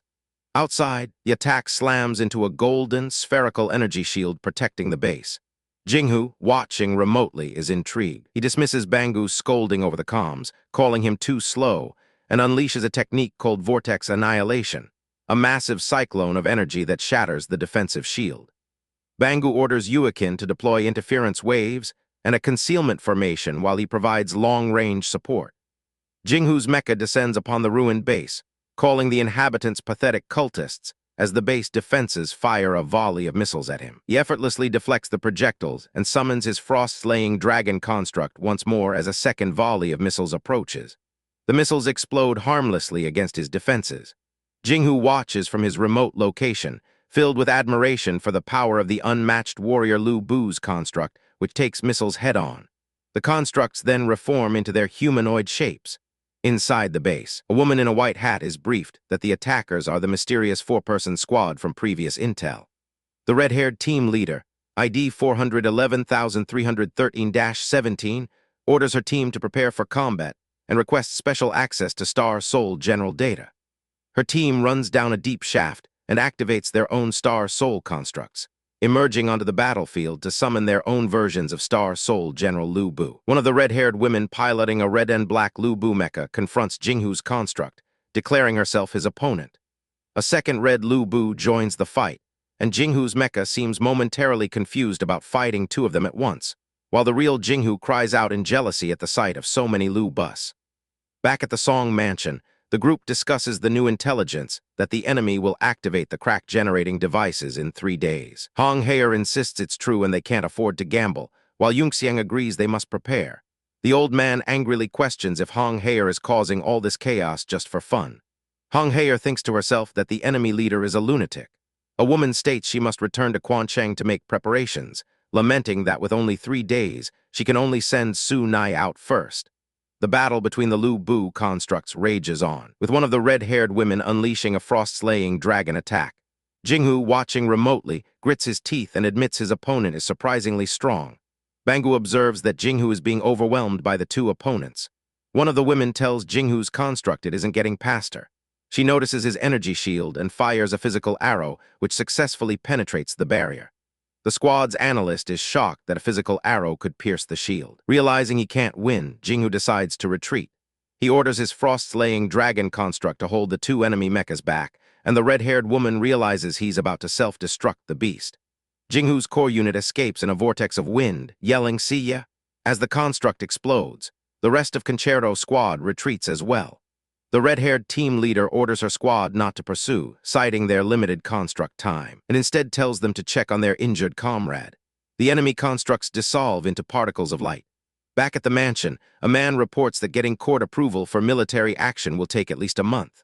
Hong Haer, the princess, declares she will tell her father and bring her own private troops, which Dai Lan finds very reliable.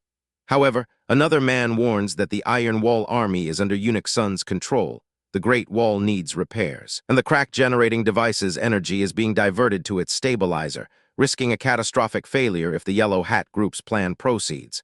The elderly man somberly concludes that with wolves in front and tigers at the back, the situation is unpredictable, and they must take it one step at a time, preparing for anything. The group then departs the meeting hall to begin their preparations. A montage begins, marking the end of the Southern Wilderness arc and showing the preparations over the next 3 days. Yunxiang and his allies plan, travel, and assemble their forces, including various mechs and soldiers.